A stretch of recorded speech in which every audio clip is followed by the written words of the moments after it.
my career into learning more about lake effect snow. And, as I went through that career there, a 32-year career, I went from a forecaster to a science officer and eventually the meteorologist in charge there in Buffalo. Great time. Just a wonderful time to work in an office where so many people had an interest in winter weather. And, we developed a lot of tools to help predict winter weather. So tell me a little bit about, you worked on some really innovative things, including BuffKit. And BuffKit is, we love it here for fog prediction, smoke dispersal, things like that. Talk a little bit about, what that was like, seeing that get off the ground and how that has been applied across the weather enterprise. Yeah, BuffKit. It's a fascinating story about a tool that was developed by forecasters for forecasters in the operational environment. Way back when I started in the Weather Service, there were only very basic computer models with very basic information. But in getting to network with people from Washington, D.C., we were able to pull much more data out of the computers at Washington and be able to develop programs that would display that information and that data, forecast information on an hourly basis from computer models that up to the point in my career, you only got information and weather forecast at 12-hour intervals at just the mandatory levels in the atmosphere. So we had this plethora of tremendous amounts of data that were coming into our offices, but no way to really display them. And we developed this tool called BuffKit. I was in on the ground floor with the development of that. But the guy who was really responsible was a guy by the name of Ed Mahoney that still is in the National Weather Service at the Warning Decision Training Branch out in Norman, Oklahoma. Ed was an amazing programmer. Came in as our science officer to Buffalo. And over the course of about a year and a half, it turned into this magical laboratory right within the forecast office. We would say to Ed, we want a tool that's going to help us predict fog, or maybe predict strong winds with momentum transfer down through the atmosphere. Ed would look at the data, go into his office, sit down at the computer like Scotty at the computer in the Enterprise, right? Just type away. And about 3 hours later, come out with another tool that we added to this toolkit designed in Buffalo, and hence the name BuffKit. I wanted to get back into one of the topics that we brought up a little while ago, which was lake effect snow. So Buffalo, being on the eastern side of Lake Erie, we all have heard stories about just some of the amazing amounts of snow that fall from lake effect snow in the Buffalo area. Specifically, a couple of years back, there was about 5 feet of snow that fell during one event. That it was forecast. It was a huge event. But talk to some of our viewers about what is lake effect snow and how you understood it in your office. How did you forecast for that? Lake effect snow, of course, when we talk about lake effect, it's mainly in reference to the Great Lakes, though it can occur in bodies of water all around the world. Essentially, they're a snowstorm on about the scale of a summertime thunderstorm. So they can only sometimes be just a few miles wide across the length of a band of snow that comes off the lake itself. The snow develops as cold air comes across that relatively warm water of the Great Lakes. So you may be moving air at maybe 10 degrees Fahrenheit across a lake that's 40 degrees. You get a tremendous amount of latent heat release and heat and moisture that actually rise off the lake into that air. And as it continues to rise, it cools, condenses into snow. And then the wind direction is what determines where that snow falls. So as the winds change direction, the snow band will move downwind of that. And that's what the big challenge is to predict lake effect snow. You got to think about the fact that you're predicting for one side of the city, maybe 2 feet of snow, whereas your friends that live on the other side of the city may see no snow at all. So it was a tremendous forecast challenge. And early on in my career, it was long before you guys were, some of you may be on the face of the earth, computer models were at a much lower resolution because you didn't have the computer power to work with these models. And some of these early models did not even see the Great Lakes. That is, the Great Lakes weren't even an input into the model. So they wouldn't even recognize the ability to predict or simulate a lake effect snowstorm. So early on, we actually had forecast methods that we used to predict these snows. And again, you see the Great Lakes there. These are huge bodies of water. I mean, they compose 20% of the fresh water in the world. I think about that. And I read a statistic on that. If you take all the water in the Great Lakes and you spread it across the entire United States, it would be 9 feet deep. So put that in your head and think about it. These are huge volumes of water, and they actually control the weather, and not only on a local scale, but on a regional scale across the eastern United States. And yes, and we may touch on this a little later, if you get the right wind direction off the Great Lakes, you can actually see lake effect snow down along the Appalachians. Very, very interesting. So a little bit, I just want to dive a little bit more into this, right? Because we touched on what the lake effect snow is. Wind direction for Lake Erie. If you look at the length and the width of the lake, not so much the depth or the longitude, but the latitude, you think west-southwest winds. And then how do you forecast the time that it's going to occur? Say, like you said, 10 degree Fahrenheit air moving over 40-degree waters. At what point does that stop? We're looking at what kind of difference in for maximum occurrence to happen, and then for how long is this going to occur? How do you know when the valve shuts off? Yeah, it's a very interesting and important question there. I like the question. The question is, how long is it going to last?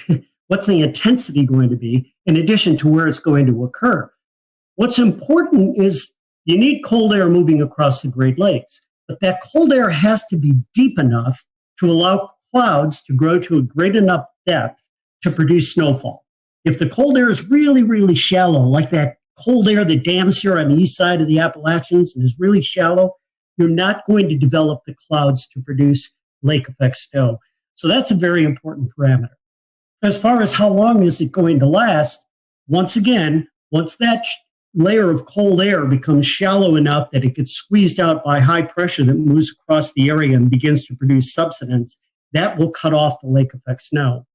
But in any particular locale, any location, it's the wind direction that determines where the snowband is going to be. So that snowband may be going like crazy over your little suburb, your area, and as little as a 10-degree shift in wind, just like that, will kick the snowband 10 or 15 miles north of you or south of you, and you'll go into clear skies at times.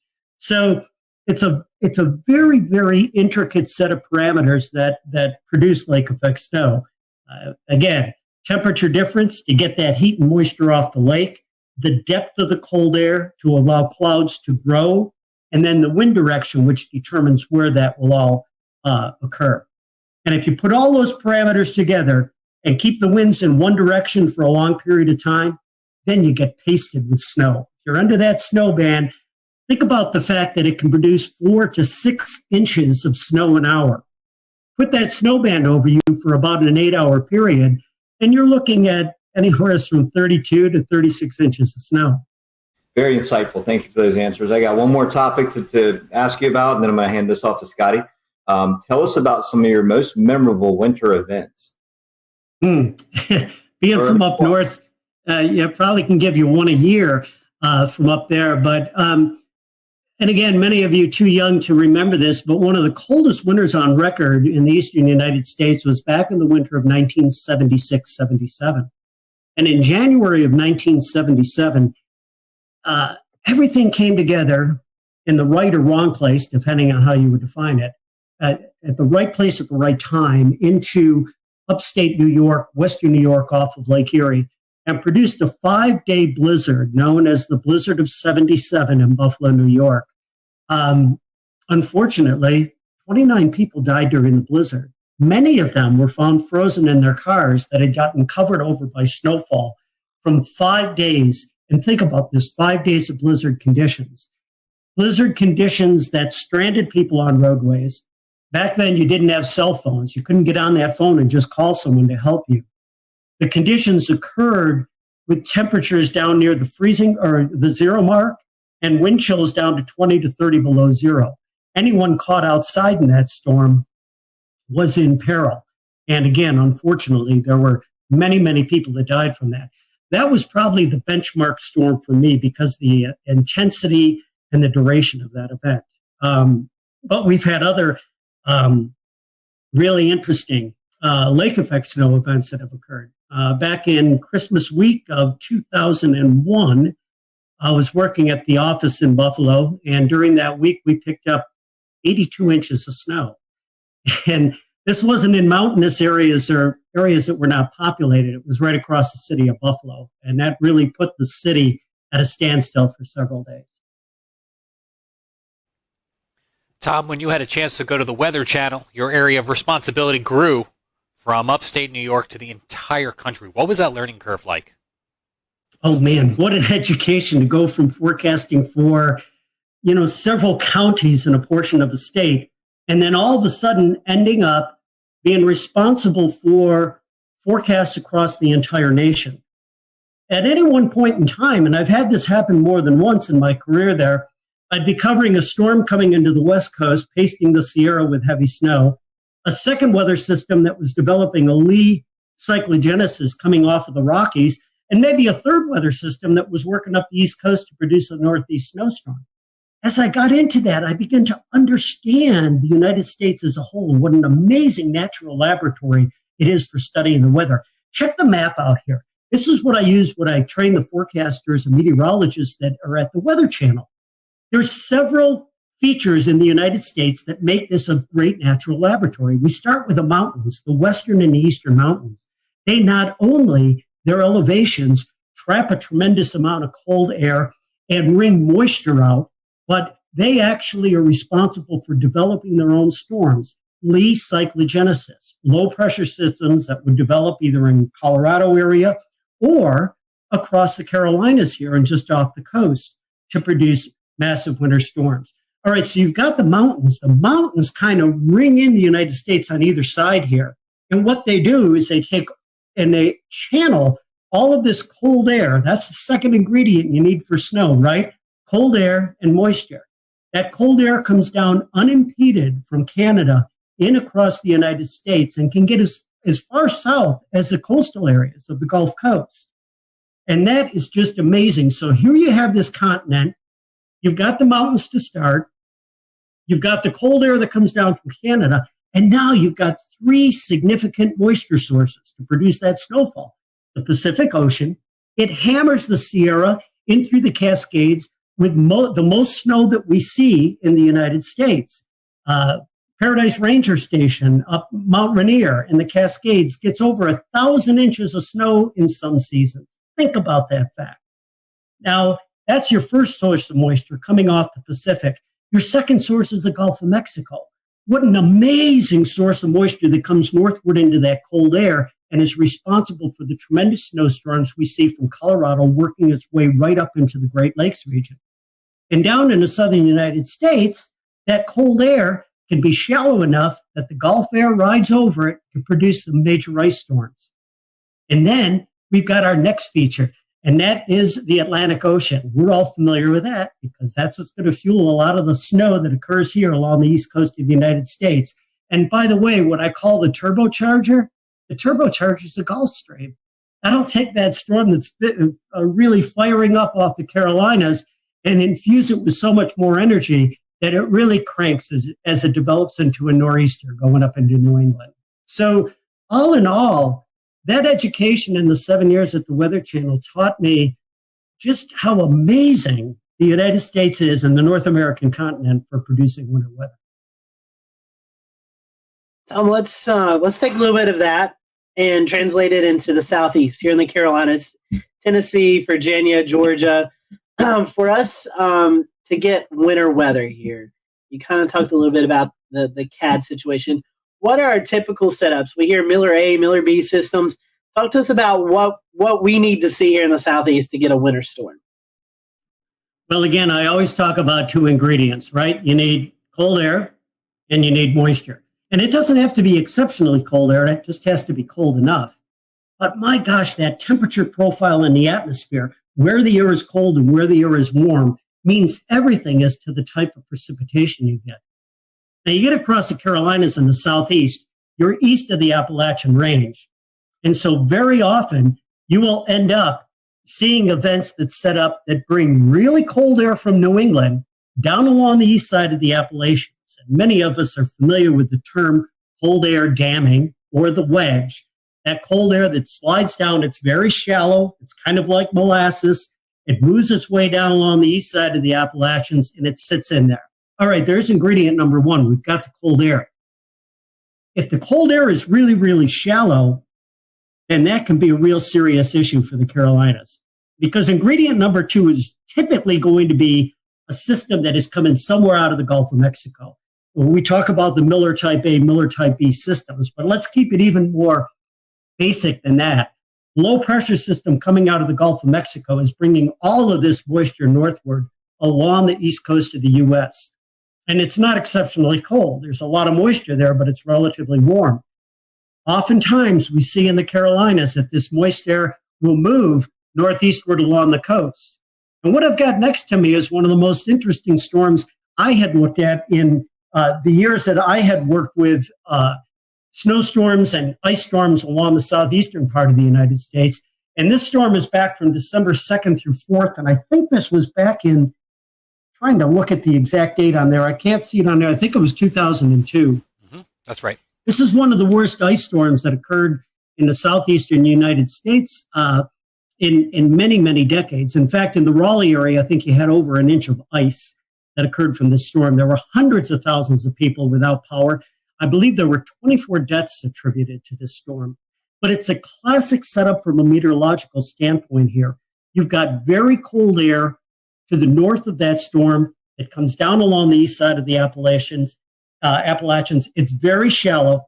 You bring more moist air above that.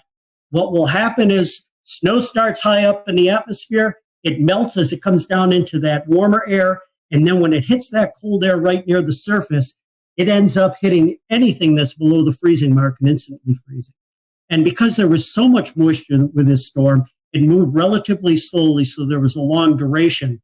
That combination of cold air at the surface and warm air aloft produced what again was an epic ice storm there. As of here in January, mid to late January, much of the East Coast, Southeast, I would even say the Tennessee Valley, has not really seen a lot of winter weather. We've had really warm conditions. As we go back, I know for a lot of locations in western and central North Carolina, it's been over 400 days. You'd have to go back to December 2018 since we've seen measurable snowfall outside of the mountains. Obviously, the mountains have seen some snowfall. What is contributing to that? Why do you think over the last couple of years, it seems like the snow chances are decreasing in much of the Southeast? Well, obviously, there can be a number of parameters that contribute to that. You can certainly have weather patterns that operate on many different scales, from more of a local or regional scale to a hemispheric scale, that certainly modulate the winter weather across different parts of the globe and across our latitudes. You know, we've had up to this point, two relatively mild, and I might say very mild winters across the southeastern U.S. We've had a jet stream that has been defined by oftentimes a trough in the western U.S. and a ridge over the eastern U.S., which is not allowing much in the way of cold air to get down into this part of the world. But you can't neglect the fact that all this is occurring on a background of a warming globe. And that climatic change, that warmth, is going to produce certain results. We don't know exactly what that is contributing to in the way of modulating our seasonal weather patterns here, but it certainly has to be doing something. We'll often look at other factors on a large scale that help to modulate seasonal weather across parts of this continent. ENSO is one example, okay? And we're always quoting El Nino or La Nina, whatever phase of ENSO that we might be in, and looking at that as a possible modulator for seasonal forecasts across the United States. But there are so many other factors that come into play from mid to high latitudes. And when you talk about the eastern United States, you talk about other factors that can influence that pattern in the season. It can be anything from ice cover in the Arctic to snow cover in Siberia, to other factors that influence the mid and high latitude flow across North America. Features that are indexed or measured by things such as the NAO, North Atlantic Oscillation, the Arctic Oscillation. Those types of factors in there also play a role in the seasonal weather. But there's no doubt that the past 2 winters here, I mean, for someone like me who's a snow lover, it's been few and far between. Even extrapolating that over the last decade or so, we kind of transitioned to northwest flow snow and how that pertains to the Carolinas. There's been a serious decrease in bigger northwest flow snow events over the western North Carolina, eastern Tennessee area. That affects you because you've just recently moved to Roan Mountain, a place of legend in the northwest flow conversation. Can you tell us a little bit about what it's like to live there, and also how northwest flow snow is similar to lake effect snow? Yeah, well, again, I'll go back to the fact that you need two ingredients, right? For snowfall, you need cold air and you need moisture. And there's a couple of ways that you can get cold air. You can move to the far northern parts of the country to get in where it's colder, right? Going up toward Minnesota or Maine in those areas. But you can also get to colder air by elevation. All you have to do is go up in the atmosphere. And so that's why these mountainous areas are so great for skiing, right? Because the temperature drops about 3 degrees per 1,000 feet on average. And so as you get up in elevation here, there's a much better chance for the precipitation of fall as snow. You talk about northwest flow events. These are northwest winds that will come down across the Appalachian Range and produce snowfall. The Appalachians run from the southwest to the northeast. So if you have a northwest wind, it's hitting that mountain range just about perfectly perpendicular, isn't it? And that's the best chance to get lift in the atmosphere, to get what we refer to as orographic lift. And that lift can help squeeze out any moisture in the form of precipitation across the windward side of the mountains, where that wind is coming from. But what's interesting is northwest flow also emanates from an area called the Great Lakes. And so oftentimes, if the flow is very well aligned, it comes off the Great Lakes, you can actually get channels of moisture that will propagate hundreds of miles downstream. When that little area of moist air is moving along and it gets that little kick going over the mountains, that's when the snow can get kicked out. And so oftentimes we get some pretty significant snow events in what otherwise would not be a snowy setup across this part of the world. Well, Tom, we've certainly appreciated your time tonight. If our followers want to follow you on social media, I know you like to tweet and you tweet out articles. How can they do that? Well, I'm it'll be at Tom Nizzle, and you'll be able to get to me there on Twitter. And I have my Facebook page as well. And if you're interested in snowflakes, I have a Facebook page called Mother Nature Snowflakes. So you can hit me at all those spots. And I'll friend you for sure. Awesome. Well, go follow Tom on social media. Great follow. Check out his snow photography. Hopefully we can get you a few more snow events up there in the East Tennessee Mountains before winter ends. And we've appreciated you being with us tonight. As always, we thank you for watching the Carolina Weather Group. Remember to like and subscribe our podcast. Send us any requests. If you have any guests or topics you'd like for us to talk about, send them our way. Until next time, have a great one.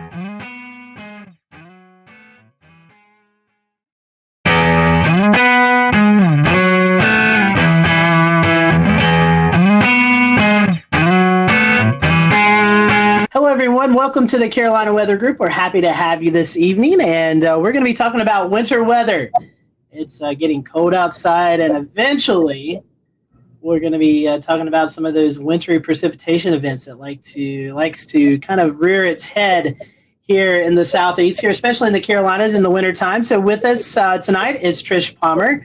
She is the coordinating meteorologist at the National Weather Service in Greenville-Spartanburg, and if you've watched our show you probably remember Trish, but if you haven't, Trish, welcome back. I know recently you got a promotion there in the office to the WCM. So before we kind of get into winter weather, tell us about that position. It's I know it's kind of different from going from the forecast desk to doing a lot of more things, kind of juggling in the air with the new job promotion. Sure, and thank you guys for having me on again. As the warning coordination meteorologist. We'll return to Best of the Carolina Weather Group in a moment.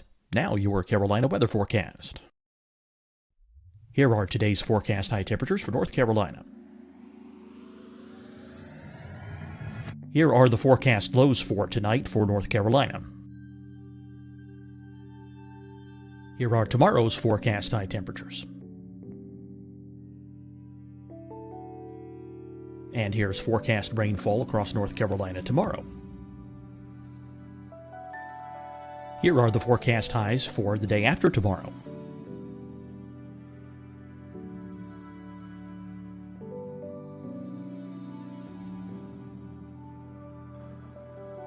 And here's the forecast rainfall across North Carolina for the day after tomorrow. This is the total rainfall forecast across North Carolina for the next 3 days. Here's the severe thunderstorm outlook for today from the Storm Prediction Center.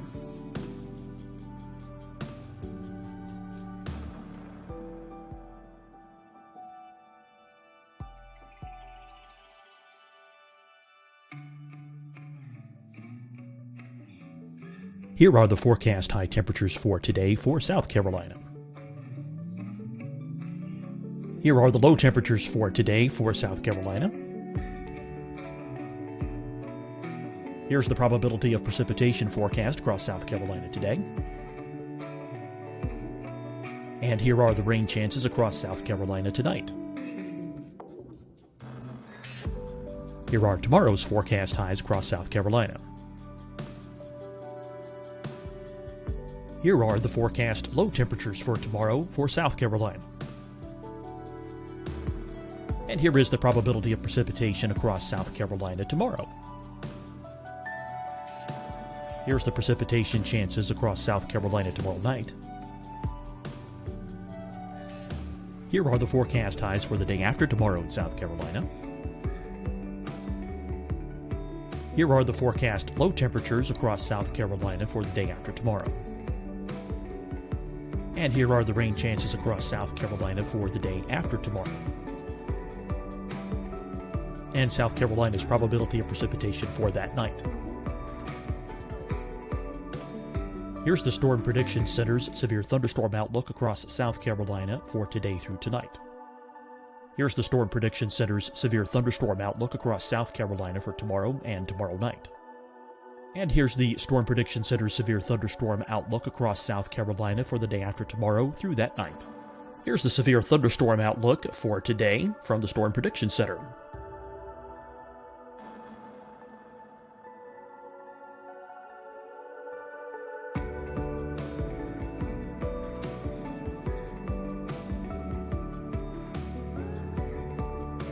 And now here's a live look at weather radar across the southeast. Fight the spread and take a stand against coronavirus. Wear a mask in public. Stay at least 6 feet apart from others. And get tested. Join us and fight the spread. Visit scdhec.gov/COVID-19. Getting tested for COVID-19 helps you to take the steps needed to protect yourself, your loved ones, and your community. Find the testing location at scdhec.gov/COVID-19 testing. Hi everyone, I'm Dr. Mandy Cohen, Secretary of the North Carolina Department of Health and Human Services. And when you follow the 3 W's, you protect your family and your neighbors from COVID-19. When you leave your home, practice your W's. Wear a cloth face covering, wait 6 feet apart, wash your hands often. Wear, wait, wash. We're in this together. Stay strong, North Carolina.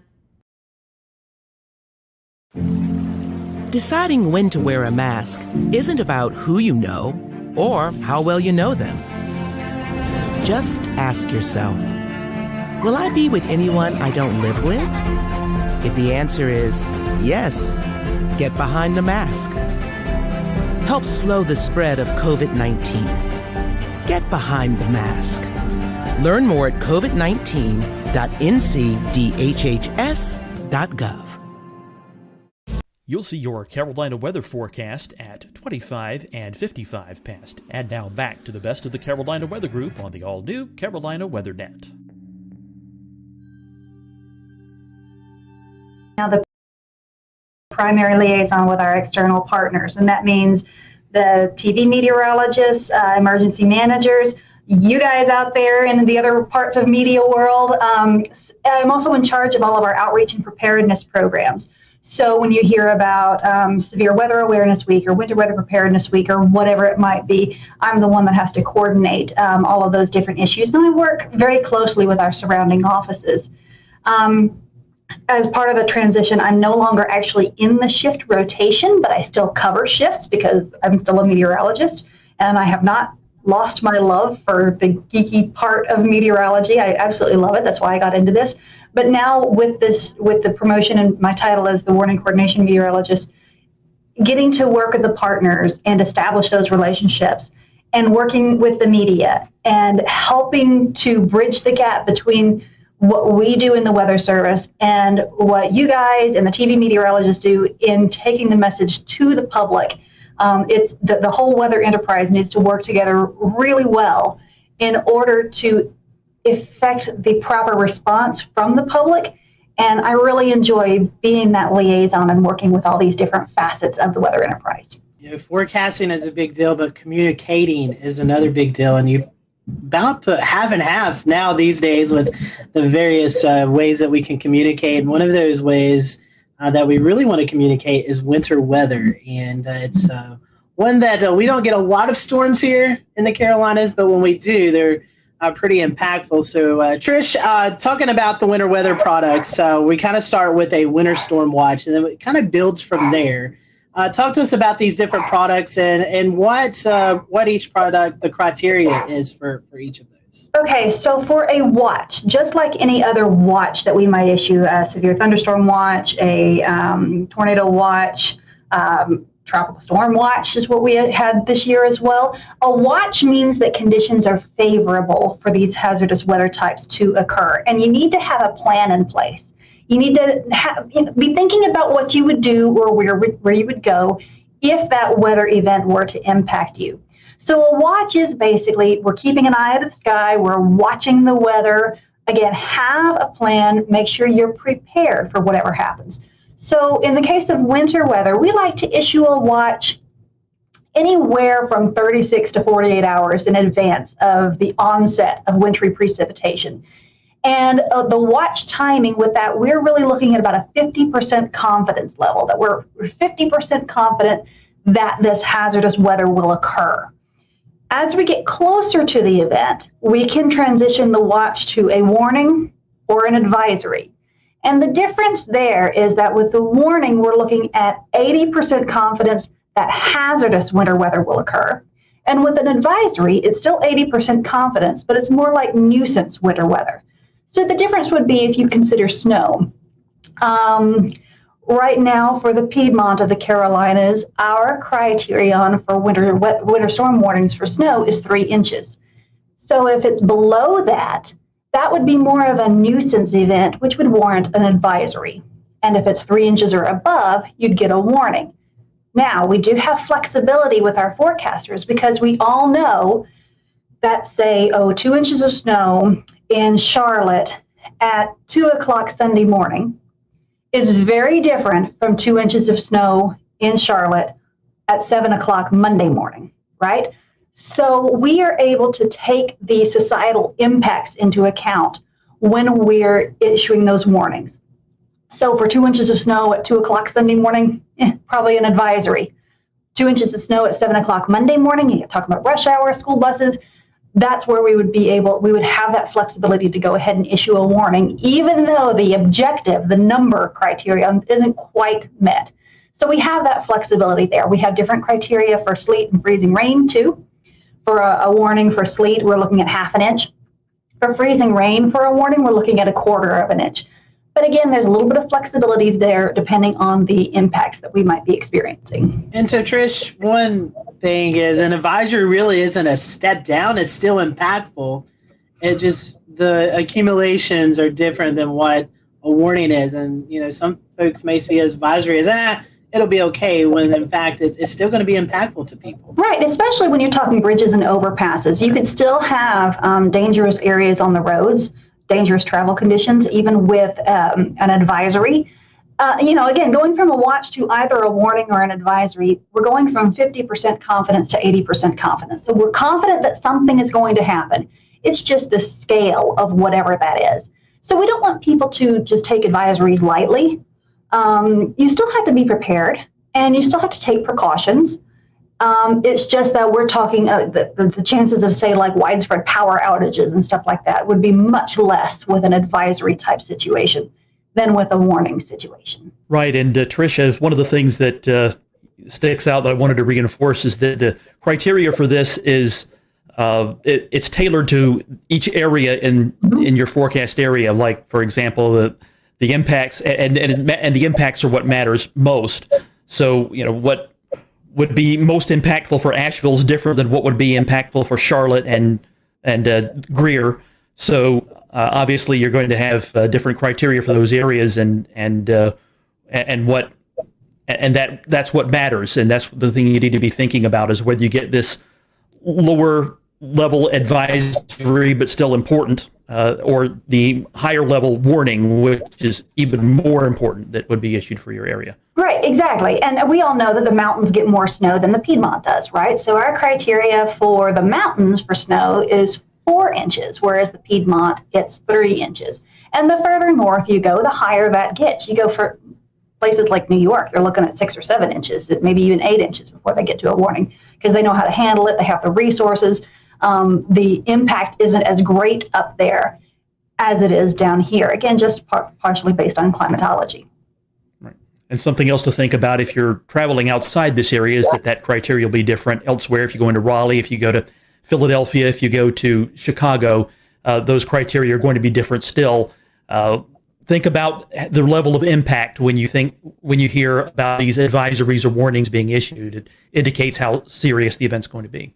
Right, and we have the exact opposite in the summer. Down here we can handle the heat a little bit better than people can up north. So if somebody down here may go up north in the summer and it's a heat advisory, whereas down here we're expecting heat indices of 105 for a heat advisories, but up north it might be more like 95 or 100. And we Southerners are like, what? They can't handle 100 degrees. But it's different. It's based on climatology and what your body is acclimated to.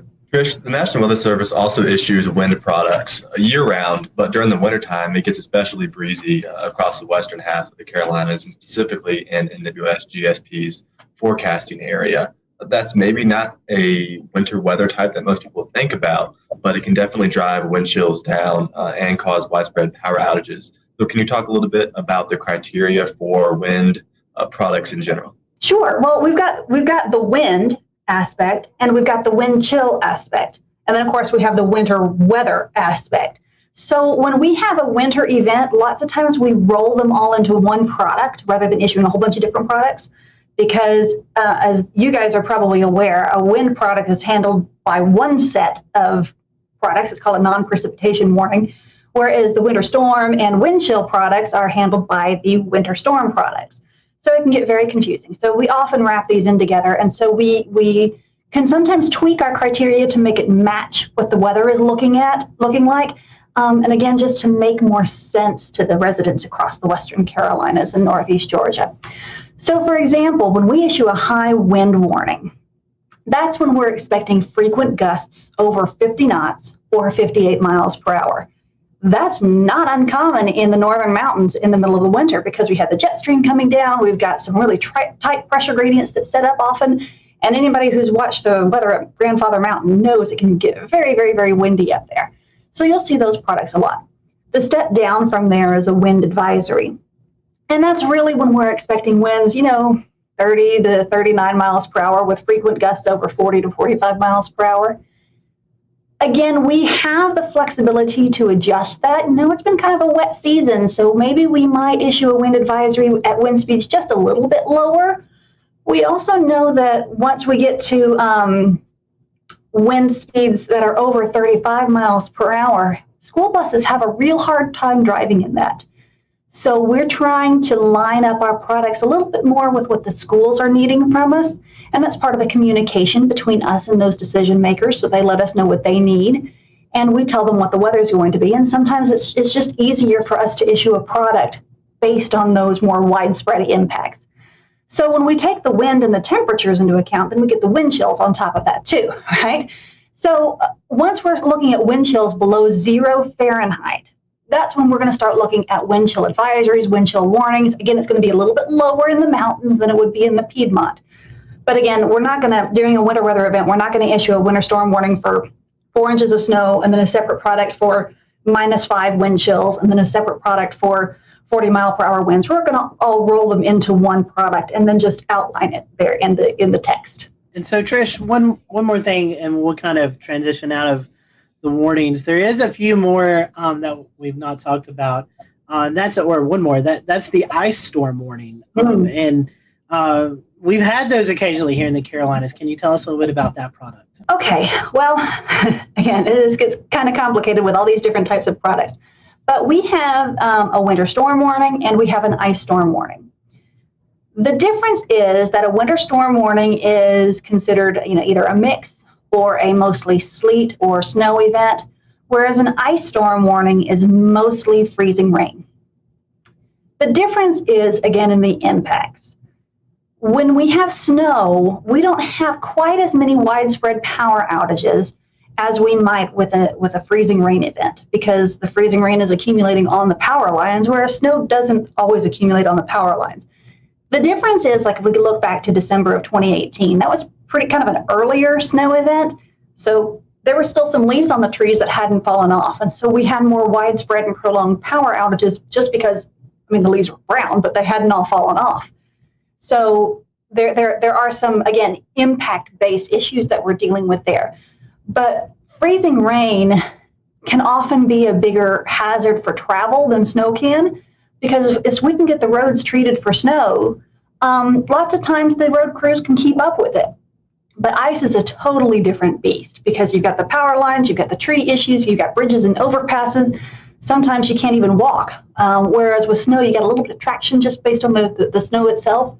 So ice storms are a slightly different beast. And we're happy we haven't had a big one in a while. NOAA released their winter weather outlook not too long ago. And it all it takes everything into consideration, the La Nina state that we're in currently, as well as other factors throughout the year. Can you tell us a little bit about that outlook and how it might impact the Carolinas? Well, the outlook, like you said, it takes a lot of big picture seasonal things into effect. And the outlook is developed by another branch of the National Weather Service called the Climate Prediction Center. And these are folks who are climatologists by training. They have a lot of experience in seasonal forecasting, and they look at all of this stuff and they produce this outlook. Now, for us, partially because we're looking at a La Nina year, we're looking at more likely we're going to have above average temperatures through the winter season and below average precipitation. Now, I want to be clear that that doesn't mean we're not going to get any big events. If anybody remembers back in 2011, January of 2011, here at GSP, we had 6.5 inches that year, and that was a strong La Nina year. So it doesn't mean we're not going to get any big events. We actually had somebody call the office and said, well, we're going into a La Nina winter. Does that mean we're not going to have any flooding? No, that doesn't mean that at all. It just means on a seasonal basis, the average temperatures will likely be above normal and the average precipitation will likely be below normal. But here on the local level, we look out 7 days and we're forecasting for these high impact weather events. And we're going to issue watches and warnings no matter what the seasonal outlook is, because you could still have an extreme event any time of year. Very important to consider when we live in the South here that one snowstorm can bring you double your normal snowfall in a year. So even though on average we're likely to see a warm and dry winter, it only takes a 1 week long cold pattern to give you above normal snowfall. So keep that in mind, because what's normal is actually not much. So you can actually get a lot well above normal snowfall for a year just because you got one big snowstorm. Yep. And it's really important for your viewers, your listeners, to understand that they need to be prepared for all types of high impact weather. Don't take a seasonal outlook of above normal temperatures, below normal precipitation, and say, I can let my guard down. No. You always need to have an emergency kit ready. You always need to be prepared. And so, Trish, talking about that, the forecast, it seems like, with tropics, we get a little sector of that. But with winter weather, we get a bigger sector, seeing these fantasy weathercasts that go out 10, 15 days in advance and kind of show these big monster winter storms developing. But honestly, tell us how hard it is to forecast winter weather here, and how those Fantasyland storms that some people like to post, hardly ever verify. You can find a model run that'll say basically anything you want it to say. And what's the saying that even a broken clock is right twice a day, or even a blind squirrel catches a nut every now and then. So there may be some extreme forecasts out there, and maybe somebody gets lucky and it gets right. But the important thing is for people to rely on trusted sources of weather information. So don't just look at one social media post from Joe Blow out there. Talk to your, you guys have a huge Twitter following, and you guys have reliable sources that you tweet and retweet, whether it's your local favorite TV meteorologist or us here at the National Weather Service.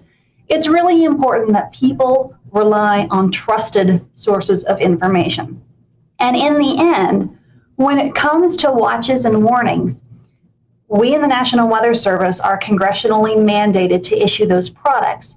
And then we rely on you guys on the media side of things, whether it's TV media or internet media or whatever, to get the word out there to the public. I mean, some people will get it through our website. But our interface is more working with the media and emergency managers. So we really rely on you guys to be the go-between between us and the public. So again, we're the ones that are issuing the watches and warnings, but often it's you guys in the media that are communicating that to the public. So that back and forth interaction is really important. And when it comes down to some random social media post with some random forecast, anybody can be right every once in a while. And a lot of that is just clickbait. They want people to click on them to get likes or followers or whatever. And there's really no point in scaring people with crazy forecasts all the time. Again, go to your reliable, trusted sources of weather information. Absolutely. Know your meteorologist. Or if you're finding weather information from someone you don't know who is actually posting it, it's some anonymous type of weather site, you may want to take that with a grain of salt. Exactly. If it's the National Weather Service, a company like the Weather Channel or AccuWeather, or a local meteorologist, those are the ones you can trust, especially if you're hearing the same or similar message from all of them. Trish, we were talking about that. Obviously, winter weather gets everyone excited. But there's also some aspects here in the Southeast where we could see severe weather in the wintertime. We have seen, severe weather aspects. And even when you mention La Nina, you in the back of your mind, late winter, early spring, you think of potential of an active fire season. So there's other things that we're looking at in the wintertime besides snow, sleet, freezing rain, and high winds. Yes. We live in a very active portion of the country.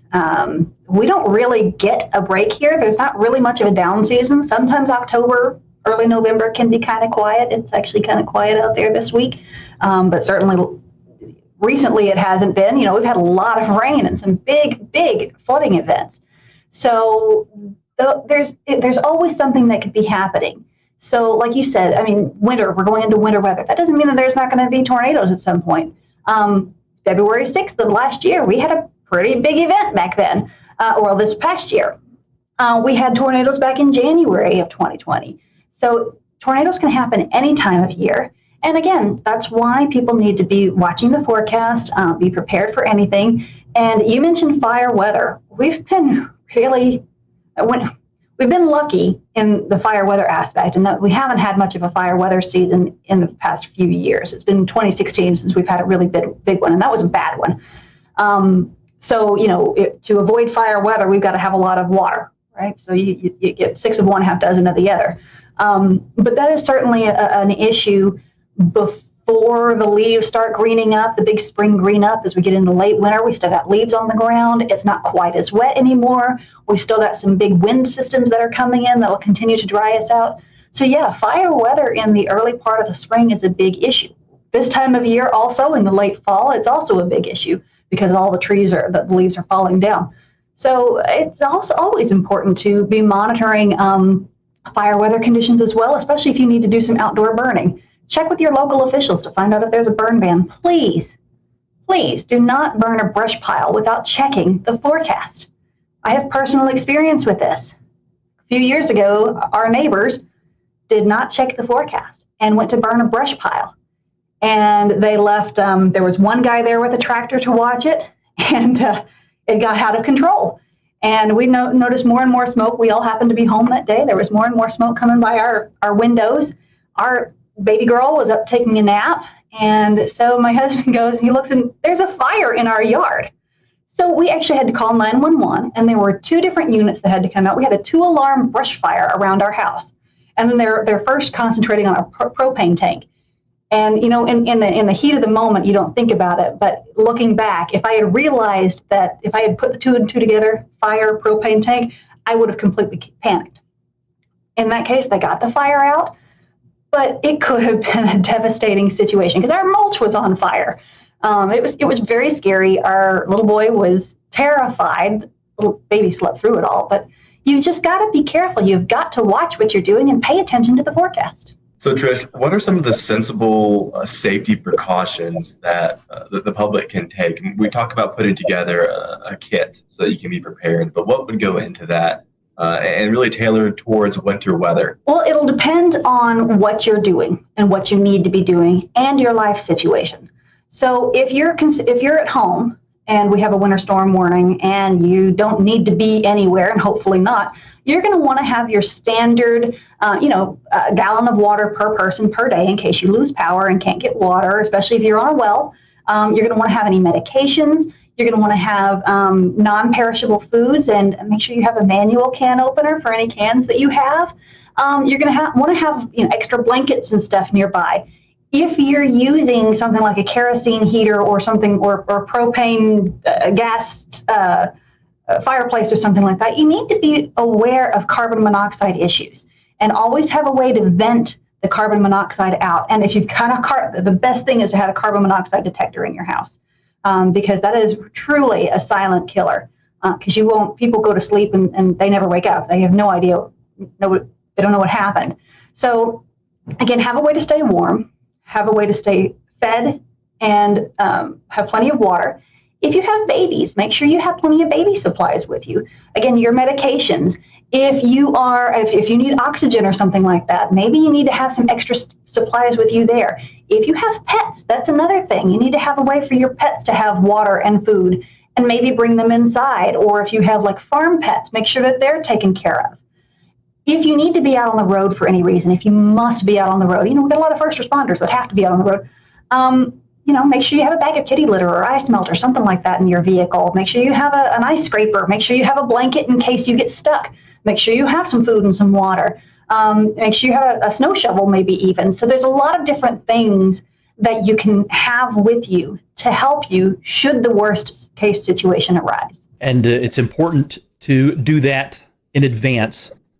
Yes. When, like, for example, current times when the weather's relatively quiet, advanced planning is the key to being ready when things happen, be them a weather disaster or something else. Get ready in advance. That way, for one thing, you can actually secure the supplies. They might be in short supply when we're close to an event and something bad's going to happen, a big snowstorm or whatever. Be ready in advance. And ready.gov is a good place to go and look for other tips for not just weather emergencies, but also other kinds of disasters too, earthquakes and so forth. Exactly. And always have your phones charged up. Always have these charged. Even if the cell phone networks get clogged up, often text will still work. So if something were to happen and you get stranded, maybe you don't have a cell phone signal, you might be able to still send a text to a family member or something like that and ask them to ask for help for you. But always have your phones charged up. That's a big one too. Especially going into a big event, just keep it plugged in overnight and just have it there. There are lots of like manual battery chargers that you can get. You can get crank chargers, crank radios, and stuff like that. So there's lots of different options out there. Well, Trish, speaking of winter weather, we'll kind of close with this. For those folks who live in Western North Carolina, upstate South Carolina, and far northeast Georgia, how can they follow you guys? What's the best way for our followers and listeners to get information from the Weather Service there with winter weather coming up? I know your website, you've got social media. What's the different outlets they can check out? Well, like you said, our website, weather.gov/GSP for Greenville, Spartanburg, weather.gov/GSP. That's going to have all of our latest information, the most official information. We'll return to Best of the Carolina Weather Group in a moment. Now your Carolina weather forecast. Here are today's forecast high temperatures for North Carolina. Here are the forecast lows for tonight for North Carolina. Here are tomorrow's forecast high temperatures. And here's forecast rainfall across North Carolina tomorrow. Here are the forecast highs for the day after tomorrow.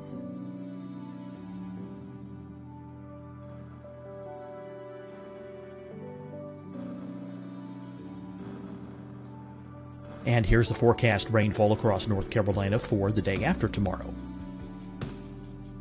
This is the total rainfall forecast across North Carolina for the next 3 days.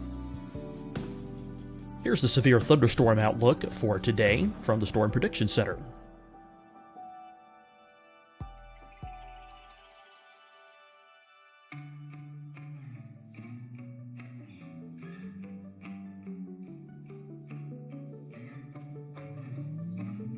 Here are the forecast high temperatures for today for South Carolina. Here are the low temperatures for today for South Carolina. Here's the probability of precipitation forecast across South Carolina today. And here are the rain chances across South Carolina tonight. Here are tomorrow's forecast highs across South Carolina. Here are the forecast low temperatures for tomorrow for South Carolina. And here is the probability of precipitation across South Carolina tomorrow. Here's the precipitation chances across South Carolina tomorrow night. Here are the forecast highs for the day after tomorrow in South Carolina. Here are the forecast low temperatures across South Carolina for the day after tomorrow. And here are the rain chances across South Carolina for the day after tomorrow. And South Carolina's probability of precipitation for that night. Here's the Storm Prediction Center's severe thunderstorm outlook across South Carolina for today through tonight. Here's the Storm Prediction Center's severe thunderstorm outlook across South Carolina for tomorrow and tomorrow night. And here's the Storm Prediction Center's severe thunderstorm outlook across South Carolina for the day after tomorrow through that night. Here's the severe thunderstorm outlook for today from the Storm Prediction Center.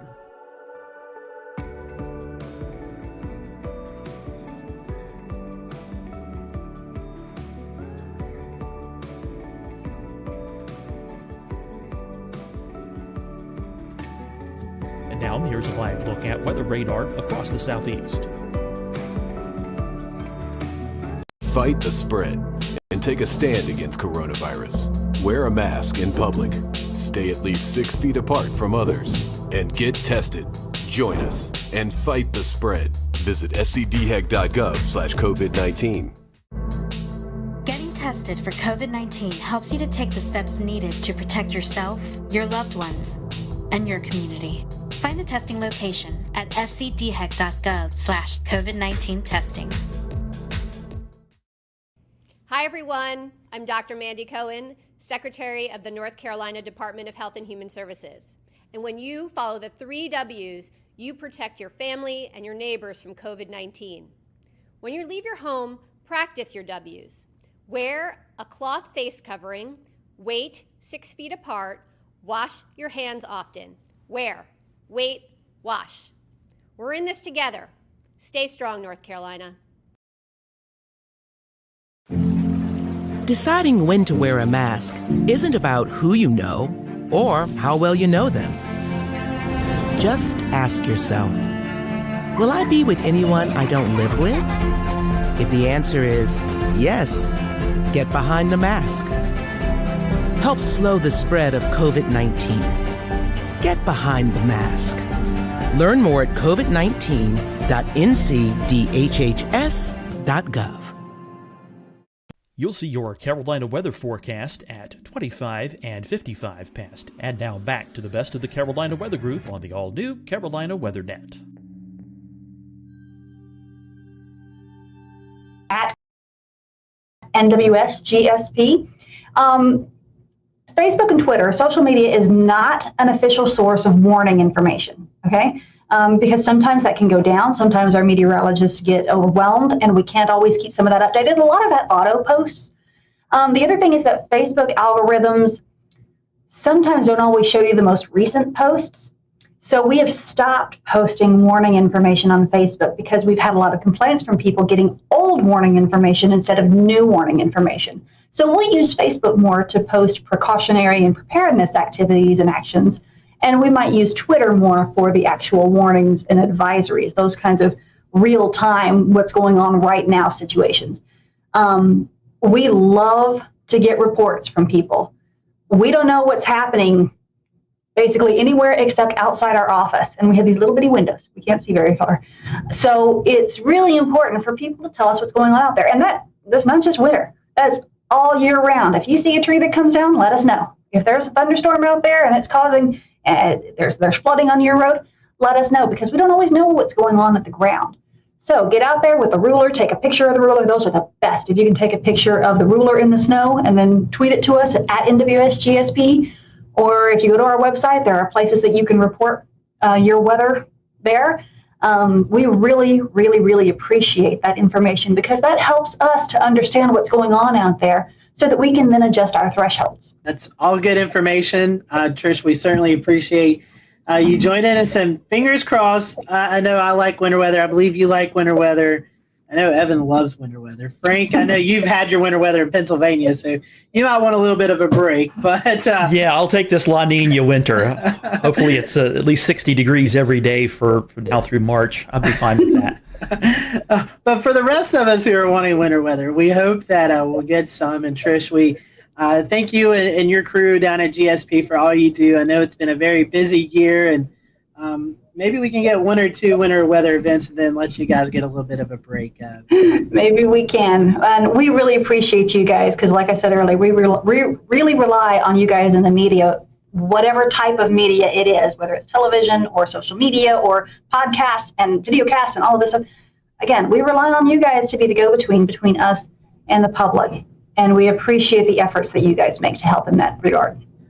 We're honored to do and honored to help you all out any way we can. And we thank you guys, our followers. Give us a like on this podcast. Let us know if you found this information valuable to you. And be sure to follow GSP on Facebook and Twitter and let them know what you are seeing this winter season. So for everyone here at the Carolina Weather Group, hope you have a great evening, and we will talk to you soon.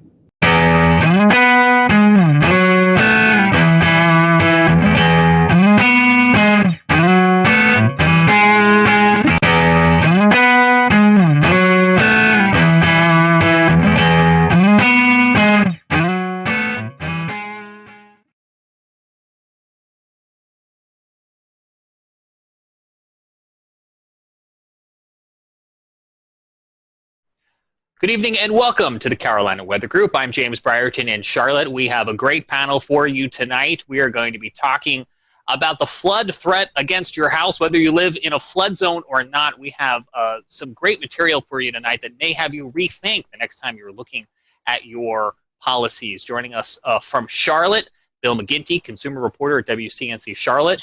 And in full disclosure, I work with him during the day, so I feel like I need to throw that out there as I will be interviewing him in a moment.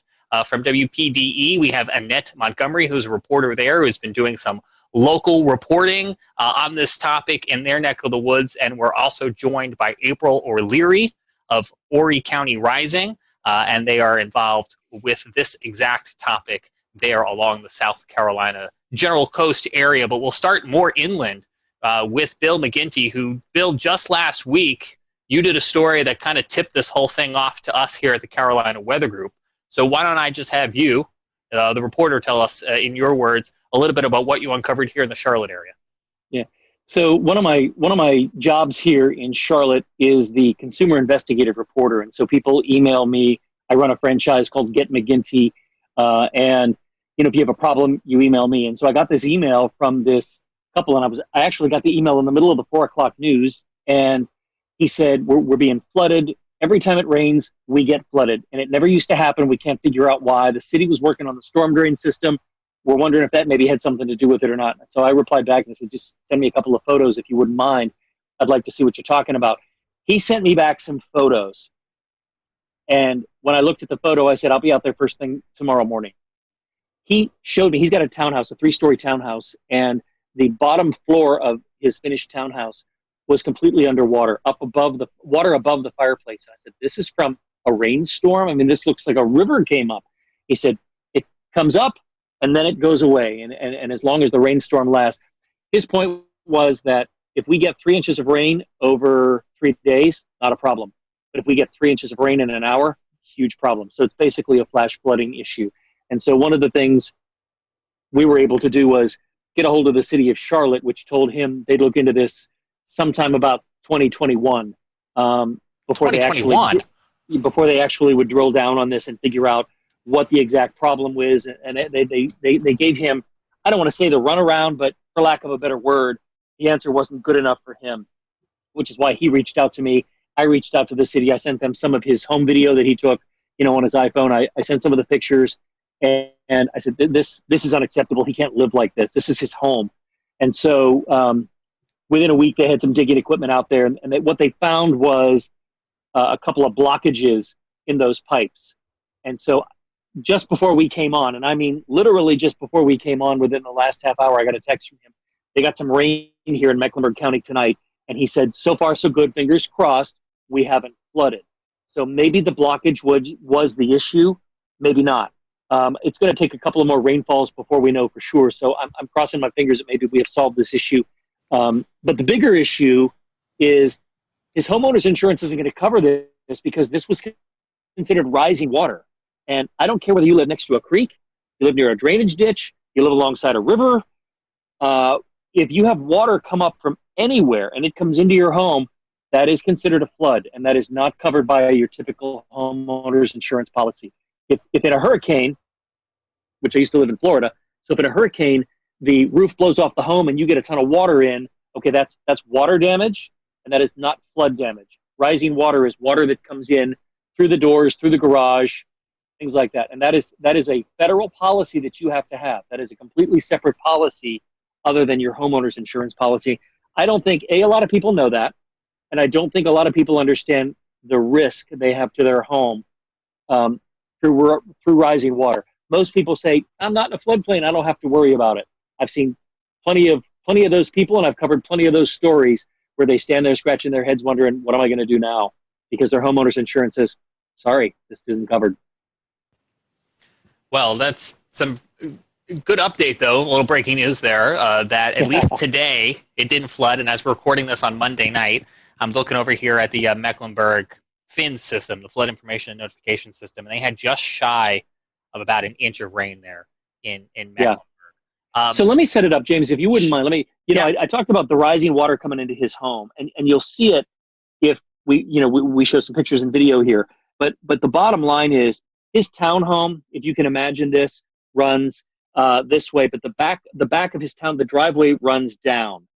And so you've got 4 townhomes, and the first one up at the street level is street level. But his is higher because the driveway slopes down in the back. And of course, because the driveway slopes down, you need a couple of grates down there that lead to rain runoff.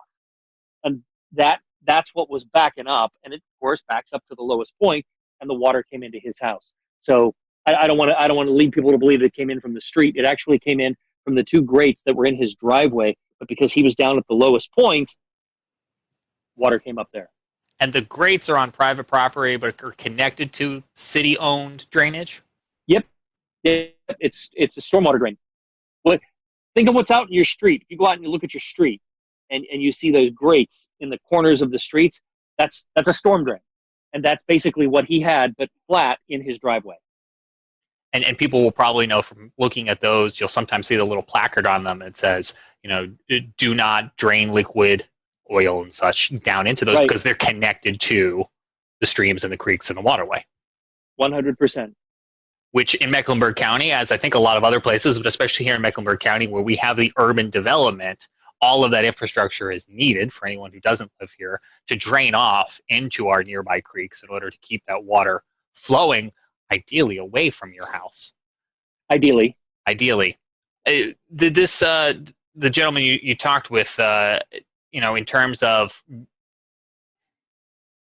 repayment, is the city offering anything in terms of mitigating this flood damage to his home? Well, that's the next part of the story. Step number one was to get the flooding stopped and to get them out there and to dig into the ground and find out what was the problem. Was it a blockage? Was it pipes that were too big flowing into a pipe that was too small and it just couldn't handle it, backed it up? So step number one was getting the flooding stopped. But to answer your question, that's where the lawyers get involved, and that's where the city's legal department gets involved. And they're having conversations with him that right now I'm not privy to. But, in my experience, and I'm just cutting him out of it, but in my experience over 31 years, watching people wait for repayment from some kind of a government entity, I'd say it's about 50-50 as to whether you're made whole or not. Can the city be held liable for the first flood because they didn't know there was a blockage? Should they have known? It's what did you know and when did you know it? And so as soon as they were alerted to the fact that there was a problem, okay, now maybe they didn't act swift enough, and maybe there's a lawyer, his lawyer, that will make a compelling argument enough to say, hey, wait a minute, we alerted you that there's a problem. So that's where it gets sort of tricky, James, is that what are they really responsible for? The first flood or the following 7? And that's a good question. And, I'm looking forward to following it. I'm curious to see where it's going to go. But all of it could have been avoided in terms of waiting for the city to reimburse and whatnot if there'd been a flood policy. It really struck me. When I first heard this story pitched, I thought, he must live along a river or a creek or a stream, and he doesn't. Nope. Yeah. Right in the middle of the city. Bill, I want to come back to you in a few minutes because I know there's some more that you have to share, tips and tricks for folks wherever they live, things for them to consider on their homes. I want to bring in Scotty Powell, who's going to expand the scope and continue our conversation. Yeah, thank you, James. Much like the Charlotte-Mecklenburg area, another metropolitan area that's really growing a lot of urban development is the Horry County area. That's Myrtle Beach, Conway, South Carolina. Tonight we have Annette Montgomery and April O'Leary with us. Annette, you cover this story a lot for WPDE. I came across some of your reports there. You guys see flooding maybe a little bit different than what Bill was talking about. Obviously, flash flooding, a big concern. But a big concern for you all in Horry County is when we see these heavy rain events occur. And this doesn't necessarily have to be tropical rains or tropical storm activity. This could just be heavy rain that's developed over North Carolina, anywhere between 3, 4, 5 inches of rain, and it kind of travels down the river system. Annette, you unfortunately have been covering these stories of folks who've been affected by also this water runoff and affecting many homes and many communities that are being flooded. Yes, I actually know a lot of homeowners that are selling their homes just simply because of the flooding. I actually did a story last week with a woman who she moved into the house less than a year ago and wasn't told by the owners that it floods just from small rain events. And she said it's flooded so many times since she's been there that she wants to move closer to the beach, which is insane because where she lives is a lot further, but it seems like this community keeps seeing flood events. And the unfortunate thing, like Bill was saying, is that she doesn't have flood insurance. And she bought this home with inheritance money.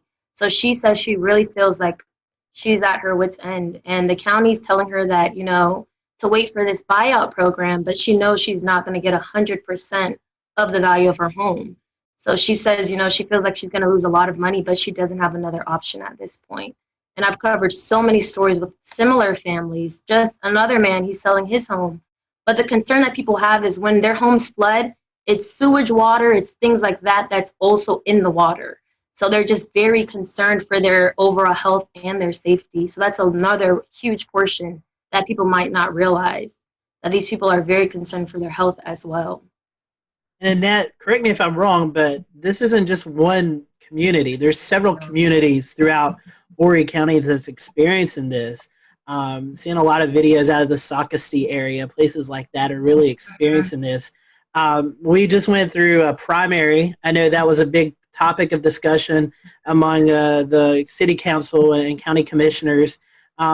What did they have to say about this as a lot of their constituents are facing this flooding threat, it seems, almost every month? Yes. Just last week, I spoke with County Councilman Cam Crawford, and he tells me right now city leaders are looking into, and county leaders are looking into this relocation program, but they're waiting on money from HUD. So currently right now, it's a federal government concern that they're waiting on in terms of money to get to the county. But he said the only solution they're looking at right now is the relocation program, which buys out these homeowners. And a lot of them that I spoke with say that that's a huge concern for them because they don't want to be bought out, not at the market value of their homes. But that's the most immediate solution they're looking at right now. I want to get to April in just a second, but as Bill was talking about, Charlotte, a big metropolitan area, a lot of construction, a lot of concrete, asphalt, things like that, not a lot of drainage. Horry County also experiencing kind of a big boom, a lot of folks, businesses, housing developments moving into that area. So is that playing a factor into this flooding as well? Definitely development, and I know April's probably going to speak to this too, but definitely a huge, huge, huge concern for a lot of the people living here is that a lot of these homes and developments are being built on wetlands. And a lot of these people that are moving from these other areas to Horry County, just like the woman I spoke with, I think she was from like New Jersey, they don't know about the flooding here and they don't know about the wetlands and how bad flooding happens just from rainfall. So a huge, huge, huge portion here and a huge thing that people focus on when they're speaking to these county councilmen is that, development cannot happen on wetlands. And that's something that happens quite frequently. I know I probably talked about what April's going to speak about, but yeah, that's a huge, huge, huge concern, development. Well, April, I want to bring you in. You run Horry County Rising, and this is a nonprofit group. You're out in the field. I've been following your Facebook page. I've followed the pictures and the videos. You're actually out there with the folks who are being affected by this day in and day out with your rain boots on, high water, kayaking. I've seen a lot of things going on. Tell us about Horry County Rising and just kind of tell us some of the stories that you hear day to day. Well, thank you so much. And thanks for not forgetting about families affected by flooding, especially to Bill helping to work with that family. That's a great model that I like to see in the media moving forward. But yeah, I flooded in Hurricane Florence. And prior to that, was working in clean water protections. And I decided that I really thought that I could make a difference around flood mitigation and making sure our communities are more sustainable. Kind of seeing the trends and seeing the historical trends, both leading to loss of life, but also an increase in damages. And so I quit my position and created Horry County Rising. We are a social welfare organization trying to work with this vulnerable population around flood mitigation, but also trying to propel the government to have a plan. We really believe that there's some good components of a good flood plan, and we're really frustrated and concerned at this point, given that this is such a significant hazard mitigation issue, but also a public health concern, that we really need to have a plan that kind of defines what our priority projects are, a timeline for how to fulfill those, a funding source, a responsible entity, and really trying to explore all of the options that we have available to help reduce that exposure and reduce the catastrophic damages caused by flooding. And so, yes, we actually flooded twice this year. We flooded in February, and we also flooded in the first week of June. The last flood event is a community that actually was just built within the last 15 years. So, we're essentially very concerned about future land use because we're seeing more and more homes flood. And we were really hoping that we purchase a product that can sustain a 30-year mortgage, and maybe even possibly sustain families and generations of families.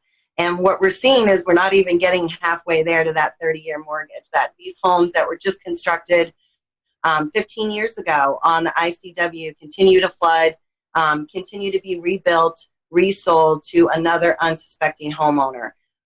So we see these homeowners, particularly around the Atlantic Intercoastal Waterway, repeatedly flood in the 4 or 5 times in the last 5 years. But we also are impacted by these significant riverine floods as well. So that's, events like Hurricane Matthew, Hurricane Florence, where we saw historical river crests. Hurricane Matthew broke Hurricane Florence's record level by 3.21 feet. It was the largest, most historical flooding event to hit this area.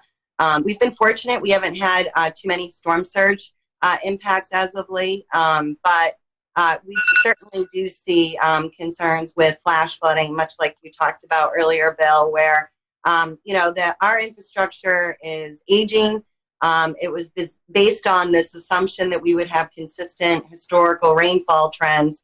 And naturally, these really significant events, these high peak rainfall events, contribute to those flash flooding impacts. And we see damages as a result of that as well.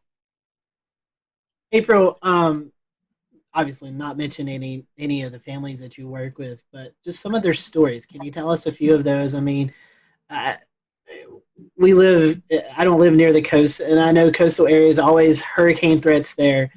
We experience flooding up here in Western North Carolina, but we don't experience it like you guys do. I mean, it's just a constant, like you said, already 2 times this year, not counting all the previous years.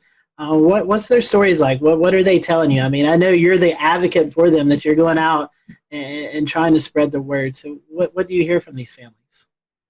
The first initial response, I think, to any kind of catastrophic flood event is, how do I control this water? But, we're really trying to focus and shift that perspective and really kind of explain that this isn't a water issue, so to speak. Yes, we're seeing high peak rainfall events, more flooding, obviously as a result of rainfall events being more frequent and more intense. But, this is a people problem. It's just a flood if there's no capital investment in that area. We won't see catastrophic damages. So it's really about understanding what your exposure is and understanding what your risk is and doing all you can to mitigate that risk and reduce that risk. Annette touched on it. A lot of families, we have about 80 families that are interested in that flood mitigation buyout project that should be available, but we're competing with 10 other counties, and there's only 35 million. So we're going to have a serious unmet housing crisis in the middle of a huge growth and population boom. So a lot of this is just really smart future land use. I also think we're a particularly vulnerable county, so we're among the top 5 hazardous counties. We should probably exceed those federal standards and those regulations, given that we're particularly vulnerable to flooding. We have a 100% probability of flooding if we get a hurricane, as indicated just with a tropical storm that we recently had. So, these families are particularly very vulnerable. We see a lot of financial stress. They lose their financial viability. So families that are typically getting ready to retire, or maybe just bought their last forever home and in retirement, that are on fixed incomes or flooding. They just bought their homes again, within 15 years, and, they're being impacted every year at this point. So there's a lot of real concern about that vulnerability and, how that really decreases a family's financial viability, and there's very few options. Obviously, protecting yourself and buying flood insurance is critical. You can flood from a tree or a beaver or a stormwater issue, or, Eastern Carolina getting 8 inches of rain. So, at this point, it's really crucial that we do all we can to educate the community about these issues, but also work with our elected leaders and our government to really take this very seriously and, do real common sense approach, like have a plan. Annette, one more question for you. You had an article or a news story out last week, June the 15th. Some flooded homeowners in the Socastee area actually planned a protest to make their voices being heard to officials. Can you tell us a little bit about that? So I spoke with one of the women who helped organize the protest, and what she basically told me is these homeowners, like everyone knows, they're just tired of flooding and tired of elected officials telling them that they're doing studies, and nothing is being done. So they said, they're doing this to make their voices heard. And I know we'll return to Best of the Carolina Weather Group in a moment. Now your Carolina weather forecast. Here are today's forecast high temperatures for North Carolina. Here are the forecast lows for tonight for North Carolina. Here are tomorrow's forecast high temperatures. And here's forecast rainfall across North Carolina tomorrow. Here are the forecast highs for the day after tomorrow.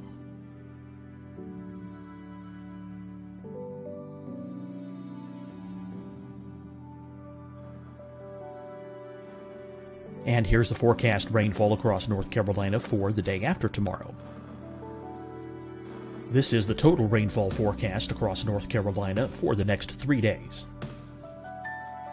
Here's the severe thunderstorm outlook for today from the Storm Prediction Center.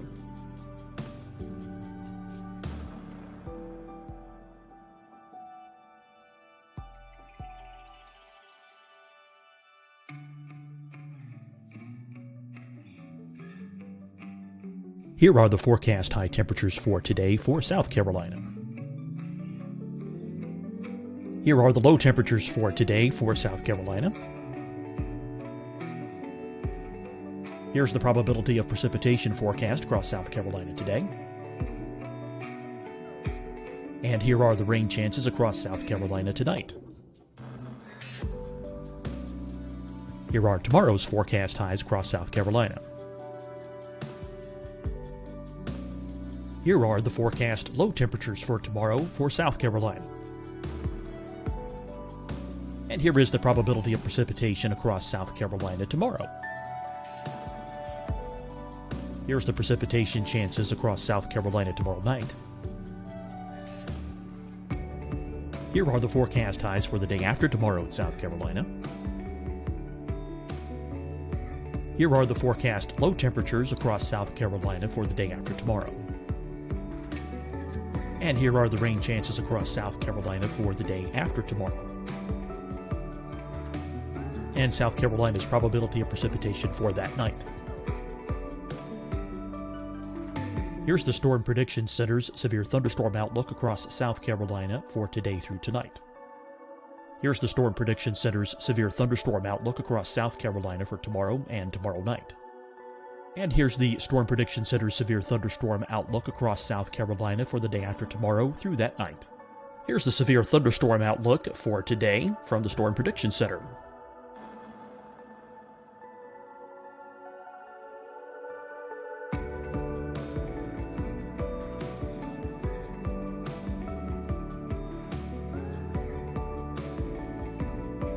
And now here's a live look at weather radar across the southeast. Fight the spread and take a stand against coronavirus. Wear a mask in public. Stay at least 6 feet apart from others. And get tested. Join us and fight the spread. Visit scdhec.gov/COVID-19. Getting tested for COVID-19 helps you to take the steps needed to protect yourself, your loved ones, and your community. Find the testing location at scdhec.gov/COVID-19 testing. Hi, everyone. I'm Dr. Mandy Cohen, Secretary of the North Carolina Department of Health and Human Services. And when you follow the 3 W's, you protect your family and your neighbors from COVID-19. When you leave your home, practice your W's. Wear a cloth face covering, wait 6 feet apart, wash your hands often. Wear, wait, wash. We're in this together. Stay strong, North Carolina. Deciding when to wear a mask isn't about who you know or how well you know them. Just ask yourself, will I be with anyone I don't live with? If the answer is yes, get behind the mask. Help slow the spread of COVID-19. Get behind the mask. Learn more at covid19.ncdhhs.gov. You'll see your Carolina weather forecast at 25 and 55 past. And now back to the best of the Carolina Weather Group on the all-new Carolina WeatherNet.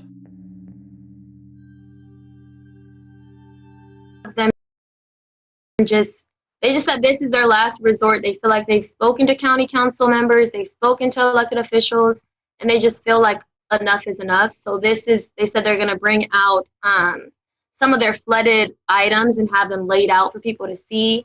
And this is just to have officials really see how these people are being affected and what it's doing to them emotionally and physically, their stuff. So it's July 6th at 8 a.m. in front of the Horry County Courthouse, in case anyone wants to go. But yeah, I'm glad that, they're doing this. I think it's important. Well, Scotty, I think that we would be remiss if Jared and I didn't also hop into this conversation and talk about Charleston. I can see it. I can see Jared cracking a smile every time you guys mention street flooding, because living in downtown Charleston, this is also an issue that we face regularly, at least once every couple of months. And it just like I said, it's a combination of water table issues, salt water getting into the pipes, as well as just freshwater flooding. So it's kind of a combination of everything, and blockages and sewers, and just it's a mess.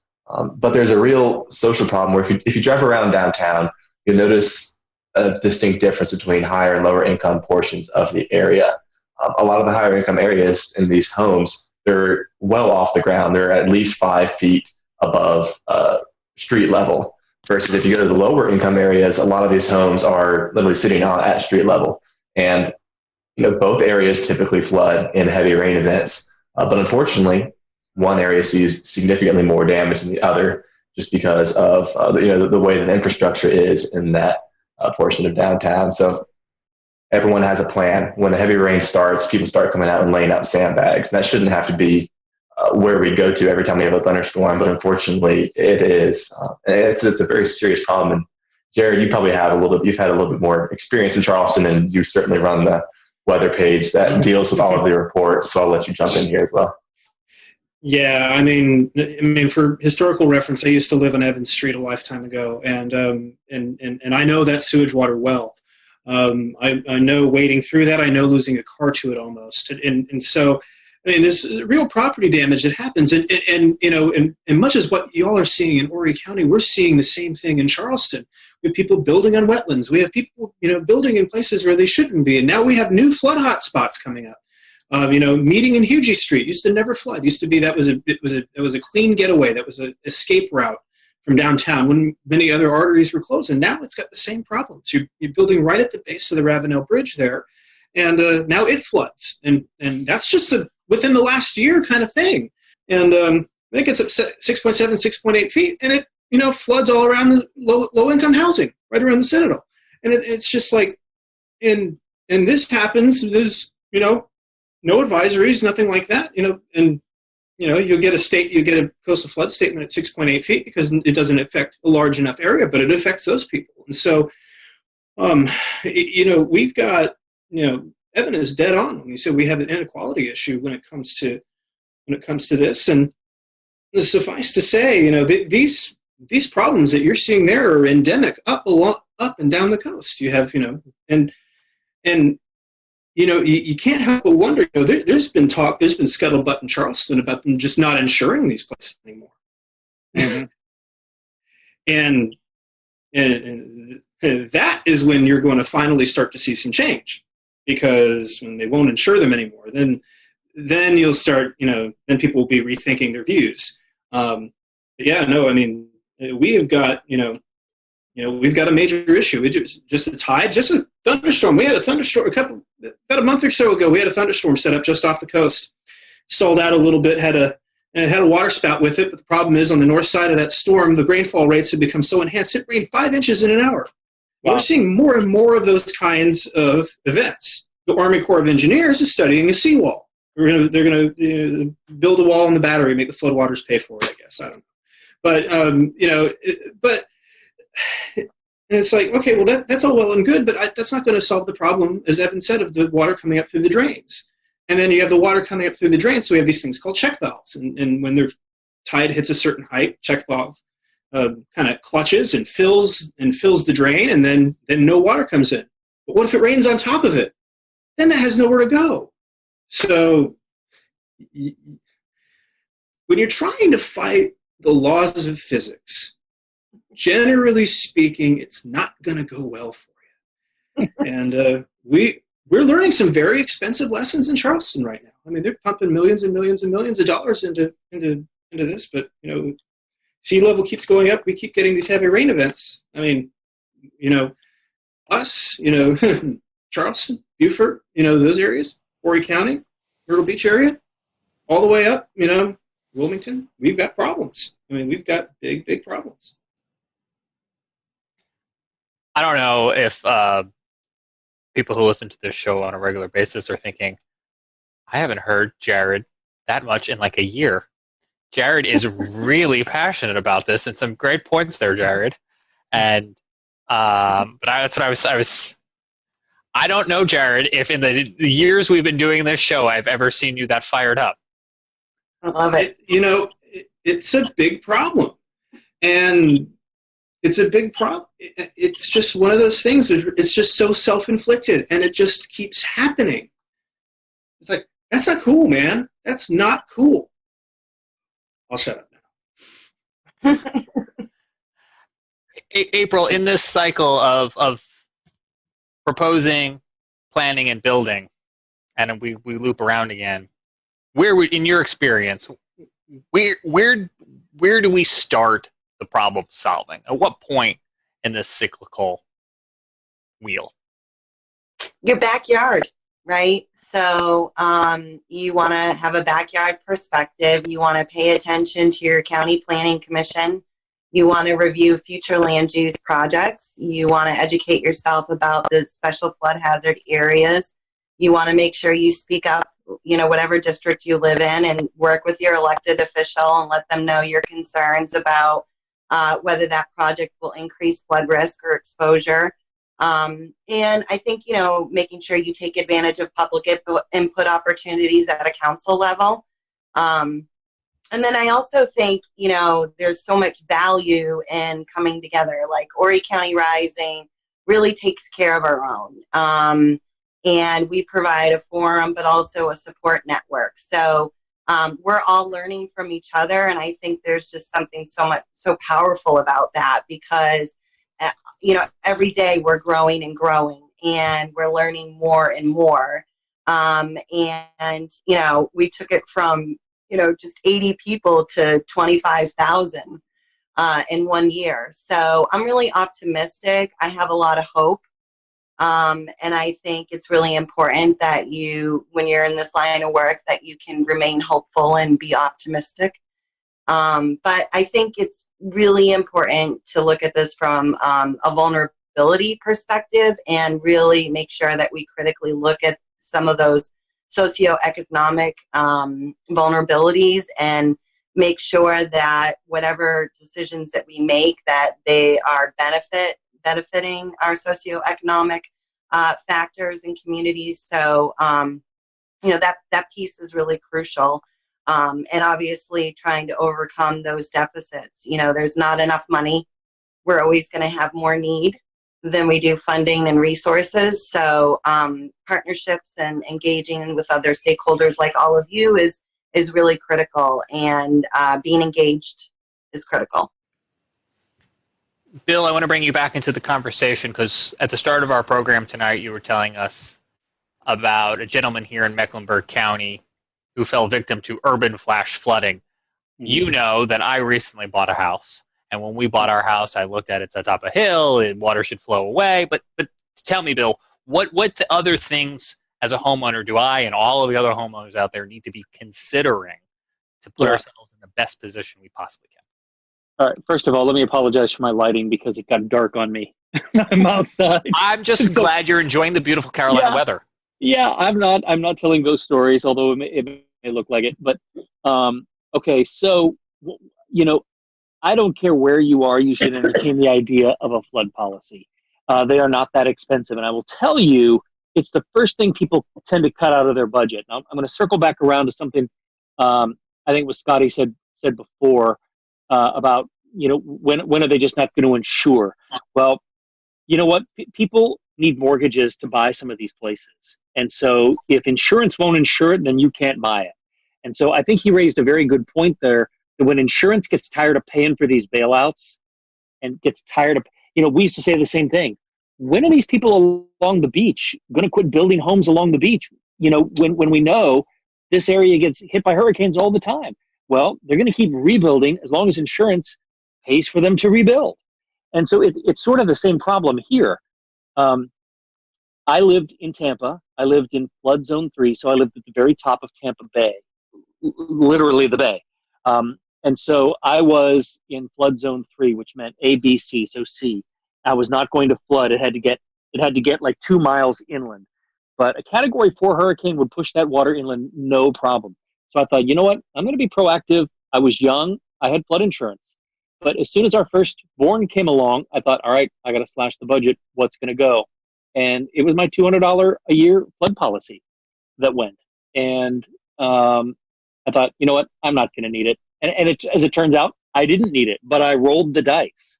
And now that I'm older and wiser, I would tell people that even if your real estate agent who's trying to sell you something, or the buyer who is trying to sell you something tells you you don't need a flood policy, don't listen to them. You make that decision as to whether or not you need a flood policy. I've got a creek nearby here where I just bought this house a few months ago.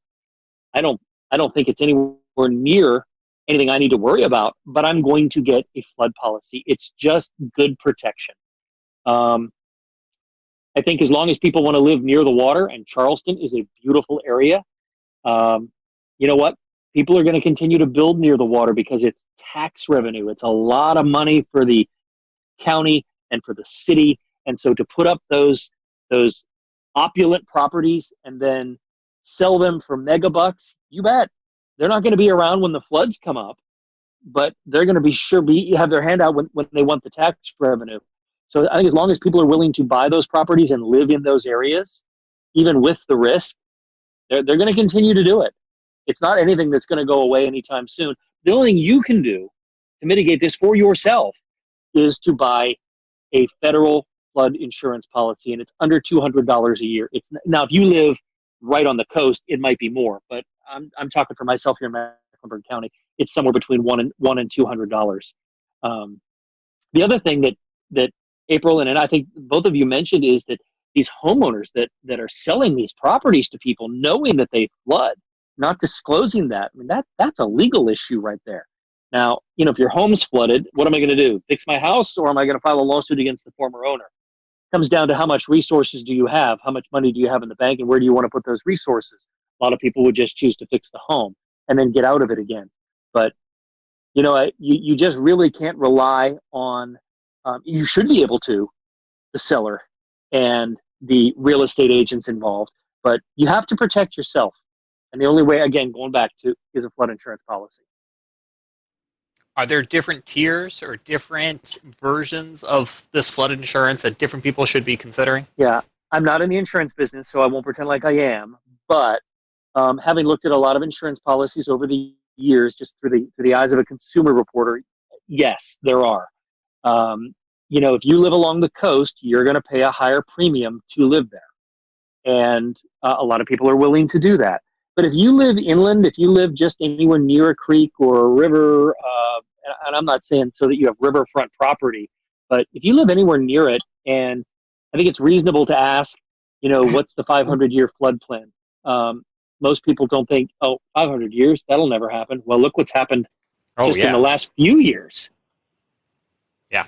And I know here in Mecklenburg, and I can't speak for Horry County or any other municipality in the Carolinas because I think it varies. There are maps out there that hopefully you can get your hands on. You can here in Mecklenburg. You can go on to, I want to say county, could have been city. Yeah, yep. And your you county can see, and city government. Yep. They'll make it all available to you, and you have to then take the ball and put it in your court and decide whether or not you want to spend a couple $100 a year for a flood policy. And it is worth it. It is worth it. And I'm going to be getting one here. We just moved in here a few months ago, and we're coming into the rainy season now. It is definitely something that is worthwhile. I know when we bought our house, I looked at that map, and we were clear of the 500-year flood plain for the nearby creek. But I think after tonight's conversation, I'm going to take another look at that because it's not out of the question. And the thing that is striking to me that is timely to this conversation, just in the past few days during their regular coronavirus briefing, you had North Carolina state officials coming out and reminding folks that they can still sign up for hurricane relief programs.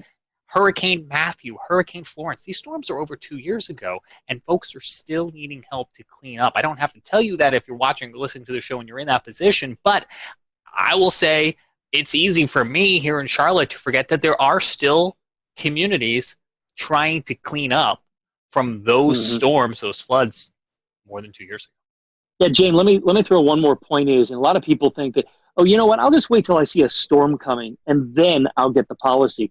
But a lot of these policies have exclusions, and sometimes they won't write 30 days before a storm. Now, nobody knows 30 days out when there's going to be a storm, but it isn't something that you should sit on your hands. If you're even thinking about it, you shouldn't wait, because a lot of insurance companies will not write policies the minute your area goes into a hurricane watch or a hurricane warning, or even a flood watch or a flood warning, or if rain's expected heavy and the meteorologist is saying, hey, I think there might, look for a flood watch. The insurance companies are going to use whatever they can to not pay you, down the road if they can. That's how they make money. That's their business model. They don't really want to pay out. And so you can't sit on your hands and wait for the radar to start spinning counterclockwise before you decide you want to do something. At that point, it's too late. You just got to hope for the best. It reminds me of life insurance. We got life insurance after my son was born, and I think it had at least a 14-day, if not a 30-day kind of waiting period. Yep.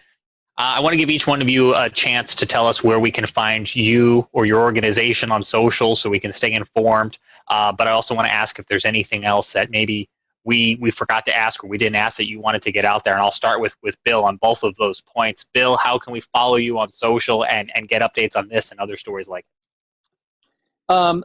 The best way to follow me on social is I have a Facebook page that is station branded WCNC Bill McGinty. I put consumer stories on there and consumer advice from time to time. I'm not super active on social, but I should be. James, I see you grinning there. He will be. Don't worry. Yeah, right. But you can also find, my consumer reports on WCNC.com. I just made up for it right there, James. WCNC.com and our WCNC Facebook page, they take a lot of the content as well. I just think that it's better to tell your friends and family members if they live anywhere near a body of water that they at least investigate a flood policy. You might be surprised how cheap it is, and it's one of those things. It's like life insurance. You don't. And I had a family member that needed the life insurance after signing up for it, and you know what? It made all the difference in the world in terms of childcare and things like that going forward. So, I know we hate paying those premiums, but boy, I'll tell you, when you see rising water coming up, you're going to be darn glad you did. And I think those are some good takeaways, Bill, because I hadn't thought about that waiting period for the flood insurance. And we are just into the start of hurricane season with 4 tropical cyclones thus far here in the Atlantic Basin. Annette, how can we follow you? You can follow me on Twitter at AnnetteMTV and then Facebook at Annette Montgomery WPDE. And like Bill said, I'm going to brand my station, WPD.com. You can find my stories there as well. Hey, you got to plug them, right? You got making a lot of bosses happy. That's right. April? We have a Facebook group called Horry County Rising. Our website is horrycountyrising.com. And the only thing I just wanted to add was I just wanted to thank you all for doing this today because, these families, your home is supposed to be your sanctuary and where you feel safe. And these families lose that after you flood. And so I think the more we can keep having this conversation, the better. So thank you so much. And we appreciate you all and your time tonight and your expertise in joining us here on the Carolina Weather Group. And we'll remind folks at home that if you're dealing with an issue or have something on your mind that's weather related, you can always hit us up here at the Carolina Weather Group. Or if you're in any one of these areas and you need to get McGinty or Annette, we need to come up with, do you have a franchisee name yet? We need to come up with one. If you need to get Annette, you can do that as well too, to have them help you out in some of these situations. So on behalf of the Carolina Weather Group, with Jared in Charleston and Evan physically sitting in Asheville, but with Charleston in his heart, and Scotty Powell in the mountains, I'm James Brierton. Thanks so much for joining us. We'll see you back here next week for another edition of the Carolina Weather Group.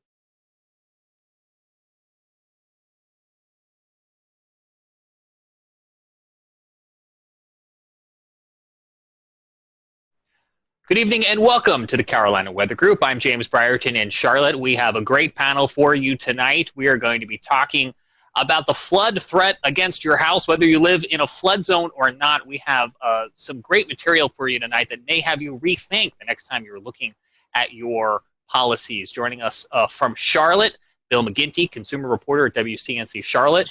And in full disclosure, I work with him during the day, so I feel like I need to throw that out there as I will be interviewing him in a moment.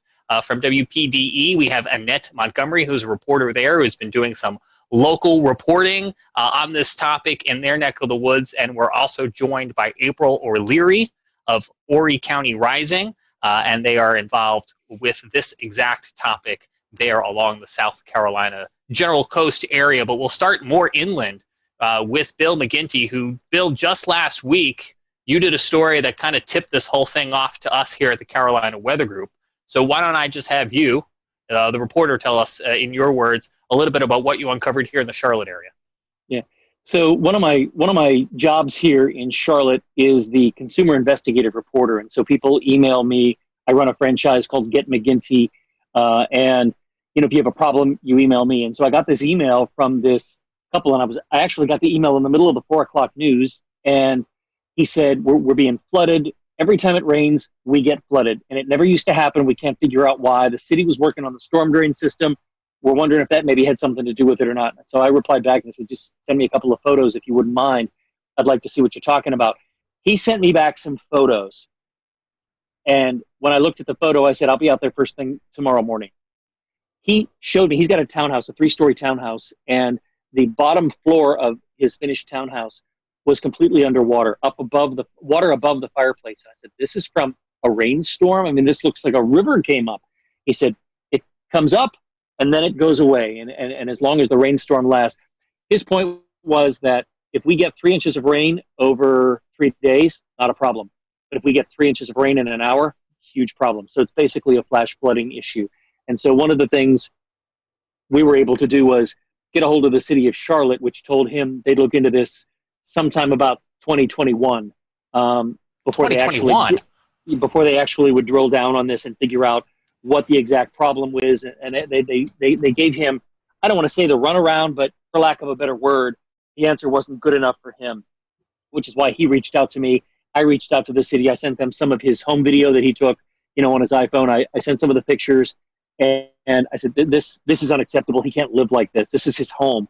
And so, within a week, they had some digging equipment out there, and what they found was a couple of blockages in those pipes.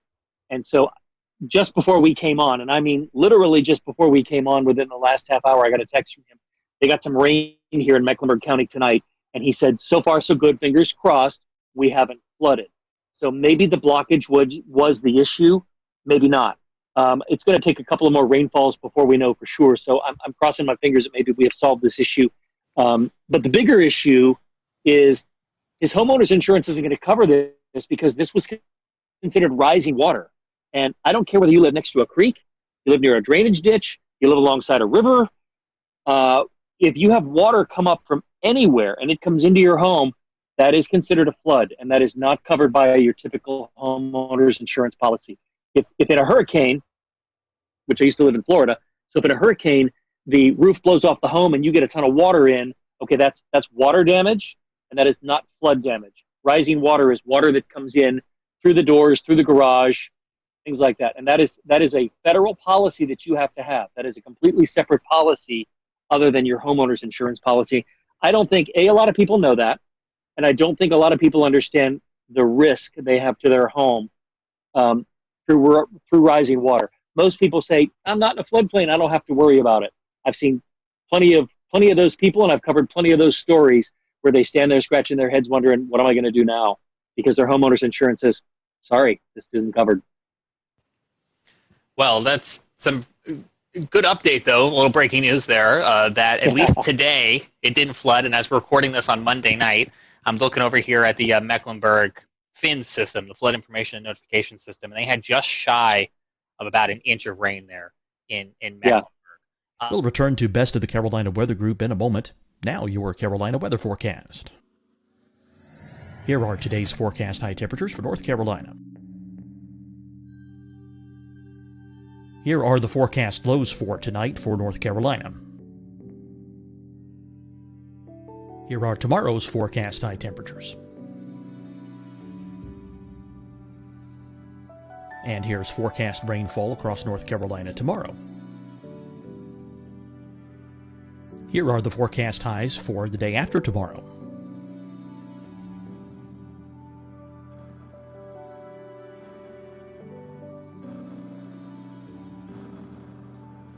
And here's the forecast rainfall across North Carolina for the day after tomorrow. This is the total rainfall forecast across North Carolina for the next 3 days.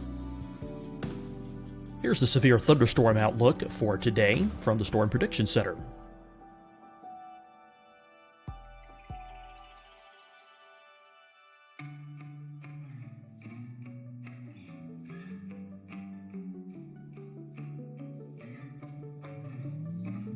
Here are the forecast high temperatures for today for South Carolina.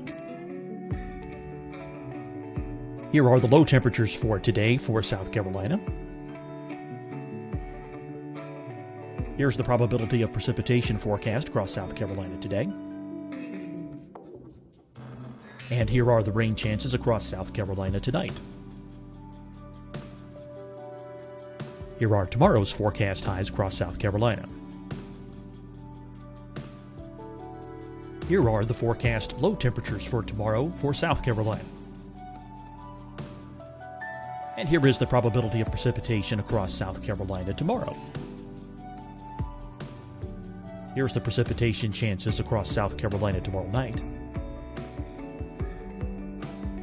Here are the forecast highs for the day after tomorrow in South Carolina. Here are the forecast low temperatures across South Carolina for the day after tomorrow. And here are the rain chances across South Carolina for the day after tomorrow. And South Carolina's probability of precipitation for that night. Here's the Storm Prediction Center's severe thunderstorm outlook across South Carolina for today through tonight. Here's the Storm Prediction Center's severe thunderstorm outlook across South Carolina for tomorrow and tomorrow night. And here's the Storm Prediction Center's severe thunderstorm outlook across South Carolina for the day after tomorrow through that night. Here's the severe thunderstorm outlook for today from the Storm Prediction Center.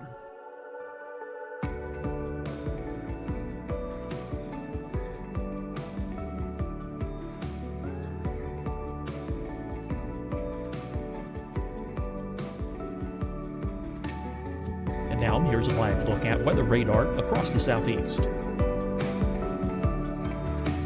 Fight the spread and take a stand against coronavirus. Wear a mask in public. Stay at least 6 feet apart from others. And get tested. Join us and fight the spread. Visit scdhec.gov/COVID-19. Getting tested for COVID-19 helps you to take the steps needed to protect yourself, your loved ones, and your community. Find the testing location at scdhec.gov/COVID-19 testing. Hi, everyone. I'm Dr. Mandy Cohen, Secretary of the North Carolina Department of Health and Human Services. And when you follow the 3 W's, you protect your family and your neighbors from COVID-19. When you leave your home, practice your W's. Wear a cloth face covering, wait 6 feet apart, Wash your hands often. Wear, wait, wash. We're in this together. Stay strong, North Carolina. Deciding when to wear a mask isn't about who you know or how well you know them. Just ask yourself, will I be with anyone I don't live with? If the answer is yes, get behind the mask. Help slow the spread of COVID-19. Get behind the mask. Learn more at covid19.ncdhhs.gov. You'll see your Carolina weather forecast at 25 and 55 past. And now back to the best of the Carolina Weather Group on the all-new Carolina Weather Net. You know, I talked about the rising water coming into his home, and you'll see it if we show some pictures and video here. But the bottom line is his townhome, if you can imagine this, runs this way, but the back of his town, the driveway runs down. And so you've got 4 townhomes, and the first one up at the street level is street level. But his is higher because the driveway slopes down in the back. And of course, because the driveway slopes down, you need a couple of grates down there that lead to rain runoff. And that's what was backing up, and it of course backs up to the lowest point, and the water came into his house. So I don't want to lead people to believe it came in from the street. It actually came in from the 2 grates that were in his driveway, but because he was down at the lowest point, water came up there. And the grates are on private property, but are connected to city-owned drainage? Yep. It's a stormwater drain.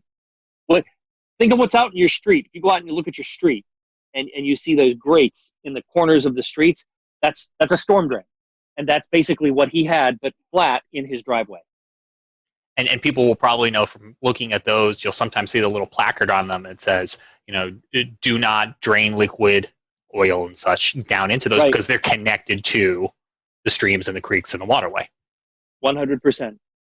Which in Mecklenburg County, as I think a lot of other places, but especially here in Mecklenburg County where we have the urban development, all of that infrastructure is needed for anyone who doesn't live here to drain off into our nearby creeks in order to keep that water flowing, ideally away from your house. Ideally. The gentleman you talked with, in terms of repayment, is the city offering anything in terms of mitigating this flood damage to his home? Well, that's the next part of the story. Step number 1 was to get the flooding stopped and to get them out there and to dig into the ground and find out what was the problem. Was it a blockage? Was it pipes that were too big flowing into a pipe that was too small and it just couldn't handle it, backed it up? So step number 1 was getting the flooding stopped. But to answer your question, that's where the lawyers get involved, and that's where the city's legal department gets involved. And they're having conversations with him that right now I'm not privy to. But, in my experience, and I'm just cutting him out of it, but in my experience over 31 years, watching people wait for repayment from some kind of a government entity, I'd say it's about 50-50 as to whether you're made whole or not. Can the city be held liable for the first flood because they didn't know there was a blockage? Should they have known? It's what did you know and when did you know it? And so as soon as they were alerted to the fact that there was a problem, okay, now maybe they didn't act swift enough, and maybe there's a lawyer, his lawyer, that will make a compelling argument enough to say, hey, wait a minute, we alerted you that there's a problem. So that's where it gets sort of tricky, James, is that what are they really responsible for? The first flood or the following 7? And that's a good question. And, I'm looking forward to following it. I'm curious to see where it's going to go. But all of it could have been avoided in terms of waiting for the city to reimburse and whatnot if there'd been a flood policy. It really struck me. When I first heard this story pitched, I thought, he must live along a river or a creek or a stream, and he doesn't. Nope. Yeah. Right in the middle of the city. Bill, I want to come back to you in a few minutes because I know there's some more that you have to share, tips and tricks for folks wherever they live, things for them to consider on their homes. I want to bring in Scotty Powell, who's going to expand the scope and continue our conversation. Yeah, thank you, James. Much like the Charlotte-Mecklenburg area, another metropolitan area that's really growing a lot of urban development is the Horry County area. That's Myrtle Beach, Conway, South Carolina. Tonight we have Annette Montgomery and April O'Leary with us. Annette, you cover this story a lot for WPDE. I came across some of your reports there. You guys see flooding maybe a little bit different than what Bill was talking about. Obviously, flash flooding, a big concern. But a big concern for you all in Horry County is when we see these heavy rain events occur. And this doesn't necessarily have to be tropical rains or tropical storm activity. This could just be heavy rain that's developed over North Carolina, anywhere between 3, 4, 5 inches of rain, and it kind of travels down the river system. Annette, you unfortunately have been covering these stories of folks who've been affected by also this water runoff and affecting many homes and many communities that are being flooded. Yes, I actually know a lot of homeowners that are selling their homes just simply because of the flooding. I actually did a story last week with a woman who she moved into the house less than a year ago and wasn't told by the owners that it floods just from small rain events. And she said it's flooded so many times since she's been there that she wants to move closer to the beach, which is insane because where she lives is a lot further, but it seems like this community keeps seeing flood events. And the unfortunate thing, like Bill was saying, is that she doesn't have flood insurance. And she bought this home with inheritance money. So she says she really feels like she's at her wit's end. And the county's telling her that, to wait for this buyout program, but she knows she's not going to get 100% of the value of her home. So she says, she feels like she's going to lose a lot of money, but she doesn't have another option at this point. And I've covered so many stories with similar families. Just another man, he's selling his home. But the concern that people have is when their homes flood, it's sewage water, it's things like that that's also in the water. So they're just very concerned for their overall health and their safety. So that's another huge portion that people might not realize, that these people are very concerned for their health as well. And Nat, correct me if I'm wrong, but this isn't just one community. There's several communities throughout Horry County that's experiencing this. Seeing a lot of videos out of the Socastee area, places like that are really experiencing this. We just went through a primary. I know that was a big topic of discussion among the city council and county commissioners. What did they have to say about this as a lot of their constituents are facing this flooding threat, it seems, almost every month? Yes. Just last week, I spoke with County Councilman Cam Crawford, and he tells me right now city leaders are looking into, and county leaders are looking into this relocation program, but they're waiting on money from HUD. So currently right now, it's a federal government concern that they're waiting on in terms of money to get to the county. But he said the only solution they're looking at right now is the relocation program, which buys out these homeowners. And a lot of them that I spoke with say that that's a huge concern for them because they don't want to be bought out, not at the market value of their homes. But that's the most immediate solution they're looking at right now. I want to get to April in just a second, but as Bill was talking about, Charlotte, a big metropolitan area, a lot of construction, a lot of concrete, asphalt, things like that, not a lot of drainage. Horry County also experiencing kind of a big boom, a lot of folks, businesses, housing developments moving into that area. So is that playing a factor into this flooding as well? Definitely development, and I know April's probably going to speak to this too, but definitely a huge, huge, huge concern for a lot of the people living here is that a lot of these homes and developments are being built on wetlands. And a lot of these people that are moving from these other areas to Horry County, just like the woman I spoke with, I think she was from New Jersey, they don't know about the flooding here and they don't know about the wetlands and how bad flooding happens just from rainfall. So a huge, huge, huge portion here and a huge thing that people focus on when they're speaking to these county councilmen is that, development cannot happen on wetlands. And that's something that happens quite frequently. I know I probably talked about what April's going to speak about, but yeah, that's a huge, huge, huge concern, development. Well, April, I want to bring you in. You run Horry County Rising, and this is a nonprofit group. You're out in the field. I've been following your Facebook page. I've followed the pictures and the videos. You're actually out there with the folks who are being affected by this day in and day out with your rain boots on, high water, kayaking. I've seen a lot of things going on. Tell us about Horry County Rising and just kind of tell us some of the stories that you hear day to day. Well, thank you so much, and thanks for not forgetting about families affected by flooding, especially to Bill helping to work with that family. That's a great model that I like to see in the media moving forward. But yeah, I flooded in Hurricane Florence, and prior to that was working in clean water protections, and I decided that I really thought that I could make a difference around flood mitigation and making sure our communities are more sustainable. Kind of seeing the trends and seeing the historical trends, both leading to loss of life, but also an increase in damages. And so I quit my position and created Horry County Rising. We are a social welfare organization trying to work with this vulnerable population around flood mitigation, but also trying to propel the government to have a plan. We really believe that there's some good components of a good flood plan, and we're really frustrated and concerned at this point, given that this is such a significant hazard mitigation issue, but also a public health concern, that we really need to have a plan that kind of defines what our priority projects are, a timeline for how to fulfill those, a funding source, a responsible entity, and really trying to explore all of the options that we have available to help reduce that exposure and reduce the catastrophic damages caused by flooding. And so, yes, we actually flooded twice this year. We flooded in February, and we also flooded in the first week of June.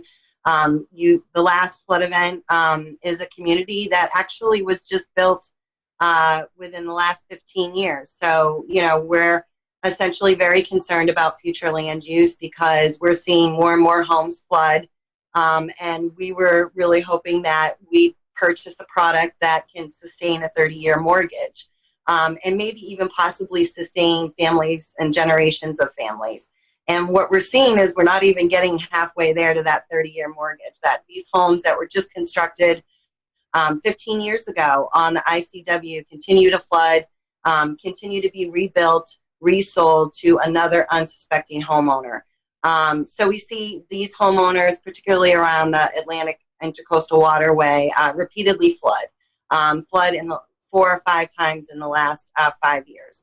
But we also are impacted by these significant riverine floods as well. So that's, events like Hurricane Matthew, Hurricane Florence, where we saw historical river crests. Hurricane Matthew broke Hurricane Florence's record level by 3.21 feet. It was the largest, most historical flooding event to hit this area. We've been fortunate. We haven't had too many storm surge impacts as of late, but we certainly do see concerns with flash flooding, much like you talked about earlier, Bill, where our infrastructure is aging. It was based on this assumption that we would have consistent historical rainfall trends, and naturally these really significant events, these high peak rainfall events, contribute to those flash flooding impacts, and we see damages as a result of that as well. April, obviously not mention any of the families that you work with, but just some of their stories. Can you tell us a few of those? I mean, I don't live near the coast, and I know coastal areas always hurricane threats there. We experience flooding up here in Western North Carolina, but we don't experience it like you guys do. I mean, it's just a constant, like you said, already 2 times this year, not counting all the previous years. What's their stories like? What are they telling you? I mean, I know you're the advocate for them, that you're going out and trying to spread the word. So what do you hear from these families? The first initial response, I think, to any kind of catastrophic flood event is, how do I control this water? But, we're really trying to focus and shift that perspective and really kind of explain that this isn't a water issue, so to speak. Yes, we're seeing high peak rainfall events, more flooding, obviously as a result of rainfall events being more frequent and more intense. But, this is a people problem. It's just a flood if there's no capital investment in that area. We won't see catastrophic damages. So it's really about understanding what your exposure is and understanding what your risk is, and doing all you can to mitigate that risk and reduce that risk. Annette touched on it. A lot of families, we have about 80 families that are interested in that flood mitigation buyout their counties. And there's only 35 million. So we're going to have a serious unmet housing crisis in the middle of a huge growth and population boom. So a lot of this is just really smart future land use. I also think we're a particularly vulnerable county. So we're among the top 5 hazardous counties. We should probably exceed those federal standards and those regulations, given that we're particularly vulnerable to flooding. We have a 100% probability of flooding if we get a hurricane, as indicated just with a tropical storm that we recently had. So, these families are particularly very vulnerable. We see a lot of financial stress. They lose their financial viability. So families that are typically getting ready to retire, or maybe just bought their last forever home and in retirement, that are on fixed incomes or flooding. They just bought their homes again, within 15 years, and, they're being impacted every year at this point. So there's a lot of real concern about that vulnerability and, how that really decreases a family's financial viability, and there's very few options. Obviously, protecting yourself and buying flood insurance is critical. You can flood from a tree or a beaver or a stormwater issue, or, Eastern Carolina getting 8 inches of rain. So, at this point, it's really crucial that we do all we can to educate the community about these issues, but also work with our elected leaders and our government to really take this very seriously and, do real common sense approach, like have a plan. Annette, one more question for you. You had an article or a news story out last week, June the 15th. Some flooded homeowners in the Socastee area actually planned a protest to make their voices being heard to officials. Can you tell us a little bit about that? So I spoke with one of the women who helped organize the protest, and what she basically told me is these homeowners, like April knows, they're just tired of flooding and tired of, elected officials telling them that they're doing studies, and nothing is being done. So they said, they're doing this to make their voices heard. And I know April could probably speak to that as well. A lot of them they just said this is their last resort. They feel like they've spoken to county council members, they've spoken to elected officials, and they just feel like enough is enough. So they said they're going to bring out some of their flooded items and have them laid out for people to see. And this is just to have officials really see how these people are being affected and what it's doing to them emotionally and physically, their stuff.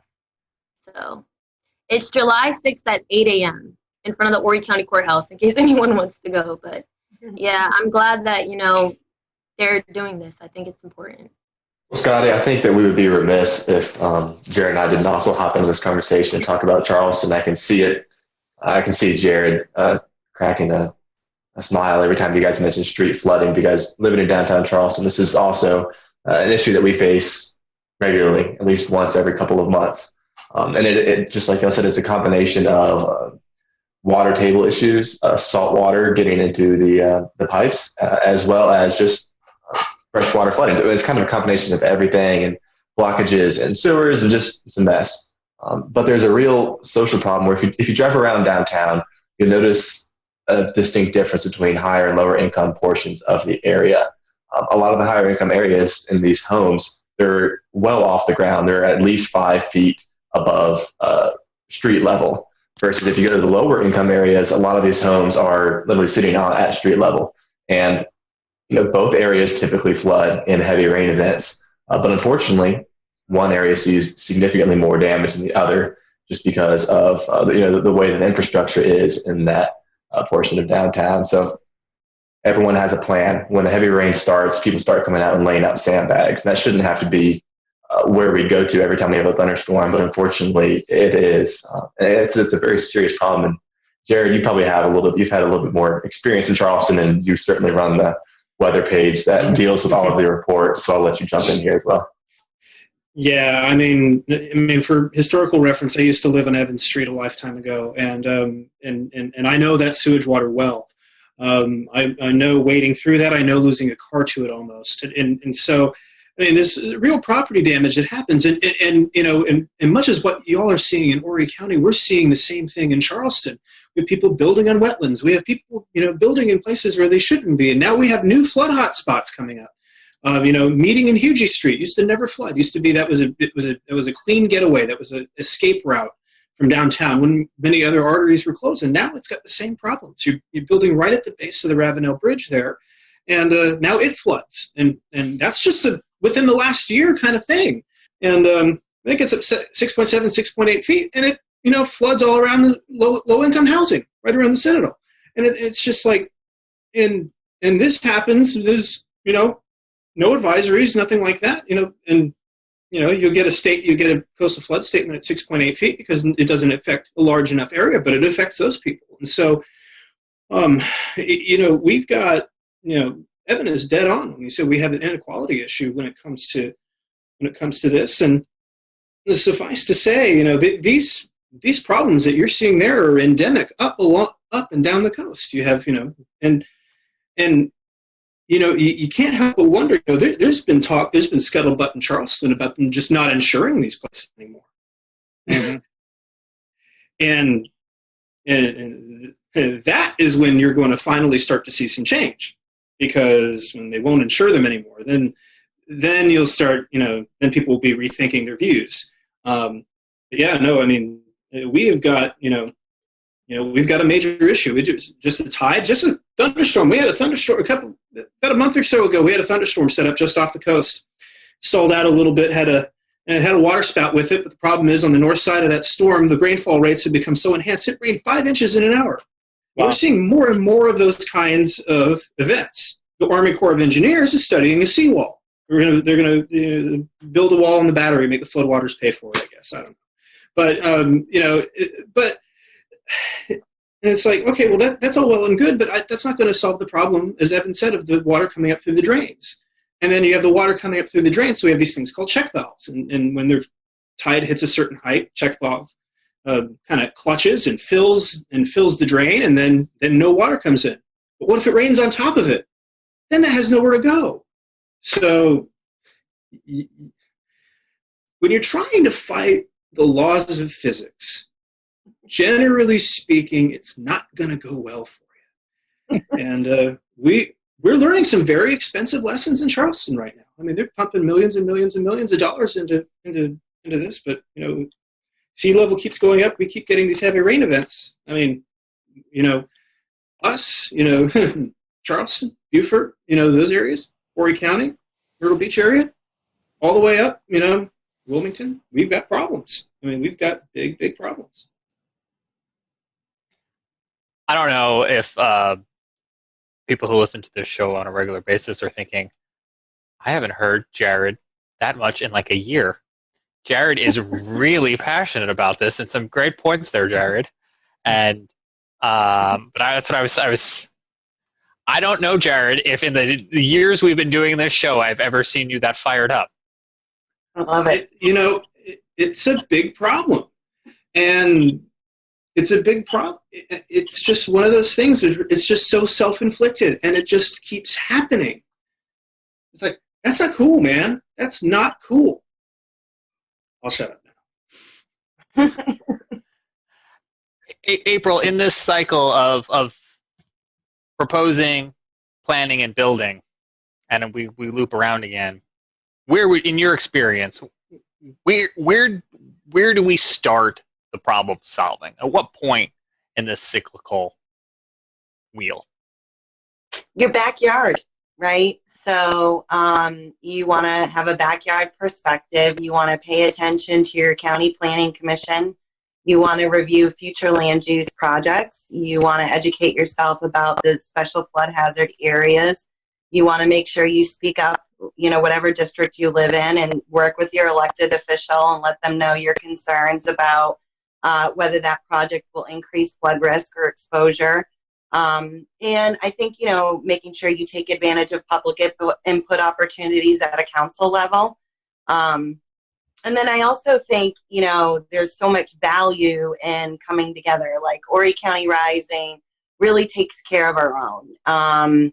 And we provide a forum, but also a support network. So we're all learning from each other. And I think there's just something so powerful about that because, every day we're growing and growing and we're learning more and more. And we took it from, just 80 people to 25,000 in 1 year. So I'm really optimistic. I have a lot of hope. And I think it's really important that when you're in this line of work, that you can remain hopeful and be optimistic. But I think it's really important to look at this from a vulnerability perspective and really make sure that we critically look at some of those socioeconomic vulnerabilities and make sure that whatever decisions that we make, that they are... We'll return to Best of the Carolina Weather Group in a moment. Now your Carolina weather forecast. Here are today's forecast high temperatures for North Carolina. Here are the forecast lows for tonight for North Carolina. Here are tomorrow's forecast high temperatures. And here's forecast rainfall across North Carolina tomorrow. Here are the forecast highs for the day after tomorrow.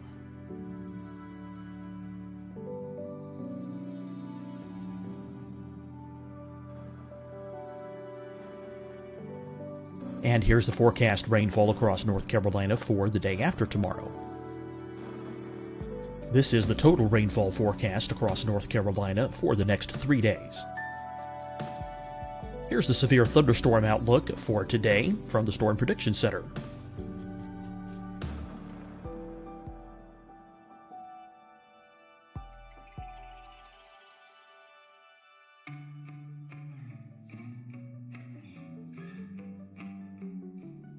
Here are the forecast high temperatures for today for South Carolina. Here are the low temperatures for today for South Carolina. Here's the probability of precipitation forecast across South Carolina today. And here are the rain chances across South Carolina tonight. Here are tomorrow's forecast highs across South Carolina. Here are the forecast low temperatures for tomorrow for South Carolina. And here is the probability of precipitation across South Carolina tomorrow. Here's the precipitation chances across South Carolina tomorrow night. Here are the forecast highs for the day after tomorrow in South Carolina. Here are the forecast low temperatures across South Carolina for the day after tomorrow. And here are the rain chances across South Carolina for the day after tomorrow. And South Carolina's probability of precipitation for that night. Here's the Storm Prediction Center's severe thunderstorm outlook across South Carolina for today through tonight. Here's the Storm Prediction Center's severe thunderstorm outlook across South Carolina for tomorrow and tomorrow night. And here's the Storm Prediction Center's severe thunderstorm outlook across South Carolina for the day after tomorrow through that night. Here's the severe thunderstorm outlook for today from the Storm Prediction Center.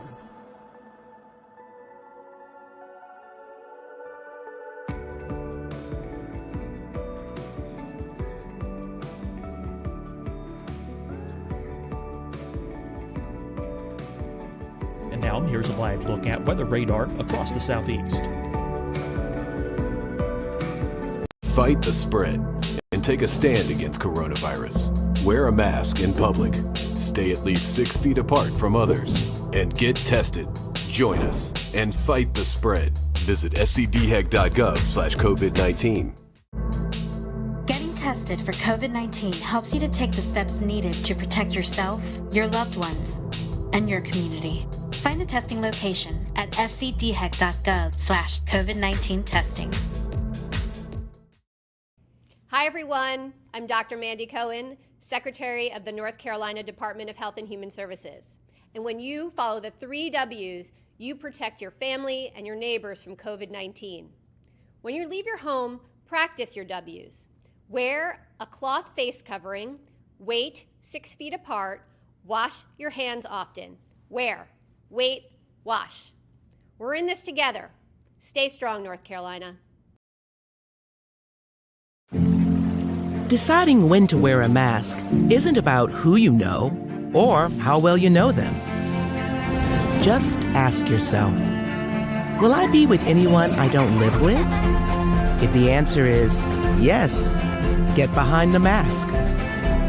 Help slow the spread of COVID-19. Get behind the mask. Learn more at covid19.ncdhhs.gov. You'll see your Carolina weather forecast at 25 and 55 past. And now back to the best of the Carolina Weather Group on the all-new Carolina Weather Net. Our socioeconomic factors in communities. So, that piece is really crucial. And obviously trying to overcome those deficits. There's not enough money. We're always going to have more need than we do funding and resources. So partnerships and engaging with other stakeholders like all of you is really critical, and being engaged is critical. Bill, I want to bring you back into the conversation because at the start of our program tonight, you were telling us about a gentleman here in Mecklenburg County who fell victim to urban flash flooding. You know that I recently bought a house. And when we bought our house, I looked at it, it's atop a hill, and water should flow away. But tell me, Bill, what the other things as a homeowner do I and all of the other homeowners out there need to be considering to put ourselves in the best position we possibly can? All right. First of all, let me apologize for my lighting because it got dark on me. I'm outside. I'm just glad you're enjoying the beautiful Carolina weather. Yeah, I'm not telling ghost stories, although it may look like it. But okay, so I don't care where you are, you should entertain the idea of a flood policy. They are not that expensive. And I will tell you, it's the first thing people tend to cut out of their budget. Now, I'm going to circle back around to something I think what Scotty said before about, when are they just not going to insure? Well, you know what? People need mortgages to buy some of these places. And so if insurance won't insure it, then you can't buy it. And so I think he raised a very good point there. When insurance gets tired of paying for these bailouts and gets tired of, we used to say the same thing. When are these people along the beach going to quit building homes along the beach? When we know this area gets hit by hurricanes all the time. Well, they're going to keep rebuilding as long as insurance pays for them to rebuild. And so it's sort of the same problem here. I lived in Tampa. I lived in flood zone 3. So I lived at the very top of Tampa Bay, literally the bay.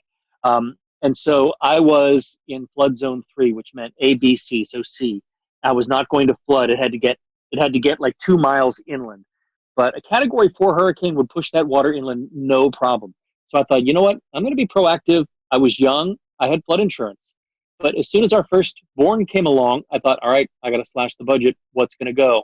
And it was my $200 a year flood policy that went. And I thought, you know what? I'm not going to need it. And as it turns out, I didn't need it, but I rolled the dice.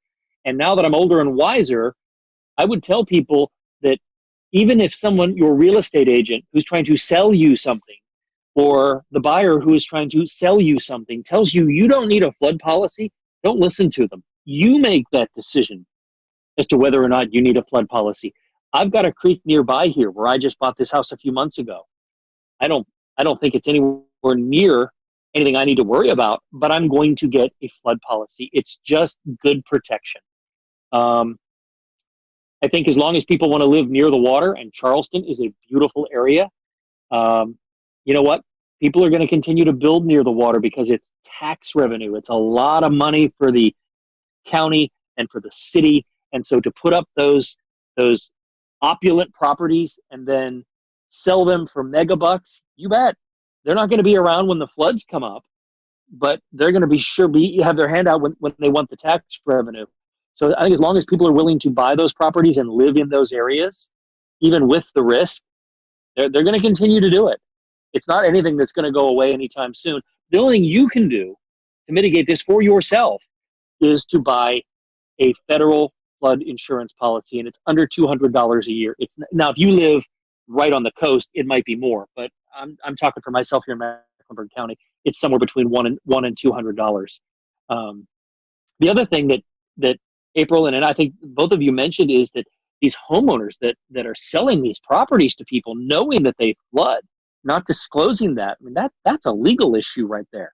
Now, you know, if your home's flooded, what am I going to do? Fix my house, or am I going to file a lawsuit against the former owner? It comes down to how much resources do you have, how much money do you have in the bank, and where do you want to put those resources? A lot of people would just choose to fix the home and then get out of it again. But, you know, you just really can't rely on, you should be able to, the seller and the real estate agents involved, but you have to protect yourself. And the only way, again, going back to, is a flood insurance policy. Are there different tiers or different versions of this flood insurance that different people should be considering? Yeah, I'm not in the insurance business, so I won't pretend like I am. But having looked at a lot of insurance policies over the years, just through the eyes of a consumer reporter, yes, there are. You know, if you live along the coast, you're going to pay a higher premium to live there. And a lot of people are willing to do that. But if you live inland, if you live just anywhere near a creek or a river, and I'm not saying so that you have riverfront property, but if you live anywhere near it, and I think it's reasonable to ask, you know, what's the 500-year flood plan? Most people don't think, 500 years, that'll never happen. Well, look what's happened in the last few years. Yeah. And I know here in Mecklenburg, and I can't speak for Oregon County or any other municipality in the Carolinas because I think it varies. There are maps out there that hopefully you can get your hands on. You can here in Mecklenburg. You can go on to, I want to say county, could have been city. Yeah, yep. And you county can see, and city government. Yep. They'll make it all available to you, and you have to then take the ball and put it in your court and decide whether or not you want to spend a couple $100 a year for a flood policy. And it is worth it. It is worth it. And I'm going to be getting one here. We just moved in here a few months ago, and we're coming into the rainy season now. It is definitely something that is worthwhile. I know when we bought our house, I looked at that map and we were clear of the 500-year flood plain for the nearby creek. But I think after tonight's conversation, I'm going to take another look at that because it's not out of the question. And, you know, the thing that is striking to me that is timely to this conversation, just in the past few days during their regular coronavirus briefing, you had North Carolina state officials coming out and reminding folks that they can still sign up for hurricane relief programs. Hurricane Matthew, Hurricane Florence. These storms are over 2 years ago, and folks are still needing help to clean up. I don't have to tell you that if you're watching or listening to the show and you're in that position, but I will say it's easy for me here in Charlotte to forget that there are still communities trying to clean up from those storms, those floods more than 2 years ago. Yeah, James, let me throw one more point is, and a lot of people think that, oh, you know what, I'll just wait till I see a storm coming and then I'll get the policy. But a lot of these policies have exclusions, and sometimes they won't write 30 days before a storm. Now, nobody knows 30 days out when there's going to be a storm, but it isn't something that you should sit on your hands. If you're even thinking about it, you shouldn't wait, because a lot of insurance companies will not write policies the minute your area goes into a hurricane watch or a hurricane warning. Or even a flood watch or a flood warning, or if rain's expected heavy and the meteorologist is saying, hey, I think there might be, look for a flood watch. The insurance companies are going to use whatever they can to not pay you, down the road if they can. That's how they make money. That's their business model. They don't really want to pay out. And so you can't sit on your hands and wait for the radar to start spinning counterclockwise before you decide you want to do something. At that point, it's too late. You just got to hope for the best. It reminds me of life insurance. We got life insurance after my son was born, and I think it had at least a 14-day, if not a 30-day kind of waiting period. Yep. I want to give each one of you a chance to tell us where we can find you or your organization on social so we can stay informed. But I also want to ask if there's anything else that maybe we forgot to ask or we didn't ask that you wanted to get out there. And I'll start with Bill on both of those points. Bill, how can we follow you on social and get updates on this and other stories like it? The best way to follow me on social is I have a Facebook page that is station branded WCNC Bill McGinty. I put consumer stories on there, and consumer advice from time to time. I'm not super active on social, but I should be. James, I see you grinning there. He will be. Don't worry. Yeah, right. But you can also find, my consumer reports on WCNC.com. I just made up for it right there, James. WCNC.com and our WCNC Facebook page. They take a lot of the content as well. I just think that it's better to tell your friends and family members, if they live anywhere near a body of water, that they at least investigate a flood policy. You might be surprised how cheap it is, and it's one of those things. It's like life insurance. You don't. And I had a family member that needed the life insurance after signing up for it, and you know what? It made all the difference in the world in terms of childcare and things like that going forward. So, I know we hate paying those premiums, but boy, I'll tell you, when you see rising water coming up, you're going to be darn glad you did.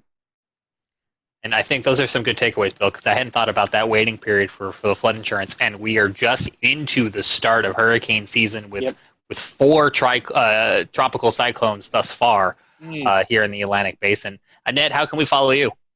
You can follow me on Twitter at AnnetteMTV and then Facebook at Annette Montgomery WPDE. And like Bill said, I'm going to brand my station, WPD.com. You can find my stories there as well. Hey, you got to plug them, right? You got making a lot of bosses happy. That's right. April? We have a Facebook group called Horry County Rising. Our website is horrycountyrising.com. And the only thing I just wanted to add was I just wanted to thank you all for doing this today, because these families, your home is supposed to be your sanctuary and where you feel safe, and these families lose that after you flood. And so I think the more we can keep having this conversation, the better. So thank you so much. And we appreciate you all and your time tonight and your expertise in joining us here on the Carolina Weather Group. And we'll remind folks at home that if you're dealing with an issue or have something on your mind that's weather related, you can always hit us up here at the Carolina Weather Group. Or if you're in any one of these areas and you need to get McGinty or Annette, we need to come up with, do you have a franchisee name yet? We need to come up with one. If you need to get Annette, you can do that as well too, to have them help you out in some of these situations. So on behalf of the Carolina Weather Group, with Jared in Charleston and Evan physically sitting in Asheville, but with Charleston in his heart, and Scotty Powell in the mountains, I'm James Brierton. Thanks so much for joining us. We'll see you back here next week for another edition of the Carolina Weather Group.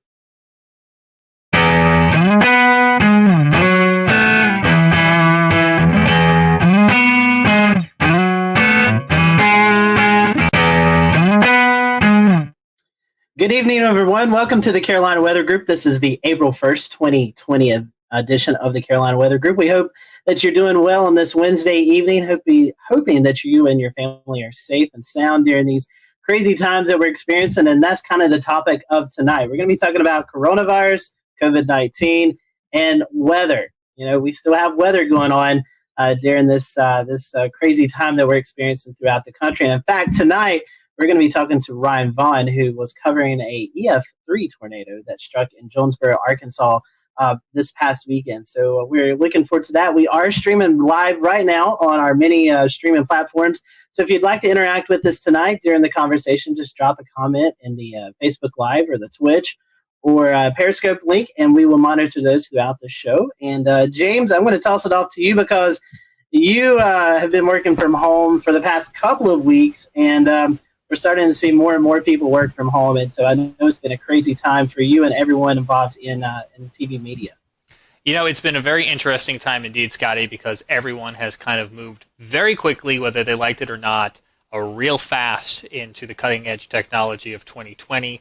Everyone suddenly knows what Zoom conference is. It wasn't but 3 weeks ago when we would be booking guests for the show saying, hey, we're going to send you a link to a Zoom conference, and then had to proceed to explain what Zoom conference is. We do not have to do that anymore with so many folks using Zoom conference or similar products. So we're going to be talking to Ryan here in just a moment about his experience this weekend with him and his team covering a very a severe and significant incident in Jonesboro, Arkansas. We also have Brad Panovich on with us tonight from WCNC Charlotte, who is very comfortable in his home studio. You've seen his weather video blogs many a times, and now that is his TV space as well, too.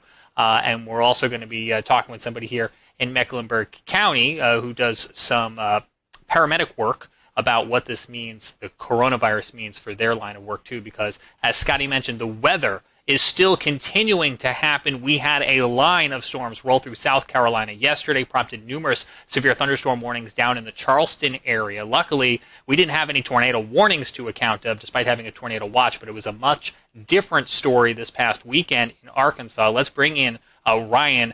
You were actually working from home, and you had your other meteorologists back in the station. Just bring everybody up to speed if they're not familiar with what took place this past weekend. Okay, so typically in a severe weather situation, we would all be in the studio. We were going into this, we were low wind severe weather threat.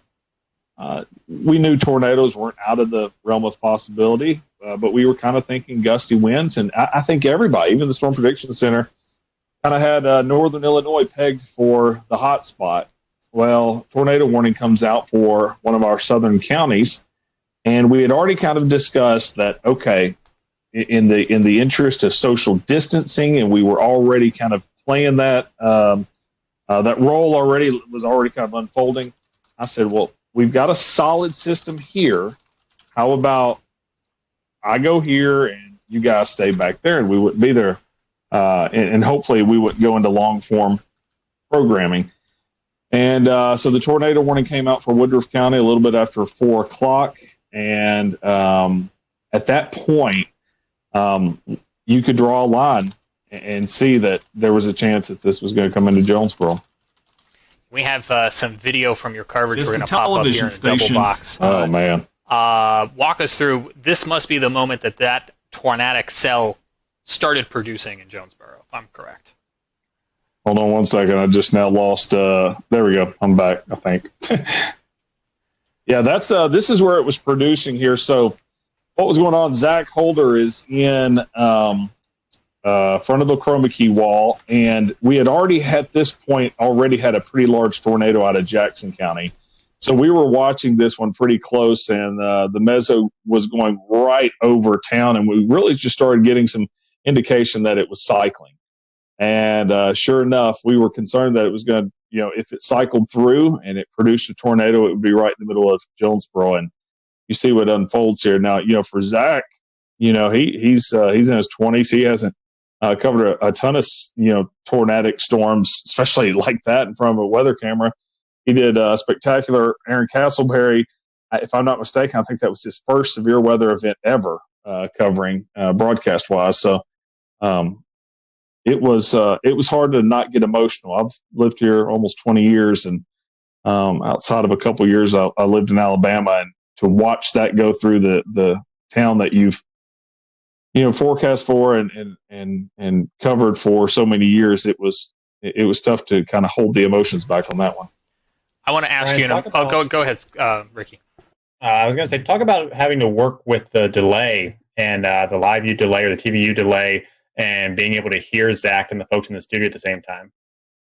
Yeah, that was tough. I learned some lessons. We had the delay, and stepping on each other and things like that was a little bit of an issue because when you're in severe weather coverage, you speak in half sentences. You can be sitting there talking about, okay, guys, this tornado is coming for, and you'll stop, and you're thinking they're done, and you step in. And so there was a little bit of an issue there in the middle of that also. So while we're all going through that, Southwest Power Authority feeds Jonesboro and Paragould. So even though I was 19 miles to the north, when they started taking power hits, I started taking power hits. So I lost programming. I lost what they were seeing, and then also was losing access to Max. So I had Max 1 up in here. They were using Max 2. Then they lost Max 2, so they needed access to Max 1. So after I lost programming, after I lost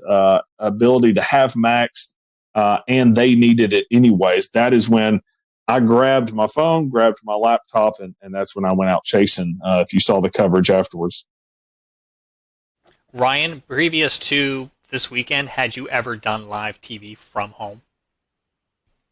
Oh, live television yet from home. Yes, that past Thursday we had done all shows. We were kind of dabbling. We're going, okay, do we want to do this completely from home? Do we not? And so Thursday was a beautiful day. Zach was back at the studio, and so we did that. I went live from my backyard, and it went great. Everything went great. And so that's kind of where we were going into this, going, okay, this could work. I will say there was another time about 2 years ago. We had a just random tornado warning.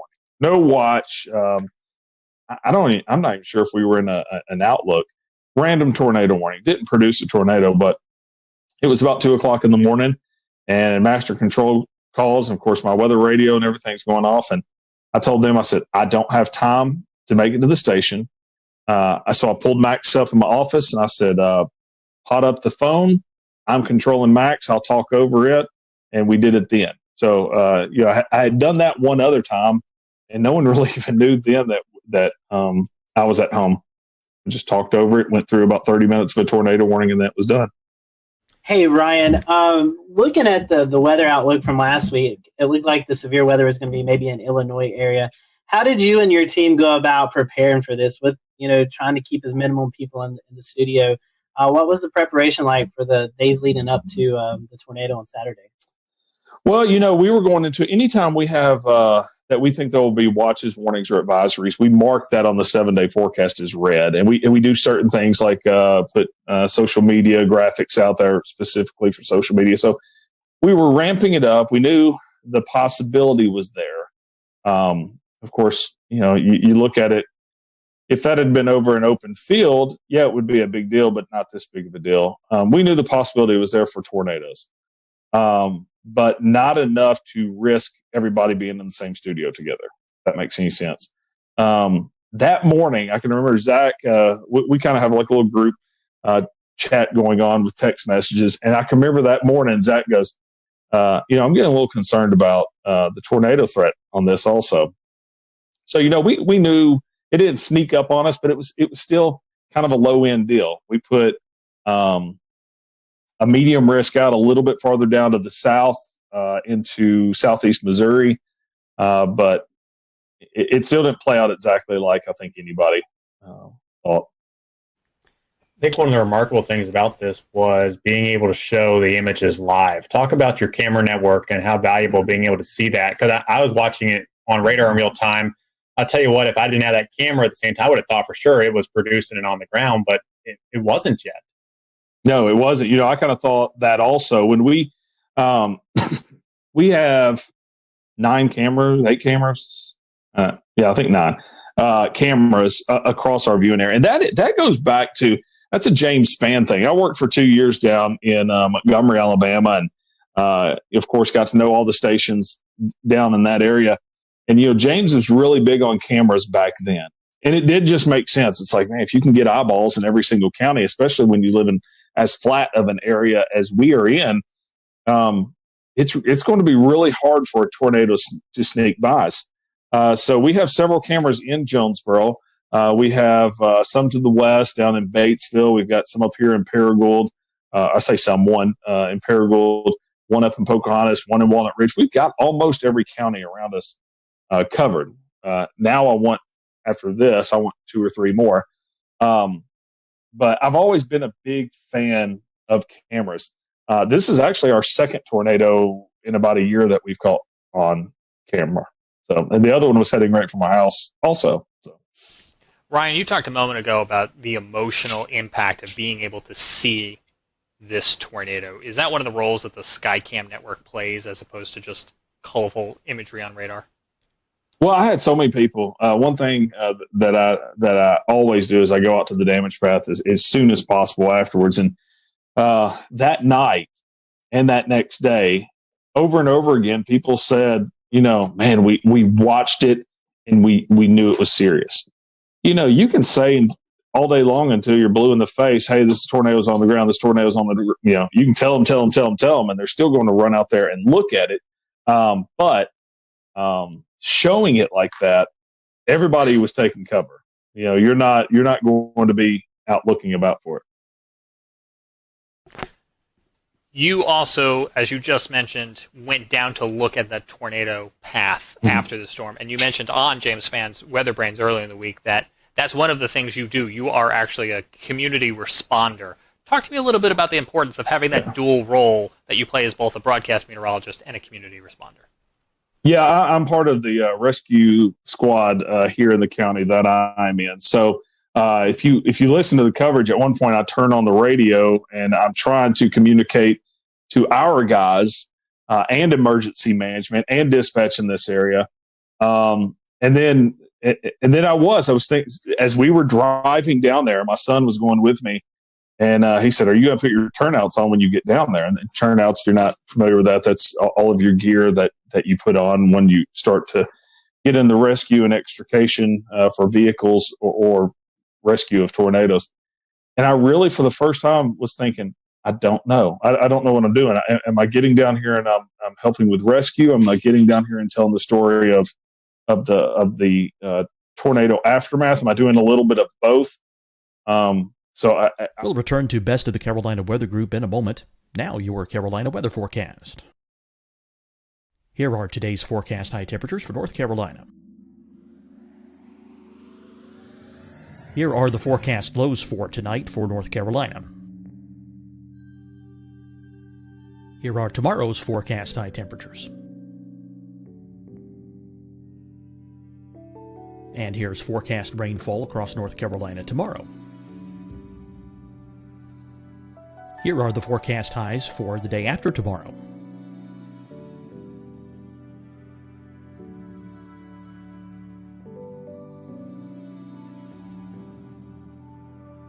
And here's the forecast rainfall across North Carolina for the day after tomorrow. This is the total rainfall forecast across North Carolina for the next 3 days. Here's the severe thunderstorm outlook for today from the Storm Prediction Center.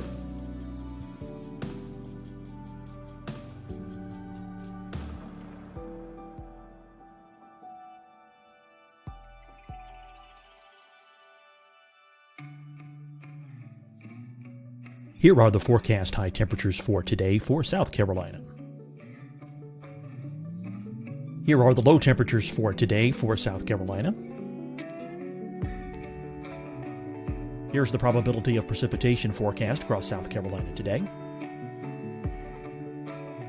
And here are the rain chances across South Carolina tonight. Here are tomorrow's forecast highs across South Carolina. Here are the forecast low temperatures for tomorrow for South Carolina. And here is the probability of precipitation across South Carolina tomorrow. Here's the precipitation chances across South Carolina tomorrow night. Here are the forecast highs for the day after tomorrow in South Carolina. Here are the forecast low temperatures across South Carolina for the day after tomorrow. And here are the rain chances across South Carolina for the day after tomorrow. And South Carolina's probability of precipitation for that night. Here's the Storm Prediction Center's severe thunderstorm outlook across South Carolina for today through tonight.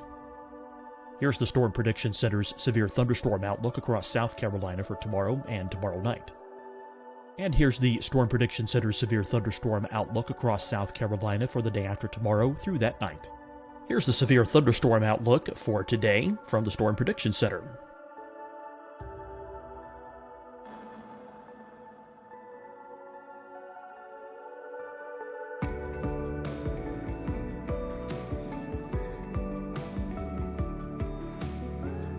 And now here's a live look at weather radar across the southeast. Fight the spread and take a stand against coronavirus. Wear a mask in public. Stay at least 6 feet apart from others. And get tested. Join us and fight the spread. Visit scdhec.gov/COVID-19. Getting tested tested for COVID-19 helps you to take the steps needed to protect yourself, your loved ones, and your community. Find the testing location at scdhec.gov/COVID-19 testing. Hi, everyone. I'm Dr. Mandy Cohen, Secretary of the North Carolina Department of Health and Human Services. And when you follow the 3 W's, you protect your family and your neighbors from COVID-19. When you leave your home, practice your W's. Wear a cloth face covering, wait 6 feet apart, wash your hands often. Wear, wait, wash. We're in this together. Stay strong, North Carolina. Deciding when to wear a mask isn't about who you know or how well you know them. Just ask yourself, will I be with anyone I don't live with? If the answer is yes, get behind the mask. Help slow the spread of COVID-19. Get behind the mask. Learn more at covid19.ncdhhs.gov. You'll see your Carolina weather forecast at 25 and 55 past. And now back to the best of the Carolina Weather Group on the all-new Carolina WeatherNet. First times where I was thinking to myself, what are we going to be doing when we get down here? And of course, our news folks were already on the scene. Zach and Castleberry were continuing the coverage from a weather side of point of view. And I really did. I mean, you look at that, I thought we were going to be pulling dead bodies out all night. And we weren't. So we had Damon Lane from KOCO in Oklahoma City on our show 2 years ago, and he talked to us about what it was like one day to be on television at the studio tracking a storm as he knew it was coming into his neighborhood. What was it like to be home with your family within earshot and having a tornado in your community while also trying to be a broadcaster? Well, a lot of people have laughed about hearing the snapping. I was going, and what I was doing, I was trying not to go, hey, Jennifer, yell into the other room, or hey, George and Avery and Kate, get downstairs. I was trying not to do the yelling at your family, get the dog out of here, get the dog downstairs, that thing. So I was kind of meaning get in here so I can, lip sync to your, and so Jennifer comes in here and I said, get downstairs. And I point over at the television, and I wasn't sure if they were watching it in there. And judging by my wife's eyes, I don't think they were. And she looks over at the television, and by that point it was tearing stuff up, and they moved real fast and went down there. But, our wives do this, without us here all the time. In severe weather, they get tornado warnings here, and her job is already to get all the kids and pets and go downstairs. So I don't really know what I was doing, saying, hey, like I'm going to step in and be the leader of this, because they've done this in the past. And so I realized that after the fact. I'm like, you don't need me to tell you to go downstairs. You probably already knew. But it was wild. And then when I was leaving here, we were having flash flooding in our neighborhood. And it was kind of wild, but I knew that they had everything under control here. And fortunately, I've got a 17-year-old that can handle things here. So I felt comfortable leaving in the midst of that also, once I knew it was going east of us. Ryan, the tornado EF3, 140 miles per hour winds. I think this happened right around the 5 o'clock time frame. On a normal Saturday night, people would be out at restaurants, shopping. But with the coronavirus going on, thankfully, unfortunately, we had 22 injuries, but I feel like this could have been a whole lot worse if we wasn't going through COVID-19. Oh, we would have been pulling bodies out. Of those 22 injuries, only 2 of those were hospitalized. So you got to think of a large part of those were probably just scratched up arms and things like that. But, I just think I just left the mall about 2 hours earlier. We went and picked up a cake right beside the mall, right where it hit. And I can remember going by Best Buy. My wife and I were even talking about it. We were like, wow, look at that. They've got a tent out front. What they were doing is, she goes, yeah, I bet they're you pull up and you say what you need and they run in and get it and check you out. And I was like, oh yeah, that's kind of cool that they're still open. We even commented, talked about it before we were heading home. And so you had, just a handful of workers in the mall. The rest of the mall was closed. So if you look at the aerials, I mean, it just tore up the mall. JCPenney, the roof completely ripped off, and you really can't tell until you look at the aerials how messed up JCPenney was. And Dillard's ripped out. A Saturday at 5 o'clock, all those places would have been busy. You think of Cheddar's. I think that's a national chain that you guys may know about, but Cheddar's is a restaurant that would have been completely packed with probably about an hour wait with people sitting all around it on a normal Saturday at 5 o'clock. Instead, they had a couple of workers that were cooking to-go orders. You had Academy Sports. You had several restaurants through there. And it also went through, and I'm going to check the numbers on this, but I'd venture to say the busiest intersection in Jonesboro, Arkansas, if not the top three. I mean, definitely. So you just had an extremely populated area that if this had hit on a normal Saturday night where people aren't staying inside, it would have been very bad. Ryan, you've had a crack at this before with back in the day when you had that other situation where you were home and you had to broadcast real quick. And you've prepared some and everyone's prepared, but last weekend was something no one has ever experienced before. And certainly to a greater degree than the last tornado that you covered from home. What did you all learn from that?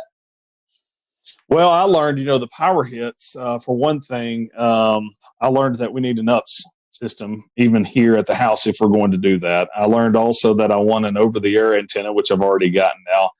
But more than likely, even doing all of that, there's going to come a time where we just all need to be in. I know we're trying to take the steps to be socially distant and things like that. But I think if we have another severe weather event like this, we probably just all need to be in studio. Ryan, talking about the coronavirus stuff for a second, what challenges did that present after the tornado with rescue crews, with the recovery aspect and things like that? The scary part of it is, and it's really part of the reason why I decided that I need to start broadcasting from home, is that everybody forgot about it. So Saturday night, we're sitting there handing off microphones to each other. We're 6 inches away from the mayor talking to him and the police chief, and we're just helping people. It was like there was no virus. Late that night, we start thinking about it a little bit, and start thinking of, okay, we need to stay a little farther apart. We need, things like that. And then the next day, you get out and you get into the damage. You start helping people and you start talking to people, and everybody's just hugging each other and just happy that everybody's alive. And I had one lady come up and just give me a hug. And it was like, well, I'm not going to sit there and say, no, coronavirus. You're not going to say, well, I'm not going to go in this person's home and help them clean up because of the coronavirus. But later in the day, everybody just kind of starts thinking, well, this could be really bad. We've got people coming in from out of state. We've got people that are older. We've got, just everything started to coming around to where you slowly started seeing people taking more precautions. You slowly started, people are elbow bumping instead of hugging and crying and things. I did notice, in fact, Tim Marshall, I met up with him at the tire store, and that's the first time that I saw they were separating out the cleanup and rescue into groups of 10. They were telling all of them to stay 6 feet apart. So it took a while. But for a period, everyone forgot it. As I said, I'm on the rescue squad, and we 3 weeks back were handed masks, and we were supposed to be wearing masks and responding. Well, I wasn't rescuing people at that point, so I was just like, I'm not doing that. So I don't have to follow any rules because I'm not doing that side of it, and I'm back on the media side of it. But I look back and I'm like, man, I hope 10 or 14 days from now, we're not looking at this going, we all got a little too close. So. And that's it'll be very interesting to see how that goes. And you're right, it is weird. I mean, even me personally forecasting on a day-to-day basis, I've kind of had to tell myself, hey, this is still important, but it feels less important on a day-to-day basis with everything going on. So I want to bring in Corbin here real quick to kind of talk about maybe something that you guys experienced too, Ryan. And it was trying to shelter people during severe weather and with the whole coronavirus situation going around. And Corbin, you kind of work in the emergency management field a little bit. Talk about what scenarios would play out and what problems play out with sheltering people during severe weather events while this virus is going around. So obviously that's one of the things that we really want to look into. There's sheltering in general is never a good situation per se, especially in severe weather events. And we're all very aware that, life goes on even though the coronavirus is our main focus right now. So one of the main things obviously is social distancing. There are some guidelines out from FEMA as well as DHS or DHHS that say, basically each person needs anywhere from about 50 to 80 square feet. So that's going to limit how many people we can put in a building and create shelter for. And especially if we're looking, 6 feet apart, so we don't, sneeze and cough on each other to limit the coronavirus spread at this point. So that's some of the things we're thinking about and we're actively working through in the Emergency Operations Center. I think in North Carolina, currently at the last count, there are 46 emergency operations centers active. So it's definitely something that's on the forefront of our mind. What about masks and stuff like that? Has that been given any thought? I know CDC's been reconsidering some of their thoughts, and Los Angeles tonight recommended their citizens wear masks when going out and about. Is there any benefit to that? Is there any downside to that? So that's obviously another one of the hot topics from the CDC. It's one of those things that's changing every 12 hours. For emergency responders, the protocols in North Carolina just changed to where we were only wearing masks on suspected COVID-19 patients. Now we're wearing masks on every patient encounter.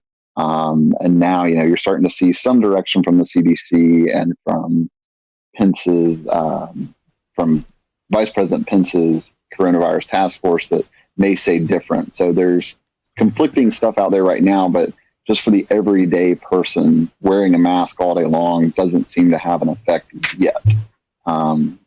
But we'll see what the data shows as the days come.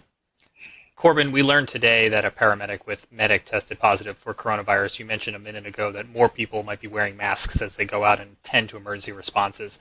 Did that decision to have everyone wearing masks as they're responding to calls come as a result of that positive coronavirus case, or more in line with the CDC updated guidelines? So just to clarify one thing, I'm a paramedic relief supervisor in Cabarrus County, but I did see the news about medic's case in Mecklenburg County as well. And that was actually put out yesterday by the North Carolina Office of OEMS prior to, I'm assuming, that case testing positive. But you got to remember, so an N95 is to protect the provider. A surgical mask also protects the provider, but it's better to kind of put on the patient because it's going to prevent them from spreading their germs, just like a surgeon in surgery. Patty, I think you had something. Yeah, I was wanting to ask Corbin. I'll ask you and Ryan both. Ryan, you live in Tornado Alley per se, the Arkansas area, kind of prone to tornadoes, especially this time of the year. As the CDC and as we hear about the doctors, we're talking about we're going to continue to kind of see that spike happen over the next 2, 3, 4 weeks. Do you think this will become more of a concern, Ryan, when you're talking to your folks? I know I'm not sure about your particular area, but I know places like Kansas and Oklahoma, they have these public storm shelters. How do you think I don't want to say you guys have fear of tornadoes because you're more used to them than we are here in the Carolinas, but how do you think preparing for severe weather days as well as dealing with the coronavirus, how do you think the psyche is going to play on people out in your area, Ryan? That's a great question because we have had some of the public shelters closed.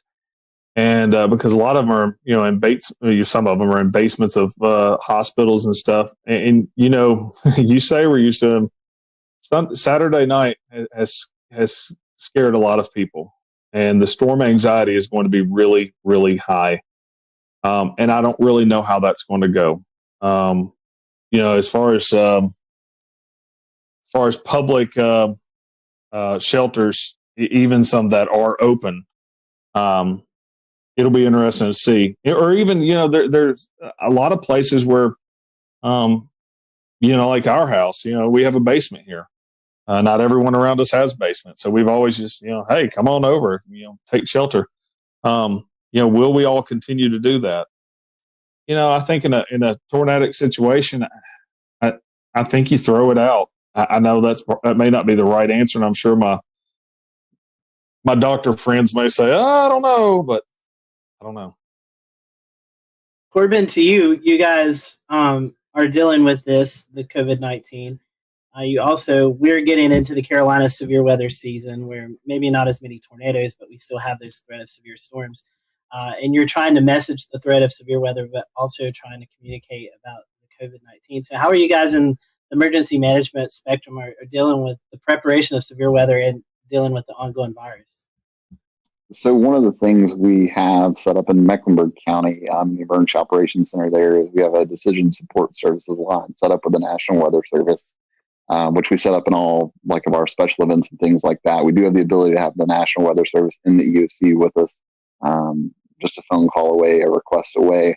But it's something that our Joint Information Center that deals with all the public information is looking at as well as we progress into our summer season, our storm season per se.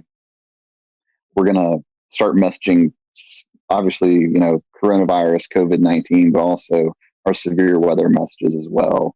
Before the coronavirus hit, we did participate in the nationwide tornado drill day at fire headquarters and everything like that. So we're still trying to do our normal stuff as well as focus on COVID.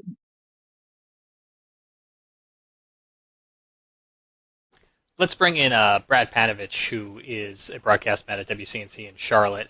Brad, if you were to go to air tomorrow for a tornadic situation, do you have something in mind that you would tell people in the event they either needed to leave a manufactured home to go to a sturdy shelter, or even afterwards if their homes were damaged? I found it was interesting. I read the press release that I think the governor of Kansas sent out. I think it was yesterday or today, basically saying, you got to prioritize the threat. So if a tornado is coming, that's your most immediate threat. So you need to seek shelter. But if you are going to seek shelter in a community setting, try to do the social distancing the best you can. But it's one of those things. If there's a train coming at you, you get out of the way of the train first, okay? And then you worry about all these other things secondary. So I think that what I would tell people is, do the best you can, but please avoid the tornado because that's the most immediate threat and most likely going to cause you your life. But I was glad to see Ryan's work, which was spectacular because it kind of gave me a little relief that, hey, we could do this remotely from a broadcast standpoint as well.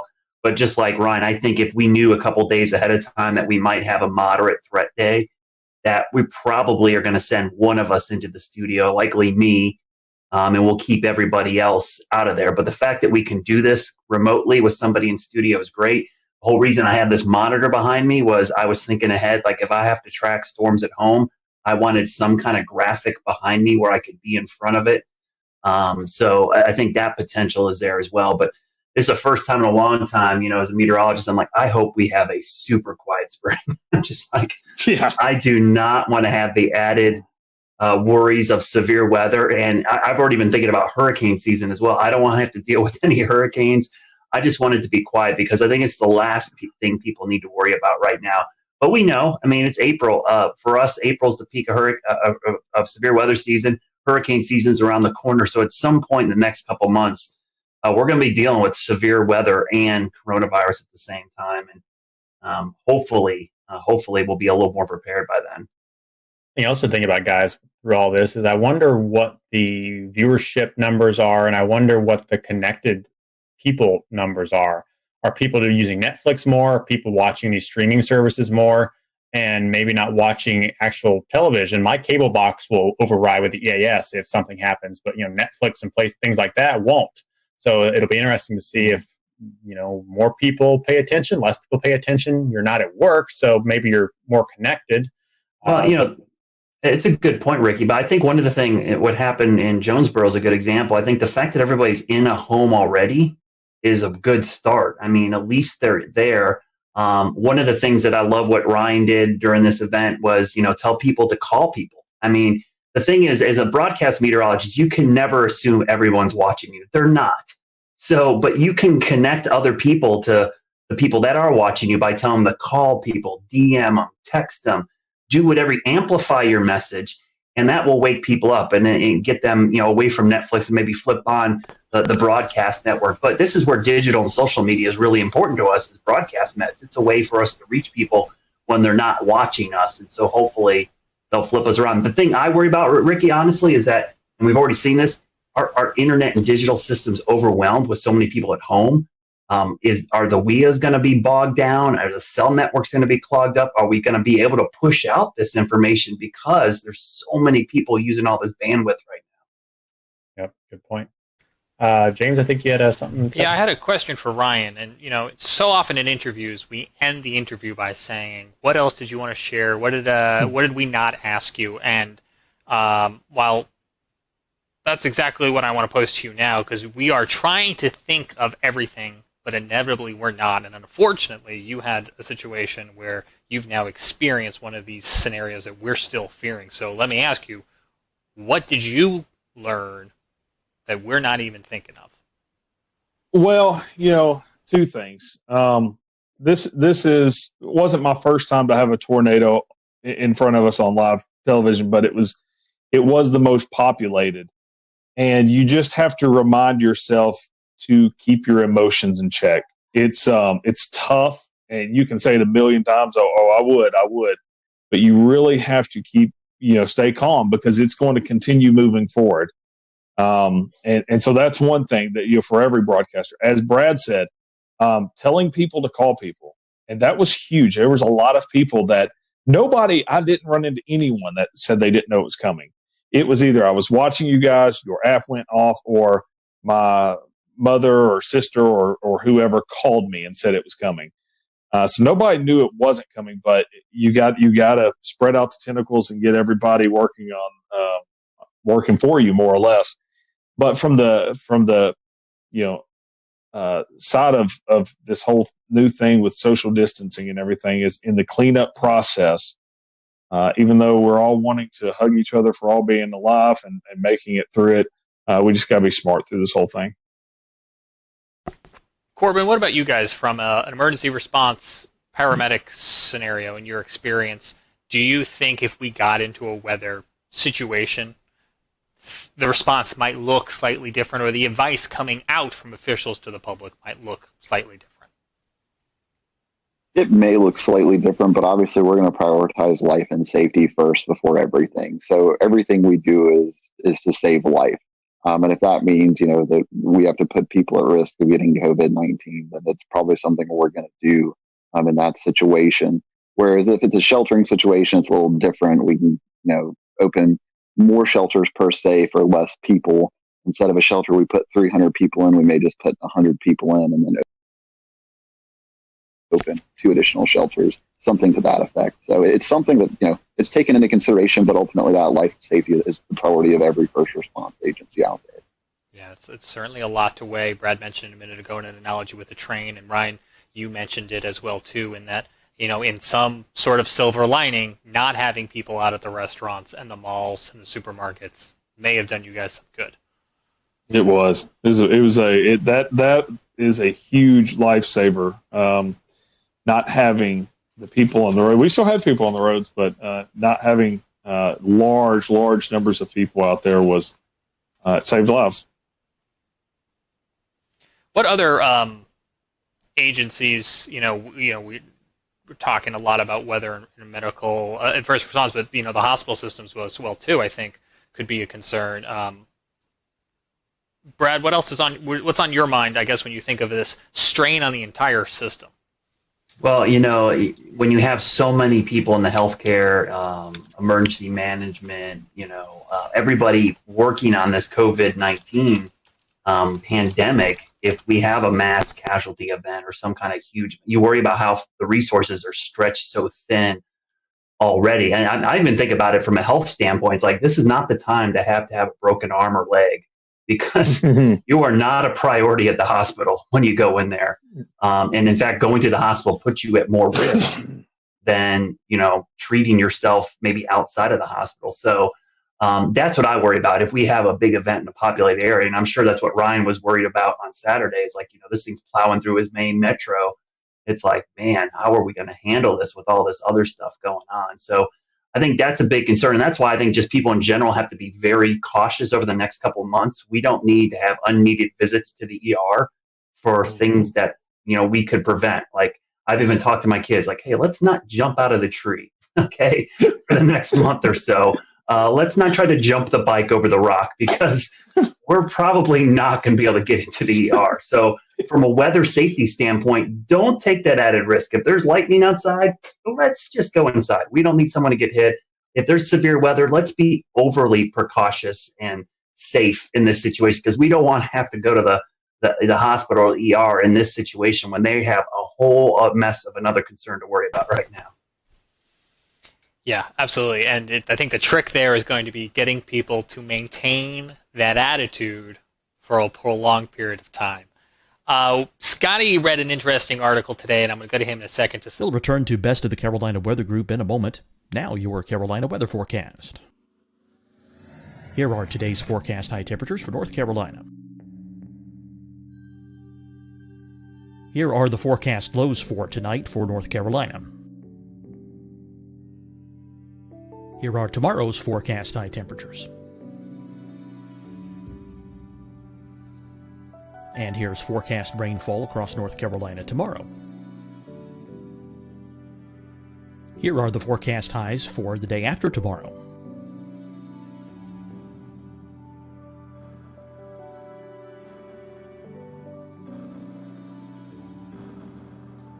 And here's the forecast rainfall across North Carolina for the day after tomorrow. This is the total rainfall forecast across North Carolina for the next 3 days. Here's the severe thunderstorm outlook for today from the Storm Prediction Center.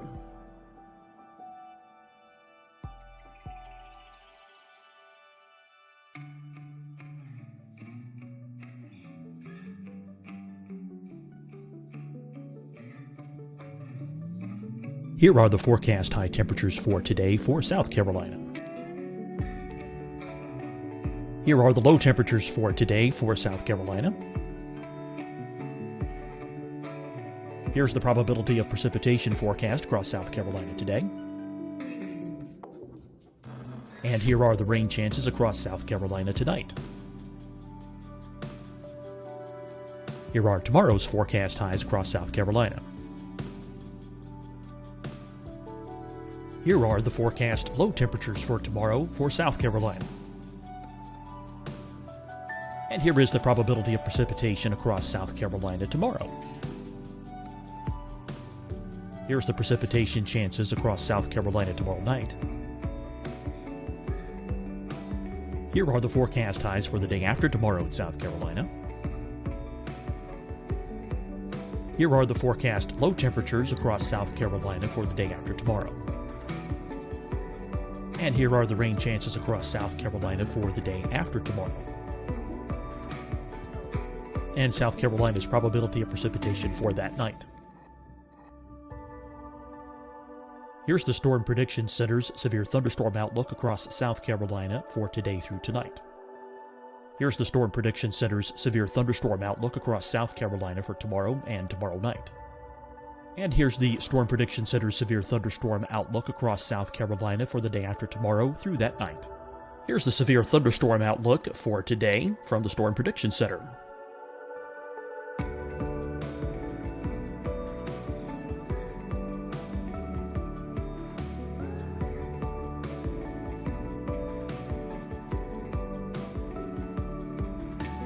And now here's a live look at weather radar across the southeast. Fight the spread and take a stand against coronavirus. Wear a mask in public. Stay at least 6 feet apart from others. and get tested. Join us and fight the spread. Visit scdhec.gov/COVID-19. Getting tested for COVID-19 helps you to take the steps needed to protect yourself, your loved ones, and your community. Find the testing location at scdhec.gov/COVID-19 testing. Hi, everyone. I'm Dr. Mandy Cohen, Secretary of the North Carolina Department of Health and Human Services. And when you follow the 3 W's, you protect your family and your neighbors from COVID-19. When you leave your home, practice your W's. Wear a cloth face covering, wait 6 feet apart, wash your hands often. Wear, wait, wash. We're in this together. Stay strong, North Carolina. Deciding when to wear a mask isn't about who you know or how well you know them. Just ask yourself, will I be with anyone I don't live with? If the answer is yes, get behind the mask. Help slow the spread of COVID-19. Get behind the mask. Learn more at covid19.ncdhhs.gov. You'll see your Carolina weather forecast at 25 and 55 past. And now back to the best of the Carolina Weather Group on the all-new Carolina Weather Net.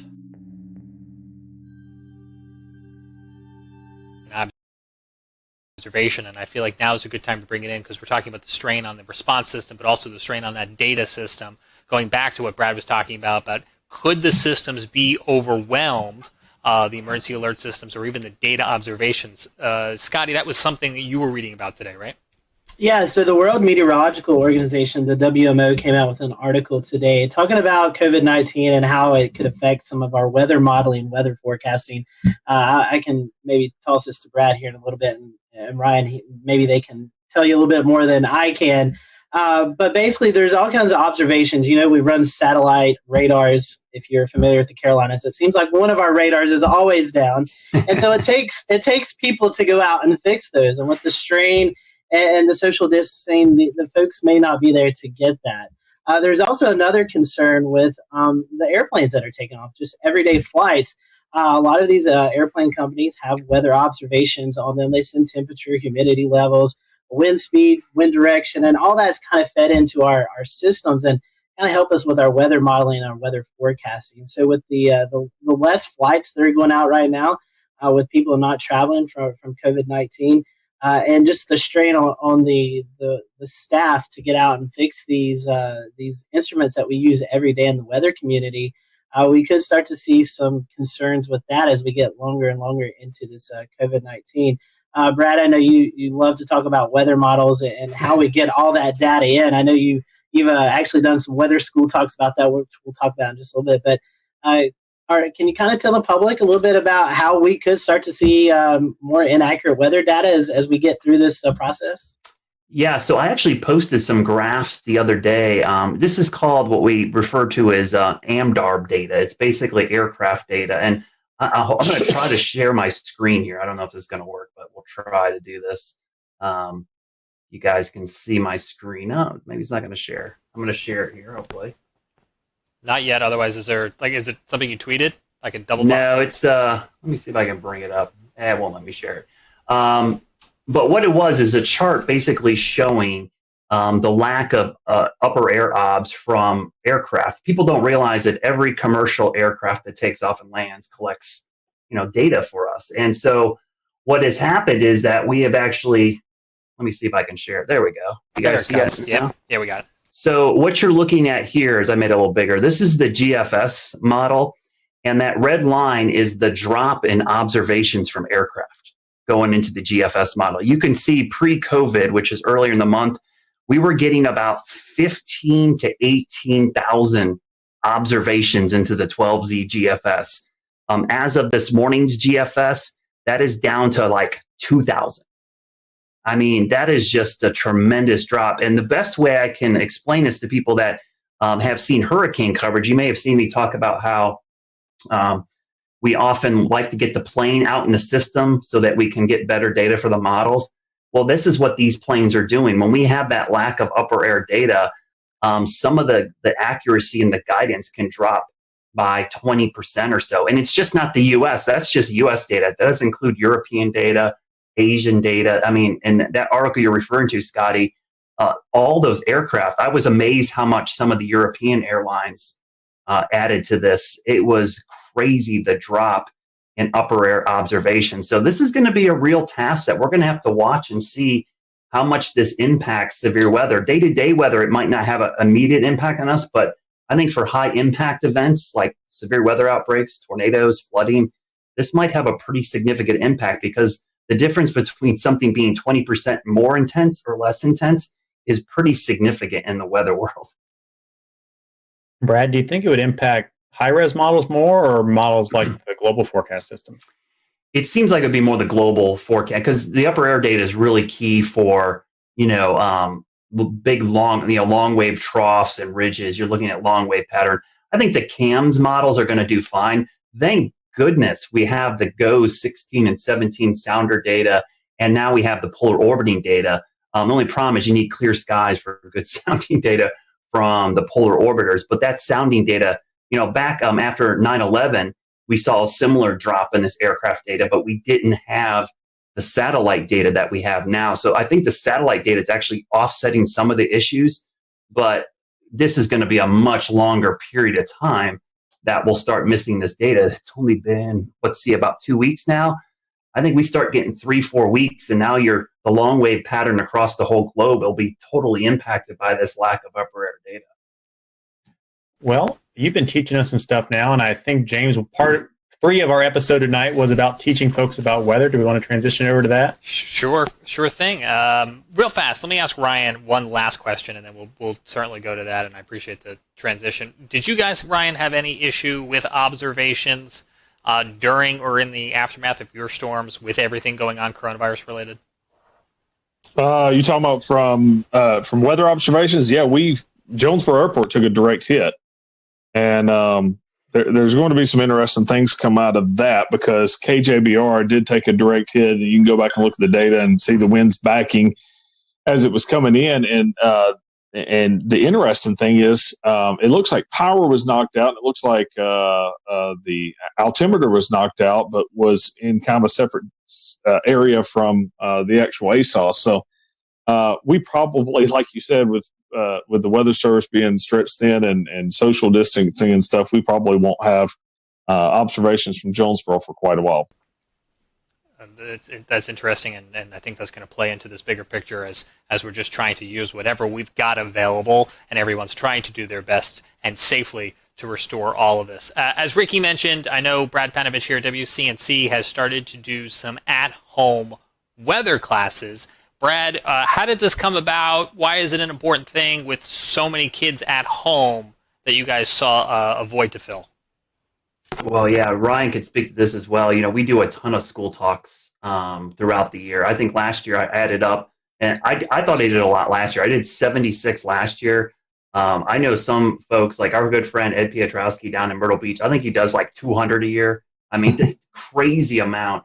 And so initially when this happened and all the kids were stuck at home, I thought, man, I had to cancel a bunch of my school talks. I do a 1-hour presentation where I go out, and I had a ton scheduled in the spring for 2nd and 5th graders here in North Carolina, which is weather is part of the curriculum in those courses. And so what I did the first couple days we were out, I decided, you know what, I'm just going to do my 1-hour presentation at home, and I'm going to stream it. And I did it with my kids, and it did pretty well. And then my general manager in the station said, hey, let's do this every day at 1 o'clock. I'm like, every day? I was like, an hour? Like, no, we're going to do small, one topic at a time. Let's break that hour thing down to one topic, and we'll do it every single day. And so I got the rest of my weather team involved. And it's put another thing on my plate, but I enjoy it. I mean, I produce the thing from home completely. I do it all out of this computer right now that's in front of me. And we send it out every day at 1, and on YouTube, Twitch, Periscope, Facebook, our app, and our website. And the cool thing is our YouTube page, we have a playlist built that James put together that archives all these. So if kids miss them or teachers miss them, they can go back and watch them again. And it's been a lot of fun. I think we created a monster, though. I have a bad feeling. When sales starts asking questions about it, I'm like, uh-oh. What did we do here? So we've already had that inquiry. I know nothing about this. Yeah, so you're like, oh, what did we do? Now it's going to have a sponsor, and we're going to have to do this every day for the rest of our lives. But I think it's really important because the cool thing about weather, I'm a weather geek. We're all weather geeks, right? We love it. But to me, it's one of the few sciences for a kid. It's just not something in a textbook. You can teach it to them, and they can immediately go outside and apply the principles of atmospheric science to what they actually see every day. So for a lot of kids, this is their first real science that they see, because a lot of times, physics and chemistry just looks like something in a book, but atmospheric science is actually something they can see, touch, and feel. So I think it has a real big impact on them. And in these tough times, it's actually been kind of a nice thing to be able to do and have the kids like tweet pictures at me of them in front of their TV, watching it on YouTube or watching it. The funny thing I'll say, the Twitch stuff has been great. I've had so many kids on Twitch reach out to me who, don't normally watch the weather, like, hey, this is pretty cool. What games do you play? So it's like, everyone wants to wants me to game with them online, and maybe me and my son will team up and we'll get in there and get a server going, and we'll start playing some games with some people online. But last week we played one of the virtual storm chasing games on our Twitch. Exactly. Yeah, I think that'd be fun. I would like to play like NBA 2K with like some other anchors at the other stations. I think that'd be cool to have a little like tournament in the market. Broadcast Met iRacing. What's that? Broadcast Met iRacing. Yeah, or something. I think that would be cool. I think viewers would eat that up. We could stream it online. It would be great. You're giving those sales folks some more ideas. We'll get our sports guys to do commentary. It would be awesome. Corbett, I have one question for you before we kind of wrap up. As Brad was talking about, he does a lot of hands-on things with students. You guys in emergency management, you guys do the same thing. So has this kind of affected you all with your outreach to the public? Yes, it's affected our outreach substantially. We're not really doing much face-to-face right now. You'll notice if you go to like the Charmec EM, Instagram, Facebook, Twitter account, you'll start seeing some videos pop up from the Emergency Operations Center in areas like that, where we're trying to do some education, but just obviously not face-to-face like we normally do. I think last year we did anywhere between 30 and 50 face-to-face talks with everywhere from school-age kids to older adults to talk about emergency preparedness. So it's definitely affected that, and we're seeing that effect, I think, just across about every industry at this point. That's interesting. I hadn't thought about that in terms of fire prevention and first aid trainings, and that would be school-age kids. But you guys also, would you normally be doing office visits? Is that something that is done too, for like professionals in office parks?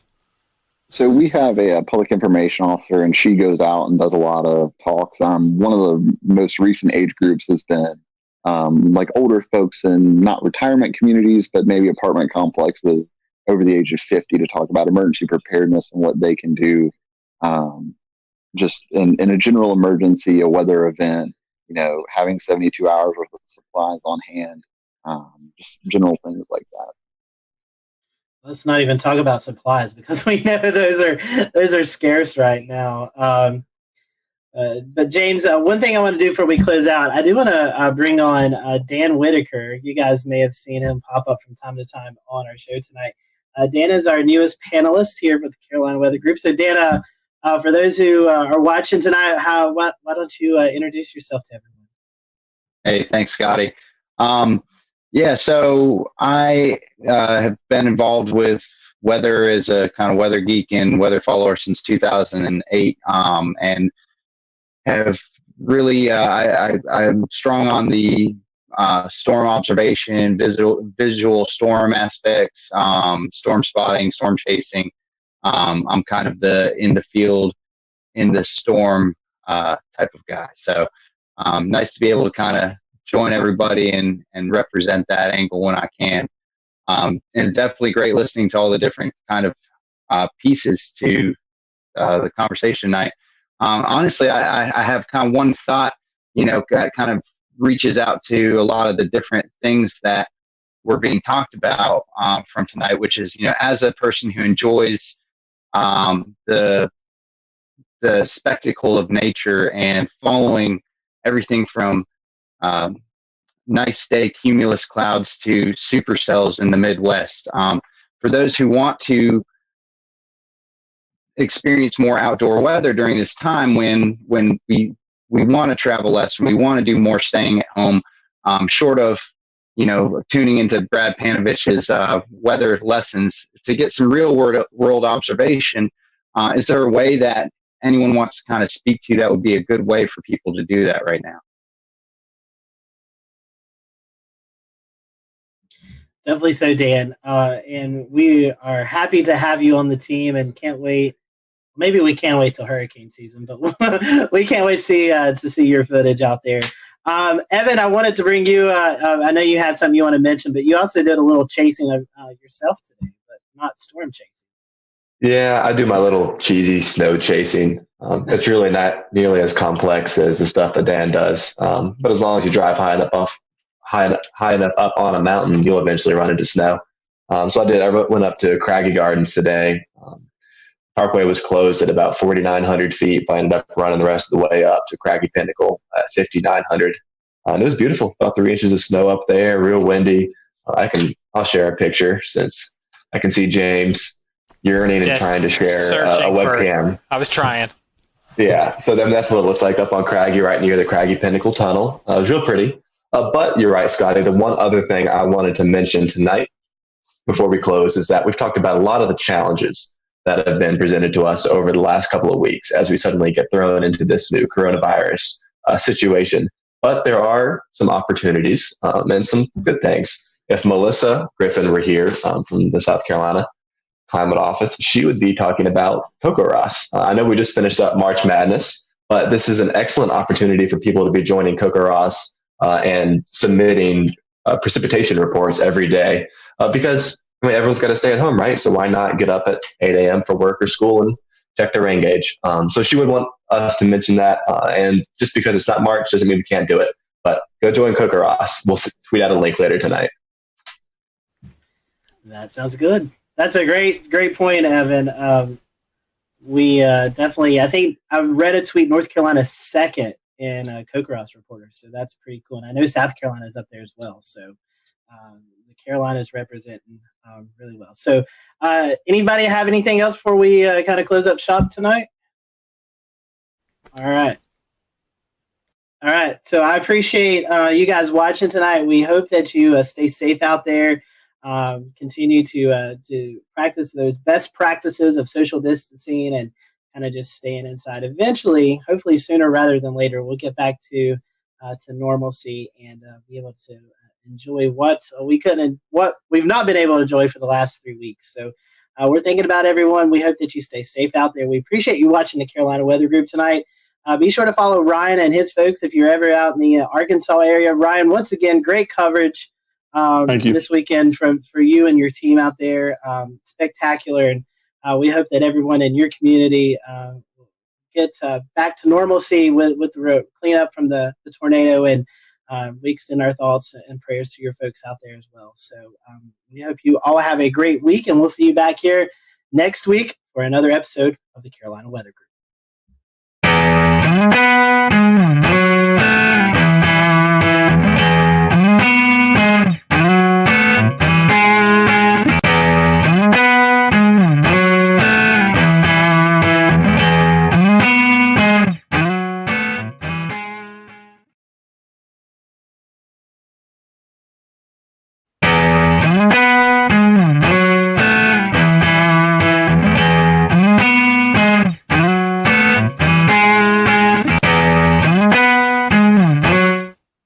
And good evening from a very warm Charlotte. Happy Wednesday to you. It is March the 11th, 2020. I am James Brierton. It is Severe Weather Awareness Week carrying on here in the Carolinas. Last week, it was Severe Weather Awareness Week in North Carolina with a tornado drill on Wednesday. And we were lucky enough to bring you some special snippets from our friends at WCNC Charlotte. Well, joining us again this week as Severe Weather Awareness Week continues in South Carolina is Chief Meteorologist Brad Panovich, back from WCNC. Brad, thanks for taking the time out again for us. So you got an opportunity last week, Brad, to go visit the Insurance Institute in Chester County, South Carolina. The rest of our audience is going to get familiar with it if they're not already, with a rerun of our 2019 interview. But tell us a little bit about what you saw down there at this great facility they've got. The interesting thing was how they test roofs in particular for hail. The standard test for hail was actually done with just a steel ball that dropped on a horizontal surface, roof surface. Well, what they did is they try to recreate actual hailstones, how they are in nature. And so what they've done, they've gone out and done field studies where they try to measure hailstones in the wild, if you will, to get a more accurate measurement of their density. And then they shoot them out at speeds that are more similar to what you see in a strong storm. Because what happens in most hail events is the hail is wind driven. It doesn't just fall. It's being blown by 60, 70, 80 mile an hour winds. And so they test roof structures in particular, metal, asphalt shingles, plywood, just to see how they withstand it. And then they can rate these shingles so that you have, like, as a consumer, a better idea of what you're getting into when you're going to put these on your roof. And it also helps the insurance industry kind of understand, like, what kind of damage certain type hail can cause to your building. Well, let's talk a little bit about that roof, because you just put a brand new roof on your home about a week before that EF1 tornado came through Charlotte. Did you get some ideas from the Insurance Institute? Yeah, so last year I went down there for one of their tests where they were taking a roof and they were submitting it to a hurricane, basically. What they did is they took wind and rain and they blew it at a home that had half the roof using what's called the fortified roofing system, and the other half a typical roofing system. So what they did is for several hours, I think the test went on for 8, 10, 12 hours, which is typical for hurricane winds. They're going to last a long time. The winds went up and down and they blew rain. And so they wanted to see how much water intrusion they would get through the normal roof versus the fortified roof. And when I saw that demonstration, and at the end of last year, my roof needed to be replaced, I said, you know what? I'm doing that fortified roofing system. So every contractor who bidded on my house, I basically said, hey, I want this fortified roof. And a lot of them had never heard of it. So I had a PDF that they actually can print out on their website, disastersafety.org. And I gave it to my roofers. And I'm like, okay, we can do that. And basically what they do is they tape the seams of the plywood, or in my case, the roofer decided just to put ice and water shield on the entire roof. They also use underlayment that's synthetic with caps. Cap nails instead of just regular nails or staples. And then they use double shank nails, which don't pop out when the wind rips on them. And the reason you do this is in a big storm, shingles are going to fail. But with this fortified roofing system, if water gets underneath the shingles, you have the layers of protection that will keep the rain out of your house. That's the goal, is you don't want water getting into your house to cause further damage if the roof gets damaged. So I had just got my roof replaced a week before the tornado came through my backyard. I lost 15 trees in my yard, and we only ended up losing 10 cap shingles, which are the shingles on the peak. Those are weaker shingles, and the nails held. The shingle was actually ripped off the roof. The nails did not pop out, and because I had that ice and water shield underneath, it actually kept the rain out of my house. So my roof held up pretty well. Considering I had a 71 mile an hour wind gust, I was pretty impressed on how well it did. And our viewers right now on our Facebook and our Periscope and our YouTube feed are looking at pictures from your neighborhood from February the 6th. What have you seen in your neighborhood in terms of neighbors helping neighbors over the past month?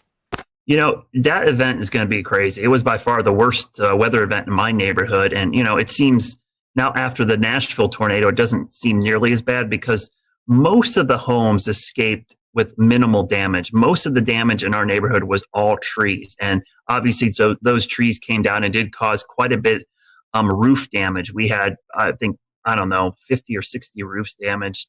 And you really didn't notice until the following days when you started to see the blue tarps go up everywhere. And we had one house that was heavily damaged because a tree fell through their kitchen in the back of their house. But what's amazing is that here we are, over a month removed.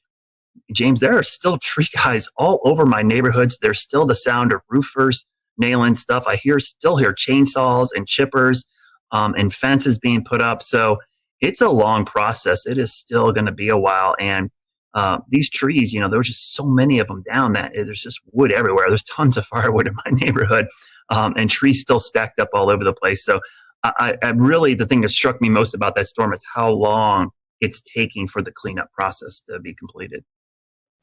And to remind folks, this is the same line that came through South Charlotte, starting over in that Pineville area, through South Charlotte, and ended up in Matthews, where we showed you some pictures here on the Carolina Weather Group. But Brad, I'm wondering, this is obviously really close to home for you and your neighbors. The next time we get into a weather awareness day, do you think the perception's a little bit different now for so many people who've came so close to this?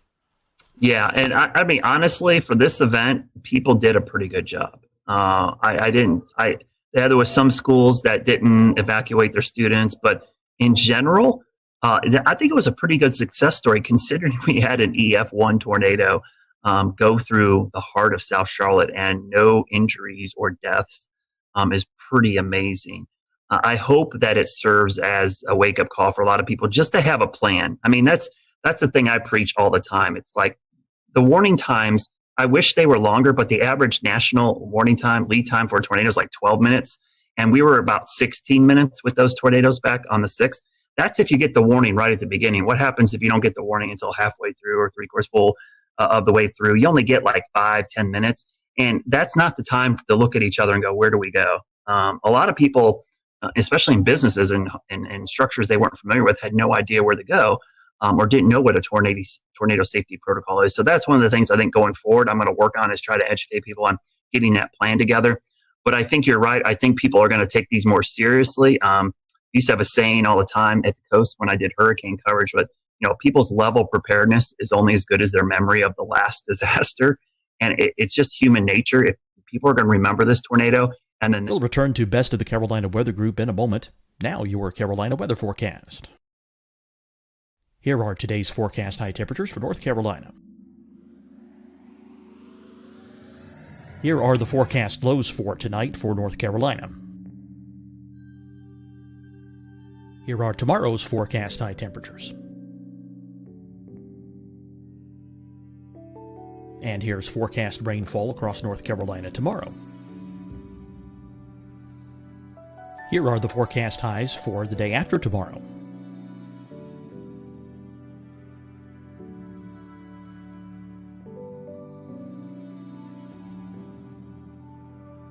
And here's the forecast rainfall across North Carolina for the day after tomorrow.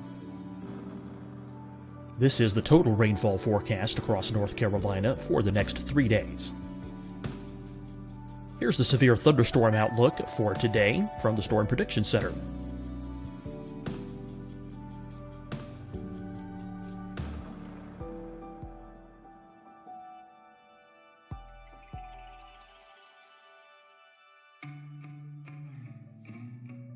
Here are the forecast high temperatures for today for South Carolina.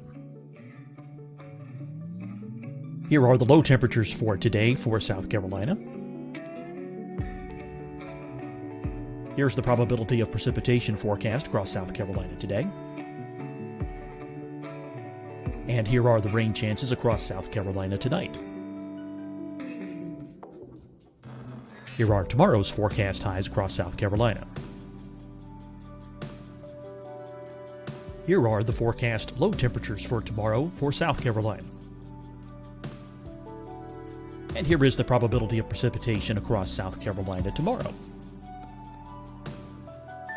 Here's the precipitation chances across South Carolina tomorrow night.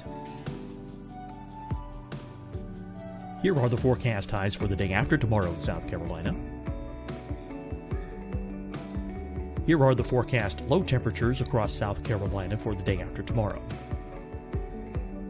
And here are the rain chances across South Carolina for the day after tomorrow. And South Carolina's probability of precipitation for that night. Here's the Storm Prediction Center's severe thunderstorm outlook across South Carolina for today through tonight. Here's the Storm Prediction Center's severe thunderstorm outlook across South Carolina for tomorrow and tomorrow night. And here's the Storm Prediction Center's severe thunderstorm outlook across South Carolina for the day after tomorrow through that night. Here's the severe thunderstorm outlook for today from the Storm Prediction Center.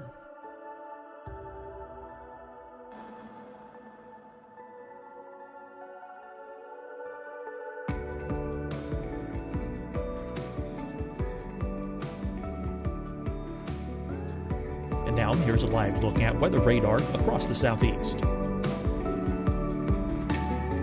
Fight the spread and take a stand against coronavirus. Wear a mask in public. Stay at least 6 feet apart from others. And get tested.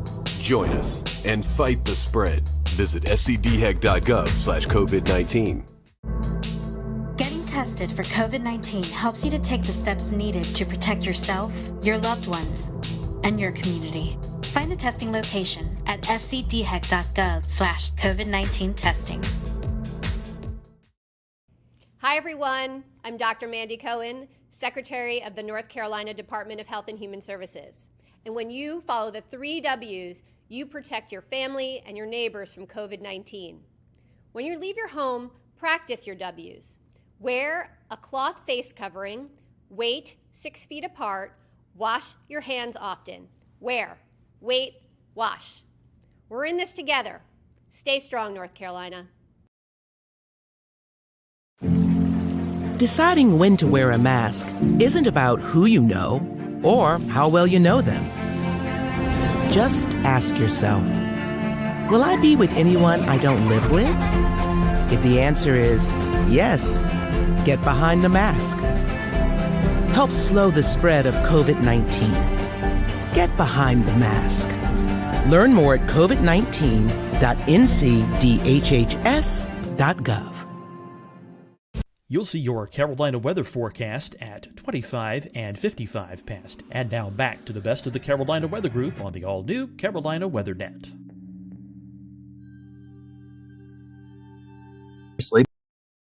Because they have that recent memory of this event. And we unfortunately had another incident last week in Nashville that will be on a lot of people's mind with a deadly late-night, overnight tornadic event that came on through, playing out right in the middle of what was North Carolina's severe weather preparedness week. So for Brad, so anyone who may have missed some of the material that went out last week, what are some of the items that you would recommend that people have on hand to be informed and be prepared? The most important thing, first and foremost, is have at least 3 ways to get a warning. And I mean 3 minimum. That would include watching us on WCNC. That would include weather apps, text alerts, social media, radio, a weather alert radio.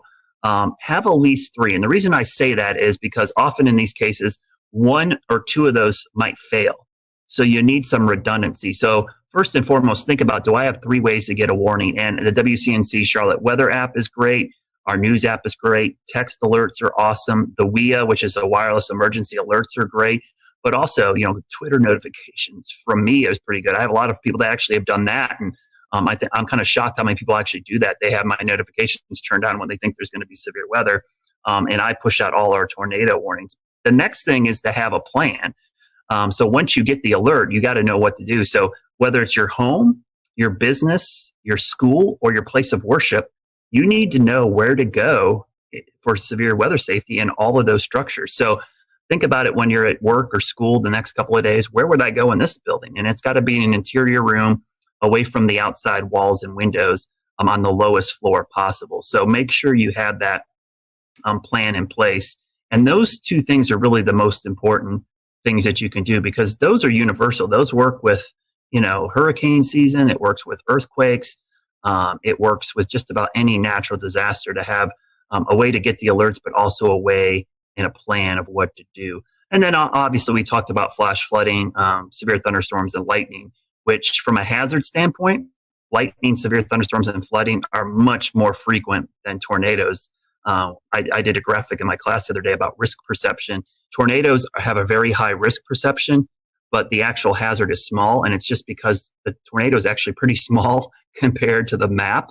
But severe thunderstorms, lightning, and flooding have a small risk perception, but the threat is actually very large. You're most likely going to encounter one of those than you would a tornado. So it's important that you prepare for all types of severe weather because we have a saying in our business, wind is wind and water is water. It doesn't really matter what causes those. If you get enough of either, it's going to cause problems. And And for anyone who missed any of those explainers, you can find them at wcnc.com/prepare. There's the plug. You can also find them here in the Carolina Weather Group feed by scrolling up or checking out some of our latest posts. So, Brad, appreciate you coming on. So happy that you were able to get that work done on your home just before those storms, and hopefully other people will follow that lead. As we mentioned at the beginning of our broadcast, we want to revisit our 2019 interview when we had a chance here at the Carolina Weather Group to learn about the Insurance Institute. They've got one of the coolest jobs in the Carolinas, and it's so great that we get to call this place home and that they constantly are welcoming you guys on down there, Brad. Yeah, and I would highly recommend go to disastersafety.org. They have a great site of all the things you can do to make your home weather ready, and a way to talk to contractors, because some of these things, James, they're super cheap. Like the things I had done to my roof, it only added an additional couple $100. When you're talking about, a 6-figure roofing job, a couple $100, it could save you a long history of having issues. And the other thing is, my insurance company actually offers a discount for having a fortified roof installed. So really a good way to get a discount on premiums. And I should ask you before we go, Brad, tomorrow, Thursday. Yep. Slight chance of seeing some storms? Yeah, I think Tennessee, unfortunately, looks to be the area that's going to get hit the hardest, but that line of storms is going to move into the Western Carolinas late tomorrow at some point. So wind and hail threat certainly possible, especially along and west of I-77. So and we're getting in that time of the year, James, where, March, April, May for us is big severe weather season. So we're kind of entering that, and it's a good time to use those severe weather safety tips we just gave you to kind of put them into action over the next couple of weeks. Stay tuned, stay weather aware. They're tips that you could use tomorrow, and if not tomorrow, it never hurts to be prepared for the next go around. Absolutely. Thanks, Brad. We're going to go ahead now and take you to that 2019 interview and check out this place in Chester County, South Carolina.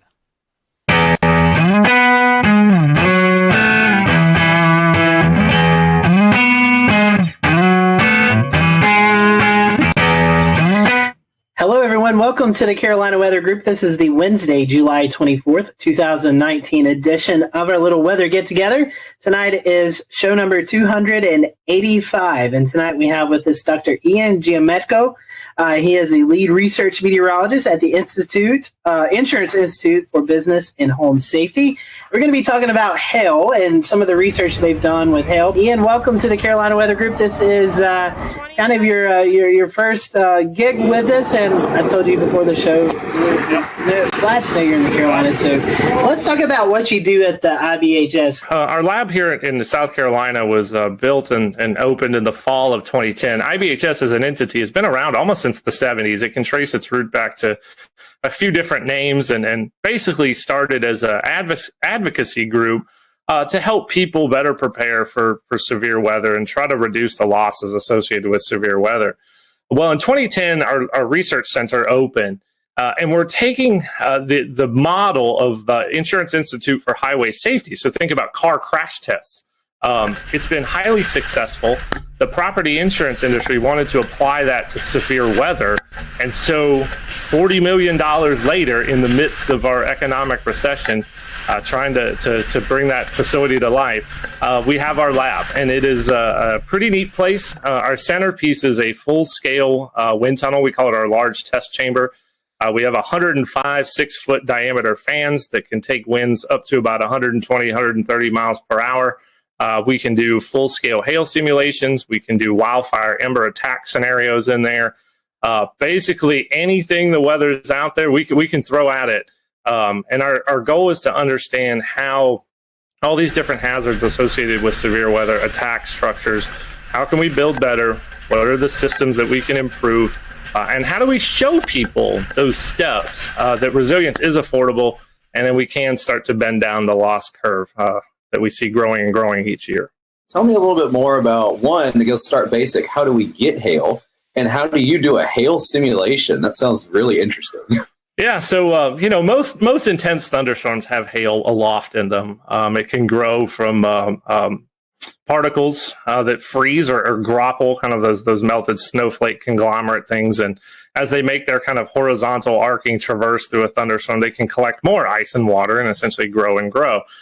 Sometimes they become too heavy and fall out and get down to the ground. Sometimes they fall and then they melt before they get down to us. And other times they can hang around up there in a thunderstorm and get really, really, really big and then fall down. And those are the ones that can break things.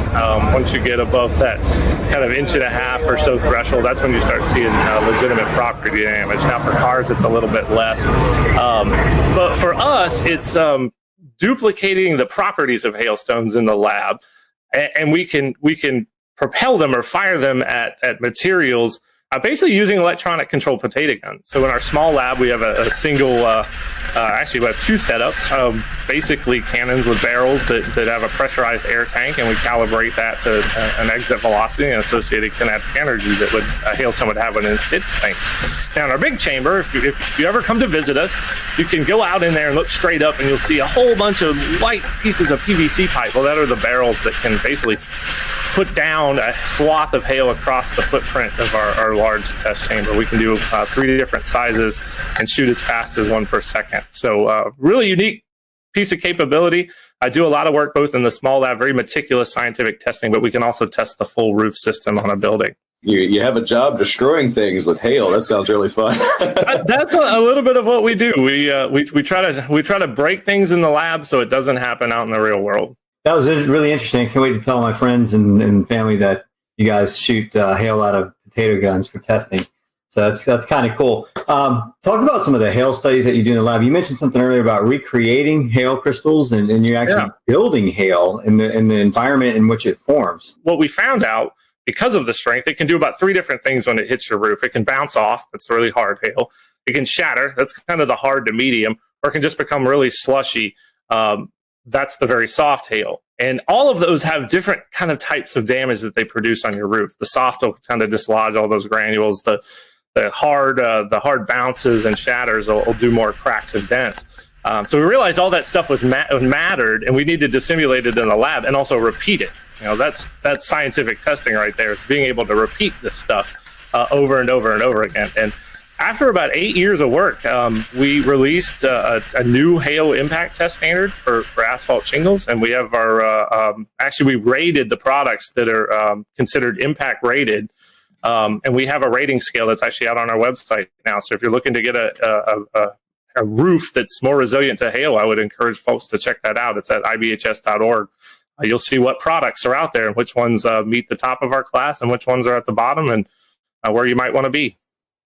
Talk about the size and how much damage hail creates while we're on the topic. I'd love to hear your take on that. Yeah, so a lot of people don't realize hail, we kind of joke, is the Rodney Dangerfield of the severe convective storm hazards. It doesn't get any respect, but in any given year, it's about 60 to 80% of the dollar damage from severe thunderstorms.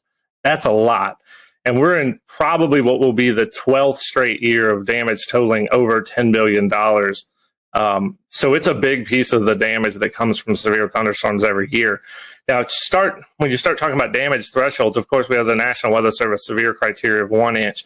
That's when we really start to see some issues, dents and things with auto.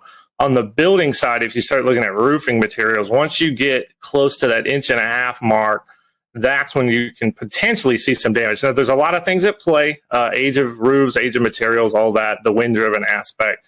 Now, we can go all the way out to the extreme size. And once you get to about 3.5, 4 inch hail, that will puncture the plywood roof deck that you have. So you're thinking fall speeds close to 100 miles an hour, pretty intense hail. That I hope we never have to see here in the Carolinas. I'm sure it's happened before, but that size hail, very rare here. So I don't know what's more interesting, the work that y'all do in the lab or the fact that you also have field work. Tell us a little bit about your field work and what y'all have done over the years. Yeah, so way back in 2012, we decided there was all this hail data we needed to go get about strength. And a lot of the tests and how we test buildings were all rooted in information going back all the way to the 1930s. So nobody had looked at this stuff for a while. Plus, we didn't know what strength actually did. There was no data on it. So like any good scientist, we just, hey, let's go to the field and let's go measure it. Let's go look. We kind of use the motto, you can learn a lot just by looking, and we kind of took that approach with hail. So we started out back then going out to the field, collecting hailstones after a thunderstorm, doing crush tests, basically measuring the amount of force it took to crush the hailstone. That's how we get to the strength. making very detailed measurements of them, weighing them all. And we did that for about really 4 or 5 years. That was our focus, to collect this really big data set, which is now somewhere over, near 4,000 different hailstones that we've tested, and to guide how we did the lab work that we just talked about. We needed that guide to be able to give us that information. Now we've switched a little bit. We now go to mapping hail swaths using deployable instruments. I come from a background at Texas Tech where we built a lot of deployable weather instruments. So I took that and applied it to hail. So we have a network of about 18 impact sensors that can measure the impact energy of hail, and we can actually deploy them ahead of a thunderstorm and look at what the size distribution is within that particular storm and how it varies and changes within the swath. It's really, really important for how we look at radar hail detection, even looking into how numerical weather prediction manages hail. And how did it go this year? Oh, two good missions for us. Spent about I think we spent about 12 days total in the field. Ended up, my target was somewhere, I think 5 to 7 total cases. I think we were right there at 7, which is really, really good for us. So yeah, that's usually the case. We spend about somewhere 10 to 14 days each year in the field, and we'll continue this going into 2020. Yeah, and talk about some of the more memorable cases that you guys have covered, maybe some of the more interesting field tests that you guys have done over the past couple of years. Yeah, for hail, couple of years ago, intercepted a supercell near Eric, Oklahoma, that produced just this really narrow swath of just really big 3-inch hail with a concentration maybe 10 to 12 or so per square foot. That's a lot for big hail. It was the first time we got our instruments into hail that size, so that was kind of a unique experience for us. Now, a memorable case, and this goes back all the way back to I think 2013 or 2014 when we were doing a lot of those crush tests. We encountered some hail. This was in Montana. What we kind of think of as low density spongy type hail, that when you crushed it, it actually deformed almost like a sponge, but held its shape. It actually didn't fracture. And there's some literature out there that talks about how these hailstones can come about, but talk about kind of blow your mind of how complicated hail can be. That the fact you could get this spongy kind of hail that you could compress, it basically just did that and then held its shape even after you took the load off of it. It never broke. I'm guessing those are rare. We haven't seen that again. It was one particular case, and I don't know what kind of environment might produce that, but it's really unique, and it's always been a memorable one from looking at hailstones. And I've seen a fair bit of them. We got a hail threat, right? So how do we tell businesses and homeowners how to better protect their property? One of the things you can do, make sure you can get your car in your garage if you have one. If you're like me, you got all sorts of stuff in the garage. I couldn't get my truck in there if I tried. But that's a step you can take, is make sure you can get your car under cover. And maybe, say we're under a higher risk for a particular day. If you can find a way to keep that vehicle covered, that's one way to reduce your auto damage. Now for homes, it's a lot trickier. If you're in an area that sees a lot of hailstorms, think about the folks in Tornado Alley. If you live in Dallas, Oklahoma City, Wichita, we saw how sick of people were of hail in Dallas this year by their putting pool noodles on cars and inflatable mattresses. And I'm sure they're tired of getting new roofs every 2 years. So I'd encourage people to look at our impact rated shingle test results and look for those good performing products. There are impact rated shingles that do perform, and we tested up to 2-inch. And those top performers really do perform very well. So there are products out there from a roof perspective that I would encourage homeowners to look at, and talk to your insurance agent too, because in a lot of cases you can get a discount for some of these things. You own a business, you have a building, you have roof, you have items up on the roof, you have your HVAC units, you have satellite dish. I mean, whatever instrumentation you have up there, is there anything we can tell business owners? For HVAC, that's a very good point, because there are some shields that can be made that actually surround HVAC units that, from what we've been able to tell, looking at their performance, they do a decent job. And HVAC, just the damage to the fins and coils in an HVAC system can be very, very expensive. So there are a few steps you can take if you're a business owner there. You guys are located here in the Carolinas, and many folks may not know that.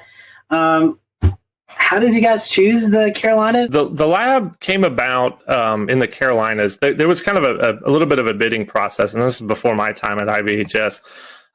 We wanted to be away from the immediate hurricane coastline.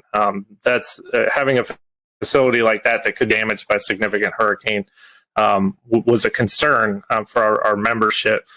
So that's one reason why we're a fair bit away from the coast. We had a power requirement, and we wanted to be within a certain distance, basically an hour's drive from a hub airport. So what was settled on was essentially kind of the general Charlotte area. And we had two sites that were the original ones. One was closer to Gastonia just across the South Carolina border up on I-85. And then there's the site that we currently had. And we ended up with really, really nice package from the community down here in Chester County. Our plot size was a lot larger. We did have some noise concerns, so that also played a role. And they had the power requirements they need. We're right next to a transmission line, and we had a substation on site. So 105 electric medium voltage drives power the fans, and we need some juice. So it all came to fruition, and there we are out in Chester County. And so talk about, you were talking about hurricanes, talk about some of the wind studies that you guys do there. You have this big wind tunnel, and you actually have some model scale homes, and you can do all kind of testing in this facility. A very unique thing about our facility is that we can do full-scale home testing. We can look at a full home system, and that's really important from a wind perspective to understand how the wind forces are essentially transferred through all the different connections that are within your home, roof to wall, through the walls, wall to foundation, and all the connections in between. You have to really look at it in a system perspective to understand how wind essentially attacks structures and what you can do to mitigate it. So we do a bit looking at garage door vulnerabilities. We've seen that garage doors can be a huge damage amplifier. Think about it, they're a big hole, really, if they fail in your house. That allows wind to get in and start acting inward, pushing up and out, and can lead to failures. Once you start the damage cascade, it just goes. Tornadoes, it happens very, very fast. Hurricanes, it can happen over the course of, say, 6 to 12 hours. But that cascade is what we're trying to stop the start of that. And we think we can find those mitigation solutions that are not only useful, but also affordable too. So before we kind of wrap up the interview, can you tell us a little bit about how you forecast and how you decide where you're going during your field studies? Yeah, the logistics are actually a fair bit challenging. So we are a good distance away from essentially what is Tornado Alley or the Great Plains. We like it out there, good road networks, good visibility, although we are going to try to explore some southeast hail. There's some environmental questions that we have that I think we're going to try to tackle that. So we basically have to rely on medium range forecasting. So we're looking for just general pattern support for severe weather. So is the Gulf of Mexico open? Is there good moisture transport northward? Maybe not necessarily if there's a trough, but is there just generally enough flow aloft to support supercells? Sometimes you didn't have the surface features underneath the best flow aloft. It kind of became a day-to-day, almost a mesoscale type forecasting scenario, which is very hard for us in terms of when we pull the trigger. So we work our teams on about a 48-hour lead or 48-hour kind of go, no-go scenario. Using GFS output, Bureau output, try to get our best feel that we're going to get at least 3 operation days out of a mission. We got to have some kind of confidence that we're at least going to get 3. It's just not worth shipping equipment out and bringing the team to the field. So, okay, say we give a go. We actually ship 5 big Pelican cases of equipment. FedEx is fantastic. Out to some target cities, and it's usually where we can store equipment. So Norman, Oklahoma at the National Weather Center, have lots of colleagues there. We've used my wife's grandma's garage in Wichita to store all the cases and equipment. So we do that, pick our target city, fly in. We use rental vehicles. We do try to stay out of the hail as much as we're researching hail, and we've done a pretty good job of that. And we outfit them, get our instruments ready, take all the equipment we need, leave the cases behind, and off we go. And usually each mission is about 7 days. So there's some logistical challenges there, given our distance, but we've managed it quite well over the years. When you're renting the car, do you have to kind of stay quiet about what you're really doing with the car? There's one hail. We were out in the field for a hail event in Cheyenne, and the rental car dealership at the Denver airport, they were dealing with a whole bunch of people who were bringing back hail damaged cars, and I kept thinking in my head, I'm like, we're running a hail research project, and we got perfectly fine vans here. But yeah, for us, it's a safety concern to stay out of the hail, and we do a good job of that. You're talking about these instruments. Can you kind of give us an idea of what's on these instruments? What it's like? Yeah, certainly. They're on little tripods. They're basically little engineering tripods. And then the plate itself is a little small pyramid. It's 1 foot by 1 foot. And it's actually based on a design that was developed at NASA, Kennedy Space Center, and was published in the literature. So we use that same plate design. It's got a little acoustic sensor, a piezoelectric disc that can record the vibration of the plate. So the higher the signal amplitude of that vibration, the larger the kinetic energy of the hailstone that hit the plate. And then we can work backwards to estimate a size. The unique thing about ours, we actually use robotics microcontrollers as our data system. We use an Arduino Do. It's about $35. A lot of maker components. We needed to make them cheap so we can have a bunch of them. And it samples really, really fast, about 5,000 times per second. So we can actually resolve impacts at 0.05 of a second. So that's pretty neat. And it's got some switches for on, off, and data control to make it easily user-friendly. I think we set a record for deployment time of one of these this year in under 20 seconds. I'm going to give out the shout out to Hank Pogorzelski, who's in our Tampa office, who's been with us in the field every single year since we started. Hank went out the door, set the probe up, and was back in the car before I could log the information of where the actual instrument was. So it had to be somewhere in the 15 to 20 second range. So big old tip of the cap to Hank. I think he set a time speed record there. Well, Ian, we've certainly appreciated you giving us some of your time tonight. And if our followers want to continue the research you guys are doing or follow along, how can they do that? Yeah, so we got a couple ways. So first of all, if you're a consumer out there and you want to see some of these DIY resilient type solutions and things you can do for your home, go to disastersafety.org. That's our kind of front-facing consumer website. For some of the research work, you can go to ibhs.org. But please follow us on Twitter at Disaster Safety. You can also follow our hail research specifically at IBHS Hail Study. You'll get a kind of an inside look on that Twitter. We'll return to Best of the Carolina Weather Group in a moment. Now your Carolina weather forecast. Here are today's forecast high temperatures for North Carolina. Here are the forecast lows for tonight for North Carolina. Here are tomorrow's forecast high temperatures. And here's forecast rainfall across North Carolina tomorrow. Here are the forecast highs for the day after tomorrow.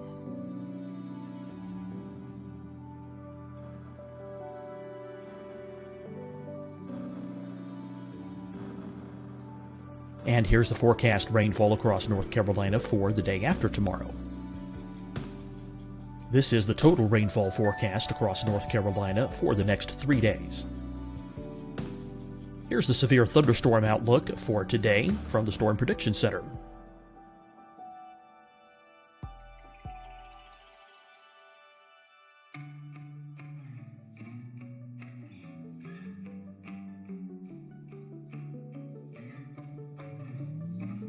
Here are the forecast high temperatures for today for South Carolina.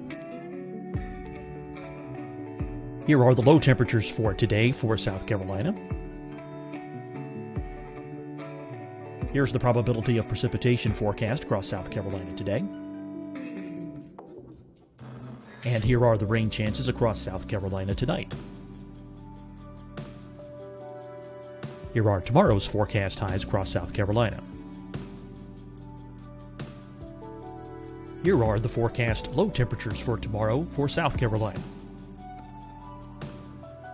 And here is the probability of precipitation across South Carolina tomorrow. Here's the precipitation chances across South Carolina tomorrow night. Here are the forecast highs for the day after tomorrow in South Carolina. Here are the forecast low temperatures across South Carolina for the day after tomorrow. And here are the rain chances across South Carolina for the day after tomorrow. and South Carolina's probability of precipitation for that night. Here's the Storm Prediction Center's severe thunderstorm outlook across South Carolina for today through tonight. Here's the Storm Prediction Center's severe thunderstorm outlook across South Carolina for tomorrow and tomorrow night. And here's the Storm Prediction Center's severe thunderstorm outlook across South Carolina for the day after tomorrow through that night. Here's the severe thunderstorm outlook for today from the Storm Prediction Center.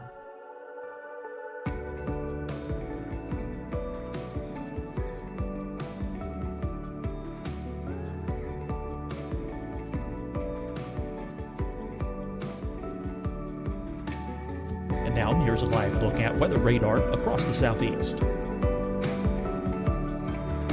Fight the spread and take a stand against coronavirus. Wear a mask in public. Stay at least 6 feet apart from others. And get tested. Join us and fight the spread. Visit scdhec.gov/COVID-19. Getting tested for COVID-19 helps you to take the steps needed to protect yourself, your loved ones, and your community. Find the testing location at scdhec.gov/COVID-19 testing. Hi, everyone. I'm Dr. Mandy Cohen, Secretary of the North Carolina Department of Health and Human Services. And when you follow the 3 W's, you protect your family and your neighbors from COVID-19. When you leave your home, practice your W's. Wear a cloth face covering, wait 6 feet apart, wash your hands often. Wear, wait, wash. We're in this together. Stay strong, North Carolina. Deciding when to wear a mask isn't about who you know or how well you know them. Just ask yourself, will I be with anyone I don't live with? If the answer is yes, get behind the mask. Help slow the spread of COVID-19. Get behind the mask.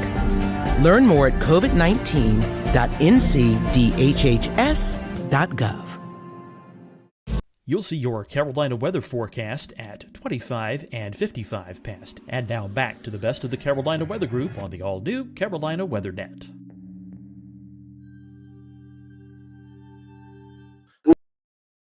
We've had many guests on this show, and I think you've got one of the coolest jobs because you get to use potato guns and mix it with weather. I mean, I don't know how much better that can be. So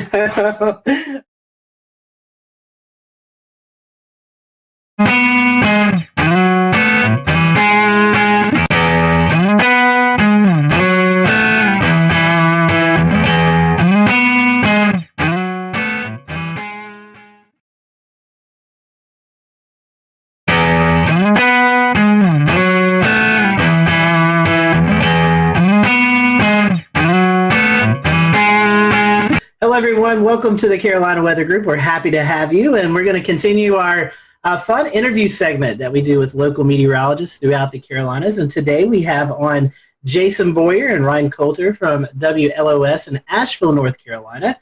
They are the ABC affiliate. So if you live in Western North Carolina, I'm sure you've tuned to Channel 13, and we're happy to have Jason and Ryan with us today. One of the main questions that we always ask everybody is how did you know you wanted to be a meteorologist? Everybody has that story. So, Jason, I'll let you start. What's your story? Well, my story goes back to, like most, to when I was very young.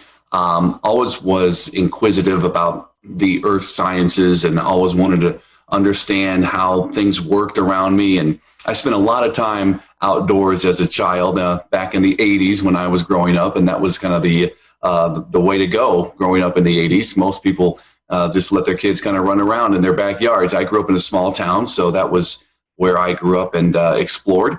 But I think it was around third grade, and this is the most stunning and life-changing moment that I remember. I was walking home from school. It was November, and I lived in Illinois then, so we weren't in Tornado Alley per se, but I remember coming home from school, and I could walk home. That's how close I lived.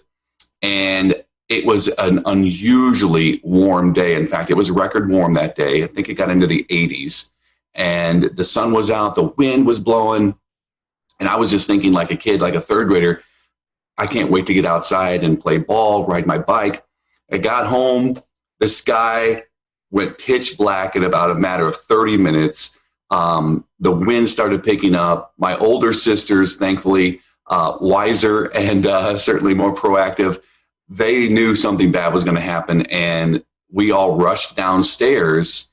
And in a matter of moments, the tornado sirens in the neighborhood went off, and we had a weak tornado go through my backyard and hit my neighbor's house. And it happened in a matter of a couple of minutes, and that was it.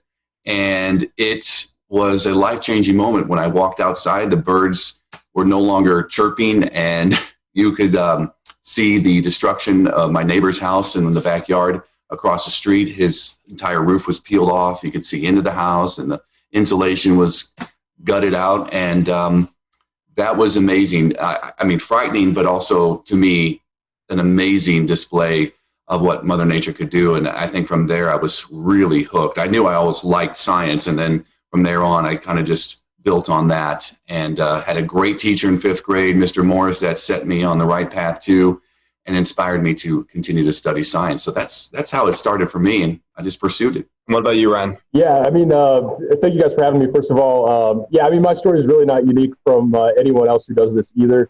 I mean, grew up, my grandparents lived with us growing up, and, you know, they were avid news watchers, as a lot of older people are. And so anytime the weather came on, I was always, you know, super interested in watching that. They always let me watch that with them.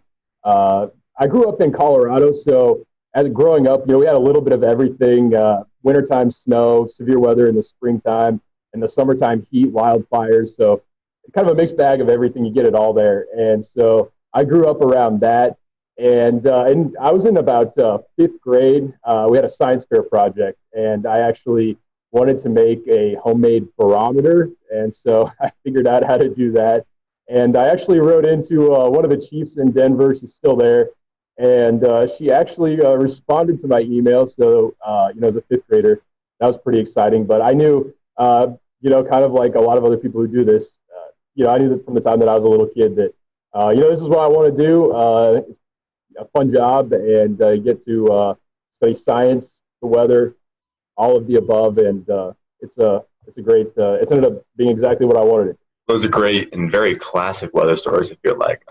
Super interesting. So keeping on kind of the same track of weather before we deviate off to some more unique conversations.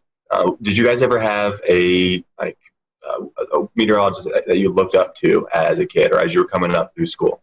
Brian, I guess we can start with you. Yeah, you know, interestingly enough, there was a meteorologist in Denver, and he was really cool. He ended up being on both the stations. I grew up watching him on TV. And when I got to school, he ended up actually being my advisor at school when I got into the university. So I learned so much from him, and it was really cool. You know, of course, I always told him, you know, I grew up watching you, and that doesn't go over very well when you say that to him. But no, it's true. He truly helped me along the way a lot, and you know, then I got to learn from him, so even better.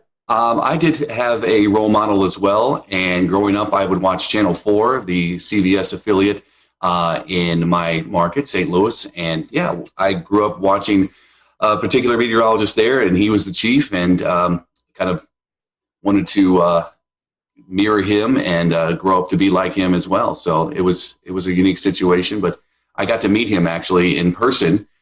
We had a old-time power show in my rural town, and he flew in a helicopter, and I mean, it was the biggest thing that ever happened in my small town, seemingly, at that point in my life, and got to get an autograph, talk to him briefly, and so that was a moving situation for me too. So Jason, I'll pose this question to you first, and then Ryan, I'll let you to finish up. So Jason, you've been in Western North Carolina a while.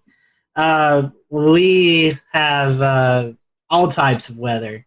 So this question is: would you rather forecast for severe weather or the dreaded winter weather that we face here? Yeah, you know, they have their unique qualities, obviously, and they're very different when you're trying to forecast those two situations. And the most challenging, I think, would be winter weather, because it usually is much more of a large-scale system, so it affects many more people than just, say, localized severe thunderstorms.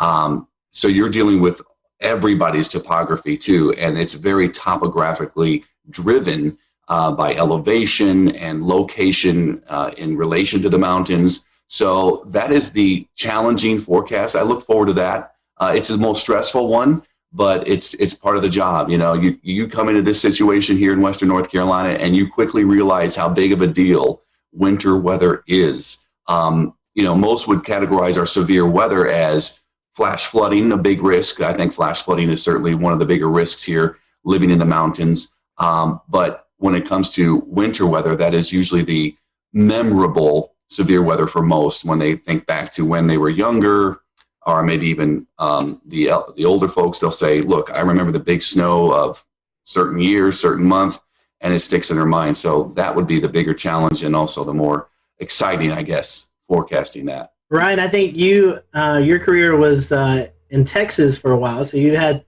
to deal with forecasting winter weather and severe weather there. So tell us, which one do you prefer? Yeah, I guess it's kind of a similar answer. There's definitely a lot more challenges with winter weather than there is severe weather.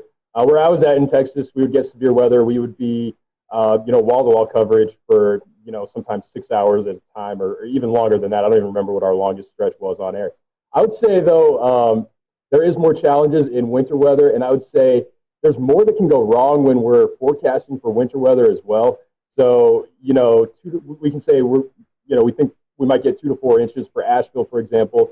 The temperature comes in a degree or two warmer. We're not getting that. And people get a lot more upset when you miss winter weather forecasts versus severe weather forecasts. So I would say, I would rather, I guess from that standpoint, I would rather be forecasting for severe weather. It's usually, I want to say easier, but usually you can have a better idea of exactly the elements that could be coming at you.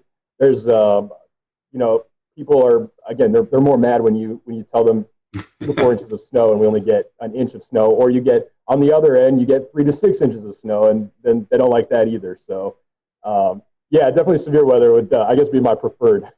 Well, Jason, you mentioned topography a minute ago, and with this conversation of severe and snow, I feel like this kind of rolls into a question that we had on social media about lower precipitation totals and kind of the French Broad Valley. I know you have a map and some resources to talk about, so I'll kind of let you take over from there. Yeah, I think when people talk about Western North Carolina weather, the first thing that comes to mind is snow, but then rain is actually a very diverse topographical feature here as well. So I brought this 3D relief map just to give you an idea. It's kind of one of my more favorite maps to look at. I could study this. I've looked at this 100 times already, and I could still just look at it almost every given day. So here's the French Broad River Valley right here. This is I-26 running through, and it's a valley. So it's the Broad River Valley. So it's pretty wide considering the other features here. The French Broad starts down in Transylvania County near Rosman and goes north through Asheville and all the way up into the Holston River into eastern Tennessee. But what you have around the valley are higher elevations. So Asheville sits kind of in the middle here, Hendersonville down here, Brevard right there. And the prevailing winds during the spring and summer months are south and southeasterly winds.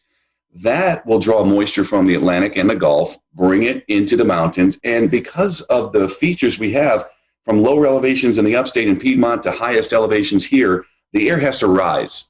And so the air will rise and cool and condense into clouds and form a significant rain event down here into the southern mountains, whereas Asheville is in that rain shadow. And the rain will fall mostly to the west and south or to the north and east because we have the Black Mountains and the Craggies up here. So that prevailing wind will certainly help rain form more over this area of the county, Buncombe County, eastern side, and into Yancey. So there's a rain shadow here. There are other rain shadows like in Waynesville. They're surrounded with the Balsam Mountains to the south and west. They don't see nearly as much rain in the valley as they do just west and south of Waynesville as well. So that's kind of how it works in the summer months. In the winter months, the prevailing wind is much, much different. It's from the northwest. So the wind is blowing into the Smoky Mountains and the higher elevations along the Tennessee border. And that's where most of the precipitation is going to fall, near and along the border, whereas there's another shadow effect down here in the valley. So this is why Asheville usually averages a foot of snow a year.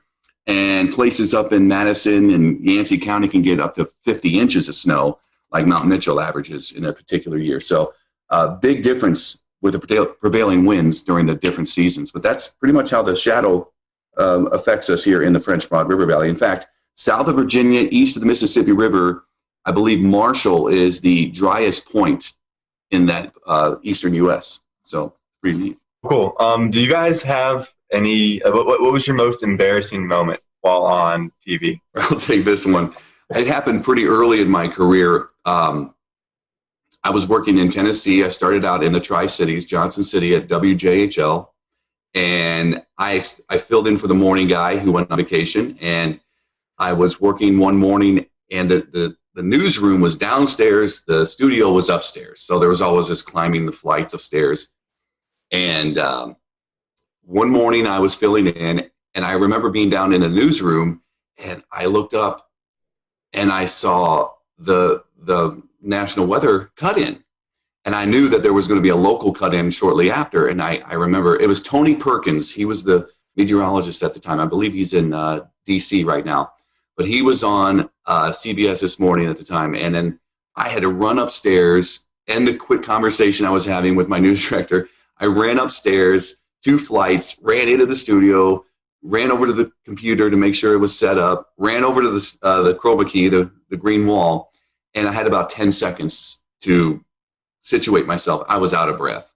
I was trying to calm myself down, and I remember I just started talking, and almost instantly I was exhausted. So I started talking about the 7-day forecast, and I got about 5 words out, and you could just tell that I was losing steam, and I started getting real hot. I felt like my temperature went up, and I was getting flushed, and I was kind of panicking in my head, like, how am I going to get through this? You know, you're talking to yourself in your head while you're doing the delivery of the forecast. And I tried to push through it, and I should have just kind of ended early and said, all right, just take a look. Here you go. Enjoy. But I thought I was still, I'm going to make it through, and it was brutal. I could see the studio guy on the headset kind of laughing, chuckling behind the camera. And I just thought, this is I'm bombing here. And I went off, and we had a good laugh after that, but that was really embarrassing, especially when you're trying to make a good impression. I was maybe 6 or 7 months into starting a job, so that was mine. Yeah, I got to think back here on this. So far, luckily, since I've been here, I don't think I've had anything crazy happen here. I will say, though, in my last job, my first job, first day on the air, we have a system. It's called Max. I don't know if you guys are probably familiar with it, WSI.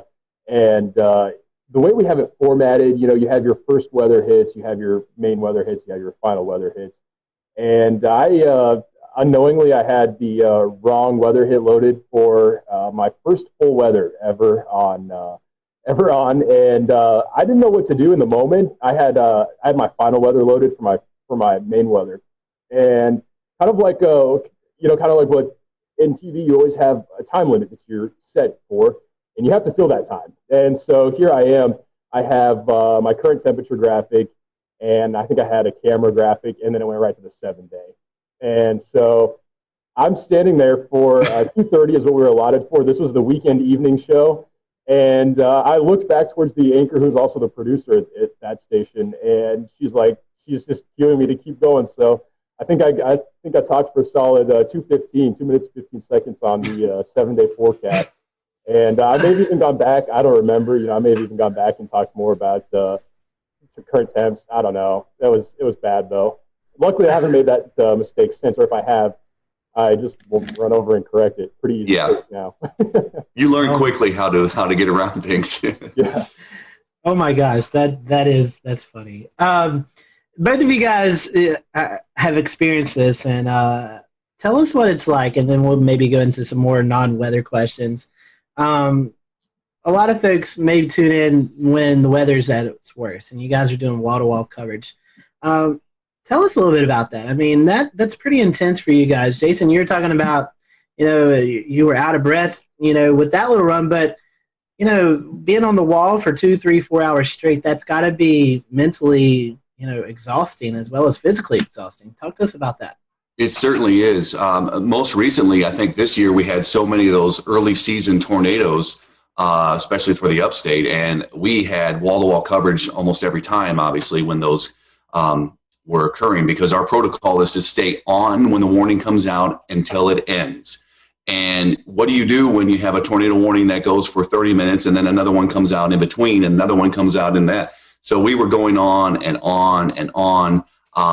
And a couple of times during this early spring season, I was there waiting for, backup to come in and help out as well. Like Ingrid would come in or Ryan, and you have to go. And if you're solo, you are just essentially repeating a lot, but you're trying to get new information at the same time you're giving the current information. So that's a challenge. You're literally on a computer talking, looking at data that's now happening and trying to analyze that data on the fly, as we say, and also looking at other pages of weather information on the internet, trying to get information from the National Weather Service sites and observers. And then you're on social media pages looking for information from people that are sending you pictures or updated information from what they're experiencing. So yeah, it's a lot of information. And nowadays we're able to get social media information. And years ago when I started out, there was none of that. You had to wait for somebody to call or email you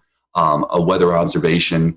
And that would have made it even more challenging, I think, looking back, because what other information are you going to get? The more information you get, the better it is to kind of have things to talk about. And that is, it's unique, and it doesn't happen that often here in this market. We don't get widespread severe outbreaks like they do in the West or the central U.S. And a snow event, a winter weather event, you see for days coming typically, and you can just lead up to it and get into it and talk about it. You don't really have to be breaking news and breaking into programming for a weather event like, say, snow. But the severe weather events are certainly challenging, and you just you learn from each one.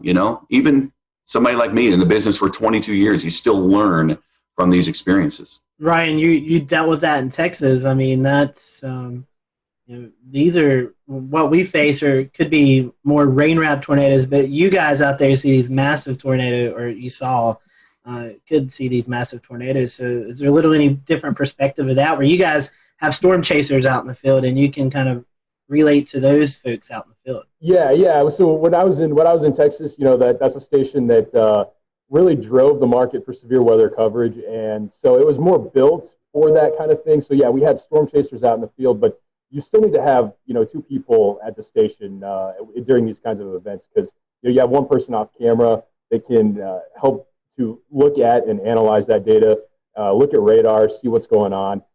We also had in that market, we had a crazy amount of cameras. I think there was like 50 or something like that. We could move those around during severe weather events. That's what we used them for. And so, you have the other person off camera that can see that. But yeah, I mean, you're going for hours at a time. And I think, Jason already mentioned it, but the biggest challenge is trying not to be repetitive. In some cases, you have to be repetitive when there's, potentially life-threatening storms out there. I mean, we're talking about tornadoes that could be affecting communities. There could be communities in the path. And I think one of the hardest things with these kinds of storms is people don't like it when we cut in, and they don't like it when we interrupt their show. And especially being an ABC affiliate, that's what I was at in Texas too. We have a lot of basketball. We have big shows. I mean, the Bachelor. I mean, heaven forbid we ever have to interrupt any of those kinds of shows. But we don't want to interrupt them. But at the same time, we have a job to do, and we have to. It's important that we get that information out, because you never know when that information could be helping someone who is in the path of that storm. And so I think when you're in the midst of all of that coverage, you don't realize all the time that's actually going by, especially when you get into that rhythm. I think that especially in some of those more long duration events, you get off the air and you're like, oh, we were just on for 2 hours or whatever the case may be. So yeah, definitely one of those things though that it can be stressful for sure. Well, we promised that we would stop talking about the weather at some point, so we can go ahead and do that now. You guys can take a little breath and a break from your everyday work. So do you guys have a favorite genre, a favorite type of music that you like to listen to in your everyday life? Ryan, I'll go to you first. I'm not too picky. I'll listen to anything. I will say I grew up listening to country, so I mean, that's still my go-to. 2000s country, Garth, anything like that, I'll go for.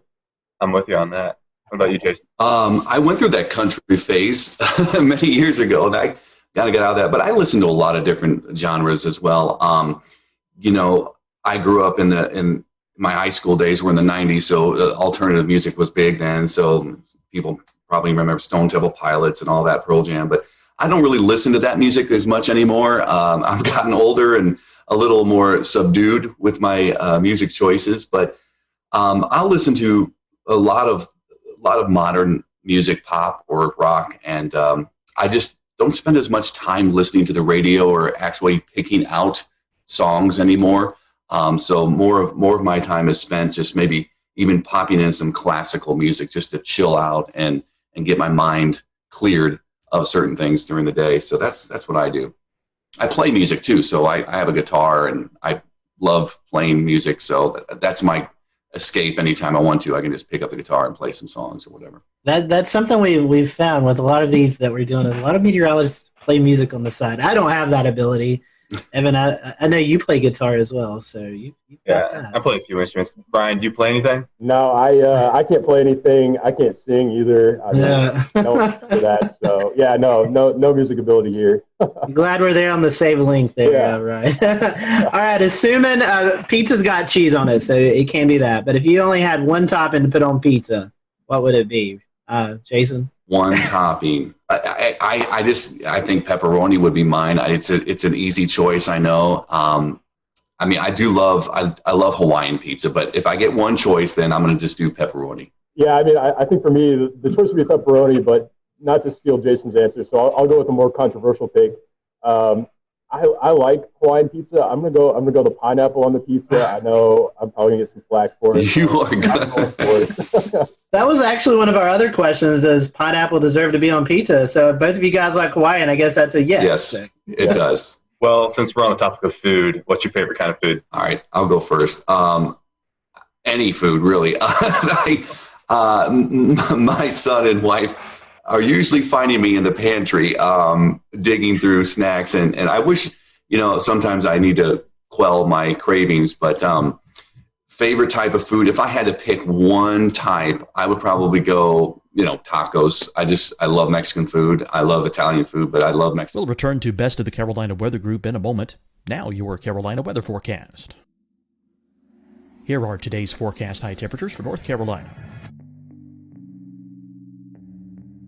Here are the forecast lows for tonight for North Carolina.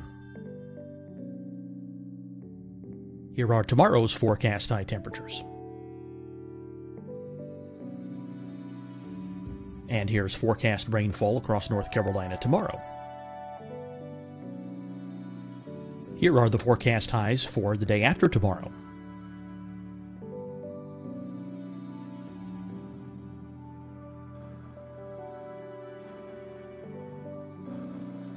And here's the forecast rainfall across North Carolina for the day after tomorrow.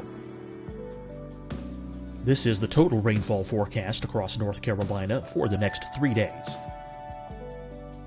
Here's the severe thunderstorm outlook for today from the Storm Prediction Center.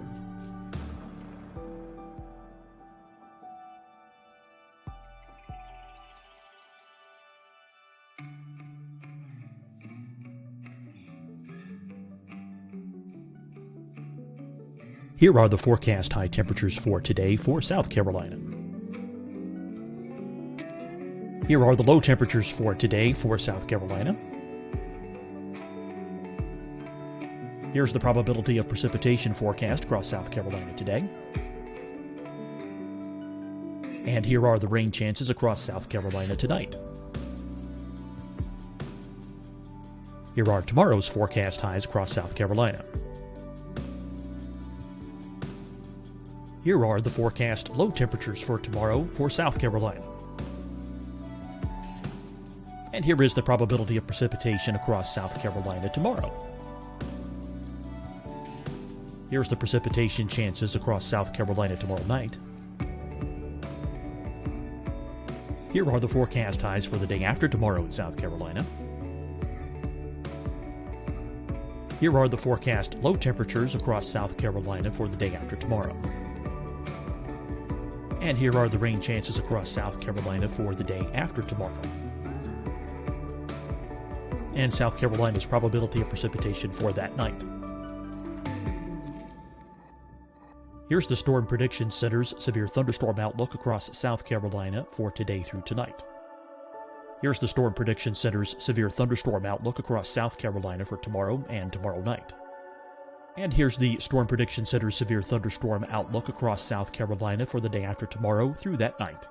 Here's the severe thunderstorm outlook for today from the Storm Prediction Center.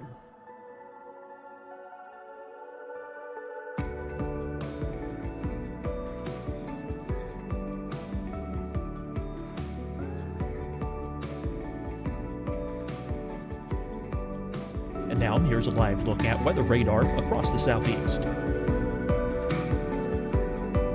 Fight the spread and take a stand against coronavirus. Wear a mask in public. Stay at least 6 feet apart from others. And get tested. Join us and fight the spread. Visit scdhec.gov/COVID-19. Getting tested for COVID-19 helps you to take the steps needed to protect yourself, your loved ones, and your community. Find the testing location at scdhec.gov/COVID-19 testing. Hi, everyone. I'm Dr. Mandy Cohen, Secretary of the North Carolina Department of Health and Human Services. And when you follow the 3 W's, you protect your family and your neighbors from COVID-19. When you leave your home, practice your W's. Wear a cloth face covering, wait 6 feet apart, wash your hands often. Wear, wait, wash. We're in this together. Stay strong, North Carolina. Deciding when to wear a mask isn't about who you know or how well you know them. Just ask yourself, will I be with anyone I don't live with? If the answer is yes, get behind the mask. Help slow the spread of COVID-19. Get behind the mask. Learn more at covid19.ncdhhs.gov. You'll see your Carolina weather forecast at 25 and 55 past. And now back to the best of the Carolina Weather Group on the all-new Carolina WeatherNet. I like all kinds of food also. Really not too picky. The things I don't like, the one thing I am picky on, I don't like a lot of seafood, but I have a major sweet tooth, and it doesn't matter the time of day. I can go for, you put candy in front of me, I will eat it. It doesn't matter what it is. I'm not picky. Amen to that. Either.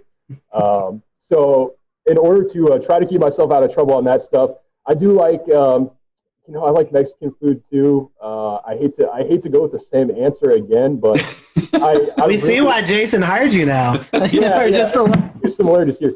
I would say though, I do like Mexican food as well. Enchiladas, definitely probably one of my top choices. Ice cream would be number one, but besides that, we'll go for a healthier option there. Here's a controversial question. Is a hot dog a sandwich? I've never thought of hot dogs as being sandwiches. I mean, I wouldn't, but again, it's bread, it's meat. I mean, that's what a sandwich is. I don't know. But I don't know why we have to categorize it as a sandwich. I think they're kind of by themselves hot dogs. I don't know. By the way, there's I guess I lied a second ago. I said I'm not that picky. There's one more food. You don't. I will pass on. I will pass on the hot dogs. I don't know. I mean, I've never considered it to be a sandwich. It's kind of in its own category. I feel like it's a hot dog. Bread. I mean, yeah, it is tricky though because I mean, again, yeah, you have your bread, you have your meat. Mustard on a hot dog, I guess. Whatever people like. Have the top. I mean, I don't know. That's a good one. I'm gonna go with no though. It's not a sandwich. I agree. We're gonna have to start keeping track of these answers. We have gotten yeses on this. Yeah. So we have to keep track and see what the Carolina meteorologists actually think of hot dogs. So coming back to the Asheville area and away from food, you guys have a favorite location to go visit or hike, something like that in Western North Carolina? Gosh, so many. Convenience-wise, we love the Arboretum. It's close to our house, and we could just jump on there with the bikes and ride. It's pretty easy trails for Hudson, my son. And that's a good go-to. Just hopping on the Blue Ridge Parkway, that's also very convenient. We love going to Grandfather Mountain. It's a little more out of the way, but we love going up there. I love the uniqueness of the rockscapes and the swinging bridge, and seeing off to the east, you have this completely drop off in the elevation, and then you have your mountains around. So those are my two big places, but I could go almost anywhere, you know, and really be happy as long as there's a trail or hiking or biking trail and some vistas. I'm good to go. Yeah, and I'm still new to the area here. I haven't had a lot of time to explore a whole lot, but I will say the close place for me I could go to any afternoon would be DuPont State Forest. It's kind of crowded this time of year, I've found, but you know, a little bit of everything there. You can get some elevation. You got the waterfalls, so a lot to do there. I've actually spent a little bit of time in South Carolina here more recently. I found some cool places, cool pockets down there. So you know, there's a short drive down there as well. Ryan, you're from Denver. Evan and I, we went storm chasing. We was based out of Denver. We flew in and kind of went from there. So we took our last day. We took our trip into the Rockies, and it was June the 3rd, and it started snowing on us, Evan, I believe. Yeah. So what's your favorite place to go in the Rockies? Oh man, it depends on the time of the year. You know, Rocky Mountain National Park is such a stereotypical answer. That's a great place to go in the summertime. In the wintertime, I mean, I'll take any of the ski resorts. Love skiing, so I'll take any of them any day in the wintertime. Probably not Loveland. I would say more of the Copper Mountains, maybe Keystones of the state. Steamboat Springs is another great place, but you know, even Denver. Man, I know I'm not narrowing this down very well, but Denver's great. Love Denver as well. So I don't know. But, Amen. Well, guys, I know we're nearing our kind of end time, so I'm going to ask one more quick question, and Scotty will close this. So the last one for me is going to be, do you have a favorite weather disaster movie? It can be super cheesy. Well, Twister immediately comes to mind. My wife loves Twister. My son loves Twister. I love Twister. That would be the number one, but The Day After Tomorrow's good. My son loves weather disaster movies, of all things. Can you imagine? I mean, he's the perfect child. So he loves any kind of disaster movie related to weather. So I've seen all of them. But yeah, I still think Twister ranks at the top. Oh, that's a tough one. I don't watch a lot of movies. Immediately, A Day After Tomorrow came to mind for me. Great movie. That's one that, I mean, you can stay involved in the entire movie. No chance of losing focus on that one. But yeah, I have a short attention span, so not a lot of movies. Twister, you know, of course, is great. It's the all-time classic answer, but yeah, I'll go with Day After Tomorrow for sure. I think those have been our most popular answers when we've asked this question. Well, gentlemen, final question here. For those folks maybe who are getting ready to leave high school or are in college and thinking about maybe changing their degree and they're interested in weather, what would be your advice to these folks? Why should they choose meteorology if it really interests them? And Jason, I'll let you go first. Well, that's a diverse question, but here it is in a nutshell. Meteorology offers so many opportunities. Besides what Ryan and I do every day, broadcast meteorology is a small sample of overall the meteorological profession and the meteorology field. You could go into research. You could work for NOAA. You could work for the private sector. You could start your own company. There are many climate-driven sectors to go into as well. That's becoming more and more important, and certainly more and more are leaning towards the environmental/climate side of things too. It's just such a diverse area of study. It's great for somebody that loves science, you know, and you got to stick with it. It's challenging. I mean, many people don't understand how much math and physics goes into meteorology unless you've taken those courses. It is a very challenging profession and study, but I think it's wonderful. So yeah, just stick with it. If you love science, meteorology is one of the best fields to get into. I mean, I obviously haven't been at it for very long. I'm still, you know, pretty young myself, but I would say the biggest thing is, there is a lot more work involved than I think that people realize. It's something that is fascinating. It's interesting. There's a lot to look at. And again, TV is not the only thing. In fact, I would say if someone wants to go into meteorology just to be on TV, that's maybe a bad idea, because, there's so much more to it than that. A lot of math, a lot of science, but it is fun. And, every day for us looks different. And I'm going to, I'll disagree and agree with the statement to a certain degree. Everyone always says you can be wrong and you still get paid. We're right most of the time. But you know what? Even if we miss a forecast, it is true. We still get paid. So that part's kind of cool too. It would be challenging if they did pay by the accuracy of the forecast. Some people, you never know, right?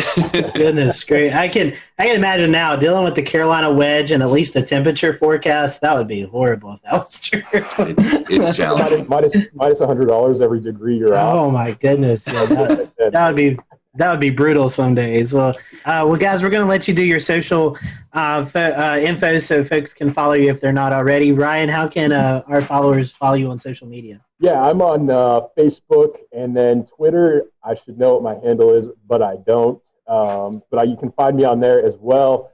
And I'm on Instagram, and same thing. I gotta figure this out. But I don't know what my handle is on there either. Not much help. Well, I'm Ryan, sure if you just your handle on Twitter, it's Ryan_WLOS. So if y'all want to follow him, you can find it there. I think it's the same on Instagram. So there we go. All right, Ryan, thank you. Jason, how can our folks follow you if they're not already? I believe, I'm on all three too, Insta, Twitter, and Facebook. I won't get into the uniqueness of each demographic and socioeconomic thing, but the idea is that I'm pretty simple. I think it's just at Jason Boyer WLOS. We appreciate you guys joining us, and for you guys who are watching, thank you for watching. Until next time, we hope you have a great evening.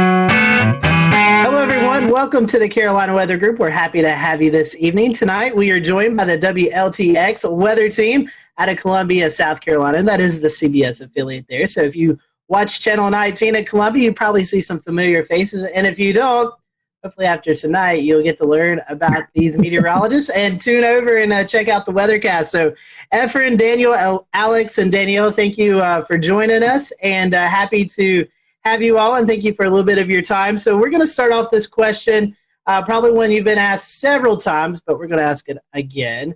How did you guys, how did you know you wanted to be a meteorologist? What persuaded you to do that? And Everett, I'll start with you, and I'll just let the team continue after that. The interesting thing is that when I went to school, I actually wanted to be an aeronautical engineer. I had an interest in weather, but I never had an interest in meteorology as far as a study. And I took one class, and it was an orientation to professional meteorology. There was one credit class, and I got hooked. It came down to really the same thing. I'm always talking to kids, high schoolers, college students, and come down to the one word I always say when I talk to people about meteorology. It's why. Why is it sunny? Why is it hot? Why does that cloud look like it's cut in half from the bottom? Why is it raining at my house, but my neighbors who are just a quarter mile down the road, they're not getting a lick of rain? Why? And that's where my interest really came in. Why is the weather the way it is? And every time I ask the question, and still today, it's that passion of wanting to know why it is. And even finding out why it is, I just still wanted to know more. It's like those little kids who When I was 8 years old and sitting on the lawn and looking straight up and going, that cloud looks like a dog, and that cloud looks like a tree. Those are the things that really got my interest peaked when I was a kid. But it wasn't as an adult that I realized that there's a very big interest, and I just want to know more. So I always knew I loved the weather. For me, it was, flying to Florida for the summer and seeing all those big puffy clouds and just wondering, how do clouds that produce so much rain, stay afloat, as a kid. I was just so amazed by the idea that it was just totally sunny along the approach when you're flying into, let's say, like Orlando, for example, and then by the time you're at the airport and you're getting the taxi, it's pouring, So just the power of the weather in the Southeast was actually what started it. But I'm from New York originally, so it wasn't the snowstorms and things like that that initially did it for me. So that was kind of the surprising thing, because a lot of my, fellow colleagues and friends that I went to school with, it was snow for them because I went to school at Rutgers in New Jersey. So yeah, I originally wanted to be kind of more of the operational forecasting side of things. But then I realized when I was in school after Hurricane Sandy that I wanted to do more television and communication, because a lot of people were impacted by storm surge because they had no idea what it was. It wasn't well communicated. As far as the city evacuating people from for Sandy. Hurricane Sandy wasn't a hurricane when it made landfall. So there were just so many communication things. I mean, we see it now with the derecho in the Midwest. People don't know what a derecho is. And so there's all of these different things that kind of go into the communication aspect that I was like, what, that is absolutely where I feel comfort. I need to, kind of explain what's happening because I love learning about the weather and why it's happening. So that was sort of what did it for me. I'm kind of like Alex. I grew up outside of Philly, but it wasn't snowstorms that did it for me. I have a lot of good memories of snowstorms, but kind of like the two big things I remember growing up was sitting on the back porch, dangerously close, just listening to thunderstorms and this is the coolest thing ever. And then just kind of growing up, the news was always on in my house. And for my 15th birthday, I think my mom took me to the Today Show so I could meet Al Roker and do that whole experience. So I knew I kind of wanted to do news, but I hated writing. And I naively thought weather's cool. I love science. I'm never going to have to write as a meteorologist. Wrong. But I kind of just combined a lot of different interests and it really worked out. And it's been great. And it's fun, like Alex said, communicating while also being a scientist and kind of digging deep with the math and science was always kind of what I leaned towards growing up. Well, I'll go ahead and tell you, back in 1984, a tornado destroyed the school I was in. And so that kind of sparked a little bit of interest for me. And then Hugo back in 1989, that was a big deal as well in South Carolina. And all y'all know it as well. That's still the litmus test for hurricanes is Hurricane Hugo. But I think those are the two things that kind of sparked my interest. I do apologize. I'm sitting in the car. They don't like for us to stay in the station. So I'm sitting in the car kind of holding the phone. You look good, Daniel, and you sound good. Appreciate that. Hugo, definitely one of those benchmark storms for the Carolinas. Speaking of that, Daniel, I heard you mention Al Roker. So our next question, was there a meteorologist that you looked up to growing up or maybe even in college with internships, someone that you looked up to as you went through your career? I can start. So yeah, Al Roker, when I was growing up for sure. And then, so I got to go to school at UNC Charlotte. And so being in Charlotte, Panovich is who you kind of watch and who you're kind of following along.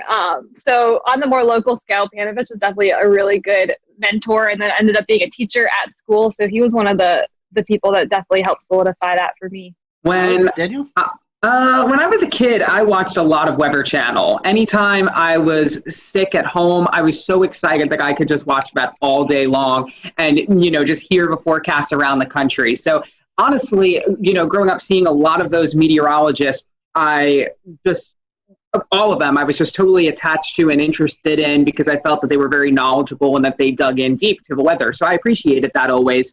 I have to say, probably in high school, Stephanie Abrams her career was really starting to rev up.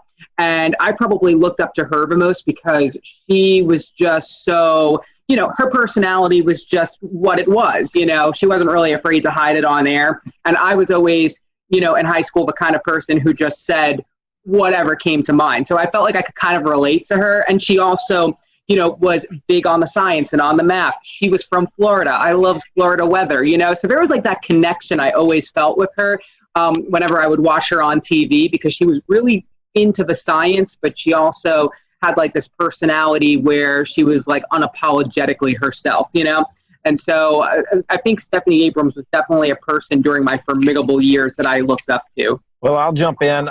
Crazy enough, since I live where I work where I grew up watching Jim Gandy. So that was kind of a guy that I always enjoyed watching. And crazy enough, he came to my school when I was in third grade. That was like seeing a rock star. And then luckily I was able to work with him for, almost 14 years. So that was kind of cool. Kind of dating myself because the Weather Channel was not necessarily huge when I was coming along. So I do remember watching Cantore, and I met him a few years ago, and he seemed to be a pretty nice guy as well. Something that you guys have dealt with already this year, severe weather in the Columbia area. So our question is, which one do you find more challenging forecasting, severe weather or winter weather, which we get a little bit of in the Carolinas? Alex, I'll let you start. That is a great question. So for me, obviously the tornado outbreak the day after Easter was something that I hadn't anticipated, prior to seeing that, synoptic setup could even happen in South Carolina, just because it's so rare to have tornado outbreaks like that. A lot of times, our tornado outbreaks come from our tropical weather, where we're on the dirty side of the storm. And so those are a little bit easier to sort of convey, whereas, a morning tornado outbreak where we had, I believe, like 3 or 4 EF3, big tornadoes in the Midlands in the, 5, 6 o'clock hour of the morning, that was definitely, I think, a big challenge. But, winter weather here, we're going on now, our 7th year without any significant snow. So I think as the years go on, there's a whole generation of people that aren't used to snow, either because they didn't live here at the time or because, they weren't grown up yet at the time. So I really think now, and as the years continue to go on, that we go without snow, I really feel that winter weather is perhaps one of the trickiest, because severe weather, a lot of times it's isolated, the impacts. But if it snows, everybody's feeling that. I'll jump in. Winter weather. I've been around I've been doing weather in Columbia since 2007 at this point.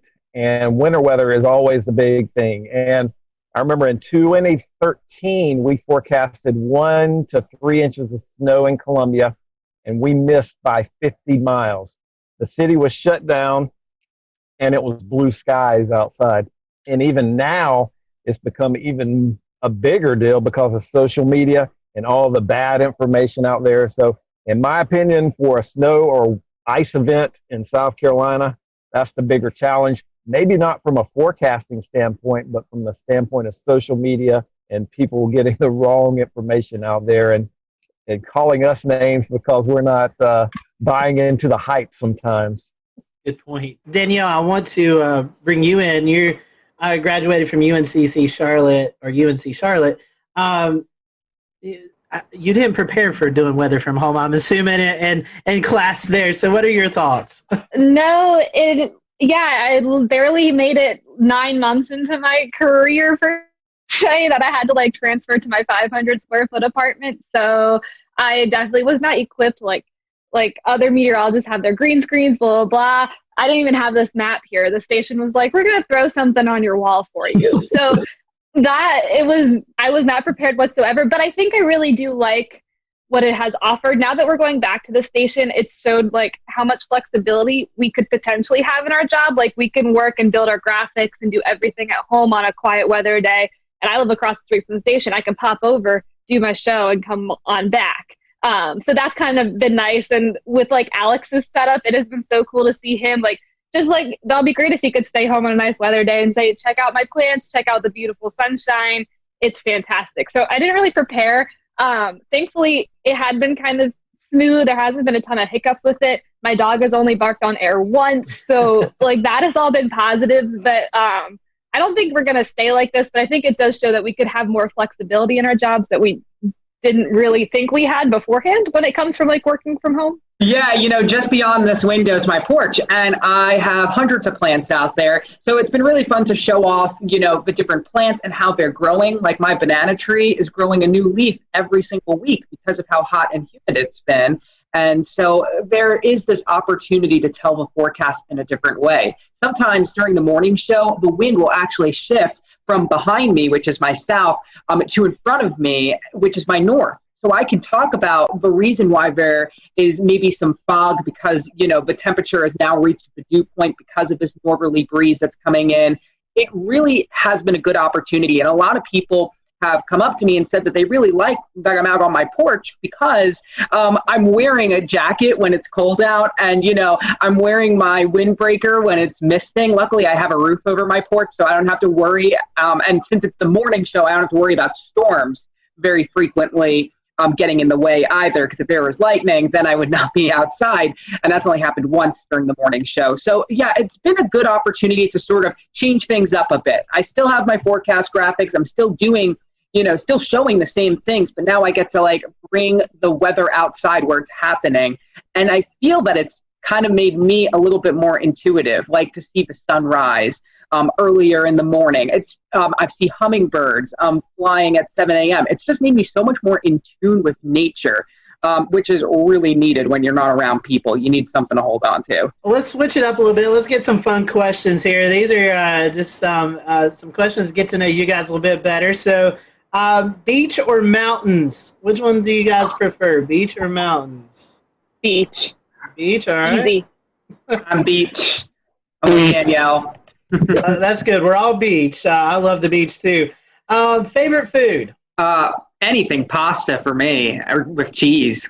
That's my anything Italian food is great. Pizza and everything pizza. I really like just a good baguette and some nice cheeses, a little charcuterie spread. That's what I'm gonna say. Everyone's talking about pizza, so we had a few questions about pizza here. A, does pineapple deserve to be on pizza? And B, if you only had one topping besides cheese, what would it be on pizza? Pineapple does not belong on pizza. I actually, surprisingly, do like pineapple on pizza. I didn't first have it until after I left New York because that's just not something you tend to see up there. We'll return to Best of the Carolina Weather Group in a moment. Now your Carolina weather forecast. Here are today's forecast high temperatures for North Carolina. Here are the forecast lows for tonight for North Carolina. Here are tomorrow's forecast high temperatures. And here's forecast rainfall across North Carolina tomorrow. Here are the forecast highs for the day after tomorrow.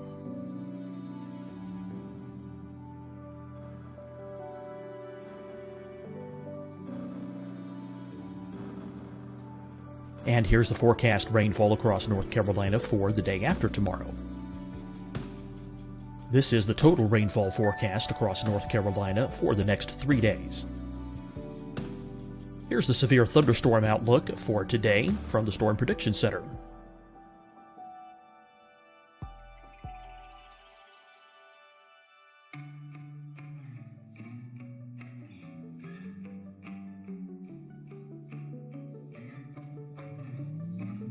Here are the forecast high temperatures for today for South Carolina. Here are the low temperatures for today for South Carolina. Here's the probability of precipitation forecast across South Carolina today. And here are the rain chances across South Carolina tonight. Here are tomorrow's forecast highs across South Carolina. Here are the forecast low temperatures for tomorrow for South Carolina.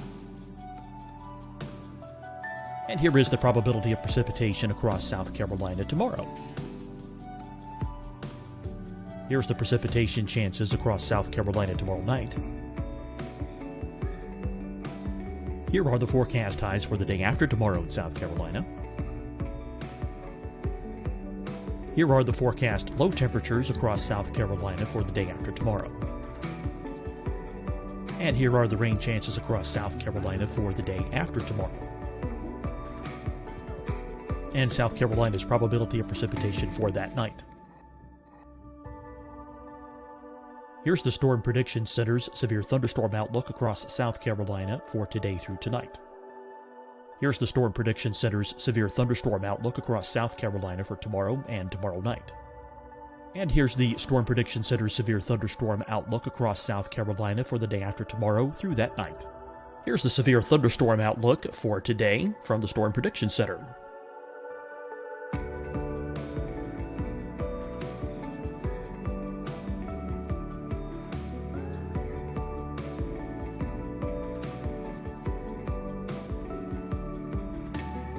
And now here's a live look at weather radar across the southeast.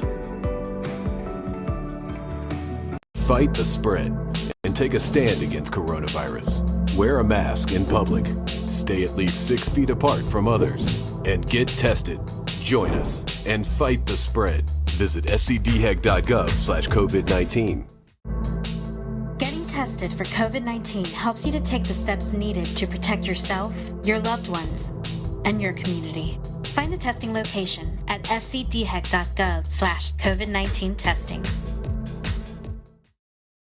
Hi, everyone. I'm Dr. Mandy Cohen, Secretary of the North Carolina Department of Health and Human Services. And when you follow the 3 W's, you protect your family and your neighbors from COVID-19. When you leave your home, practice your W's. Wear a cloth face covering, wait 6 feet apart, wash your hands often. Wear, wait, wash. We're in this together. Stay strong, North Carolina. Deciding when to wear a mask isn't about who you know or how well you know them. Just ask yourself, will I be with anyone I don't live with? If the answer is yes, get behind the mask. Help slow the spread of COVID-19. Get behind the mask.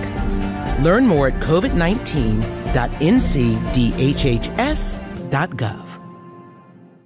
You'll see your Carolina weather forecast at 25 and 55 past. And now back to the best of the Carolina Weather Group on the all-new Carolina Weather Net.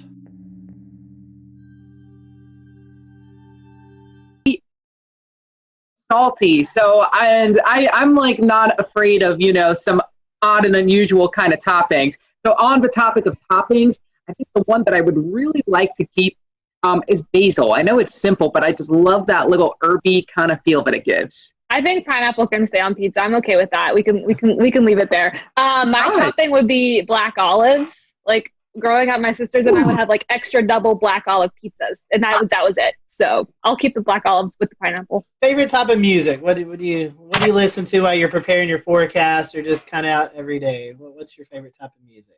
Oh, I go through all the decades personally. And I do listen to music in the morning. A lot of times I'll listen to our other sister stations to see what they were talking about because we have sister stations across the country. But when I'm not doing that, I'll listen. I think this morning I was listening to Fleetwood Mac. I was listening to the Supremes last week. It's just like all over the place. I love it. But generally my favorite music is kind of like that alternative rock kind of thing. Like I still listen to like the Foo Fighters and the Killers, like all those bands that were popular in the 90s and 2000s. They're still releasing pretty good music, so I like them. I'm country all the way. And then whatever Spotify will like say is popular, I'll like shuffle because I don't think I'm a good playlist maker. But if I have to pick, it's going to be country. Favorite disaster or weather-themed movie? I agree with Twister. We actually did a senior project about all of the things that were wrong with Twister. That was our final assignment in mesoscale meteorology, and that was a lot of fun because, I mean, you got to watch Twister and, kind of pick it apart with the things you learned. It was really fun. I'm going to go Twister, too, just because I know I've seen it. I don't like disaster movies. They stress me out. I feel like I heard a couple of weeks ago there may be a Twister 2 coming out soon. Oh. So we may all have to get together and kind of do what you did, Alex, and kind of point out the inaccuracies of the movie. I'm down. That sounds so fun. All right, we have one more controversial fun question, and then we'll kind of start to wrap up. This is one that we've done with all of our specials here, and it goes back to food. Is a hot dog a sandwich or not? Oh. A hot dog, is it a sandwich or is it just a hot dog? Some people say it's a sandwich, some people no. What's the definition of a sandwich? Well, they say it's two pieces of bread and a meat, but a lot of people say that doesn't qualify. Hot dog doesn't qualify. Bread. It's one bread. That's one bread. True. That's a good point. I'm with Efren. That is a really good argument. Final question. This is one to promote your city, Columbia, or your forecast area there in the Midlands. Tell us why we should visit your area. Give us maybe your favorite spot to hang out at, something that anybody should go out and see if they're in the Columbia area. We have so many river walks. Those are like my favorite places to like take my dog and exercise or like go tubing down the river, and you're still like right next to downtown. So I feel like there's a really good mix of like you can do your downtown thing, but you could also like kind of get out in nature. I really like that aspect of the city. I was going to say the same thing, the rivers. And we have some great parks too. And so you have like awesome geography. Like I'm up towards the Sandhills, which is totally different than Riverwalk. And they're all like a 15-20 minute drive. And sometimes I'll go to both of them in the same day. And in one of them, you know, my feet are all sandy. And then in the other, you're, you know, at the bottom. So it's a great place to sort of learn the fault line because we're right on it and sort of what the difference is. Plus it's, you know, literally the dead center of South Carolina. So you want to go to mountains or to the beach, you're kind of like in a good territory to go to either. Truly say this to a lot of people. I live in North Carolina, but South Carolina is like a second home. It's a beautiful state, and it's definitely a place that you need to check out. So, y'all, we appreciate your time today. I'll let you be able to promote your social media, Facebook, Twitter, Instagram, if you guys want to do that. So if our followers aren't already following you, they can there on social media. Alex, I'll let you go first. Sure. It's Alex Calamia WX. That's my Twitter, and my Facebook is Alex Calamia as well. My Instagram is very plant-focused. We have Gandy's Garden here at WLTX, which is all about climate and the garden, and it's applicable to everyone in the Southeast. So Instagram is a big place for you to see all my plants. So that's Alex Tropical Pics. You'll also see it on my Twitter and Facebook. We're always talking weather and plants. It's fun. I am at WX_Danielle on Twitter and Instagram. Lots of forecasting on there. And on Facebook, I am meteorologist Danielle Miller. So come on over. Nice and simple for both my Twitter and my Facebook. It's Efren WLTX. EFREN WLTX. You can find it on both of them. It's easy. As long as you spell my first name correctly, you'll be able to find me. Daniel just emailed me, said his phone was overheating, so he wasn't able to stick around. But if you want to follow Daniel, it's Daniel_Bonds on Twitter, and then on Facebook, I think it's the same thing. You can follow his weather page, Daniel Bonds. Just search it up, WLTX. So we want to appreciate you guys watching us here at the Carolina Weather Group. Guys, thank you for spending some time with us, and we will see you all next time here on the Carolina Weather Group.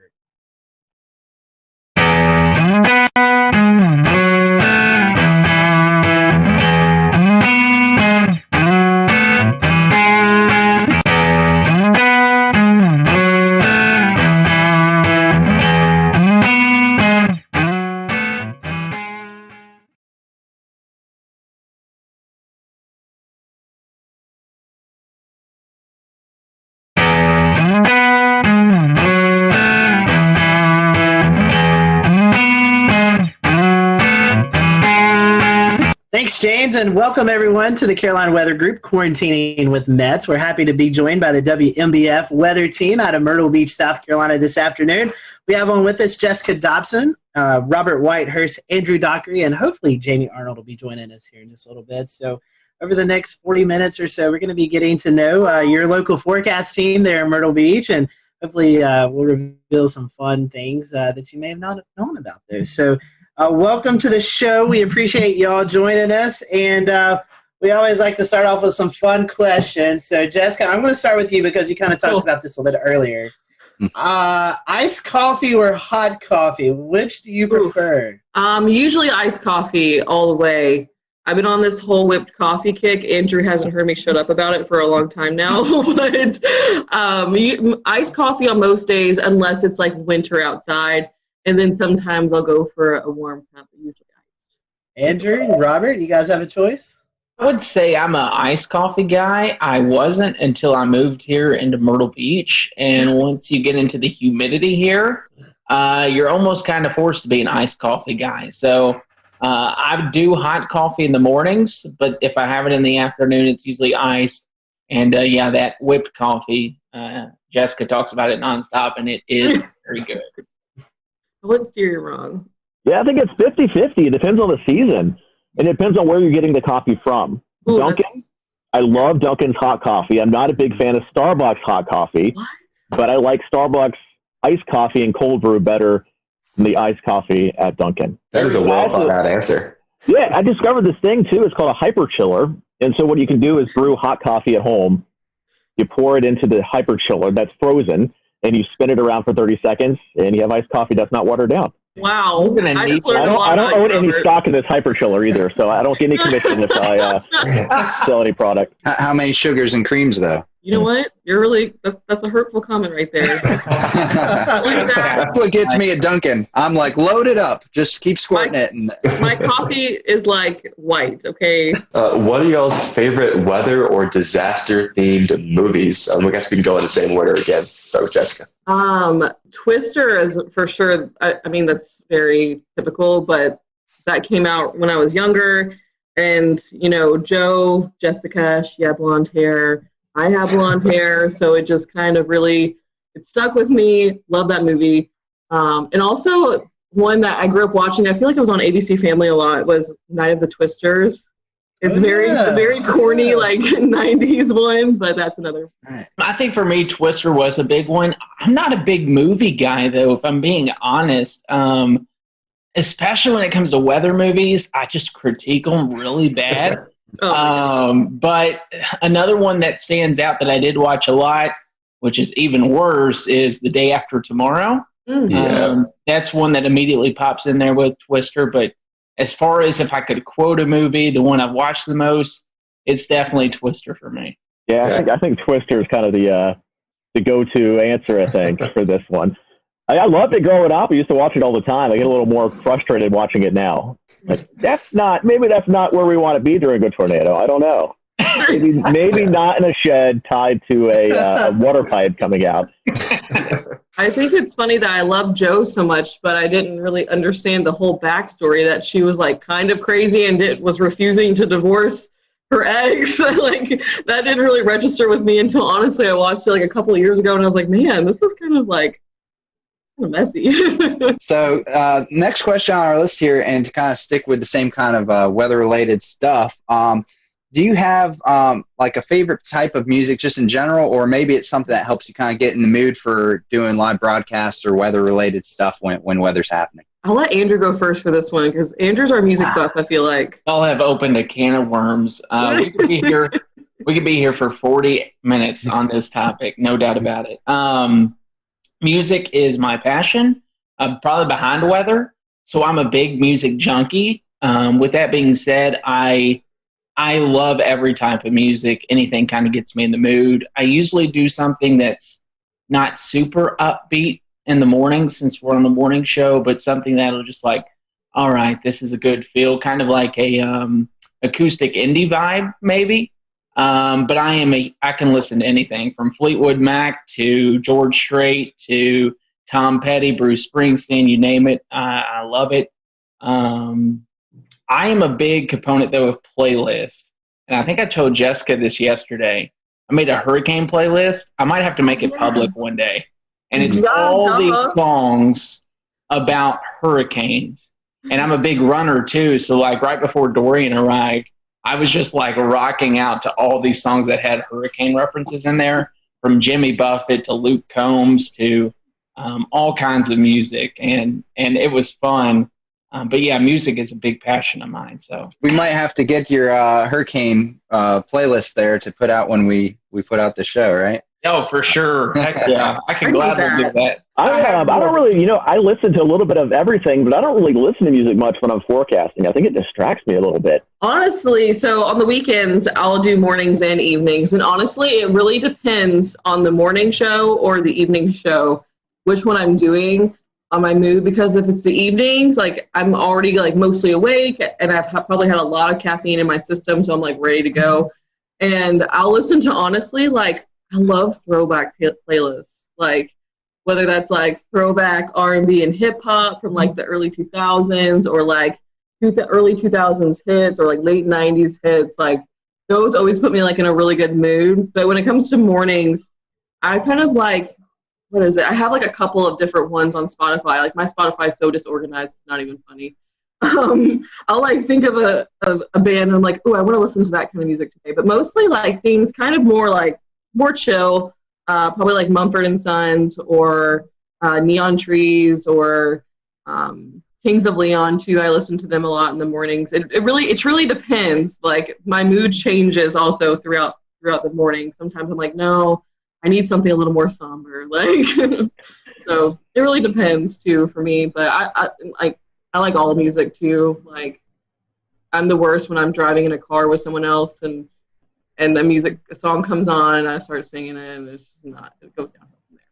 Like the Spotify playlist used to work great for me until I had a daughter, and now it'll go from Luke Combs to the Frozen 2 soundtrack.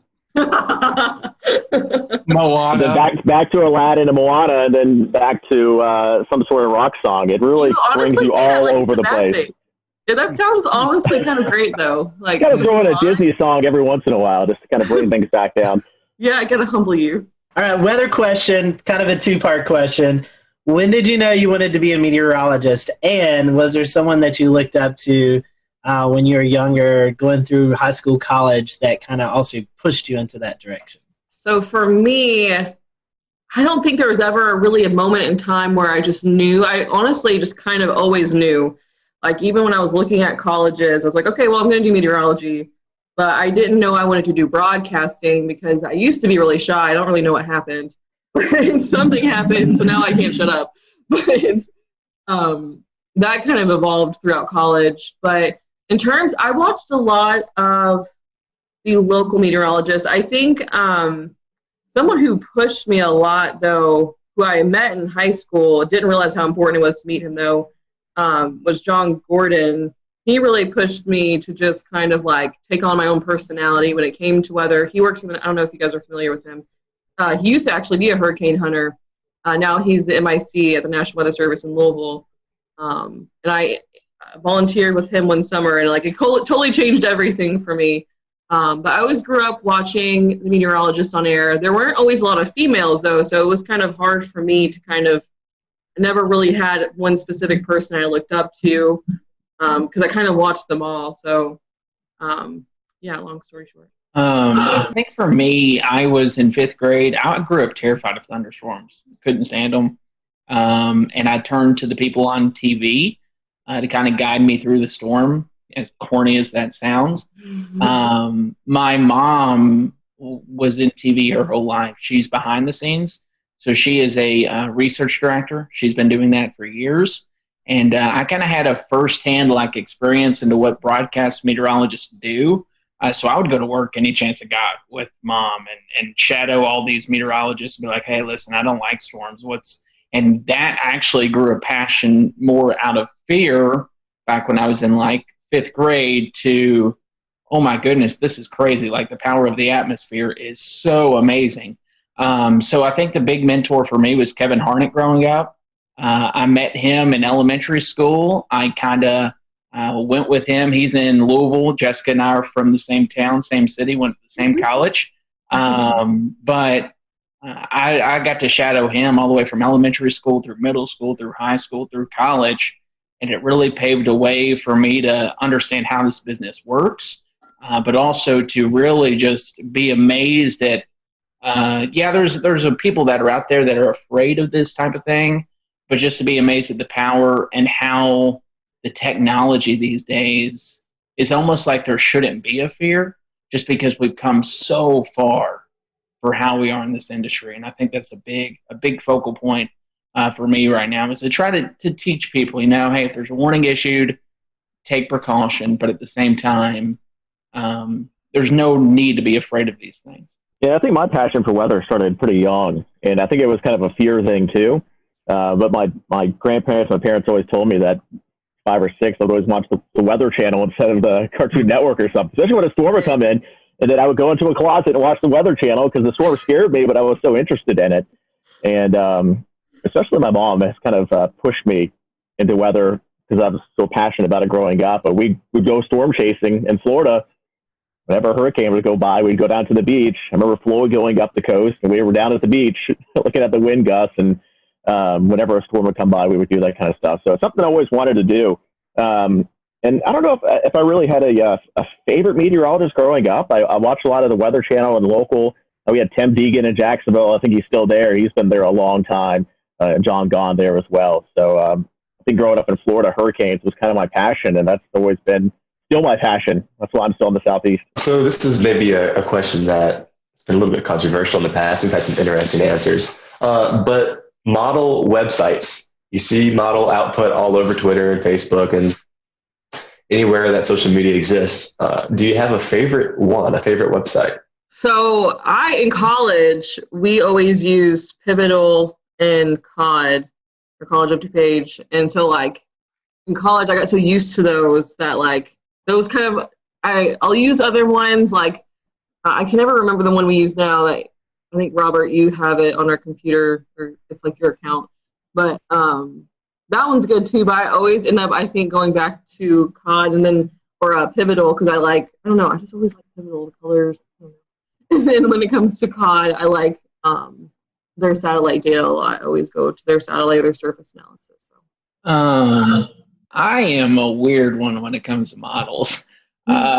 Twister data, does anyone remember that site back in the day?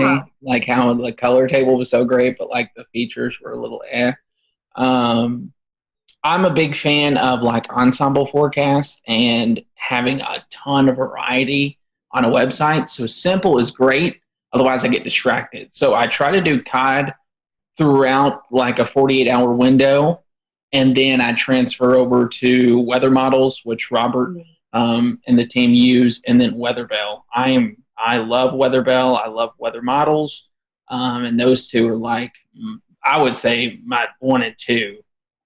But if it's coming to a quick 48-hour look of a forecast, it's usually Pivotal Weather or College of DuPage if I need to get something out quick. Otherwise, I'll spend way too much time on the other two. Yeah, I think a lot of them, each have their strengths.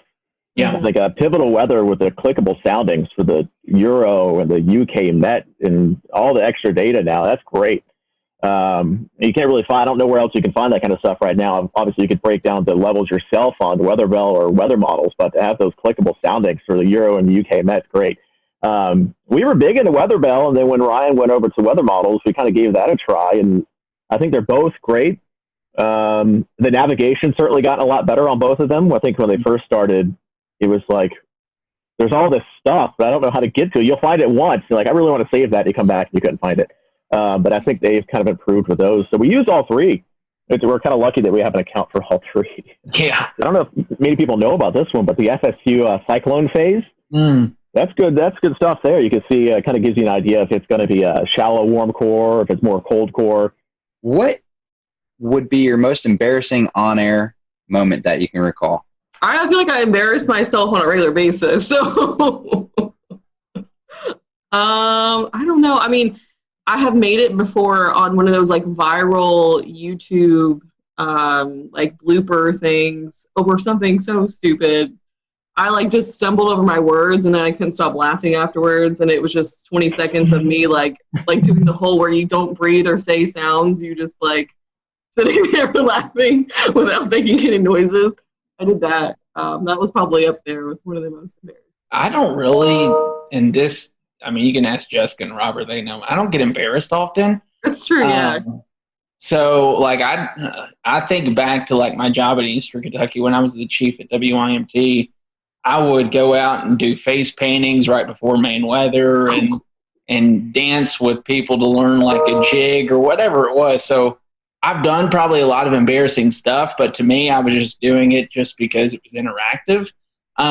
But something I did not plan that happened was I did a whole main weather and Twitter blew up. This was back at Bowling Green, and it was obvious that my flag was down the entire time. So that was the only thing I can think of. I will never remember or forget that day. But other than that, everything else it takes a lot to embarrass me, but that day certainly did. This isn't a bad one, but we have a Hurricane Expo we do every year. And I went to a little girl who was with her dad in a live interview. And I asked her, hey, are you having a great time here? And she looked at me and said, no. And I had no idea what to say. I was like, oh, well, there's some fun stuff over there. Back to you. You didn't respond with, I like turtles, right? And this is the thing with kids. They'll tell you the truth. They're not going to sugarcoat it. Storm chasing. I know Western Kentucky goes out in the storm chasing every year. Have you guys been storm chasing? Any memorable events from that? Oh my gosh. Storm chasing. I went twice. And best 2 weeks of my life, both times. Like, hands down. Like, second time, they were both great for different reasons. The first time I was in 2016, in May of 2016, which I don't know if you guys remember or not, but that was the whole Dodge City event that unfolded, which was the craziest day of my whole life. Just like a tornado on the ground for I think over an hour, and it had, sister tornadoes at one point, and it was just like complete madness. Like I'd never seen chasers like that before either. And really that whole season I got to see pretty much every type of storm structure you would want to see, whether there was tornadoes or not. So that was really big for me. It was like literally, like everyone says it, but it was literally like everything you learned in your meteorology class and your textbooks, everything you see, but it was like in front of your face. And so that was really cool for me. The second time we didn't see quite as much, but WKU goes over a 2 week span, which I think a lot of schools probably do that too. And we did a lot more sightseeing. We went out to New Mexico, and we got to do a lot of cool things outside the whole storm chasing thing too. But I got to be with like my best friends when they saw their first tornado. So like lots of bonding, and like it was just the best of both worlds, like being with your friends, but also at the same time learning so much, like being able to share all those like experiences and your same passion with other people. I could go on for days about storm chasing. Very near and dear to my heart. I wish I could go back and relive those days. For me, I did go on the storm chase trip. I worked 2 years in college while doing school, so I did 19 hours of classes in a 40-hour work week in Bowling Green, which was crazy. We'll return to Best of the Carolina Weather Group in a moment. Now your Carolina weather forecast. Here are today's forecast high temperatures for North Carolina. Here are the forecast lows for tonight for North Carolina. Here are tomorrow's forecast high temperatures. And here's forecast rainfall across North Carolina tomorrow. Here are the forecast highs for the day after tomorrow.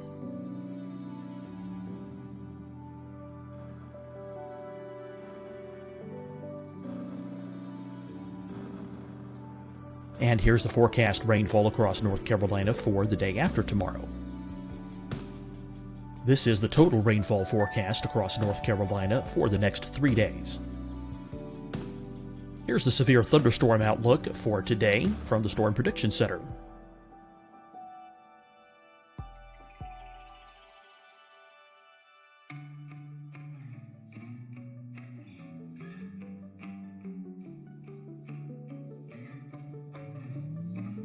Here are the forecast high temperatures for today for South Carolina.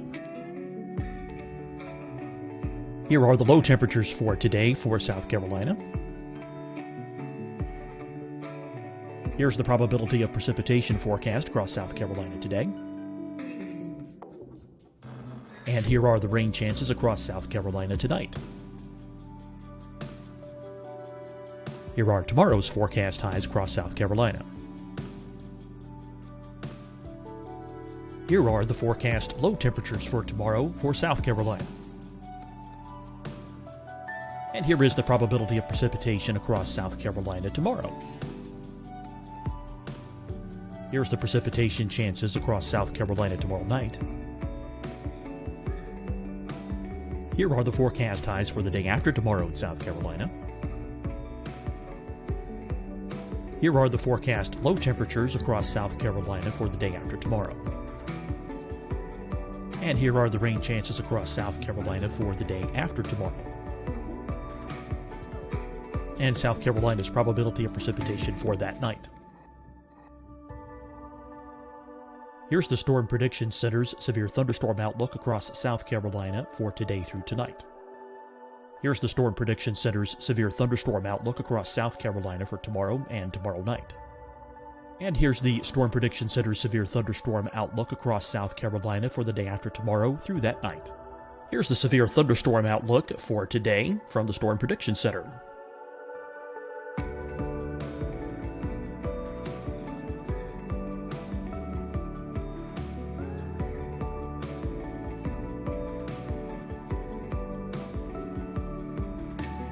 And now here's a live look at weather radar across the southeast. Fight the spread and take a stand against coronavirus. Wear a mask in public. Stay at least 6 feet apart from others. And get tested. Join us and fight the spread. Visit scdhec.gov/COVID-19.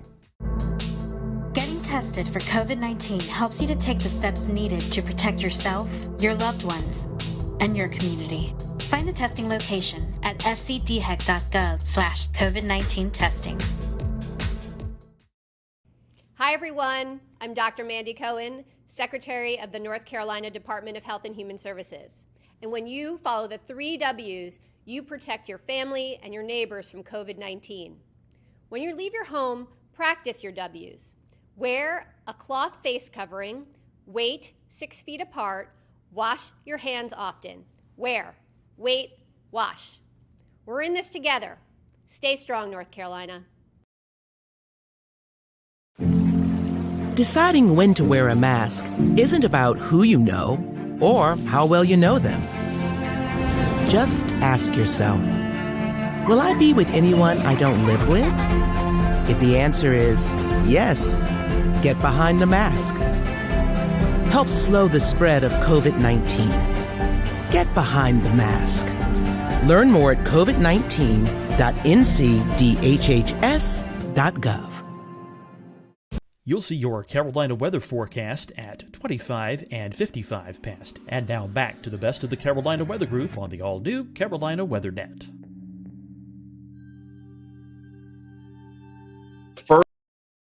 First year, I couldn't because of a job. We just lost someone, so I couldn't take off. The second year, I just accepted a job in Hazard, so I was already moving out when it was going up. I've storm chased on my own. I've never seen a tornado with my eyes. I've been around storms that produced a tornado at night and knew that, hey, this had a good chance of a tornado. I've seen damage firsthand from a tornado. I think the most powerful experience, though, would have been when we signed up for something that's not even storm chasing. We remember March 2nd, 2012 was a big time event in Kentucky.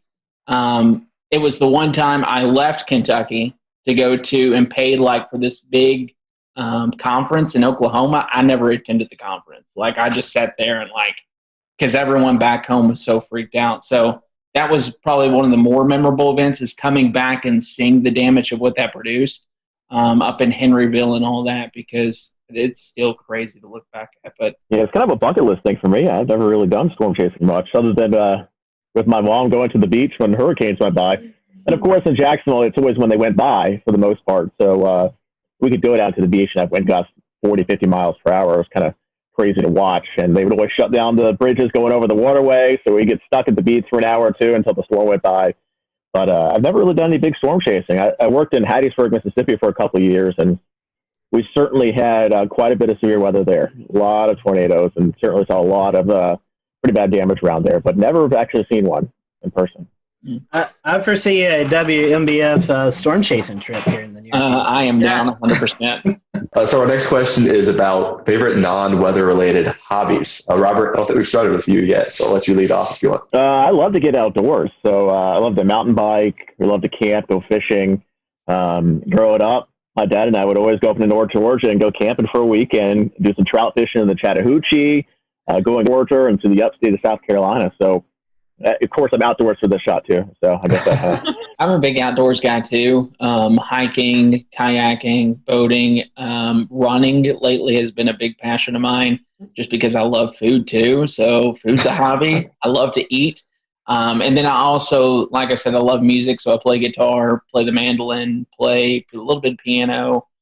Any instrument I can play, I try to get my hands on. But yeah, I think those are the big things. I just love being outdoors. I hate sitting on the couch all day. I always have to be doing something. And my hobbies have kind of changed over the years. I used to dance growing up. I was on the dance team in college. But obviously now don't really do that as much. But I kind of, now that I live near the beach, I don't really do that as much. But I kind of, now that I live near the beach, I don't ever like to be sitting in my apartment. So I go to the beach literally as much as possible. Like when I get off here, I'm probably going to try to go to the beach because it's so nice outside. I love to read. I love reading books, especially recently, like autobiographies about either meteorologists or people in broadcasting, like books that I can take a lot away from. I love to cook. I don't like to clean.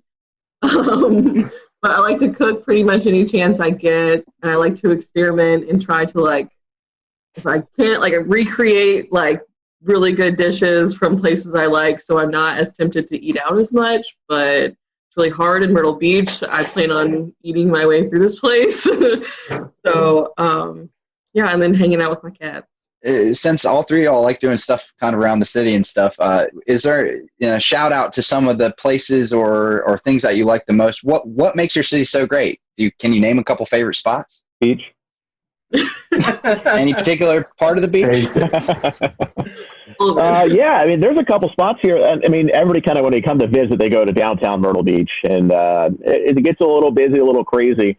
I think the locals go a little farther north or a little farther south, and it gets a little quieter, and you can actually relax a bit. So maybe that's if you're going to come to visit Myrtle Beach, try to branch out from just downtown Myrtle Beach. There's a lot to offer up and down the coast, and that's the thing with Myrtle Beach. Well, the buildings and the homes. So instead of going inland, everything here is built up and down the coast. You have to kind of go quite a bit to see everything, but it's worth a visit from North Myrtle Beach all the way down to Merle's Inlet. Pawleys Island's beautiful, a little farther to the south of Myrtle Beach. Yeah, I will agree with that. And the food is great too. You can go all the way up into North Myrtle Beach and hit up Flourishes up near downtown North Myrtle down to Barefoot Landing. I think a Flying Fish is a great seafood place there. Highly recommend that. It's a 48 catch to plate rule, so everything is super fresh, 48 hours. And then I'm a big South Strand guy. So what we say about South Strand, south of downtown Myrtle Beach, Surfside, Garden City, Merle's Inlet, the Marsh Walk is beautiful. And then you go even further south, Huntington Beach State Park, Brook Green Gardens, Pawleys Island. It's just a beautiful area down there that I would highly recommend anyone to come check out. Come to Myrtle Beach, check out downtown, and then go south would be my recommendation. And then if you have another day, go north, because you could eat your way through this city in the Grand Strand, no doubt about it. I have not had the chance to really explore that much. I'm just now starting to be able to with all the Corona stuff going on. But I will say I have not been to a single place that I have not loved so far. All the beaches I've been to as far south as, I recently went to Surfside the other day, and that was really nice. And every little spot I feel like has a different feel to it. It has different character to it. And so I really like that so far. Honestly, have not really even had the chance to eat at any local restaurants except the Boathouse. That was really good. Andrew and I ate there after work or during work one day. And then I went to a local Mexican restaurant the other day, Soli Luna, which was freaking amazing. Where do you see the future of meteorology being? We're seeing a lot more non-traditional wise media with social media, websites, blogs. You still have your TV, your National Weather Service stuff. Where do you think the future of meteorology takes us in the next 10, 15 years? I think that's kind of the magic question that everybody's looking to the answer for. I mean, you think back 15 years ago, how different it was, and then you look 15 years or 10 years in advance, and just how different it's going to be again. Obviously, a lot of focus is on digital now. Everybody's on their phones. Most stations have a weather app at this point, but I think we invest a lot of time into our weather app, and we've seen quite a bit of growth of that here in the last few years. And even on social media, I think when I started in 2013, we had 3,000 or 4,000 likes on our weather page. I think we're up to almost 40,000 now. And you can see that kind of growth on our digital team as well. I did a presentation a couple of years ago about digital growth, website growth, and it was something like 200% growth since we launched the station. We're a relatively new station. We've only been around for a little over 10 years. But you start to see the TV side go down a bit, but the digital side is kind of taking over from there. And we started to put some work into OTT, things like Roku, so you can get your news kind of on demand. We're setting up a new system now at the station where basically an anchor or weather anchor can go on air or onto digital by themselves, has his own mixer board, audio board, cameras built in. They can punch up any sort of audio source, video source. And so we don't have to wait for that traditional 4 p.m., 5 p.m., 6 p.m. People don't want to wait until 4 p.m. to get the forecast or 4 p.m. to get some information. So it's tougher now to tease things. Like, hey, we got this really big story. Tune in at 4 p.m. for the details. And people don't, everybody wants the information now. So instead of doing that typical thing, if it's breaking news, we can get on air, we can get on the digital, get on the Facebook with it, onto the website, and people can go there and get the information right away. Otherwise, they're going to go somewhere else to find it. What's your favorite social media platform? Twitter, Facebook, TikTok, Snapchat? Where's your go-to? Well, I still have my MySpace active, I think, somewhere. So make sure you give me I'll put you in my top 6. But really, I think Facebook is still probably the king when it comes to weather information with the general public. I think it's probably starting to skew a little bit older with the population. I don't think the younger you go, I think you get the less people on Facebook now. And where we go from there, I'm not sure. We've kind of dabbled in Instagram a bit, and we have decent luck with it, but I don't think we've got a huge amount of traction on there yet. But it seems like most TV stations still use Facebook as the kind of big digital social metric, and then you just kind of have Twitter and Instagram and some other things on the side. All right, we're gonna end with a couple of fun questions. So I'll end with this one. You're ordered a pizza. You're only allowed one topping. What is that topping? Pepperoni? Sausage, but this puts out a Barstool Sports one bite, everybody knows the rules is what I thought of as soon as you said that. It's hard for me to pick one.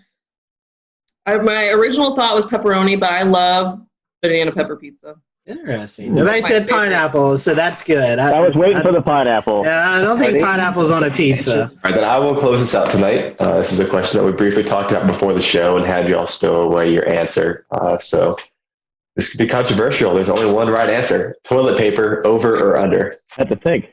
It's over. No. It's over. Okay, one for over. I saw a terrifying image once, and I'll explain it after Jessica answers. It's over. Okay. And it's because of the image. Okay, yeah, I would say over, and I think of a meme, and I hope it's not what Andrew's thinking. It's like, I don't know, I can't even remember the meme. Something about a mullet. Like, it had to do with a mullet. I've seen that. You know what I'm talking about? I know what you're talking about. The one I saw had a spider underneath, and like you reached underneath the toilet paper to get it on the underside, and when you do that, you're like touching the spot. Ever since then, it's over. No. All right, we have definitely enjoyed having you up for this. We appreciate it.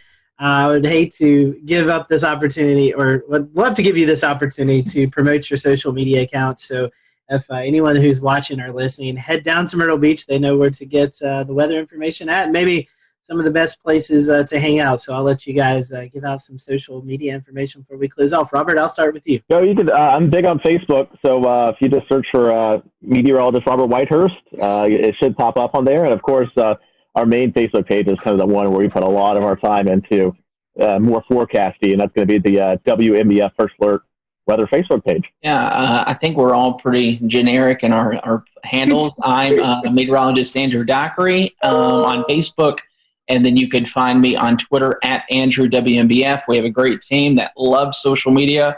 We would love to just even chat with you all about weather sometime. Yeah, mine's the same pretty much. It's meteorologist Jessica Dobson on Facebook, and then at Jessica Dobson WX on Twitter. You can also follow me on Instagram. I can't even think of my handle right now, so whatever. You can also follow me on Pinterest. You can also find Jamie Arnold at Jamie Arnold WMBF on Twitter. So look up Jamie. We hate that he wasn't able to join today, but certainly appreciate having you all around. And if you're in Myrtle Beach, be sure to check out the WMBF First Alert Weather Team. For everyone here at the Carolina Weather Group, thanks for watching, and we'll see you next time.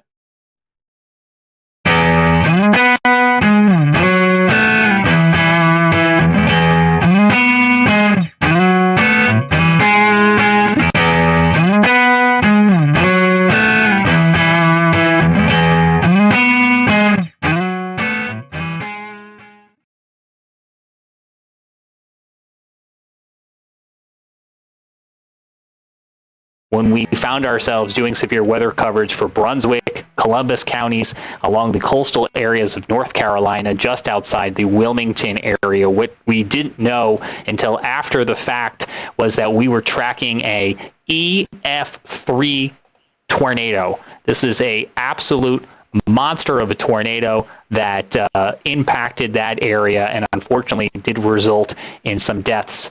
2 or 3, if I'm not mistaken, as well as 10 injuries. We got some new video today when North Carolina Governor Roy Cooper visited the communities hardest hit, and I want to allow the panel some time to talk about this, because this in and of itself would be a very big news story for us here in the Carolinas and on this show. And it's just yet, unfortunately, another piece of a very busy weather week that has been playing out. But you can see here the communities still trying to clean up after this storm rolled on through. Let me pop up again for you if I can, and I'm going to ask our group to kind of weigh in on it well too. Is, you know, we look at radar scope imagery from that night. You can see it there on the right-hand side of your screen, the velocity, the measuring of the winds in the atmosphere circling here where the tornado crosses Highway 17, where some of this video was captured just outside Ocean Isle, and then continues for about 25 miles, going 45, 50 miles an hour, at times almost trying to outrun the polygon. The Weather Service working very hard to keep this very fast-moving supercell inside that tornado-warned polygon to try to give people as much lead time as possible. Brad, let me bring you back in. I know you had just finished the 11 o'clock news, but I saw you tweeting about this. What were you thinking at 11:45 at night when you were looking at this on radar? So I had seen that storm offshore in the special marine warning because I was impressed with the signature, but wasn't thinking much about it. Went on to finishing up some emails, and I have all alerts turned on for North and South Carolina. So I heard the tornado warning pop up on my computer, and I looked down and I was like, "Holy cow!" Right away, I was like, I could see the debris signature, and I knew it was bad. And then immediately, with some of my emergency manager contacts, started getting messages about, some serious damage and, requests for search and rescue crews. So I knew it was pretty bad. And when I looked quickly at the map, I knew that area quite well. I actually played that golf course several times. Tiger's Eyes right there, Ocean Isle. It's a beautiful area. So I'm very familiar with that. And I knew, hearing the damage reports, those weren't small homes. Those were well-built, I wouldn't say mansions. Those are nice houses. So for those to be leveled and destroyed, I knew it was a significant hurricane tornado. I'm thinking of hurricane because that area was hurt by Isaias as well, almost the exact same location.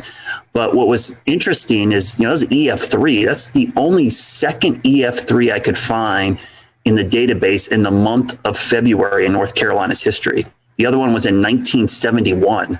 So EF3 tornado in the month of February is incredibly rare for North Carolina, and in that area, period, any time of the year.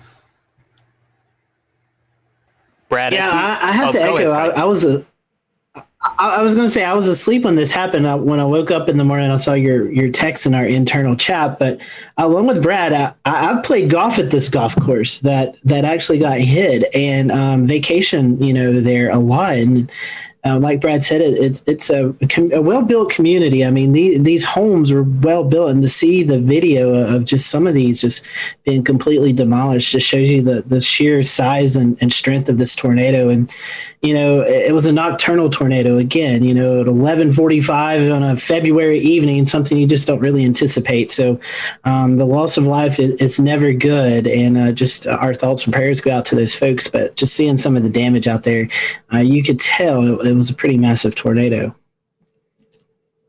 Yeah, I'm like you, Scotty. I slept through this too, and the very next morning I woke up and saw that there had been a big tornado from browsing through Twitter, and so I went and downloaded the radar scans from the archive and went to look at what the radar looked like. And when I saw that debris signature, I thought, "Oh my God, that had to have been a really bad tornado."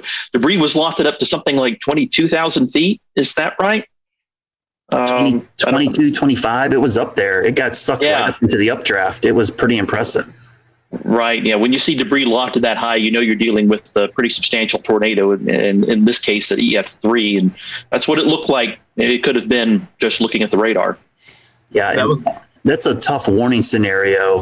The Weather Service, did the best job they could, but nocturnal February, I think that these coastal communities have it tough because I was talking to another group about this today. The special marine warnings, we're talking about water spouts and rotation. But who on the coast is looking at special marine warnings off the coast? If that was a polygon for a severe thunderstorm warning or a tornado warning to a county to your south and east, you're probably a little bit more aware. But when they're special marine warnings, you're probably not even thinking twice about it. Right, and even if there is a water spout, you think, oh well, it's going to last 100 yards inland at most. But this is a little different. This was, I think, this was supercellular in nature, and when you get that kind of situation, you get a water spout from that. It's going to keep going inland and a long way sometimes. I remember when we were streaming this, just looking at it, going, "This is textbook." You could see the hook echo. You could see it on velocity.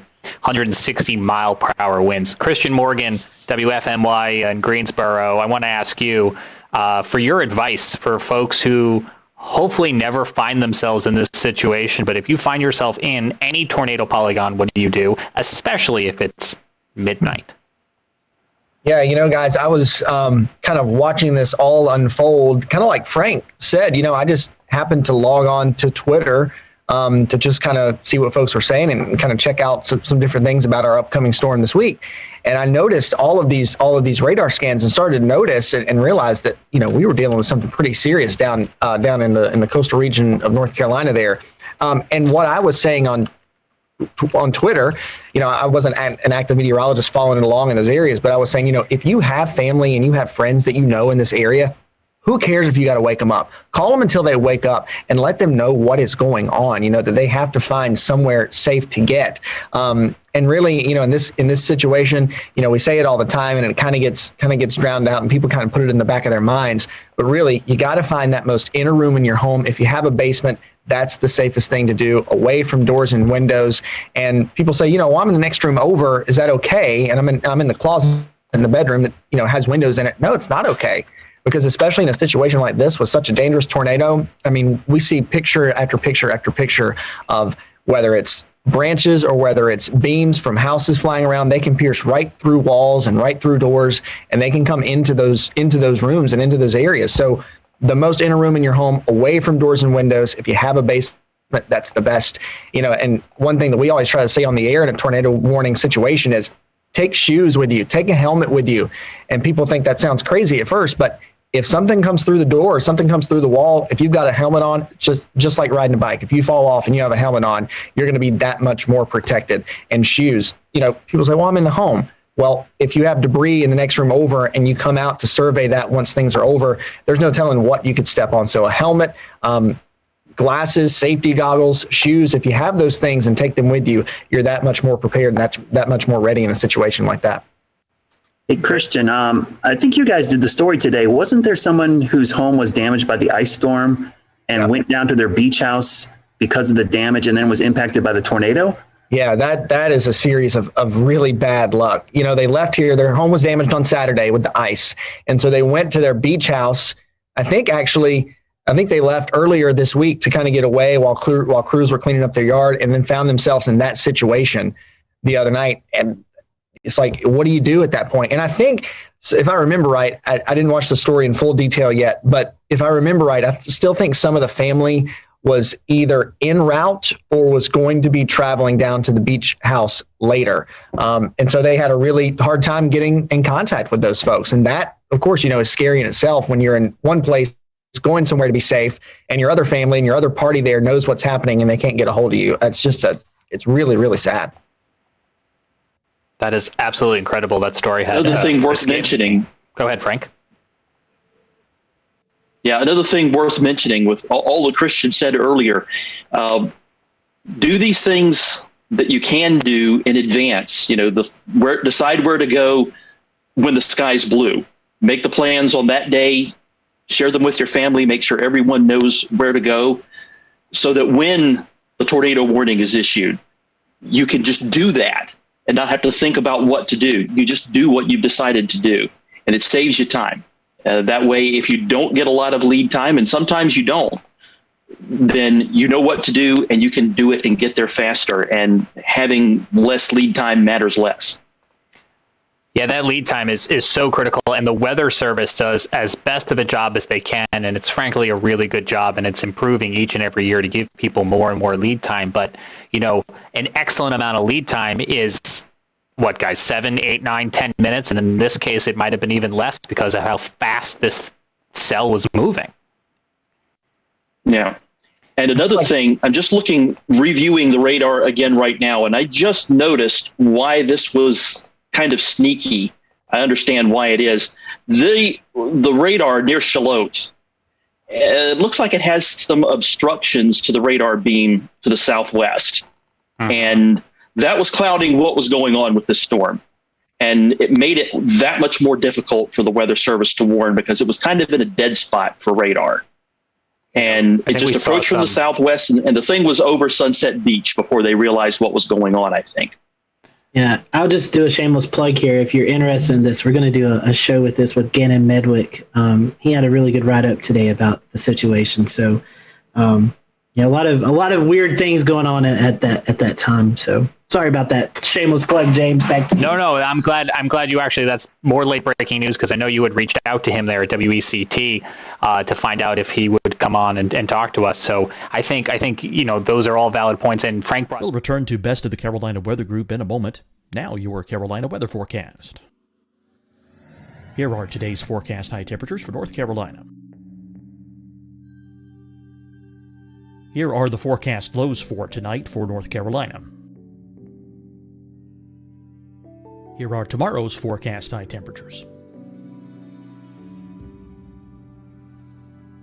And here's forecast rainfall across North Carolina tomorrow.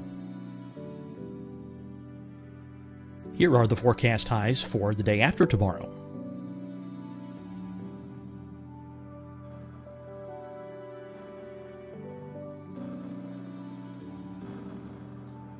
And here's the forecast rainfall across North Carolina for the day after tomorrow.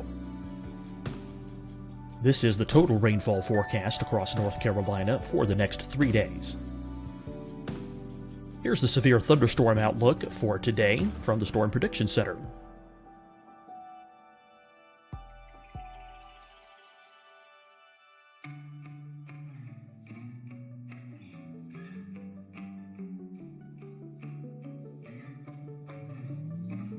Here are the forecast high temperatures for today for South Carolina.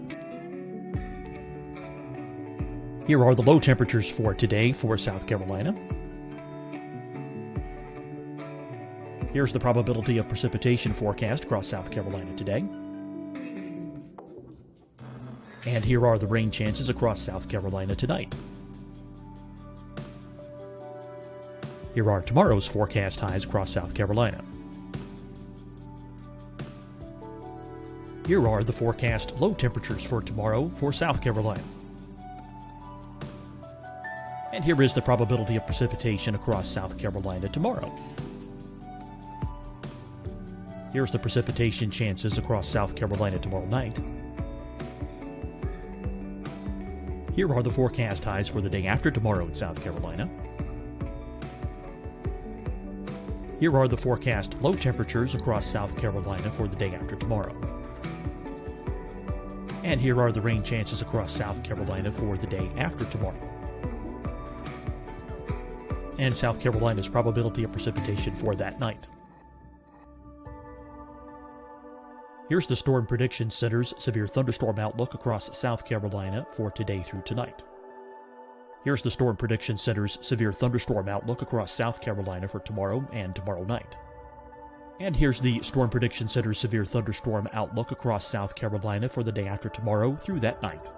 Here's the severe thunderstorm outlook for today from the Storm Prediction Center.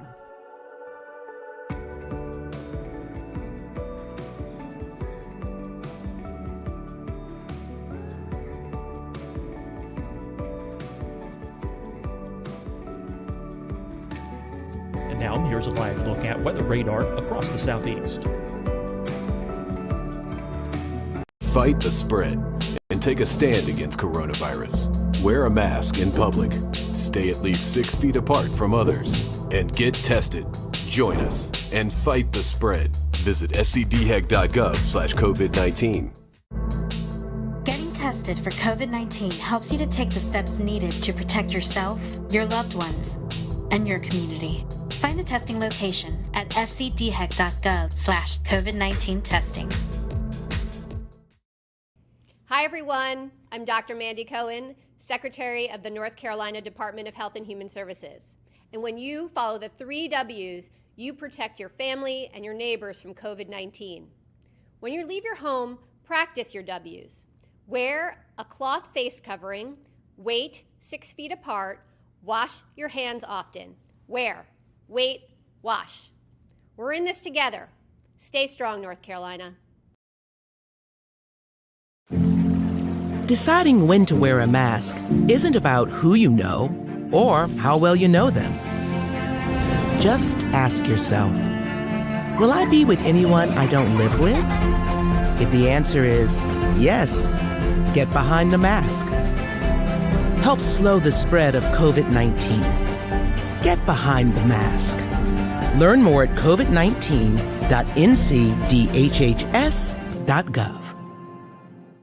You'll see your Carolina weather forecast at 25 and 55 past. And now back to the best of the Carolina Weather Group on the all-new Carolina WeatherNet.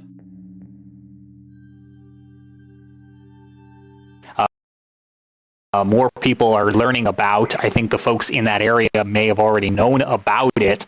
So I think there is some hindsight review analysis going on. I will say one of the things that I think was a silver lining saving grace is that this supercell, this tornado, passed just to the side of the radar. If it had gone over the radar, we could have lost eyes on the whole cell for the rest of the night, which I think would have introduced a whole other level of an issue. Certainly. Yeah, just under 3 miles. If it had been just under 3 miles farther east. Yeah. So we mentioned that Governor Roy Cooper went down to survey the damage today and to meet with folks who were impacted by this tornado firsthand.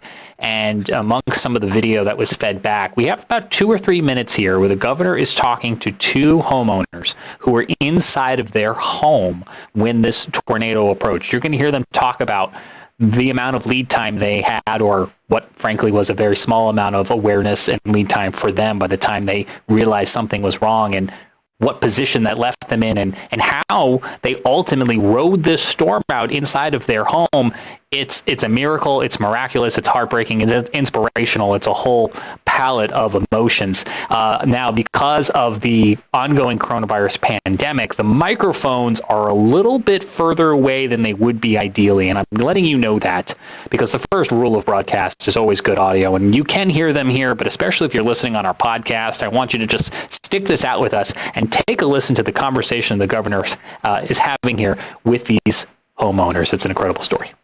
They won't invade your space here, but I thought I'd just come over and just see things. Hello, Leopard, how are you? I'm doing okay. How are you guys doing? We're alive. The fact that we're alive is a big positive. I know that's something to be thankful for these days. Yep. So we're thinking about you and hope that everything can be put back together. So sorry about the loss of life here. Yeah. Tragic. That's our greatest fortune. That was not us. Right. This is sticks and bricks. They can be replaced. So is this your house? Yes. And so were you guys home? Oh yeah. We were in this under the curtain. So what happened? How did you guys? Where were you? I was in bed and I heard the hail, and at that point I said it's time to get up. And by the time I turned my back, the doors came in and hit me in the back and knocked me down to the sofa, to the bed. And that's probably the only thing that helped me survive, being knocked down. So, oh yeah, well you heard the hail. The amount of time between the hail hitting and the noise of the wind was instantaneous. There was no I couldn't tell you what just happened. I was on the living room sofa, and as soon as the hail cracked the first piece of glass, I ducked, and the whole back of the house flew in. And I went for a ride. Fortunately. So how far were you carried? Where were you? I was in the great room. The entire back of the house flew in. This wall here, I'm on the other side of it. Buried under everything else. And I'm sure the only thing that saved my life is our porch furniture is teak. And the one chair blew in on me like a teepee tent. So everything falling and throwing landed on that and not directly on me. And I swear that's the only reason I'm here. That is amazing. Were either of you injured? Minor scratches. I had to get a couple of stitches. But considering, no was the answer. Bumps and bruises by comparison. Well, you have an amazing attitude about all of this. It's got to be devastating to lose your home like this. It's devastating, but you got to maintain a positive attitude. So we're here. We have something to deal with. There are others across the street and across the golf course that don't have that good fortune. Do you have a place to stay? We do. Yes. The neighbors here are families. The generous, phenomenal offers have been endless. So. Yeah, we have a place to stay. But there are several people that had empty homes because they're not full-time residents. They offered the homes to us. I've had offers from New Jersey to Florida to help. So we've been fortunate. Absolutely an incredible story. Those folks, as they expressed, lucky to be alive. Again, 2 fatalities, 10 injuries, and as you can see, multiple homes damaged by this EF3 tornado there in Brunswick County, North Carolina. We will have more, as Scotty mentioned, on future shows here on the Carolina Weather Group, talking more about an event that is clearly going to be now marked on our calendars and our history books. 160 mile-per-hour winds.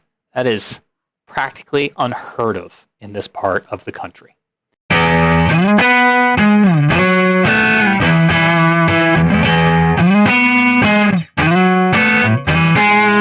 Hello, everyone. Welcome to the Carolina Weather Group. We're happy to have you this evening. And, man, I am excited about this show.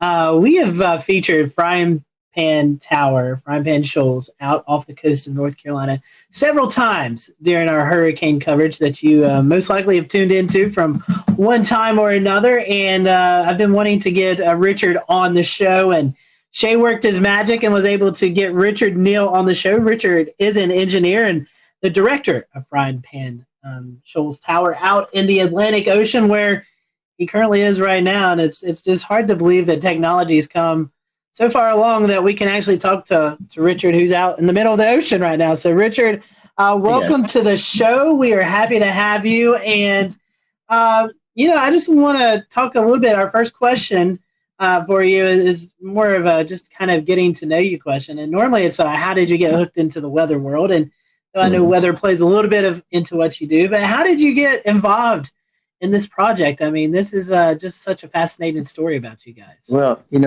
like a lot of guys, after work, I still have my hands on the keyboard and I'm working on things and I'm surfing the web. And this is back in 08, 09. And I was like, well, there's got to be great things that are giving away because we're in a recession and everything's so discounted. And let's search for government surplus in North Carolina.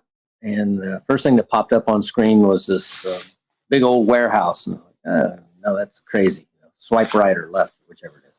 Next one was a whole bank building and then some FEMA trailers, then some strange big metal box out on legs in the ocean.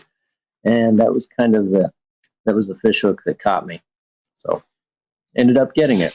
Won the auction. A little bit about you, assuming you was looking up stuff in North Carolina. Are you originally from North Carolina or how did you get here? Well, I was born and raised in Oklahoma, which is not exactly a land of oceans or mountains. And so I had a chance to come do a job interview over here back in the previous couple decades. And I was like, the trees are tall, the ocean's beautiful, so it hooked me. I moved into the Charlotte area where I've been since 99. I've got to ask you, I personally love Oklahoma. I go out as much as I can to storm chase. So did you have any close encounters with tornadoes in your time out there? In Oklahoma, it was pretty normal to just, there's the tornado and it's only yay big. And so you drive a little slower so it can stay ahead of you, or you drive a little faster because it's behind you. The one time riding in my dad's pickup truck, banged on the rooftop because back then we could ride in the back. And we were following one about 2 miles ahead of us. And I asked him to hurry up because there was another one behind us about 3 miles behind us. So we just stayed right between the two as we went home that day. Just a normal day. Did not understand the magnitude of the difference between a tornado and hurricanes. Hurricanes are a whole different ball of wax, aren't they? Yes, they are. We'll talk a little bit about that.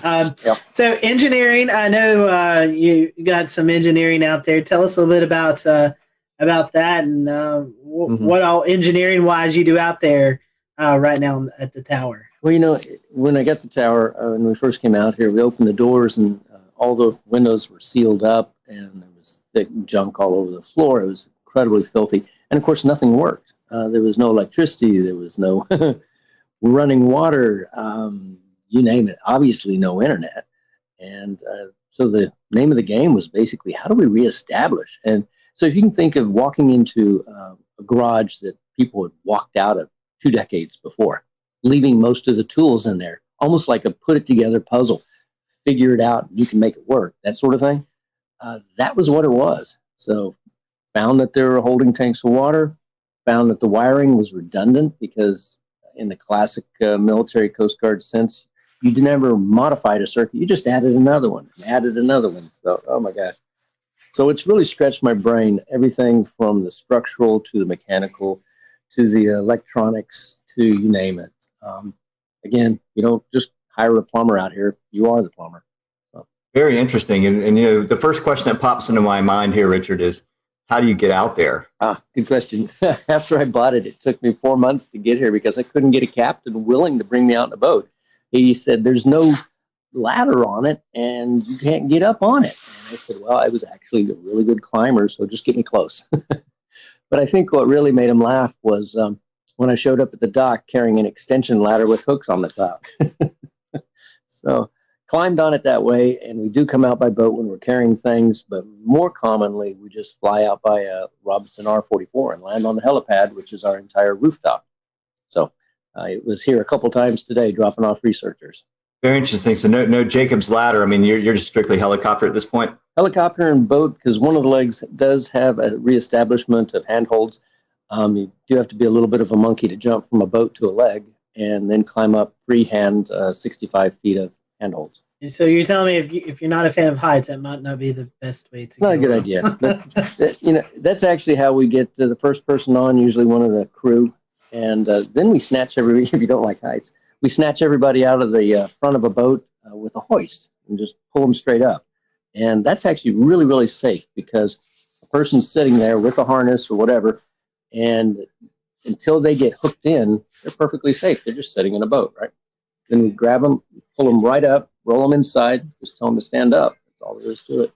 And haven't dropped anybody yet. It's probably a good record, 10 years. So why was the tower built in the first place? I'm the old one out of probably all of us. And I remember when we didn't have cell phones and we rolled this little circle on the phone to make it work. So back in the 1960s, there was still the frying pan shoals, and the shoals were shallow and then deep, and then who knows, boats were going aground and wrecking. So because we didn't have GPS and we didn't have LORAN, and you could use a sextant or whatever to look at the stars, but it was out here to be the lighthouse. So it's still got the light up in the corner that we don't use anymore because GPS, obviously, but it was purely to keep people from running aground. There's literally hundreds of shipwrecks from here to shore. We're about 32 miles from the closest point. Technically, we're outside of America by about 6 miles. And speaking of that closest point, for those who may not know, what is that closest point of reference of North Carolina?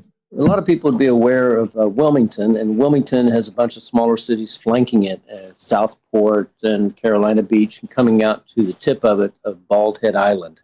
And that's from where the shoals actually continue on outward. So Bald Head Island, which is right over that way. We can see the light of a lighthouse on shore occasionally, just a little faint glimmer, but we don't see light of anything else because we're just too far away. Sometimes people just like to go out in the ocean, fishing and stuff. Do people ever come by and just yell up and say hey to you and whatever? Yeah, it is interesting. I don't know if it's good or bad, but I've got, I guess people are like, hey, Richard, and my phone number's out there, so I'll get text messages, emails. I think I'm down to, 5,000 or more emails in the last couple of weeks again. So it's a little tough. I'm amazed you guys could track me down. I'm glad you did. But they'll holler up, Richard, hey, this is so-and-so, and I was out there 2 years ago, 5 years ago, 6 years ago. Sometimes I remember who they are and sometimes I don't. But on a good, flat, calm weekend, we can have 30 boats around here all getting bait fish or catching fish or just hanging out. It's really quite the party. Yeah, I was going to say, I've done spearfishing at the Chesapeake Light Tower to the north up there. That's a popular spot. And there's, there's a lot of fish. There's a lot of great, fish that hang around these things. It's an object in the water. It goes in depth. There's teeming life around it. It's kind of neat. Yep. We've got a lot of bugs underneath this. And bugs, in layman's terms, are lobsters, spiny lobsters. They average about 8 pounds here. So you kind of took up my next question was going to be about the B&B and how long that ran for. Yeah, we were doing that from 2012 when we had our first family stay out here, which was quite interesting. They were like, yeah, we know it's sort of a B&B, right? And then we shifted over in 2018 purely to the nonprofit. And we still have a lot of people come out, but it's not in the sense of coming out and hanging out. It's come out and participate. The walls in here are nice and blue because we had 3 or 4 volunteers a couple of weeks back, clean and scrape and put it all back in order. How many people do you normally average in a year, Richard, that come out and volunteer? I mean, I know it can vary, but it's... it's a really great question. We've had thousands out, and that's because many, many people will come by in their boat, and then they'll come on up, and maybe they'll carry something out. I occasionally get a call on the Marine Band radio. Hey, Richard, we're here, and we brought you that extra water, or we brought you some food, or we have too much beer and we can't get rid of it. We need your help. So, or we have fish that we've caught, and like, yeah, come on up, let's share it and have a meal, and then you can head out the next morning. But with 8 bedrooms and a crew room in addition, and about 6,000 square feet, and a rec room and a stainless steel kitchen and a big generator room where we can cut and torch and do all the types of mechanical things you would want to. It's actually got a place for all different kinds of people. We've got people that came out and did nothing but work on our garden in the back corner. So we've got a garden that grows. Go figure. And for those who are maybe wanting to know, you do a fantastic job on social media, the Facebook page, of just sharing your experiences from day in and day out. And it's a really cool thing. If you go to Facebook and type in Frying Pan Tower, Richard, you do a great job on social media, just kind of showing the behind the scenes look there. Yeah, it's funny. People ask what the tower is really like and how it survived these hurricanes. And some of the things that I've learned is that the engineers that put it together had a fair amount of experience with what they call Texas tower or Texas oil rigs, the genre in the 40s and the 50s. So they made this thing stupidly overbuilt. I mean, massively structurally strong. With the legs, I just got a blueprint that I hadn't seen in 10 years. And it actually indicates that when they set the base pilings down, they actually took pipes and then hydraulically rammed them through the legs down into the bedrock to the depth of, if you can imagine this, 296 feet. Wow. That's incredible. It's a football field of steel down into the bedrock and then filled up with cement. So, and the casing on the pipe that actually is water level down is multiple layers, so it's approximately 3.5 inches thick. We just, we have to worry more about anything above water and just keep welding on parts there. So, yeah, I've gotten a chance to become a more proficient welder. And, since I don't have OSHA looking over my shoulder, it's like, yep, I'll do it. I'll do it right, but I don't have to get it inspected. So, again, being outside the country does have some perks, right? Next question is, it's kind of like just everyday life that we have here, the luxuries of plumbing and power, internet. Mm-hmm. I've seen you were watching the football game a couple of nights ago. You cook up these really nice looking dinners. So how do you get all of that 32 miles out in the Atlantic Ocean? That's it. This is truly a working environment along the lines of, we don't just say, hey, stick a solar panel up there. It'll be great. You'll love it for 25 years. No, we actually know that they will hold on during a hurricane. We've had solar panels up for 3 or 4 hurricanes now. We know the flags don't last quite as well, but that's another story.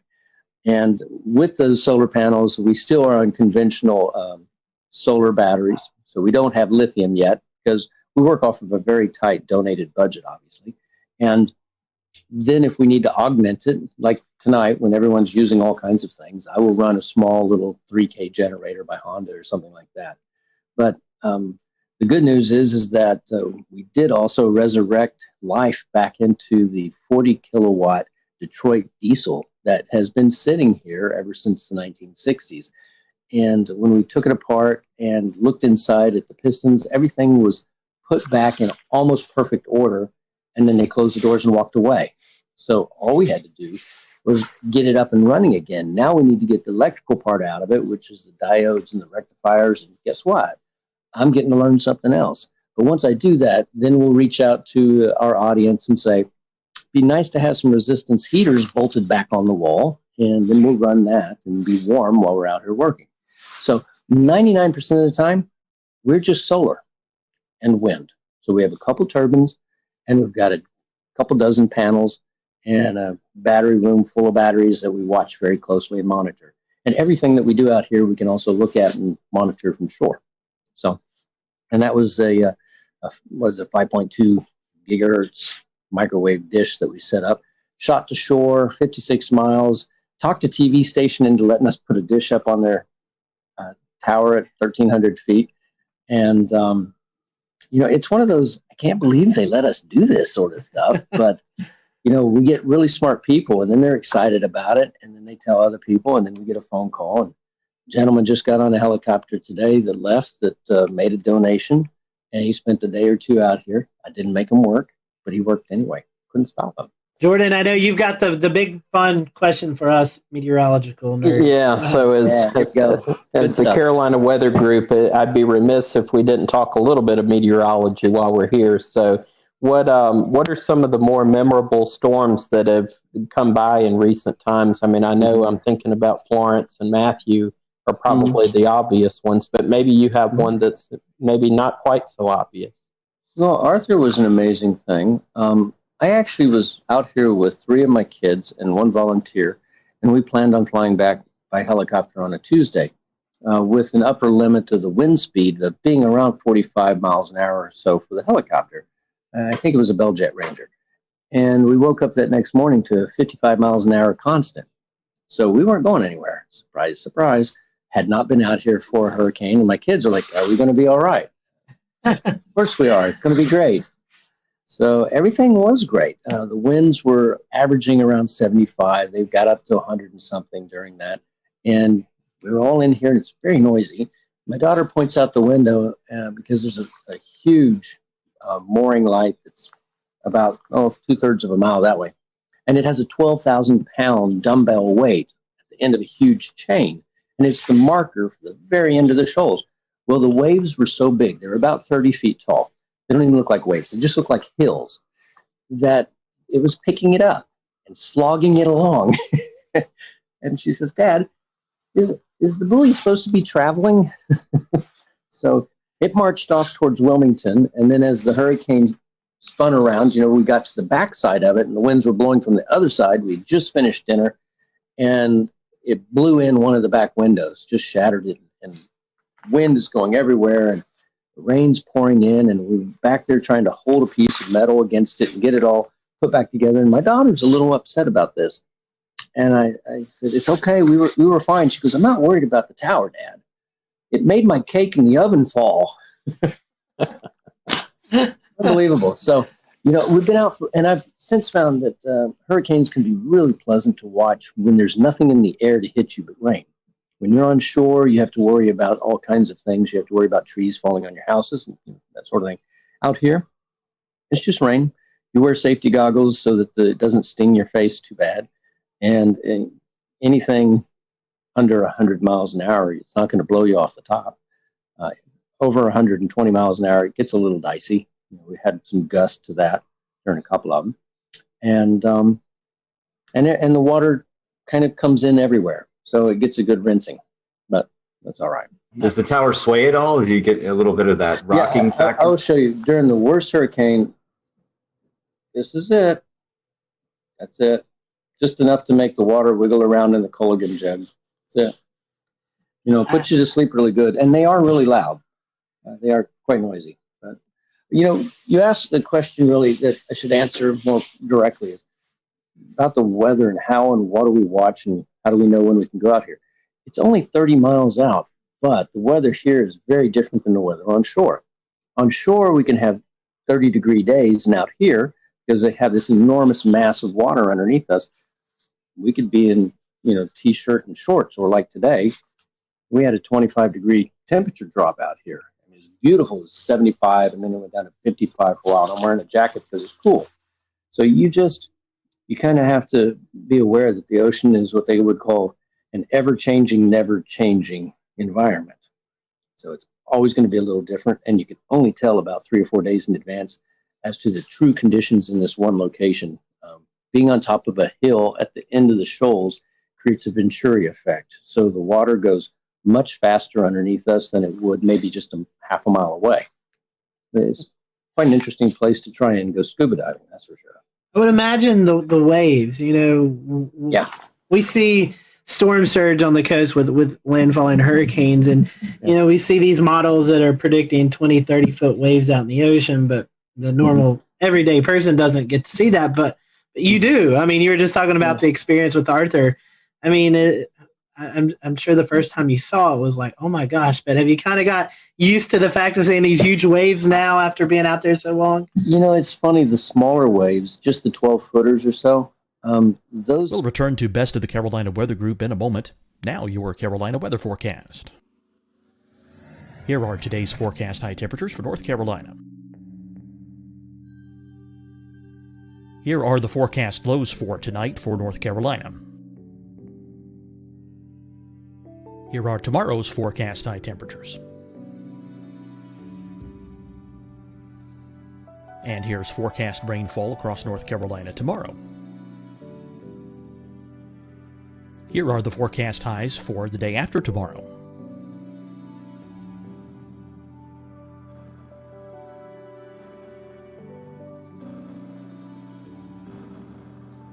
And here's the forecast rainfall across North Carolina for the day after tomorrow. This is the total rainfall forecast across North Carolina for the next 3 days. Here's the severe thunderstorm outlook for today from the Storm Prediction Center.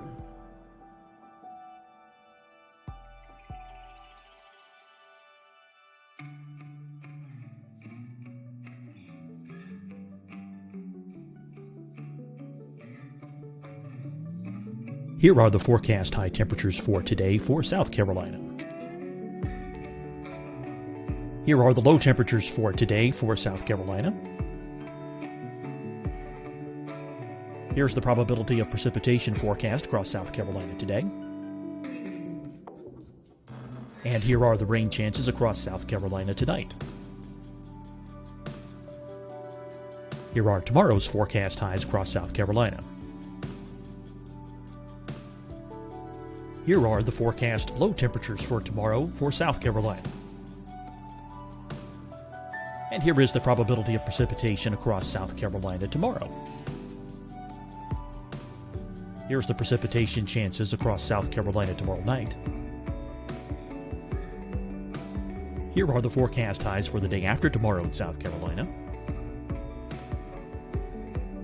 Here are the forecast low temperatures across South Carolina for the day after tomorrow. And here are the rain chances across South Carolina for the day after tomorrow. And South Carolina's probability of precipitation for that night. Here's the Storm Prediction Center's severe thunderstorm outlook across South Carolina for today through tonight. Here's the Storm Prediction Center's severe thunderstorm outlook across South Carolina for tomorrow and tomorrow night.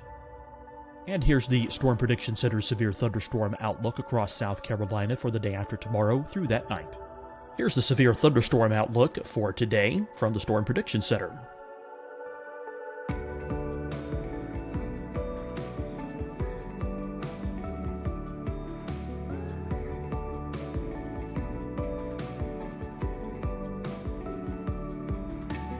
And now here's a live look at weather radar across the southeast. Fight the spread and take a stand against coronavirus. Wear a mask in public. Stay at least 6 feet apart from others. And get tested. Join us and fight the spread. Visit scdhec.gov/COVID-19. Getting tested for COVID-19 helps you to take the steps needed to protect yourself, your loved ones, and your community. Find the testing location at scdhec.gov/COVID-19 testing. Hi, everyone. I'm Dr. Mandy Cohen, Secretary of the North Carolina Department of Health and Human Services.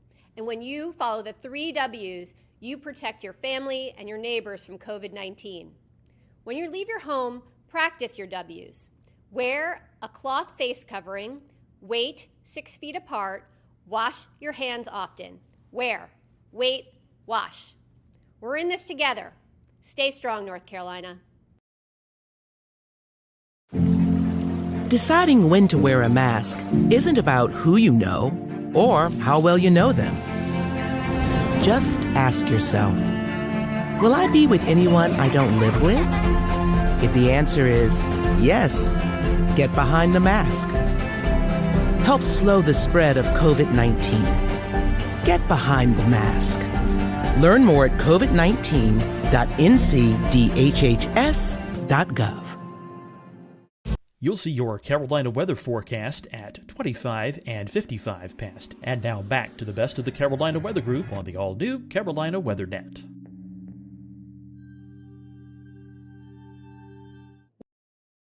Than the big ones. We have these legs that are 42 inches in diameter, so relatively speaking, they're very narrow. But if you catch completely square to the cross pipes at the 12-foot level, a 12-foot wave, you know the weight of water, it's quite a bit per cubic yard. You feel it, just a shudder like that. That was a good one. That hit well. The huge waves, they look strange because they really do look like hills rolling past. And then occasionally one of them will break over like you would see on a small wave on the surf. But then you look across it and you realize that it's breaking over hundreds of feet wide and 7 or 8 feet, the top of it's cresting over. And you're just thinking to yourself, if I had a jet ski, I bet I could ride that all the way to shore. But I don't know. From what you've told us, it sounds like there's not many things that would cause such a concern that you'd have to evacuate. But I am curious what your emergency procedures are like. What things might it take to get you to have to bug out of the tower? And if so, what's the process? That's great. We have about 4 different forms of communication. We have, and that's for knowing what's going on. Of course, we benefit other people out here by having that available for them too. So we shoot our signal around here. So we kind of know what's going to happen weather-wise to some degree. It's really about a decision of, do I need to get back to shore because there's people on shore I might need to help? So when Matthew came through, we left a day after it happened just simply so we could get back to shore and help reestablish power for several houses that were out, elderly people. But, you know, it's funny. I guess it's kind of the reverse. We got plenty of food, plenty of water. If you have a string and a hook, you can't starve.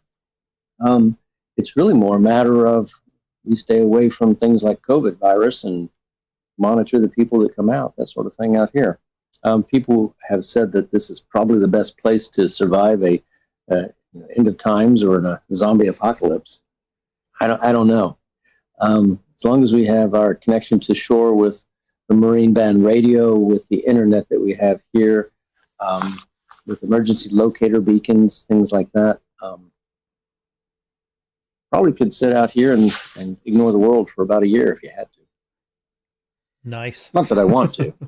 I got family on shore. Speaking of that and COVID, I know one big thing is folks coming out there and helping you. What was there downtime? I'm assuming there was downtime where you didn't have folks out on the tower.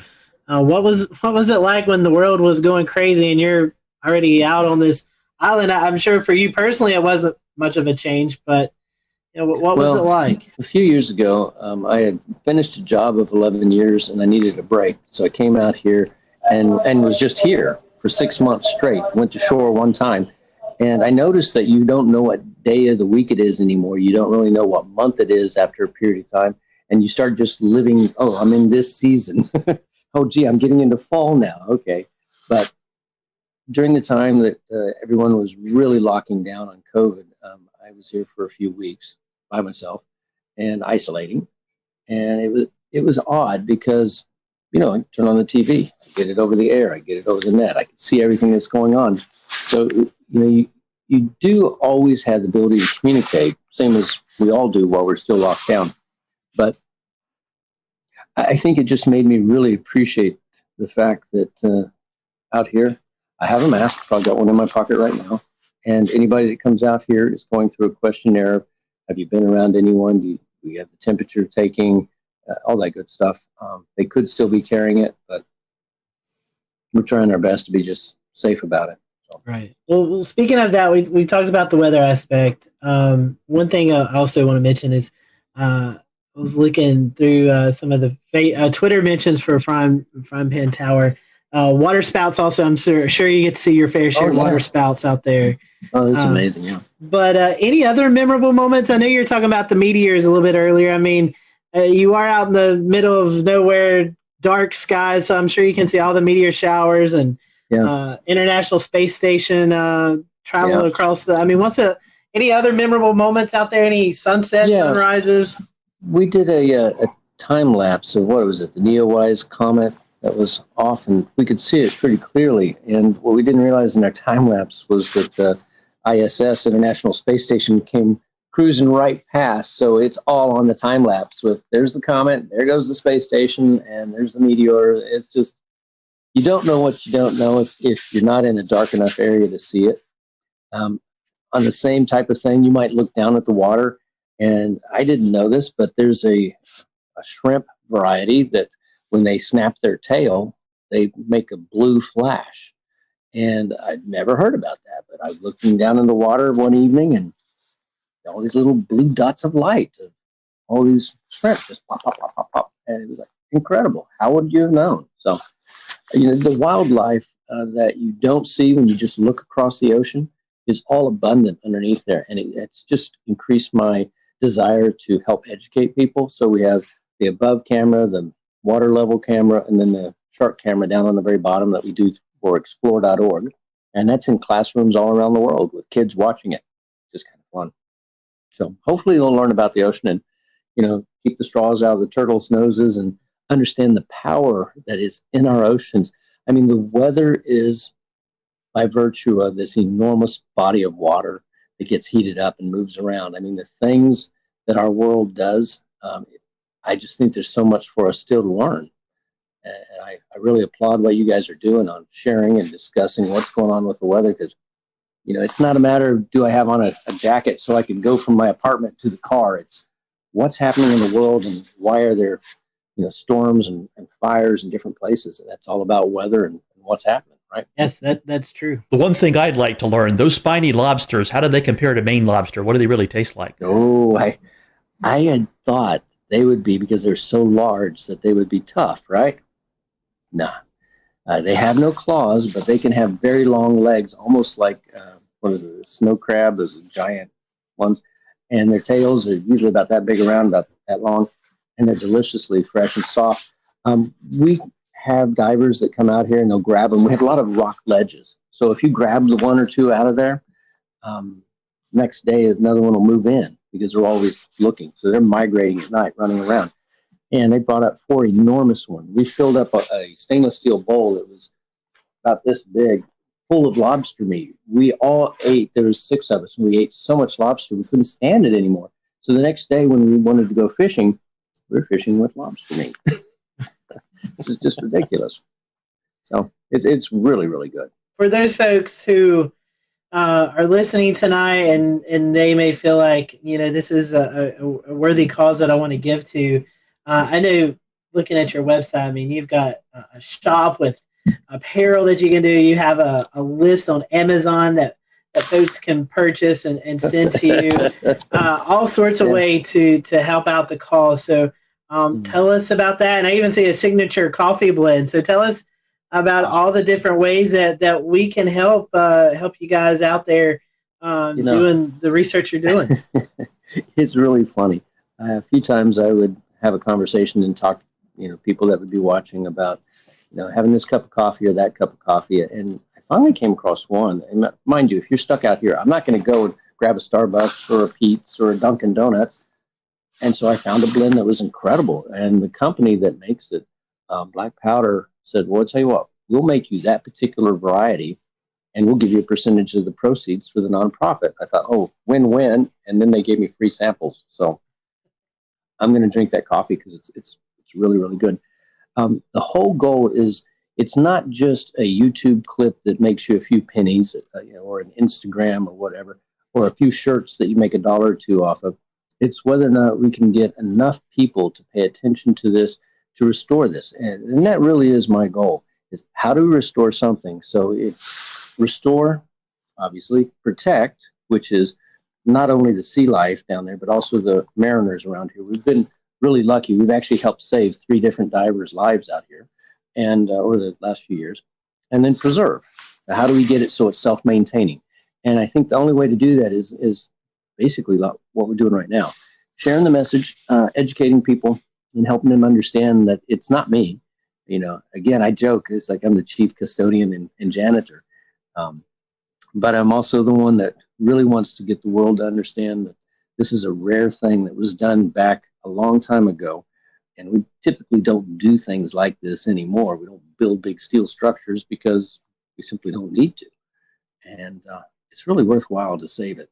That's all we're trying to do. Interesting that you say that. I was looking, you know, you're on the wish list, you have like an AED, and I never would have put that together with, you know, folks who may be out there and, you know, 30 some miles off the coast and they need immediate medical attention. That's a great thing. We had a heart attack. We had to, you know, get him out of here. We had the helicopter flew out here and grabbed him. So a big Coast Guard helicopter snatched him off. And he was okay. Next day, he was fine. Wow. Amazing story. Well, Richard, you know, I personally want to thank you for what you're doing. And you were talking about, Dan, about getting some storm chasers out there. We may have to pitch in on a helicopter ride and come out and at least have a meal with you or something. I'd love to get you guys out for a weekend. And you know what? If you give us enough notice, we'll find a volunteer with a boat and just have you guys come out on that. How's that? Hey, I am down for that.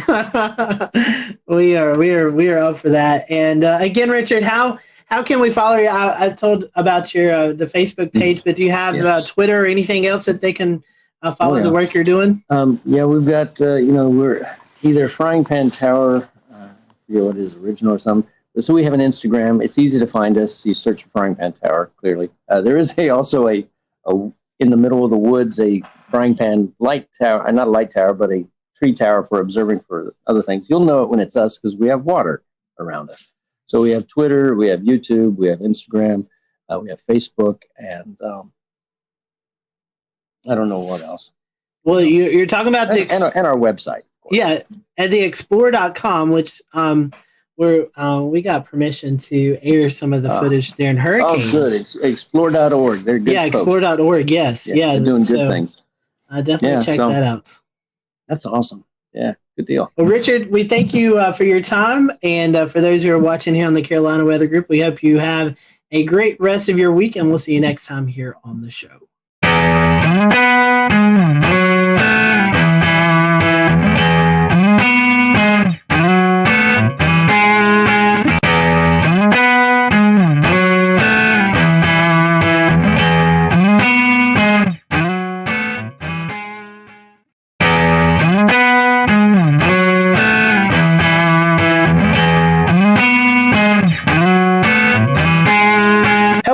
Welcome to the Carolina Weather Group. We're happy to have you this evening. An exciting show to talk about emergency management and weather and how the two kind of atmospheres come together. Pardon my pun there, but how they work together. The weather community and the emergency management community work together to make sure you all, either if you live in a big city or a small city, are prepared for severe weather, winter weather, whatever the case may be. Joining us tonight is a familiar face if you've been a longtime Carolina Weather Group fan, Miss Ashley Morris, Emergency Management Planner for Baltimore County in Baltimore, Maryland. So last we had Ashley on, she was in Texas, so she's moved closer to us. So that way, if we ever travel, we don't have to go out to Texas. We can just go up to Maryland. So Ashley, welcome back to the show. And we also have with us Felix Nance, who is the Emergency Manager for the city of Hominy, Oklahoma, just outside of Tulsa. So Felix and Ashley, welcome to the show. We're going to kind of give you Ashley, I know you've probably already answered this question a long time ago, but we'll give you the opportunity to answer again.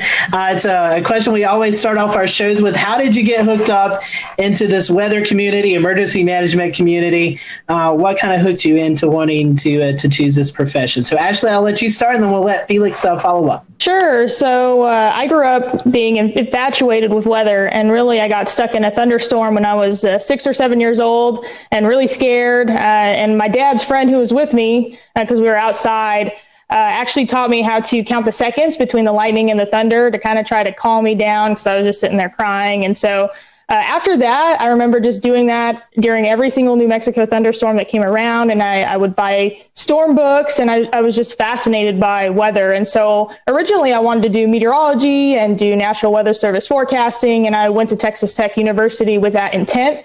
So I got a bachelor's in geophysics and atmospheric science, and then got up into grad school.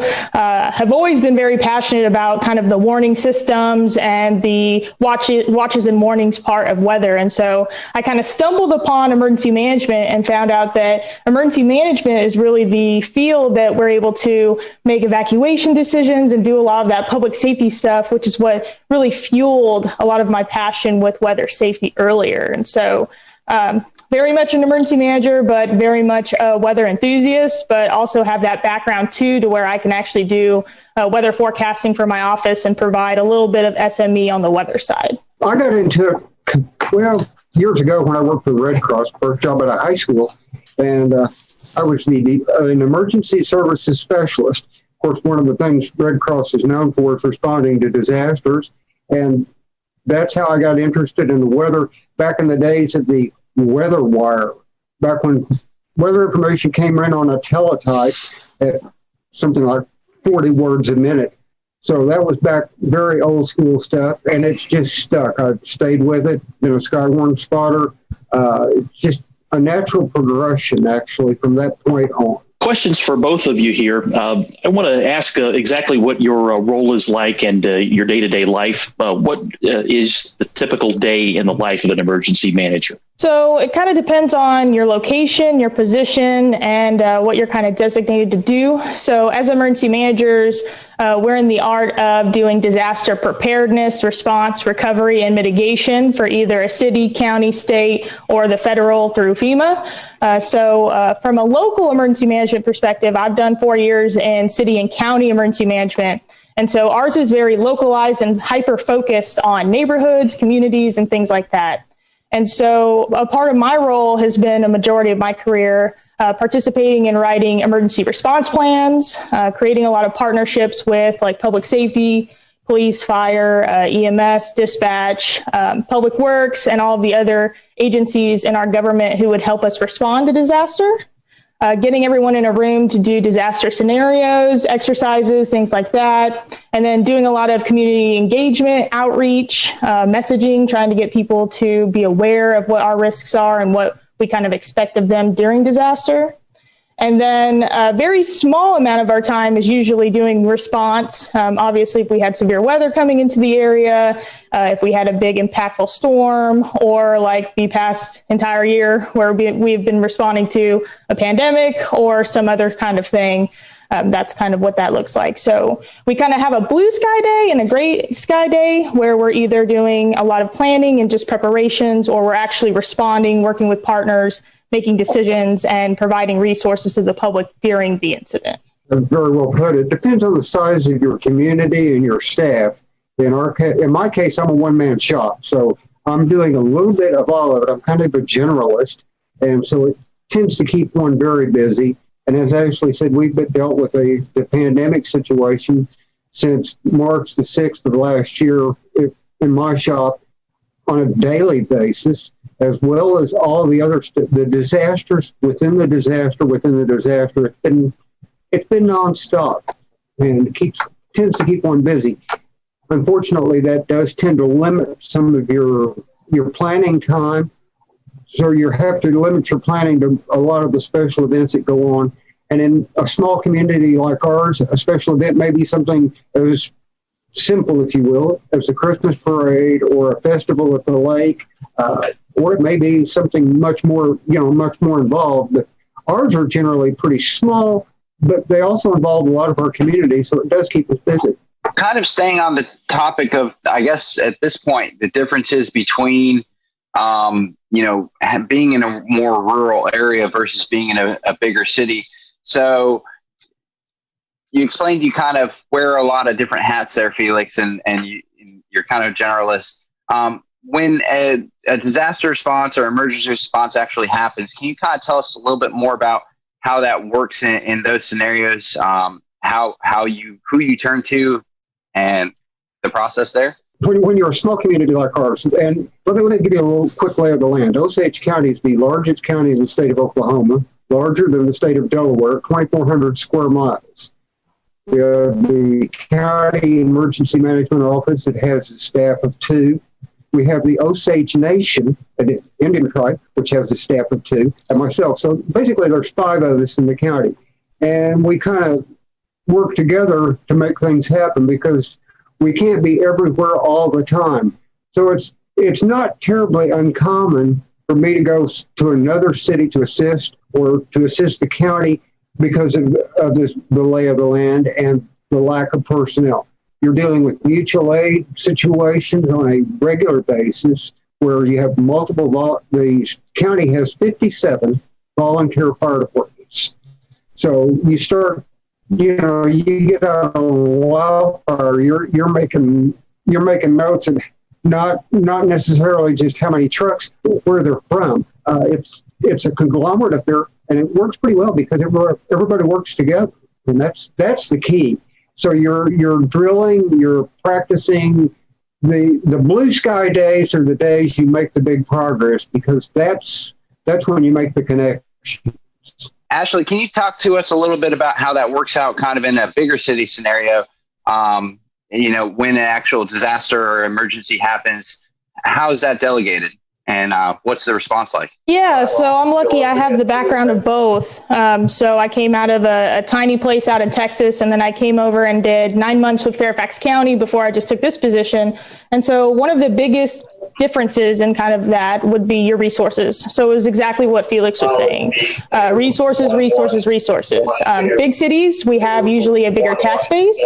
We usually have better funding, better things like that. And so when you have that, your capacity to respond is a lot bigger. you don't have as many mutual aid needs or community needs, we can usually throw money or resources or whatever we need at it. And so something interesting about Fairfax was that we would have severe weather setups where in Texas, I would be a little concerned. I'd probably kind of do like a light EOC activation, or maybe I would just sit in the EOC just in case we got severe weather. And in Fairfax, you would think you would do that because you have a huge population. But because your police, your fire, and a lot of your public safety is so massive and they have so many resources, it takes a lot for them to get tapped out. So we would have those squall lines with the trees down and stuff, but it wasn't a problem for Fairfax because we have massive amounts of department resources. And so that was something that I had to learn that was a lot different. Just having those resources and those needs to actually be able to respond. Ashley, kind of piggybacking on that, Maryland's it's a pretty extensive urban area. Does your like territory go out to like Catonsville and Ellicott City where we see that major flooding over there, or do you handle that as well? We do from a first response perspective. So we do have like regional teams doing like swift water rescue, things like that. And so like our fire departments, even in the state, are very well linked to where they can deploy and do that mutual aid like they need to. From OEM and from Baltimore County, so I'm kind of back in one of those smaller roles being with the county. We're just establishing our program. So it's me as a planner and then a couple of fire personnel. And so depending on what the threat is and depending on what the threat would be to my county, we would probably sit back and make sure that Baltimore County would be okay. And then if they needed OEM support, we definitely would offer that. Luckily, we have a great state emergency management agency that keeps us all connected. We have EMAC, which is the emergency management agency compact where they send out a mutual aid and things like that. And so we have an ability in the state to help each other when we need to. Now enter the COVID-19, right? So we're getting the next topic here. Obviously, we're going to have to, ask about, the challenges, right? So 2020, you had a whole nother set of challenges every EMS entity across the country had to deal with. Now you've got social distancing and all kinds of things that you have to deal with. So I'll let you go first, Ashley, on what your efforts are, what in Baltimore, how you handle COVID-19, how you handle disasters with that layer of complexity. Yeah, so I'll speak again kind of on Fairfax County. So we're a bigger jurisdiction. We have a pretty big public health, and it is a county public health agency where that's a lot different from other counties in Virginia because they actually have a state program. So we have state public health and a county. So we were able to have more county resources to throw at it. Because it is a disease or an epidemic or a pandemic, that's all going to be related to public health. So they're going to be the lead agency. As OEM, we're just offering our support. So, we run logistics, maybe ordering PPE, maybe doing any other kind of needs. They needed a lot of testing site materials like tents, tables, and that stuff. So OEM played a really big role in setting up logistics for the EOC and actually ordering and deploying the stuff based on their needs. We would help them with planning efforts. Obviously, they are the subject matter experts, though, so they would lead a lot of what the plan would look like, but we would help kind of support that and offer them staff, offer them really whatever they needed. It was very interesting with Fairfax because, like I said, we were very big. Even our OEM was 20 people. And so we had a huge capability and a huge amount of people to where we could spread people out. We had a ton of different NGOs or nonprofits. We'll return to Best of the Carolina Weather Group in a moment. Now your Carolina weather forecast. Here are today's forecast high temperatures for North Carolina. Here are the forecast lows for tonight for North Carolina. Here are tomorrow's forecast high temperatures. And here's forecast rainfall across North Carolina tomorrow. Here are the forecast highs for the day after tomorrow.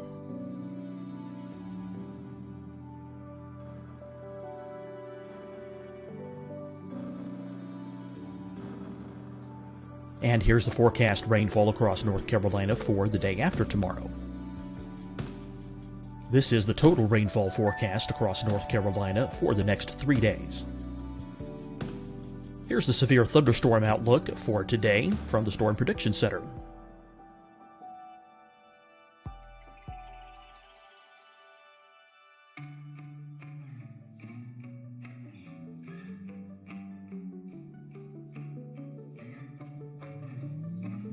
Here are the forecast high temperatures for today for South Carolina. Here are the low temperatures for today for South Carolina.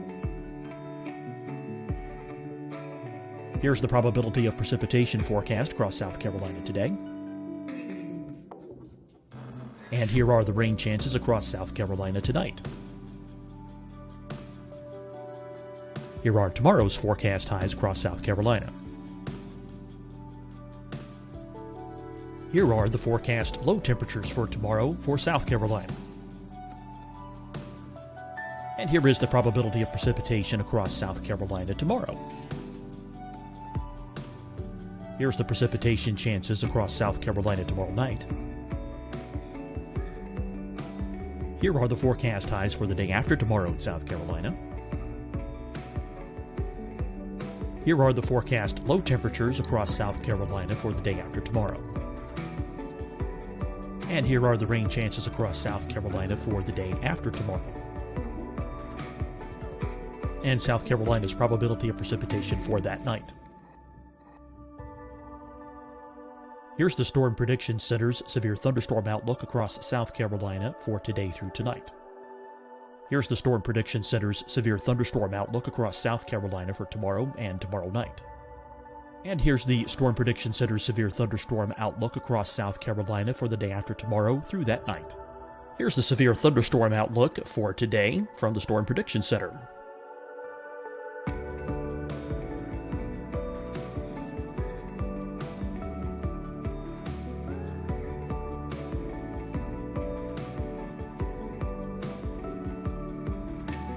And now here's a live look at weather radar across the southeast.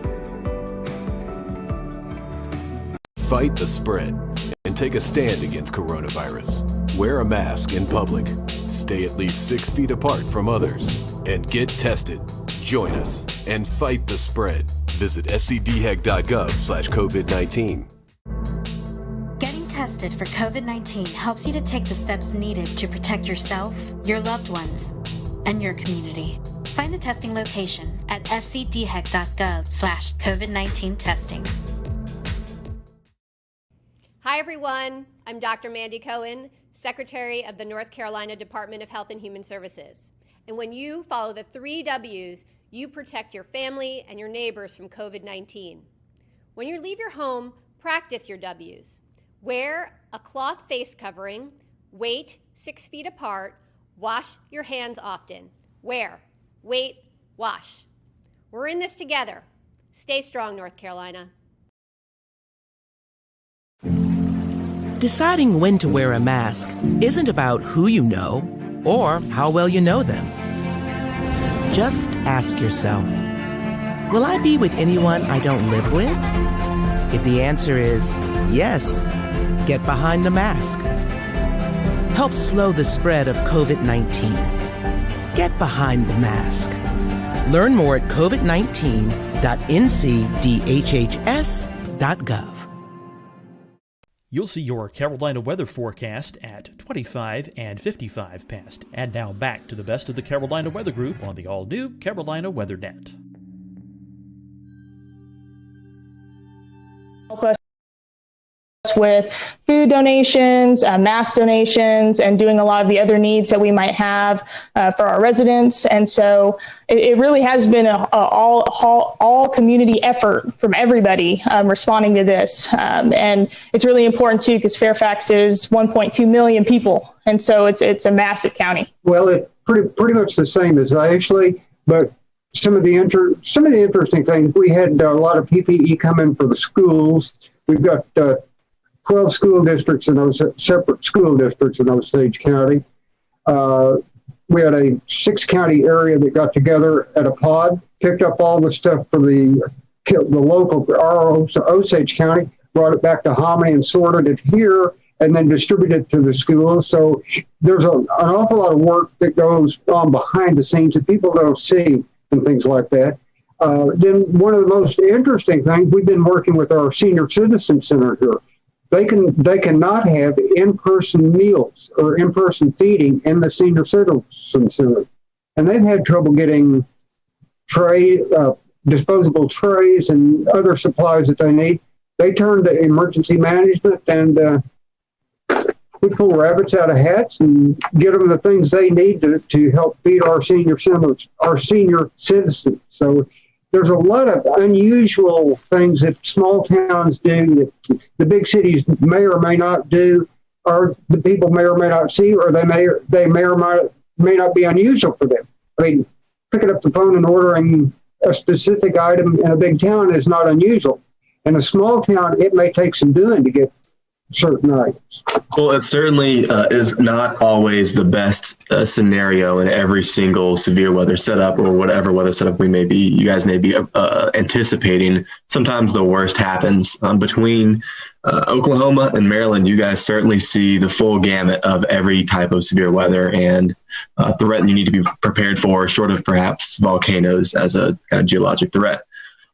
When you guys have to make the hard decisions, which I'm sure you certainly do, what goes into that emotionally, and when you just have to make that decision, how do you do that? Ashley, I guess we'll start with you. If we're making response decisions, it's always going to be priority based, and typically we put lives as number one always. And so any kind of action that we're taking, whether or not it's even in preparedness, but even in response, we're going to try to do what we can to save as many people that we can, and then also stabilize. So it goes lives, and then property, and then economic recovery and economic stabilization. So it is really challenging. I think that there are some situations where, you might be faced with a really tough decision. Like, for instance, a dam. You might have a dam that could break, and if it breaks, it might flood 2,000 homes, or you might have to do the emergency release, and it might flood a neighborhood. That's a really hard decision to make, but I think that we tend to kind of err on trying to protect as many people as possible. And usually we can kind of have that support from our community in advance. But yes, we are faced with very difficult decisions in a lot of our incident management. Felix, I'm sure that you know just about everyone in Hominy, and everyone knows you. With a 2,000 person town, it's a lot more personal than perhaps it may be with the 1.2 million, I believe it was, in Baltimore. Does that sometimes weigh on you when you see disasters unfolding in your area? It absolutely does, because the chances are, if you don't know the people personally, your kids knew them or went to school with them. So yeah, they're not strangers by any stretch of the imagination. They're your friends and neighbors. But that's also part of the strength of the community, because they are friends and neighbors, and the community bands together. A lot of what we do is, in a situation with a storm, is the pre-storm warnings and get the information out. In the response phase, we leave that to fire and EMS for the rescue part and law enforcement. But we're also out there with them, and not just the day of the event. We're out there with them for a long period of time afterwards. We had a flood in May of 2019 that affected 71 homes and 9 businesses in our town. And I told the city manager, I said, you've signed on for the long haul. We're going to be at this as well. We're still we're just now starting into the mitigation phase of that. But part of it is you were working individually with each family. And as we were doing debris removal, I told the guys, I said, now, break this stuff out with the backhoe out into the street, scoop it up, and put it in the truck. I said, I want you to remember, that's someone's life you're taking away in the truck. It's not debris, it's not junk, it's not trash until you get around the corner. It's their life. And they all looked at me like, never thought of it that way. I said, yes, that's everything those people own in some cases. And it's right there in a pile in the front yard, and you're taking it away. They're starting over from zip. So it changes your perspective and the perspective of your people. So it's important to remember that, one, when the debris's gone and the rebuilding's done, now you've got to go back to those community areas of the community and visit with those people and ascertain long-term needs, make sure that their needs are met both physically and psychologically. So it's a huge, huge job. And it doesn't end. You'll see them in church months later, and they're still the same people. You're still the same people, and it still tends to evoke the same emotions. In January of every year, in January 2021, we just had NOAA release the $1 billion disaster map that they come out with every year. This year, I believe there was $23 billion, or 2020 had $23 billion disasters. Felix, I'm going to direct this question to you. And Ashley, living in Texas, you've experienced this as well. A lot of those $1 billion disasters were severe weather events. And Felix, it's known you're in Oklahoma, prime severe weather territory, tornado season. So my question to you, and Ashley, feel free to jump in with your experience in Texas. When you're setting in your office or the EOC or the situation room or whatever the case may be, and that moderate or enhanced or high SPC outlook has been issued for your area, and you're waiting for the storms to develop, and then they do develop, and then they're producing the severe weather. What's it like? Take people into like the situation room. What are those high intense weather days like? And it could be flooding, or Felix, there's fires that occur out in Oklahoma a lot. You have your wildfire season. So what are those days like? Take the public into what it's like to be in your office on those intense days. It starts off with a very relaxed atmosphere. They give me a hard time because they'll see me come in and my arms will be behind my head and my feet will be propped up, and I'll be watching radars and chat and different social media sites. And as the storms develop and approach what we call the I-35 corridor, which if you've been to Oklahoma, you're familiar with that. That means they're coming towards us. We're watching the WFO in Norman, which is our adjacent counties to the west, but that's only 20 miles. So I'm picking their brain by reading chat to see what they're seeing in the storms, plus the weather forecast office in Wichita, which borders their county's borders on the north, plus what my WFO in Tulsa is saying. So we're stirring all that together. The intensity level just starts to ramp up. The closer the storms get, the more information you get, the worse they get. The intensity kind of tends to ramp up to a point. Right now, all the fluorescent lighting's on and everything. As the situation gets worse, the radios kind of get turned down. The lights actually get turned down. We have a different lighting setup that we use when that happens to not have bright fluorescent lights. They're toned down on a dimmer, and the noise level goes down. Inversely, as the intensity level goes up, the light level goes down. It's kind of a marked change, and it's like hard to describe, but the quieter it gets, the higher the intensity level, and it kind of just peaks at that point. And it's one of those things where you're sitting there watching and waiting, expecting the absolute worst and praying that, this is one forecast you could bust, and I wouldn't mind. But you mentioned the high levels. That's kind of one of the keys. You're watching the SPC forecast days out to see what they're thinking. You're watching the local WFO stuff and their decision support page. It's a team effort. No one's sitting there making a decision on their own without a lot of base knowledge coming into them. Yeah, and I kind of agree with that too. So doing a ton of different severe weather events in Texas, but also a couple of hurricanes, Hurricane Harvey activation, though we got lucky with it. And then had some activation up here for one of the storms from last year. And so really it all kind of starts with a lot of briefings and a lot of meetings and a lot of conference calls. We're really trying to talk to our partners, our first responders, and the entire county, getting people prepared and ready, trying to get us all on the same page. So in the event that we actually do have to spring forward on a decision, we're all there on the same page. We will open up the EOC. The Emergency Operations Center is basically a giant conference room. We've got screens all over the walls. We put weather radar up on the screens. We put all the different news agencies, local news, national news, all kinds of things for situational awareness.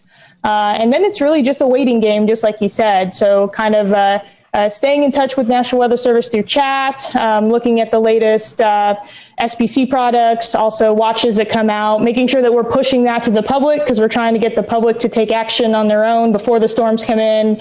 And then also using social media to do a lot of that communication as well.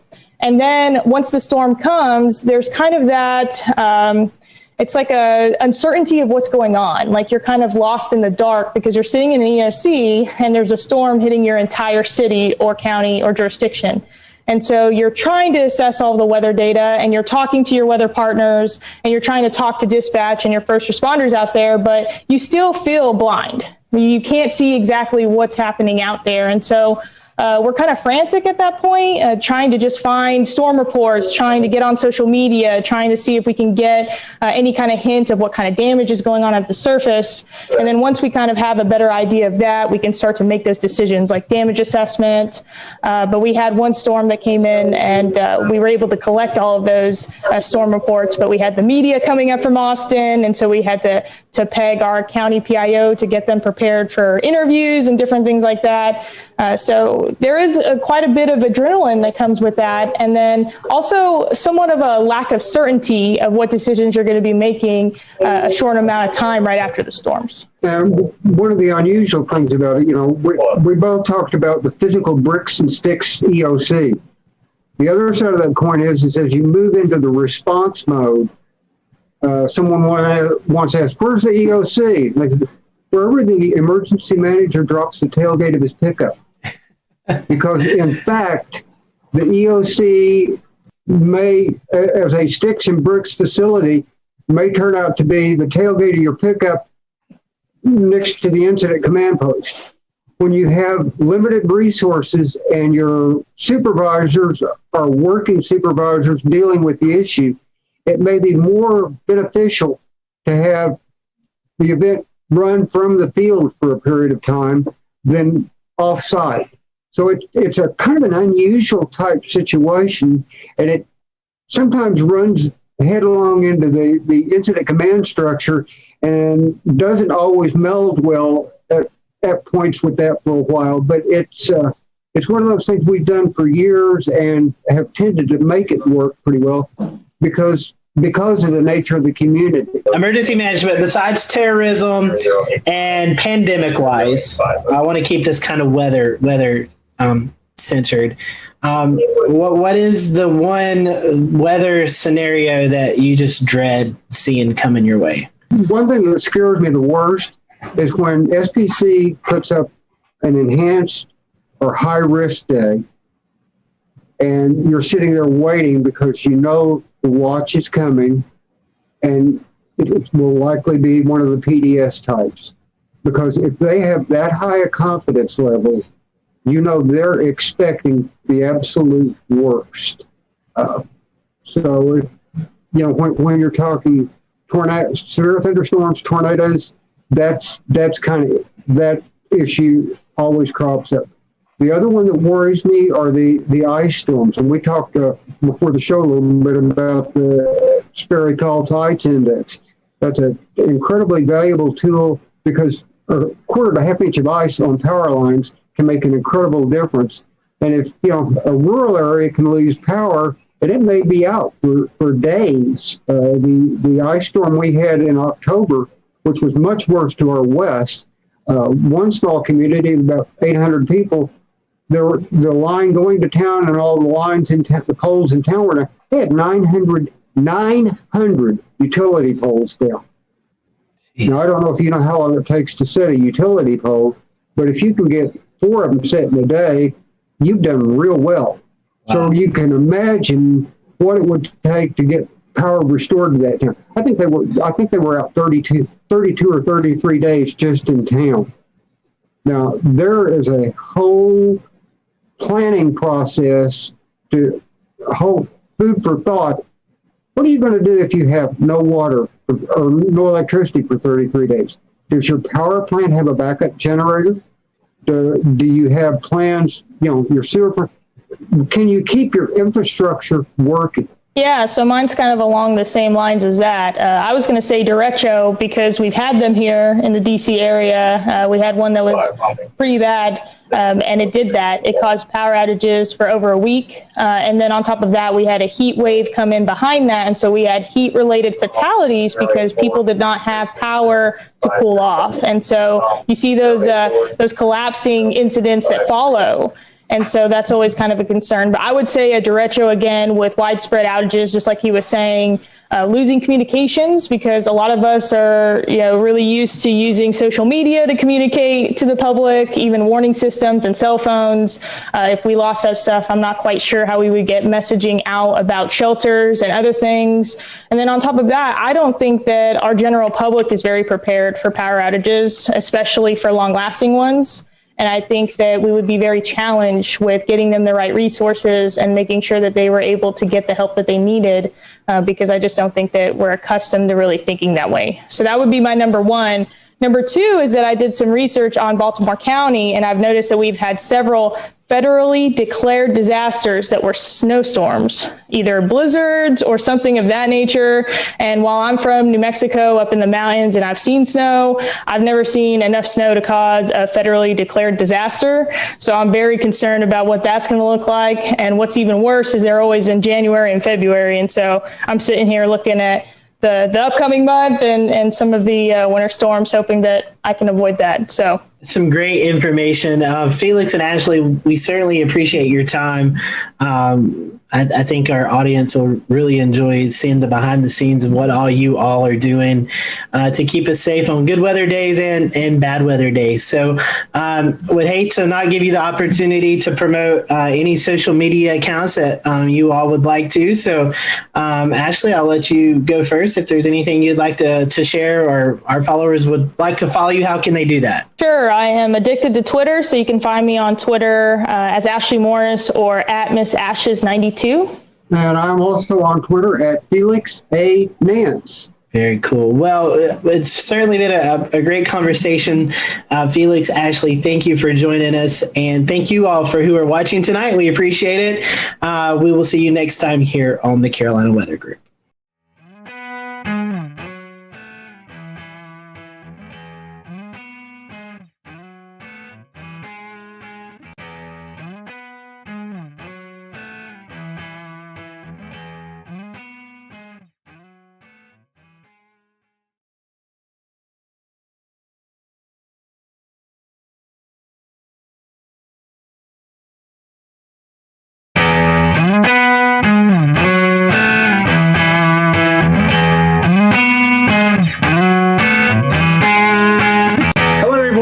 To the Carolina Weather Group, we continue looking back at some of the previous severe weather events that's not only affected the Carolinas but the Southeast. And this is the 10-year anniversary of the April 27, 2011 tornado outbreak, not only for the Southeast, including Mississippi and Alabama, but there's also some tornadoes in Georgia and South Carolina and North Carolina. So we want to focus our attention right now on the Alabama aspect of that. And we have with us Chief Meteorologist from ABC 3340, James Spann. James, appreciate you spending some time with us as we kind of look back at this. I think you categorize it as a generational tornado outbreak for the state of Alabama. A very well forecasted event leading into it. Take us behind the scenes as you there at the station are getting not only the viewers ready, but the reporters ready, the storm spotters ready. Take us back to what it was like a couple of days leading into the event. Well, it was a well-forecast event. And, one thing about it, I didn't know it was going to be that bad. I didn't know. I mean, could it be? Yes. But odds of an event like that are always not that high. So I didn't know we were going to have 62 tornadoes that day. I didn't know that the death toll would be so high. But having said that, it was a Wednesday event, and you could start to see it, about 5 days out. The Friday before the Wednesday, we started to mention it. And then after the weekend, we really hit it hard, Monday and Tuesday, with everything we had. And I think people were prepped, and I think people knew that it was coming. But despite that, the only number that matters to me, and I'm a numbers guy, is 252. That's the number of people that died that day. We had 251 names And we had one infant that was delivered prematurely at 6 months. The infant did not have a name, and the infant didn't live. So 252. And that's just a reminder, guys, we got some work to do. I think what we learned that day is that, what we do is not enough. We need some help. And we've been trying to get help for the last 10 years to make the process better. It was an interesting time, too, I believe, because that's when social media started coming into effect. And looking back through some of the coverage, you had the storm chasers out in the field. You were getting some reports via social media. I guess Twitter was about maybe, 5 years old, and Facebook had been around for a while. And it was still kind of primitive. The penetration of the public is not as high as it is now, but it was still very helpful. I think the most amazing thing to me looking back on that day was how we were able to get video back from the middle of nowhere. I mean, we had some pretty remarkable video of these big wedge tornadoes. Literally in the middle of nowhere. And cell service in 2011 is not as good as it is now in terms of coverage. But with social media, I pushed out stuff on Twitter and Facebook when I was on the wall over there. But it's still, like, even today, the most important thing I do is television. But it was great getting reports and pictures and video, not as much as we get today, but that always helps. I mean, it's just crucial. I mean, you can't beat showing a live video of a tornado. In fact, that's one thing we learned from social science is that, when you show radar on television, and we were standing out there April 27th, 2011, I don't know, in the morning we were there for 5 or 6 hours. And in the second round, we were up there for 8, 9 hours. You show radar, it doesn't mean much to people. I mean, all you weather dweebs on here, you show a hook echo and a debris ball, the eyes roll in the back of your head and your underwear starts flapping up and down your legs. Everybody knows, man, this is awesome.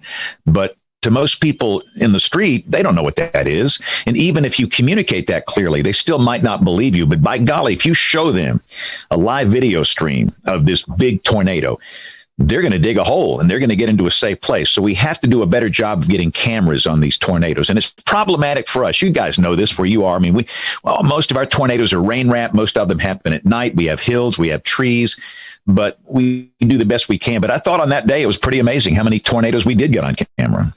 You had multiple tornadoes at one time. How was that? I know you and I had some meteorologists out in the field, another meteorologist in the studio helping you. What was it like covering multiple tornadoes, strong tornadoes at the same time? There's no book or manual on how to do that. You don't learn that in college. You kind of learn it on the fly on that day, which is what we had to do. And, that's one of the things I look back on. And everybody's probably seen, whether people that listen to this show here, they've probably seen some of that. History is going to judge us for what we did that day. And I tell Jason Simpson, Jason was the meteorologist with me in the studio. We bonded that day. If you go through a generational tornado event with another meteorologist in the same room, you will be bonded for life. And I've known Jason since he was a kid. He interned with me. He's a really close friend. He's chief meteorologist at the station in Huntsville now.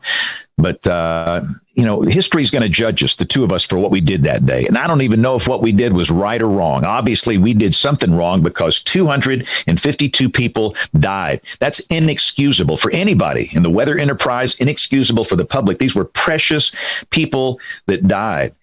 And I look back on it, I wonder, like the Tuscaloosa tornado. Everybody talks about the Tuscaloosa tornado. Well, what about the Cordova tornado? Tuscaloosa is a population center here. There's a big college there, University of Alabama, and everybody knows about that, and everybody knows what happened. It was a horrible tragedy. I'm not trying to lessen the magnitude of that, but what about the same EF4 that was down at the same time in Cordova in Walker County, where 2,000 people live at that many? Nobody talks about that. And did we focus too much on the Tuscaloosa tornado because we had that thing on camera and not focus enough on the Cordova tornado? I think about that a lot. And even in that case, we had two others down at the same time. We'll return to Best of the Carolina Weather Group in a moment. Now your Carolina weather forecast. Here are today's forecast high temperatures for North Carolina. Here are the forecast lows for tonight for North Carolina. Here are tomorrow's forecast high temperatures. And here's forecast rainfall across North Carolina tomorrow. Here are the forecast highs for the day after tomorrow.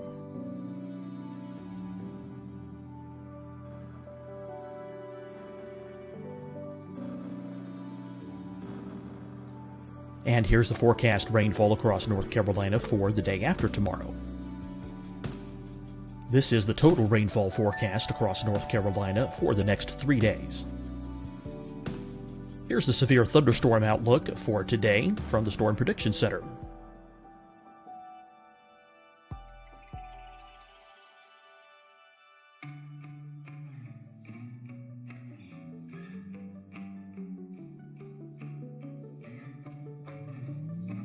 Here are the forecast high temperatures for today for South Carolina. Here are the low temperatures for today for South Carolina. Here's the probability of precipitation forecast across South Carolina today. And here are the rain chances across South Carolina tonight. Here are tomorrow's forecast highs across South Carolina. Here are the forecast low temperatures for tomorrow for South Carolina. And here is the probability of precipitation across South Carolina tomorrow. Here's the precipitation chances across South Carolina tomorrow night. Here are the forecast highs for the day after tomorrow in South Carolina. Here are the forecast low temperatures across South Carolina for the day after tomorrow. And here are the rain chances across South Carolina for the day after tomorrow. And South Carolina's probability of precipitation for that night. Here's the Storm Prediction Center's severe thunderstorm outlook across South Carolina for today through tonight. Here's the Storm Prediction Center's severe thunderstorm outlook across South Carolina for tomorrow and tomorrow night. And here's the Storm Prediction Center's severe thunderstorm outlook across South Carolina for the day after tomorrow through that night. Here's the severe thunderstorm outlook for today from the Storm Prediction Center.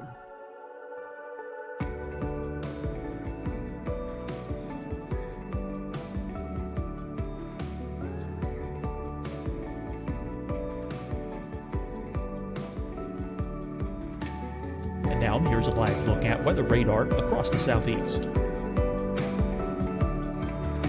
Fight the spread and take a stand against coronavirus. Wear a mask in public. Stay at least 6 feet apart from others. And get tested. Join us and fight the spread. Visit scdhec.gov/COVID-19. Getting tested for COVID-19 helps you to take the steps needed to protect yourself, your loved ones, and your community. Find the testing location at scdhec.gov/COVID-19 testing. Hi, everyone. I'm Dr. Mandy Cohen, Secretary of the North Carolina Department of Health and Human Services. And when you follow the 3 W's, you protect your family and your neighbors from COVID-19. When you leave your home, practice your W's. Wear a cloth face covering, wait 6 feet apart, wash your hands often. Wear, wait, wash. We're in this together. Stay strong, North Carolina. Deciding when to wear a mask isn't about who you know or how well you know them. Just ask yourself, will I be with anyone I don't live with? If the answer is yes, get behind the mask. Help slow the spread of COVID-19. Get behind the mask. Learn more at covid19.ncdhhs.gov. You'll see your Carolina weather forecast at 25 and 55 past. And now back to the best of the Carolina Weather Group on the all-new Carolina WeatherNet. Forth between these things as best you can, and I try and give equal time. And I firmly believe that television meteorologists discriminate against people that live in rural areas. And that really makes me mad because I am from the guys. I'm from rural South Alabama. I'm from Greenville, Alabama. You guys ever seen Forrest Gump? Where's Forrest Gump from? Greenbow, Alabama. The guy that wrote that book, I know him. He passed away recently, Winston Groom. He patterned Greenbow after Greenville, this little town where I came from. And, if it's in a big market, part of the city, the metro, will be on television live, local, late breaking, saving lives, the Weather Authority. But the minute it goes out into a rural area where maybe there's one meter in the whole county in the television ratings world, you go back to Freak of the Week or whatever it is on television, which is absolute insanity. What you're saying, people that live out in the country, their lives don't matter. And I'm not going to play that game. And the day they ever tell me to stop, I'll just go somewhere else where I can do that. But they've always supported me here. But I wonder if I didn't serve the people in rural areas enough with that. And I regret that. I can't go back and change it. I can't go back and fix it. But it was horrible dealing with multiple strong, violent tornadoes down at the same stinking time. The easiest tornado of the day was the Cullman tornado. That was the first one of the afternoon. It was an EF4. We had no other tornado at the time. We had it on camera. I didn't have to bounce back and forth between multiple storms, and we stayed with it. And it worked. Nobody died in that tornado. 20,000 people live in Cullman. So, but yeah, I don't know. I don't think I did it right, but I did the best I could do under the circumstances. I was actually in Cullman filming the Cullman tornado when that occurred. And I was live streaming it as well at that time to Chaser TV, which was the big Storm Chaser streaming platform back in the day. One of the things that was crazy is the communications actually kind of went down, cell communications and pretty much everything else. And people were kind of distraught and didn't know where to turn to get their information from. That was one of the biggest things that stuck out to me that day was how communications failed at the very end of everything and kind of in the middle of the outbreak. So can you talk to us a little bit about in a position of trying to communicate to the public how that was affected? I think one thing people forgot about too that day, we had a morning round of storms. It was basically a QLCS, and some pinhead named a squall line a QLCS a long time. I call them a squall line, quasi-linear convective system, whatever. It was linear. And we had a few embedded tornadoes and there was widespread wind damage. And that morning we had 250,000 people with no power before the big events started. And 5 people died in the morning storms. That in itself was a tragedy. And so we had a problem going into the afternoon with so many people without power. You had a lot of cell sites down. You had a lot of infrastructure damage. And our TV station, we had a lot of damage. We had cameras down. We had microwave paths that were down. We were crippled. I mean, all these engineers, we had a little break between the morning round and the afternoon round. And we got off the air for a little bit after the morning round. All these engineers, they came in there telling me everything that wasn't working. This doesn't work, and this is down. This is not working right now. And I finally said, guys, stop. I need to know what is working because we've got to get through the afternoon and prioritize how we're going to repair what we can in the next 2 hours. And they did a great job of getting things back, including that Cullman camera. That's one of the ones that went down. But yeah, there was clearly infrastructure problems with communication that afternoon. I think the one thing we learned is that some people have forgotten that good old radio and television is free. It is over the air. It has nothing to do with a cell network, and it's pretty darn reliable. And we often just blow past that these days. I'm going to watch it on my phone on YouTube TV, or I'm going to watch it on, whatever on a streaming platform. But what happens when all the cell sites go down?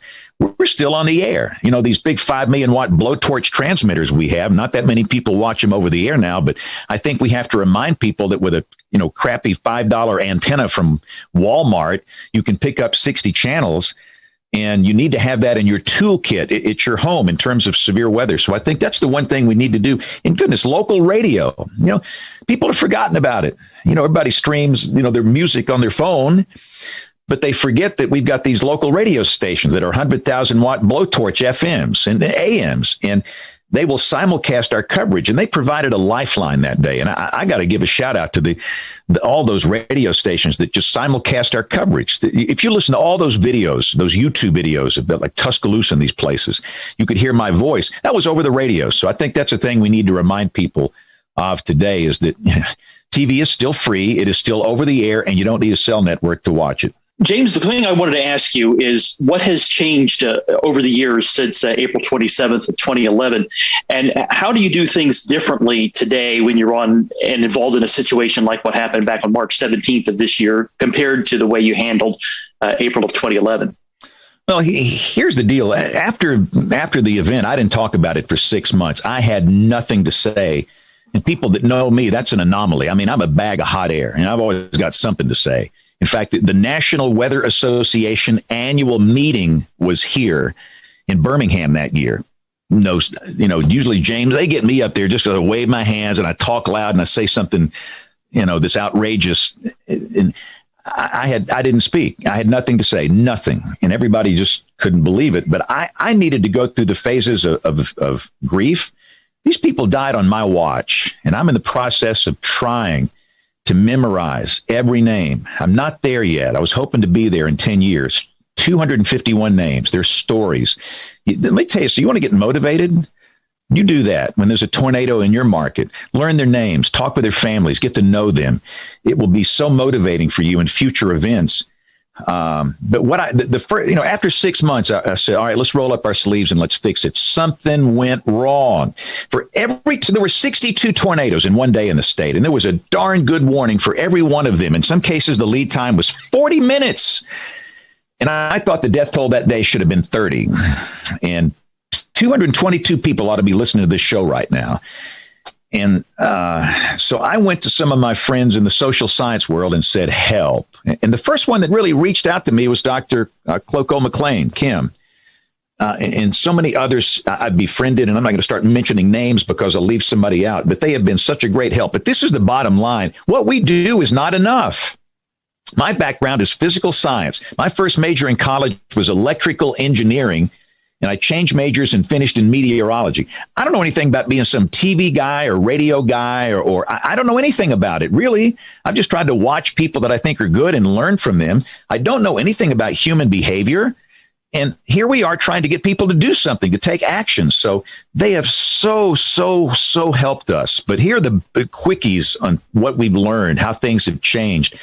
There's no doubt in my mind the number one reason people died that day, the siren mentality.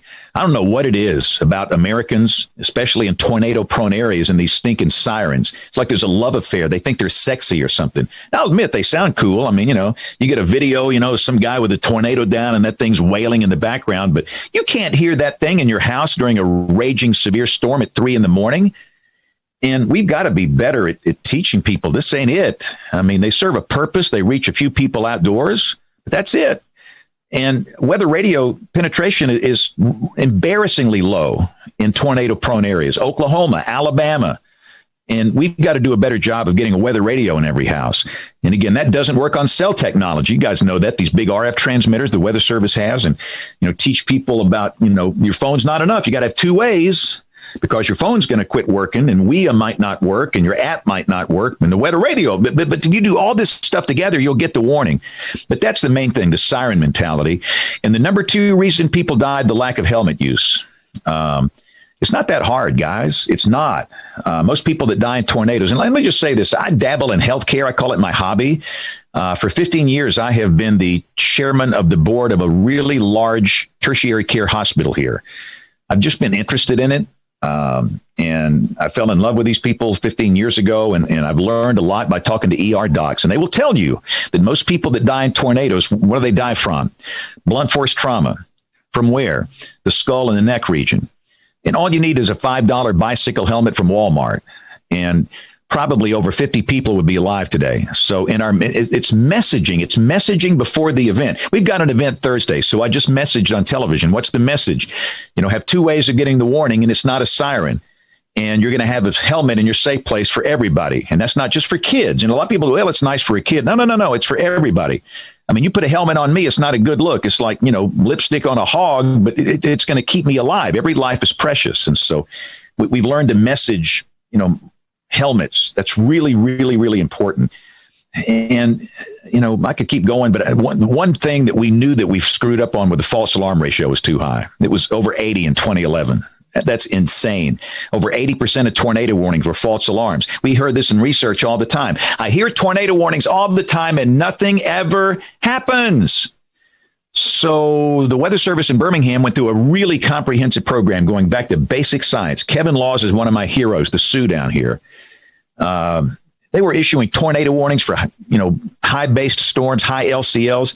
Never produced a tornado here, never. And they went back to the basic science and cut out all these bogus warnings, and the FAR is down in the 30s now. And all these things have added up to where it's a lot better now. We had, and I'll stop answering your question. I could talk all day on this, but we had an event last Wednesday, St. Patrick's Day. We had 25 tornadoes in one day in the state, 25 last Wednesday. Not one person was killed and not one single person was hurt. Let me tell you what. 10 years ago, it wouldn't be that way. So we've learned a lot, and I think the lessons learned have paid off. James, you hit on a couple things I want to get your expertise on. Social science, overwarning. National Weather Service right now is undertaking their initiative to simplify some of their communications, but also kind of introduce tiers for what goes to WIA and how the public then gets triggered. In your experience, is that going to be enough, you think, to help reach people and get them to understand? Or beyond what's already scoped, do we have more work that still needs to be done? Look, it's not that hard. Here's the problem. And I'm just as guilty as anybody else. I'm guilty as sin here, this. But we go to these conferences and we listen to these research papers and we talk with the social scientists and we gather up in these conference rooms and we do what we think is best for us. Who cares about us? That's not who we're serving. We're serving real people out here in the real world. You know what we need to do more often is go hang out in I bet you guys have never been in a Dollar General. I bet you guys have never been in a Dollar General. That's where real people are. You want to know what real life is like? Go to a Dollar General. They're sweet people. They will talk to you. They will tell you things. You don't need a $100,000 grant to get this information, and you listen to them. And they'll tell you, is the false alarm ratio too high? What do you need on your phone for wireless emergency alerts? Do you need to have severe thunderstorm warnings on there? Do you need to have only tornado emergencies? So I think that's part of our problem, is that we've disconnected from the people that we serve. And all of this stuff, and I'm a big fan of HAZSIMP. We got to simplify this. I'll be honest with you guys. There's some messages the Weather Service sends. I don't even know what it means. I mean, what is an aerial flood warning and a flash flood warning and a flood warning? I mean, it's bewildering to people, all this stuff. So a lot of this stuff has got to be simplified. And they're on the road to doing that. But as we look at the transformation, in the warning process, in the next 10 years, we have to be careful to be sure we're not doing it for us. We're doing it for the people. Hey, James, this is Jordan McLeod. I sound cranky, don't I? I'm sorry. I sound too cranky tonight. Hey, now this is an engaging conversation here. Given how generational the April 27th outbreak was, it seems like we're hearing a lot of the use of the term bust today when it comes to outbreaks that don't quite measure up to April 27th. Now, I know this is a pet peeve. Twitter post on this just the other day, because some people were calling last week's outbreak in Alabama a bust, even though there was, no loss of life and, tremendous success for the Weather Service. So can you talk a little bit about why that's become such a trend nowadays? Well, I think a lot of it has to do with the weather enthusiasts and these Facebook pages. And listen, I don't want to throw water on these guys. Most of them are high school kids and they love weather and they want to learn weather and they don't mean any harm. But they'll get on Facebook and they'll say, look at the STP. Look at these updraft helicity tracks. This is going to be worse than April 27, 2011. This is going to be a killer mega storm of the century. And people don't know it's a 15-year-old kid. And they're going to share it and share it and share it and share it and share it. And it just gets out of hand.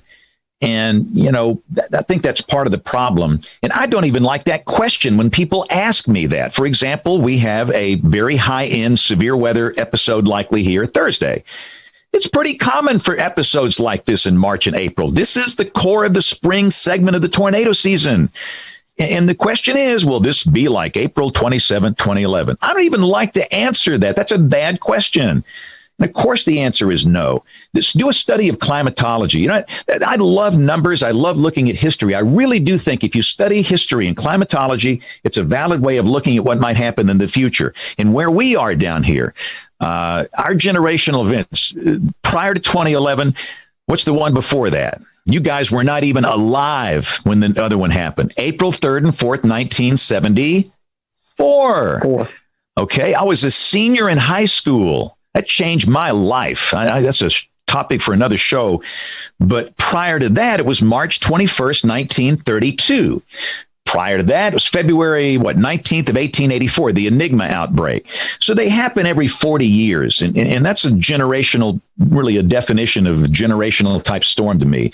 So the next time we have a day like April 27, 2011, I will be at the cemetery. But, so what? I mean, we had 25 tornadoes the other day. That's a big deal. And we didn't have all these, strong, violent tornadoes. It didn't produce that. And in a way, maybe you can, that's part of the criteria that I think was not met. But other than that, that was a big deal that day. And, we got to quit getting hung up in these comparisons and all this hype and everything. I mean, and here's the other thing, too. If we hype everything that comes along, nobody's going to listen to us. Nobody. I mean, goodness. And what we don't even recognize is the fact that there are a lot of people that are scared to death of this thing. There are people right now that are scared to death of what's going to happen Thursday because of something that's happened in their life. They've had a close encounter with a tornado, hurricane, severe thunderstorm, flood. Something's happened and it triggers this PTSD or some reaction, and they have a real phobia.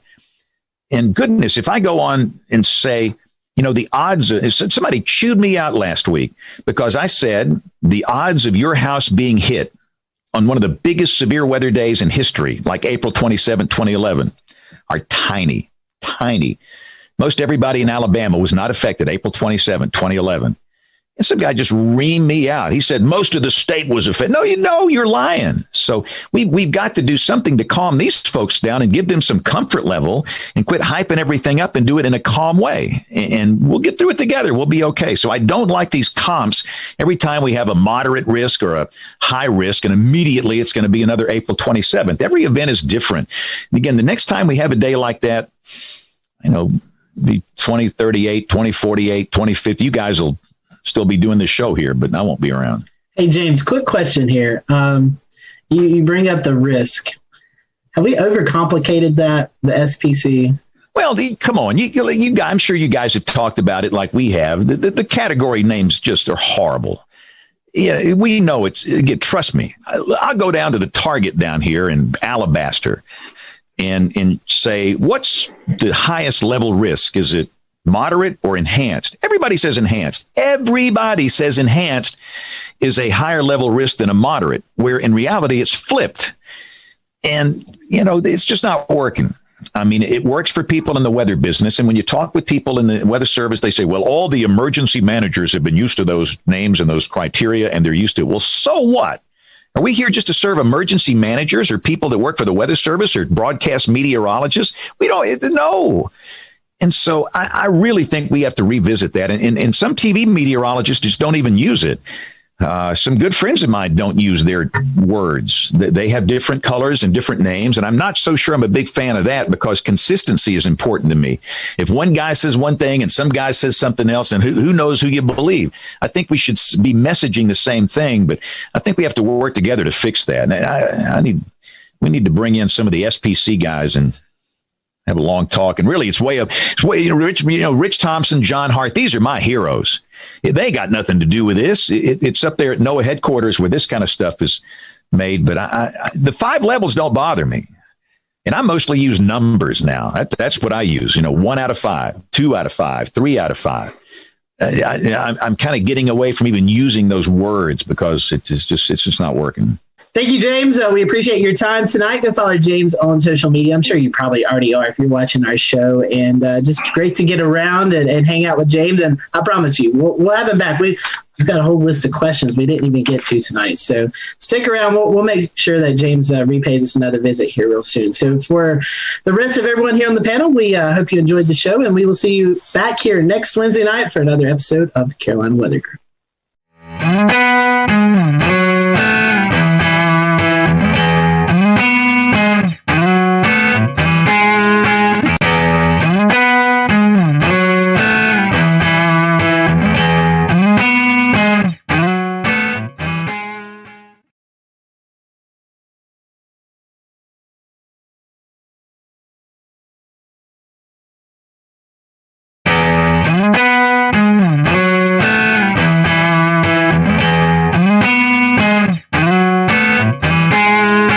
Welcome, everyone, to the Carolina Weather Group. We continue part 2 with the Weather Channel's Jim Cantore.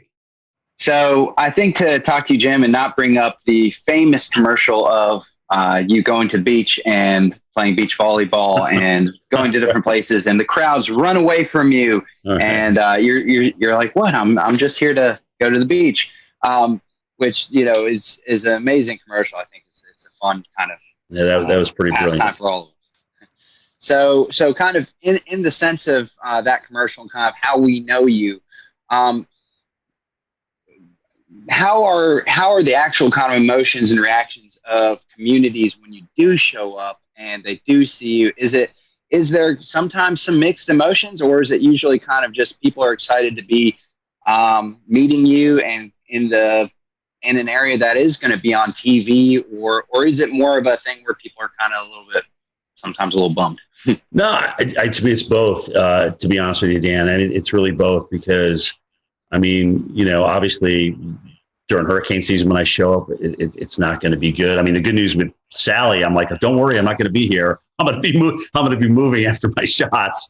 We've been moving every day, so this is no different.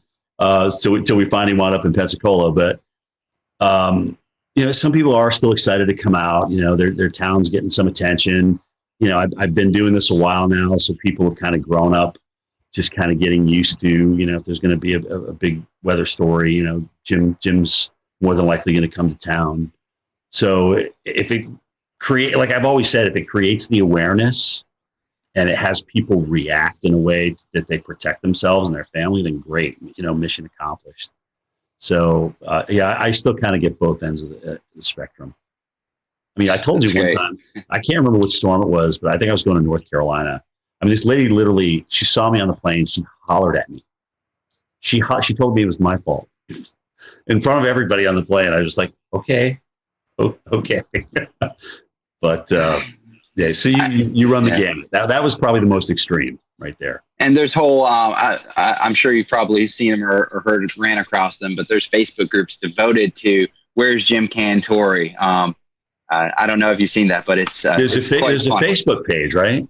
That's right. And they post pictures of what they think is you, what certain like storm chaser cars or Weather Channel cars. And they'll say, he's now been spotted at Sunset Beach. And then, it's got hundreds and thousands of members. So for the record, guys, do you know how many bald, short Italian men exist in this world? A lot. And I'm just one of them. Okay, so yeah, I get spotted a lot in places. I'm like, and I sometimes I read those in my Twitter, and I'm just like, I'm sitting right here at my house looking at this, and who is playing me, or who do they think is me? So it's cool. I mean, in a way, it's kind of cool because I never in my wildest dreams thought that a guy that just wanted to get the forecast right would be, somebody who developed a Facebook page for. So, I mean, it's kind of fun when I can play along, I will. But, like I said, at the end of the day, if it helps people get ready and creates an awareness, then mission accomplished. Mission accomplished. All the memes that come out of that, I'll read you one. I sent the memes. Oh, my God. Oh, man. The one that I thought was kind of funny, I sent this directly to you because it was right in the middle, right when the COVID was just, the fear was so high at one point. And I said, if Southerners don't seem too worried about this coronavirus deal, it's because we have been conditioned to believe that we likely don't need to be concerned unless or until this man shows up. And it has a picture of you. So, I mean, yeah, they seem to get better every year.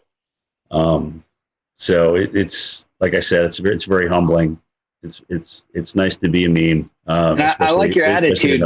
I like your attitude on it a lot. I mean, the idea is if you can bring attention in a positive light to the storm, then you're doing a good thing no matter what, and that's great. It's really weird.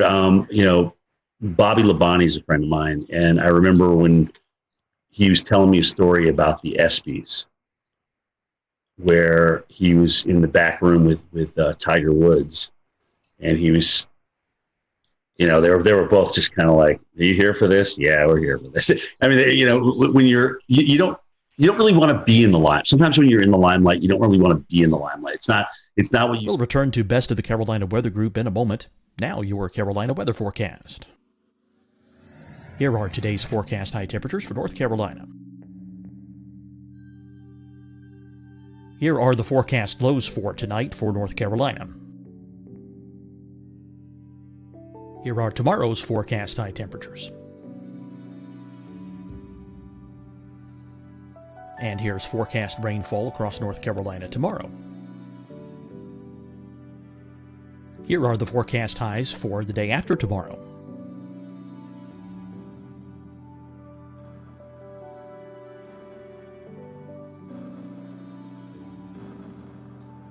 And here's the forecast rainfall across North Carolina for the day after tomorrow. This is the total rainfall forecast across North Carolina for the next 3 days. Here's the severe thunderstorm outlook for today from the Storm Prediction Center.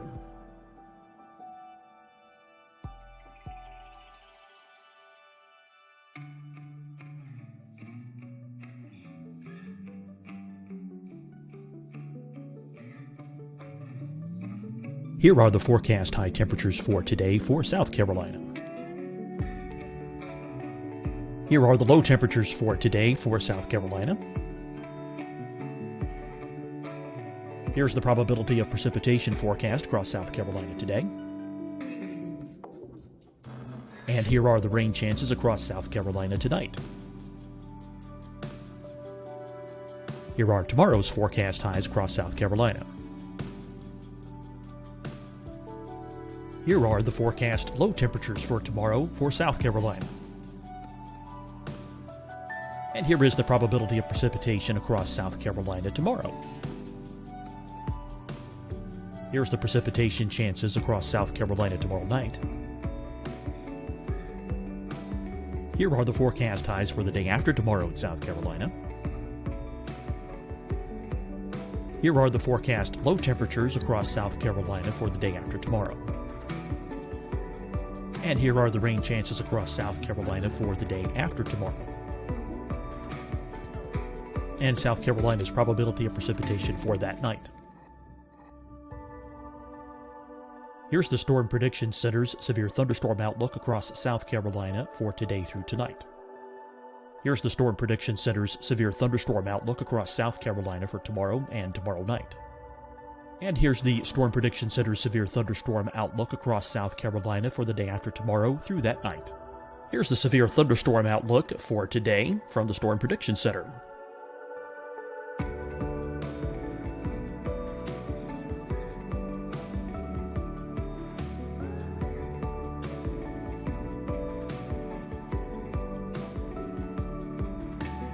And now here's a live look at weather radar across the southeast. Fight the spread and take a stand against coronavirus. Wear a mask in public. Stay at least 6 feet apart from others. And get tested. Join us and fight the spread. Visit scdhec.gov/COVID-19. Getting tested for COVID-19 helps you to take the steps needed to protect yourself, your loved ones, and your community. Find the testing location at scdhec.gov/COVID-19 testing. Hi, everyone. I'm Dr. Mandy Cohen, Secretary of the North Carolina Department of Health and Human Services. And when you follow the 3 W's, you protect your family and your neighbors from COVID-19. When you leave your home, practice your W's. Wear a cloth face covering, wait 6 feet apart, wash your hands often. Wear, wait, wash. We're in this together. Stay strong, North Carolina. Deciding when to wear a mask isn't about who you know or how well you know them. Just ask yourself, will I be with anyone I don't live with? If the answer is yes, get behind the mask. Help slow the spread of COVID-19. Get behind the mask. Learn more at covid19.ncdhhs.gov. You'll see your Carolina weather forecast at 25 and 55 past. And now back to the best of the Carolina Weather Group on the all-new Carolina WeatherNet. You don't wake up in the morning and say, oh gosh, what can I do to make myself more in the limelight today. I mean, that's just really not. I mean, Bobby is a fantastic race car driver. He won a championship. That's all he wanted to do. Tiger is a phenomenal golfer. All he wants to do is play excellent golf. And now, as you saw from this weekend, his son can play pretty good as well. It's just I think that the true professionals, the notoriety that comes along with them is just kind of an after effect. But I do think you also have to embrace it. You can't ignore it. You have to embrace it, because I'll never forget the time as a kid I got a chance to meet Reggie Jackson. As you guys know, I'm a huge Yankees fan. And I got a chance to get an autograph from him. I stood in line just like everybody else. They used to have this big thing in Atlanta called the Super Show, which was everything and anything to do with sports. And I was like, oh my gosh, Reggie's signing for Upper Deck. I got to go get Reggie. So I had my baseball and I stood in line just like everybody else. So when I finally got up there, which was, probably 45 minutes, I was like, oh my gosh, Mr. Jackson. I handed him my baseball. I said, Mr. Jackson, what a pleasure to meet you. I mean, you've been you've just been my hero. You took the Yankees to a world championship. And he turns around and looks at his publicist or whatever. And he goes, hey, how much time we got left here? 15 minutes. All right, here you go. He handed the ball to me. It was just kind of, I don't know. It just kind of left a sour taste in my mouth. I just never forgot it. And then I'm not Reggie Jackson. But the people that want to meet you and want to come out and talk to you, I think you owe them a little bit of your time, because you've been given this gift and it's there to share. And that's really how I feel about it. But I'll never forget that experience, and I always go back to it. And look at, I can't say that Reggie didn't have another thing to do. I can't blame him for that, but I just never forgot that reaction, how disappointed I was.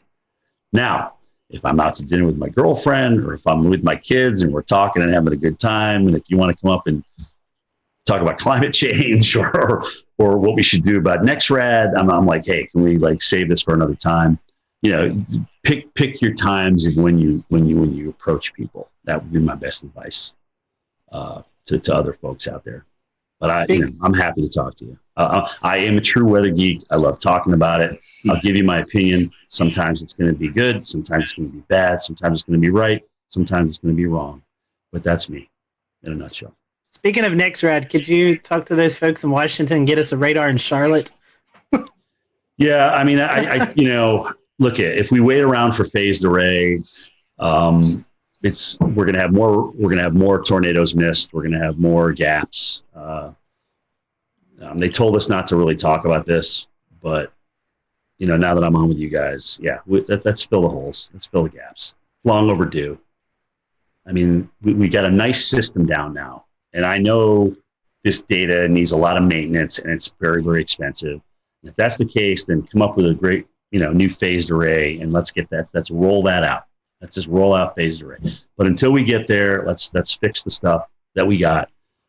Maybe add a few mobile radars here and there to fill in the gaps, especially when you're talking about large metropolitan areas and cities. I mean, at this point, the NWS radar, the guys that are operating the radar and monitoring the radar, they know where the gaps are.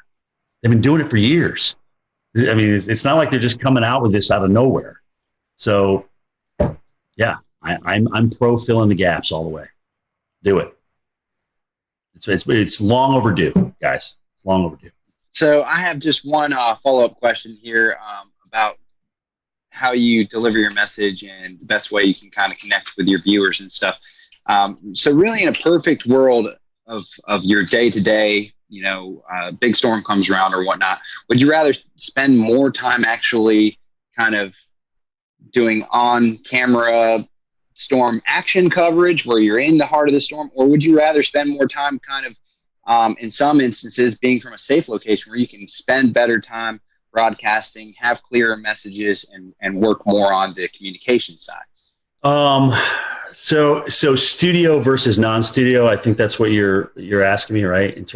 I like a mix. I've got to have a blend, because I still need, like when I was told I was going to go out to the snow the other day, I was like elated, because A, it wasn't a hurricane, and B, it was just, I just love getting out in it, because that here you are, you spend all this time looking at model data and this, that, and the other thing, and reading this and reading that, but you to go out and experience it, and then to kind of bring it home to the viewers. That's the win.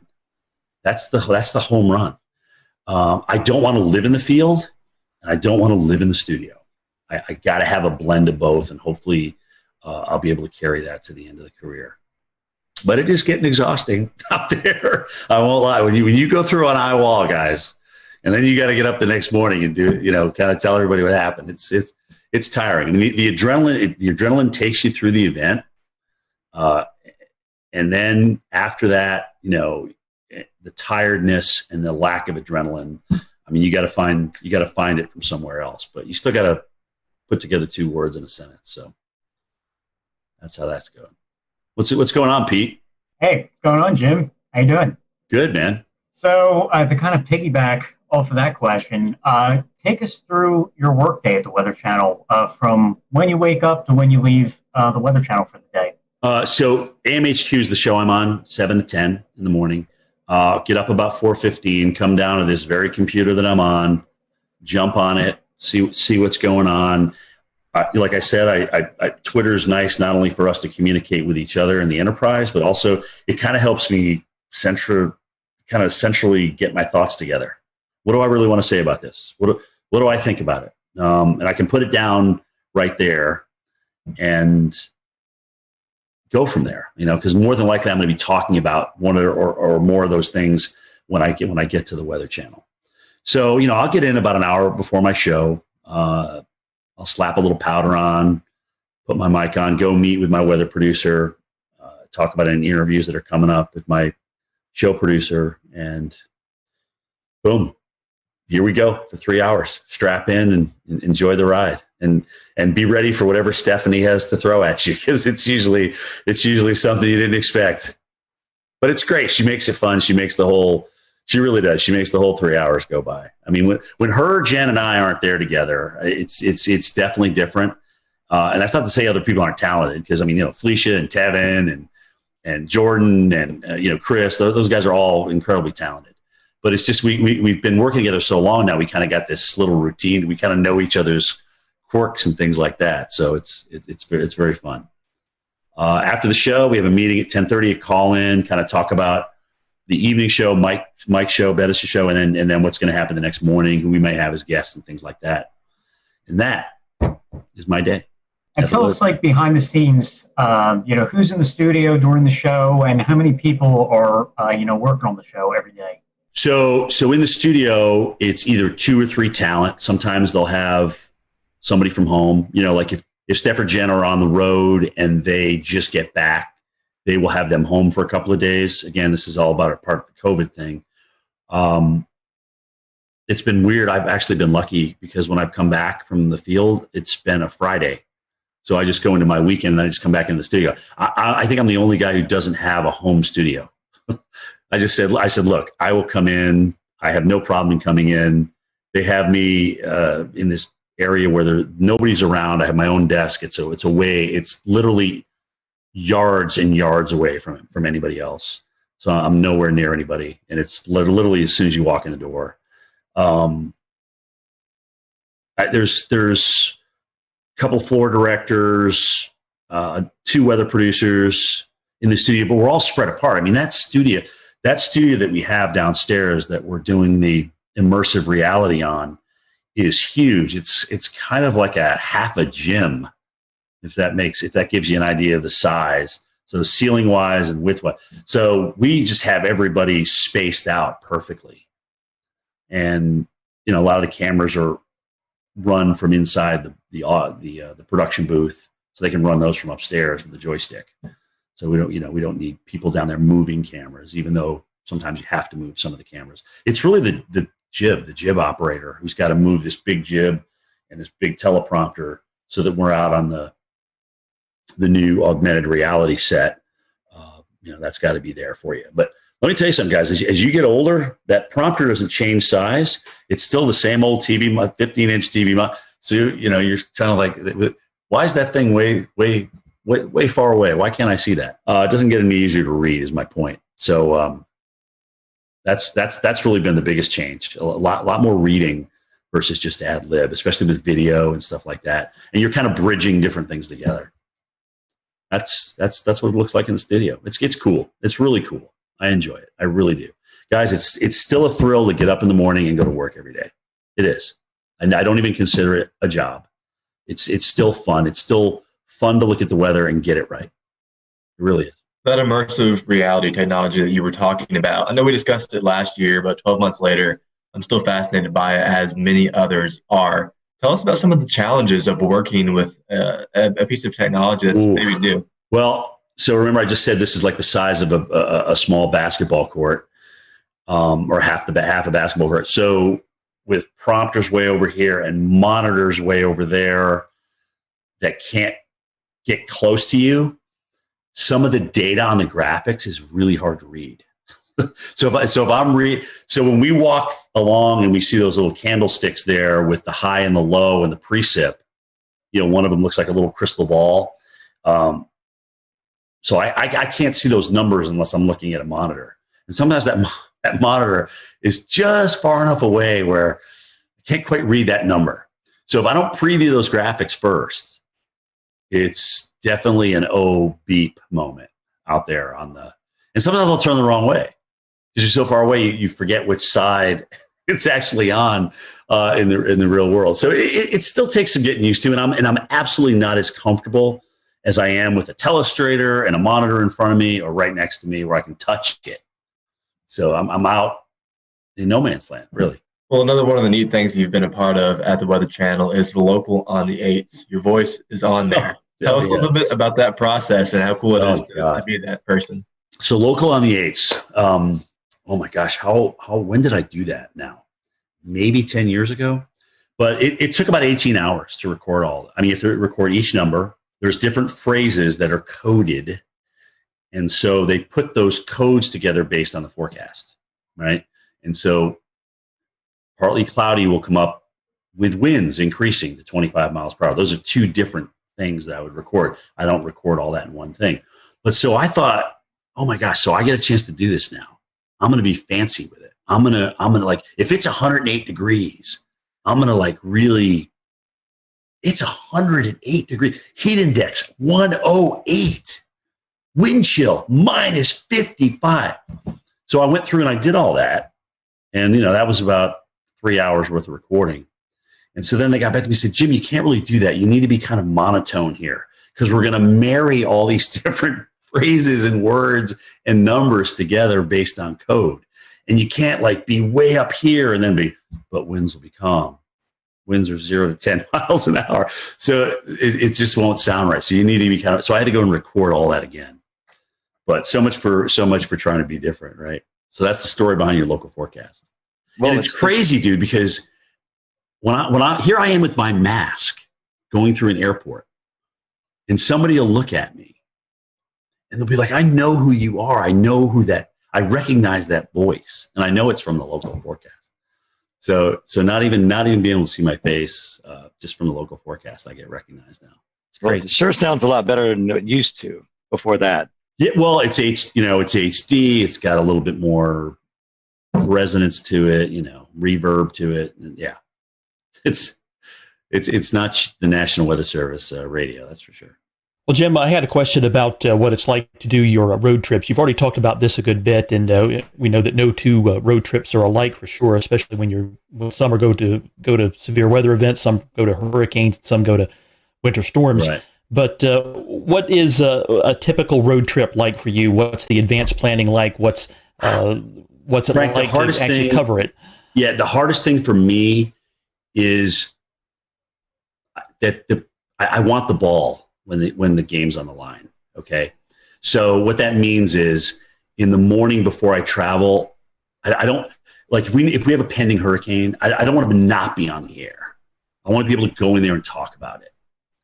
But that becomes a very long day, okay? Because you're up early, you're in doing your thing, and then you've got to go home. You either have to pack if you hadn't the night before, and then travel to the airport and go through that whole rigmarole, and then get to your location. Like I told you guys earlier about the logistics, you got to make sure all those logistics line up. I mean, if that's going to be your spot that you're going to broadcast from, is your cameraman going to be dry? You know, are you going to be able to be out in the worst of it without drowning yourself and your vehicles and things like that?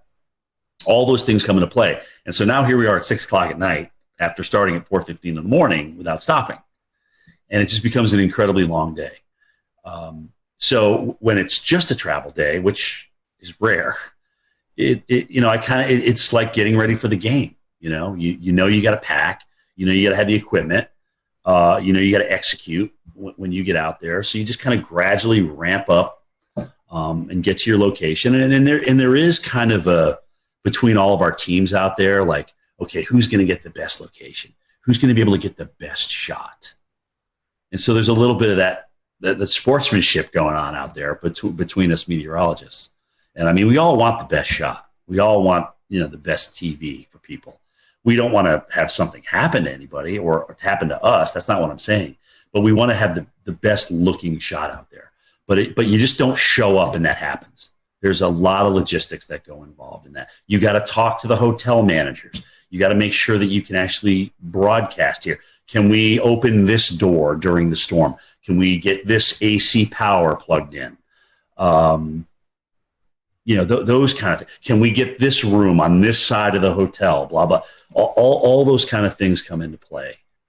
And if you've worked the morning and it's like, let's say it's a Thursday and you've been doing this all week, you're pretty tired by the time you roll into Friday, and you're going to work the weekend because that's when, the storm's coming in.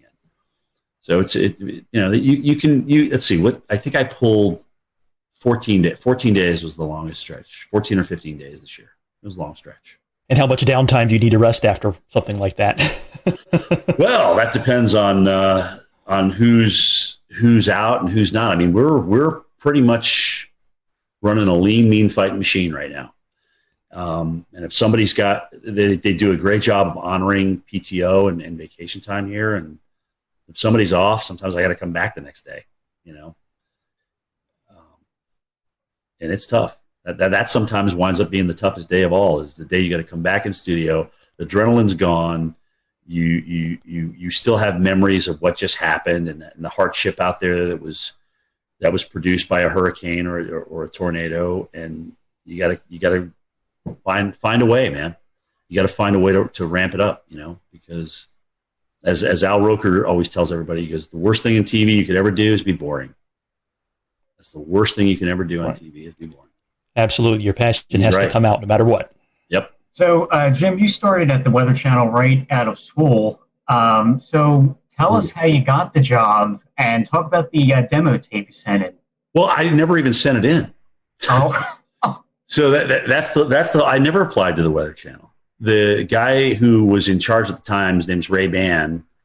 A friend of his apparently was doing a research project. They were researching where broadcast meteorologists were coming from.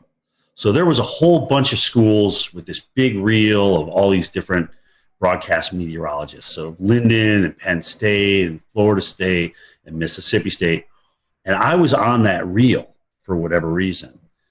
And so Ray was I guess he was watching that tape, or he got a hold of that tape, and he said, "Oh, this guy looks interesting," and they contacted me.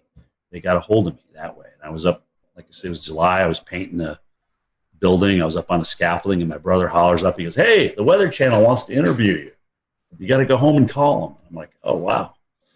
That's cool." Because we had just gotten them on cable in White River Junction, Vermont, back in '86. I remember seeing Gay Dawson and Bill Schubert and Bill Keneally and Mark Mancuso and John Hope and Will Annan and all those guys and Bruce Edwards. So it was interesting because I went down there for an interview, and a couple of them were there. I got to meet a couple of them, and I was a little bit starstruck, frankly, because I have been watching these guys on TV, and they're doing what I want to do. So we had a great interview with Ray, and I had no idea what was going to happen. Got back, and a couple of days later he called and he says, "You got the job. You got the job. When can you start? Can you be down here in a week?" And I said, "Yeah. I'll drive into Vermont to Atlanta. No air conditioning. It was a little Mercury Capri with a T-top. And like an idiot, I go down there during the worst heat wave in North Carolina that year. It's 106 degrees. I'm just like ready to faint. I couldn't drink enough Gatorade. I mean, it was absolutely ridiculous. Instead of driving at night, like I should have done, right? Hello.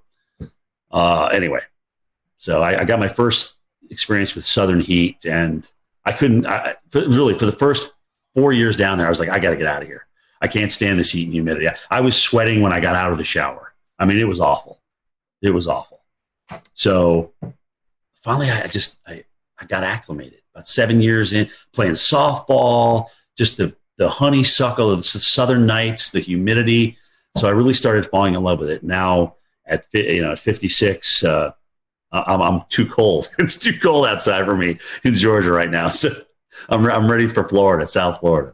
Speaking of that, what's left? Well, I mean, what's left for you to do or you want to do before you retire? I mean, it's been a great weather career at the Weather Channel, but anything left on the bucket list that you've not been able to see yet? Yes, there is. I've never done a blizzard in North Dakota. I've got to do one.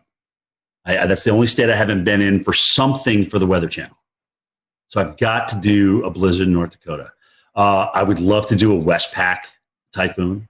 Okay, I really would. I would love to do one. Maybe do what was a hurricane in the Atlantic ramming into the UK or Ireland or something like that. I mean, that would be just to kind of experience weather in different parts of the world. Antarctica, this iceberg that's supposed to crash into that island down there. How cool would that be to broadcast live on that iceberg? Right? It's the size of Puerto Rico and it's shaped like Jamaica or something. I mean, it's crazy. Just those kind of things. I mean, I like voicing over storm stories, but I liked doing Cantore stories better. I mean, this is really I've been blessed, man. I got to see a lot of the world. I got to work with NBC Sports during the Olympics. I got to work out with Al Michaels, who also always called me Dr. Doom. I mean, it was just really cool. I've just had some really cool experiences. But honestly, I'd like my goal, God willing, is I can get 40 years in broadcasting, and that's okay. Maybe I'll be done after that. So that date would be July 15th, 2026. So approaching that, we're almost 5 years. We had a colleague of yours on, Tom Nizzle. He has a mountain. Yeah, he has a cabin up here on Rome Mountain. So we talked to Tom a lot. So what does retirement look like for you? You going to move into the mountains? You said South Florida just a little bit ago. What's it look like after TV life? Yeah, I mean, I love the lake. I love the mountains. It's really an extension of the area I grew up. Think about, right? It's Southern Appalachia versus Northern Appalachia. So I certainly see myself, and I'm a small town kid, guys. I'm not a big city kid by any stretch of the imagination, but maybe split where I live between Florida and North Georgia. I don't know. Maybe open a nursery. Maybe open some kind of small business. I love doing landscaping. I really do. I enjoy yard work. Maybe I won't in 5, 6, 10 years from now, but who knows? Honestly, I really don't know where it's going to take me. But getting up at the hours I get up and doing that 5 days a week, and sometimes going through the weekends and working 13, 14 straight. It takes its toll on you. It really does. I'm blessed with a lot of days off as a broadcaster, more than I would think a local market has. So I'm blessed with that, but it still takes its toll on you, man. It really does. So we'll see. Nothing's in pen right now. Well, as we near the end of this podcast episode, we always kind of want to ask a few little silly questions to finish things up and to keep it light before we call it a night. So first and foremost, we'll try some information out of you. I know that you guys probably have some fancy weather models and weather model providers at the Weather Channel, but do you have a favorite mainstream weather model site to use? Oh, gosh. I mean, first of all, Maui's a genius, sometimes to his own detriment. I mean, but I love the two websites he's designed. Levi does a fantastic. We'll return to Best of the Carolina Weather Group in a moment. Now your Carolina weather forecast. Here are today's forecast high temperatures for North Carolina. Here are the forecast lows for tonight for North Carolina. Here are tomorrow's forecast high temperatures. And here's forecast rainfall across North Carolina tomorrow. Here are the forecast highs for the day after tomorrow.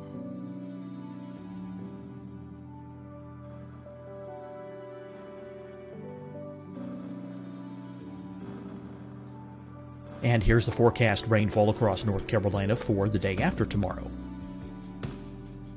This is the total rainfall forecast across North Carolina for the next 3 days. Here's the severe thunderstorm outlook for today from the Storm Prediction Center.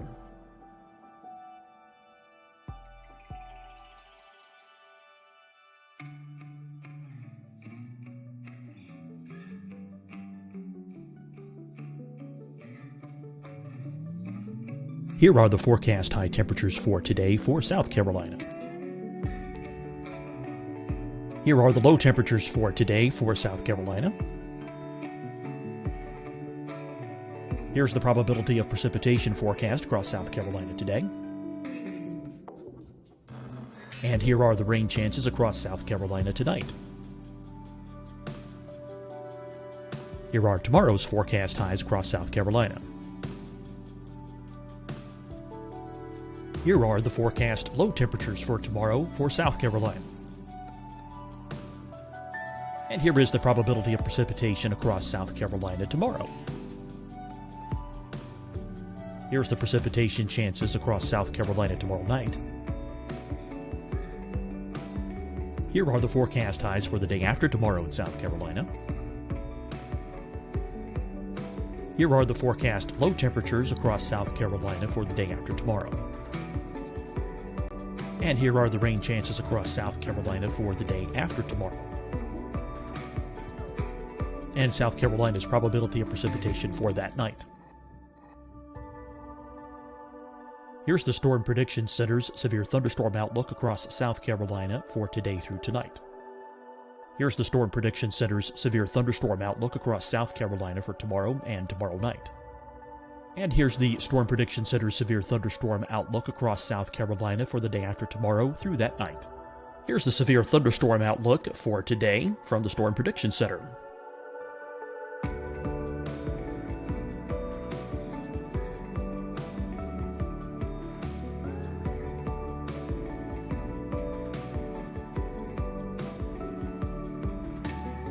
And now here's a live look at weather radar across the southeast. Fight the spread and take a stand against coronavirus. Wear a mask in public. Stay at least 6 feet apart from others. And get tested. Join us and fight the spread. Visit scdhec.gov/COVID-19. Getting tested for COVID-19 helps you to take the steps needed to protect yourself, your loved ones, and your community. Find the testing location at scdhec.gov/COVID-19 testing. Hi, everyone. I'm Dr. Mandy Cohen, Secretary of the North Carolina Department of Health and Human Services. And when you follow the 3 W's, you protect your family and your neighbors from COVID-19. When you leave your home, practice your W's. Wear a cloth face covering, wait 6 feet apart, wash your hands often. Wear, wait, wash. We're in this together. Stay strong, North Carolina. Deciding when to wear a mask isn't about who you know or how well you know them. Just ask yourself, will I be with anyone I don't live with? If the answer is yes, get behind the mask. Help slow the spread of COVID-19. Get behind the mask. Learn more at covid19.ncdhhs.gov. You'll see your Carolina weather forecast at 25 and 55 past. And now back to the best of the Carolina Weather Group on the all-new Carolina WeatherNet.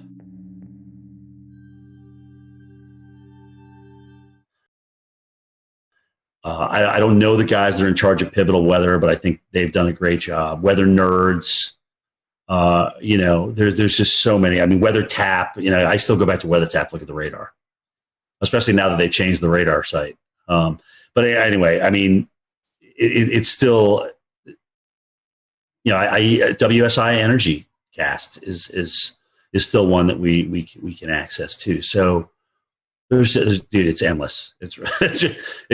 I have literally 60 tabs open. 60 tabs. It's ridiculous. It's absolutely ridiculous. I totally get that. I think, I think probably somewhere around there, 60 to 80 bookmarks. Just So I'm not alone here. Good. Oh, thank God. No. And you're not alone by any means. And especially when you have hurricane updates, when we all know the madness of how often those models update. So which site you're going to is really important. So yeah, they're lined up across the top. They're just lined up, endless. I guess I'll take the second one here. And favorite weather apps. Do you have any favorites? I mean, I know all of us use Radar Scope. Yeah, I mean, that's it. But is that your favorite one? That's my go-to. Yeah. I mean, when everything's on the line, or if you want to see a storm that's gone tornado warned for yourself and make your own opinion on it, it's definitely Radar Scope.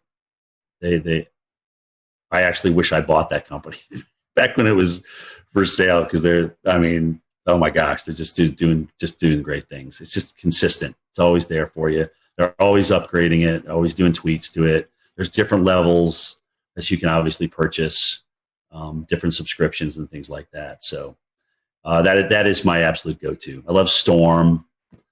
That's a good one. Anything that puts down the center point of the cone with the cities on it, I'm in favor of.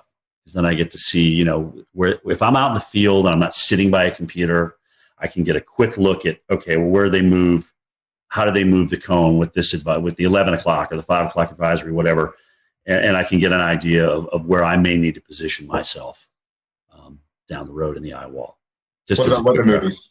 The good, the bad, the ugly in the weather movie industry. And there's probably more bad and ugly than good, but what are your favorites and least favorites? For weather movie, my favorite tornado is still The Wizard of Oz. I won't lie. To be able to create that hokey as it was back in the 1930s, and have it look, like a roping out tornado in the plains, it was just amazing to me. I feel the same way about that. I mean, it seemed like you look back and you're talking 1930s, film industry, and you're like, man, they actually did a pretty good job on that. Right. I mean, if they did one thing really that kind of, gave you some goosebumps, right? When you were a kid watching that, I mean, that was pretty intense. I remember I met Bill Paxton when he did the first Twister, because they premiered it in Atlanta. And I remember seeing him again at a Kentucky Derby that I was doing for NBC Sports. And he was telling me that they were talking about a Twister 2. Now, granted, he's not around to do it, which is incredibly sad. And he was the movie, in my opinion, but that's just me. Would I like to see another Twister out there? Sure. Because when you think of how many young people it influenced to get into our enterprise and maybe have a better understanding for what we do or look into what we do, I don't think you can lose from that. So I'd love to see another Twister. I agree. I don't think Sharknado cuts that. No, I didn't bring that up. I'm always a glass half full kind of guy. I didn't want to bash anybody, but that was a little ridiculous. Well, this last question, and promise it's not loaded. Do you listen to podcasts? I'm not gonna put my career in jeopardy on this answer. Right. Exactly. Good. Do you listen to podcasts? And if you do you have a weather podcast that you enjoy listening to? Marshall does some good stuff with our Weather Geeks podcast, and occasionally I'll listen to his stuff. Of course, you guys, come on, you're killing it right now. Jennifer Watson, and occasionally she'll jump into a weather podcast as well. Weather Brains has always been great, and I know it's nice when you know the people that you're talking to a little bit, so you kind of know what to expect.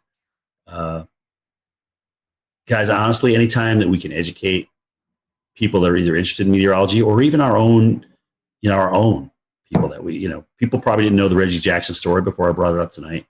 And whether that furthers your weather education or not, no, but it's just something, if you've been watching me for a good chunk of my years, you know what is behind me when people come up to me in the field, kind of how I react now.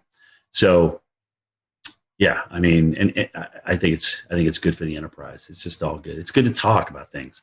You know what? Sometimes subjects aren't great. The radar things is a touchy subject, right? I mean, but we got to talk about it because radar save lives. Early warning save lives. We know that. So yeah, it is. It's definitely another fun topic just because I think I can only speak to Evan and Peter, at least on our panel right here. We are avid TikTok followers, and I've seen you appear in a few TikToks with Stephanie A. That's all Stephanie. That's all Stephanie. Trust me. That's it's funny. She goes, Cantore, just do this with me. Come on, just do it. And Steph just has a way to kind of beg you to do what she asks you, what she wants you to do. So you did, and I'm like, you know what? Why not? I mean, it's just like, what the hell? I don't want to be a total bore. So I'll jump in and usually make a fool out of myself. But you know what? I'm okay with that. Yeah. I'm okay. I can still sleep at night, and it's all good. So. All right. Well, my last question for you, and let's take weather out of it because I know you've made many trips to North and South Carolina. Yeah. Top 5 destinations to visit in the Carolinas. I mean, I know you've been in the Carolinas covering winter weather, tropical weather, but if you're just coming on vacation to North and South Carolina, what'd be your top 5 spots to visit? Oh, man. Well, I love, first of all, Greenville. Greenville is my number one. I mean, it's a hidden gem. Nobody knows about it. If I had to retire in Greenville, I would do it. Yes. Okay. Greenville, South Carolina. Love it. Absolutely love everything about that city. I got a lot of good friends up there too. So their Euphoria Festival they do every year is second to none. But behind that is Charleston. I love Charleston. It's the charm of that city, just being down in there, being in the thick of it, the history, the weather history. I mean, everything. It's just absolutely beautiful. Wilmington. I've seen them get the crap kicked out of them and come back and be this wonderful, wonderful town. I love Asheville. The Grove Park Inn. I've been there for the gingerbread contest. I mean, that is just unbelievable. It's just a beautiful historic place. The Biltmore, obviously, up there. I mean, holy cow. Gosh, where else have I been in the Carolina? I think it was Winston-Salem. Maybe, or was it Hickory? I can't remember. I got a friend that I went. They had just like refurbished the downtown. I can't remember which one it was in, which one I was in, but I thought that was a pretty cool place. I live close to Hickory, and it's recently been redone. So there was Hickory. Yeah, I was about to say, you're kind of like, what? Where did this come from? Where did this come from? All right, who did I offend on this answer? No, you didn't offend anybody. You get your martial arts training here in Charleston. We all know that. Yeah, you did great. I'm in agreement with you on Charleston. It's my favorite place to go. Oh, it's beautiful. And Jay loves it too, right? Greenville's number 1. Charleston's number 2. It really is that, just like that. I tell people, I say downtown Greenville is the most underrated place to visit. It's a beautiful spot. Not a lot of people go. I mean, you can go out on a nice Friday or Saturday night and go eat dinner, welcome the river. It's a beautiful spot. Like I said, if somebody said, all right, Jim, you have to leave Atlanta, you have to go somewhere else, where would it be? It would be Greenville, South Carolina. I know our buddy Wes Grimes, who actually submitted a question earlier. He loved when you visited Boone a couple of years ago during the big snowstorm. And oh my God, that was awesome. I know Boone loves you, so if you ever make it back up there, I know you'll have a lot of folks and friends up in the Boone area. So. By the way, the Boone stick is still around. Apparently, it's in my producer's Steve Pederak's office. And I'm like, dude, you got to bring the Boone stick back out. I've never pushed so many cars out of the snow in my entire life than in Boone, North Carolina. Well, I will tell you this, from a guy, Evan and myself living in Western North Carolina, we definitely hope we can copy that sometime soon because we're in our snow drought. That was the last time we had measurable snow here outside of the mountains. Was that storm a couple of years ago? It's going to be tough with La Nina, but we'll see. Especially strong. Like we got a strong La Nina. But it's going to be—it's an active pattern, dude, and we got the negative NAO, so you may get a little bonus out of that. We'll see. I'm afraid more ice than anything. That's my concern this year. Yeah, that's the models keep head faking though. They keep wanting to bringing the AO back positive again, but it keeps not happening. And again, well, we all know how those forecasts go sometimes. Right. we've all been disappointed a few times. Look at that NAO. It's going to go so negative. Anyway, we'll see. We'll see what happens. Well, Jim, we certainly appreciate your time. We want to wish you a very Merry Christmas and a Happy New Year. And for those who are listening to the podcast, I'm sure they're probably following you on Twitter, on social media, but if they can't, or if they're not, how can they do that? So at Jim Cantore is my Twitter. I don't do Facebook, but my tweets go to Facebook. At Instagram, at Jim Cantore on Instagram. That's more of my personal life than sometimes I'll throw some weather on there. I have been lately, but that's personal's Instagram and weather is mostly Twitter. And that's me, man. We appreciate your time, and thank you guys for watching tonight. Yeah. We hope you have a great evening, and we'll see you back soon here on the Carolina Weather Group. Merry Christmas, guys. Thanks for having me.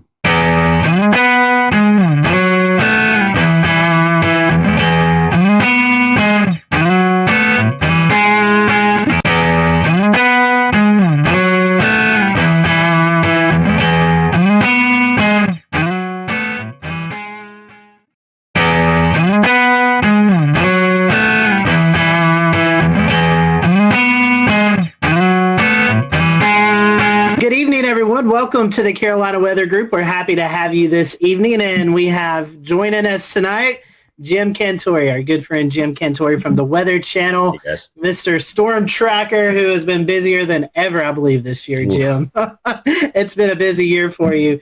Tonight, we're going to be talking about reviewing 2020 and just all the crazy things that's happened in the weather community with storms and hurricanes and how we battled it with COVID as well. So a really interesting conversation tonight that we're looking forward to. So Jim, we were just talking a little bit before we started tonight. How are you doing? It's been a busy year. Are you getting any rest here recently? Yeah, I mean it's been good. Obviously it was quite a run in September, and then November, where we're usually just not doing much at all, was cranking up. And obviously it wasn't so much being in the field, but being in the studio, talking about the threats to Central America. But, then there was Ada, where I went and the system was far enough offshore where it didn't really affect us in Marco. And I said, guys, you sure you don't want me to stay? Because there's a chance this could be coming back toward Florida. No, I'll just come home. So Thursday morning, here we go with the hurricane watches out for Tampa. And it's like, they had to fill in that one spot, right? Because it's the only spot that didn't get filled in for the whole Gulf and the whole East Coast. So with advisories this year, and so I went back out and got into Tampa, and that was the last landfall I did. There's certainly no rest for the weary in 2020. Jim, we've started a new Patreon since we last talked to you last December, and we've allowed some of our Patreon supporters to send in questions. So tonight, we would love to go ahead and start with a few, I think 3 odds and ends questions. They won't fit in anywhere, so we figured it's best to throw them here at the beginning where they don't match at all. So first and foremost, from an anonymous Patreon supporter, if you could point to a single piece of technology that has changed our field over the past 20 years, what would it be? I mean, it's got to be numerical weather prediction. I mean, as much as they're not perfect, and trust me, I just did a snowstorm in Pennsylvania that I wish I was in Binghamton, New York for. Okay. Anyway, as much as they're not perfect, I do think that they've helped us, and they've gotten us a much better idea of what we can do with, but the list is close. I mean, you look at the upgrade to NexRad and having radars available to us, and unless they get blown out like Lake Charles did during Laura, they're obviously very, very valuable. I mean, we can see tornado signatures, we can see the winds, I came in for the Mississippi tornadoes, the twin EF4s there. And I mean, just to see the width, here's the width of this thing. You're like scratching your head. It's like, is that right? Is that really like a mile and a half wide or whatever?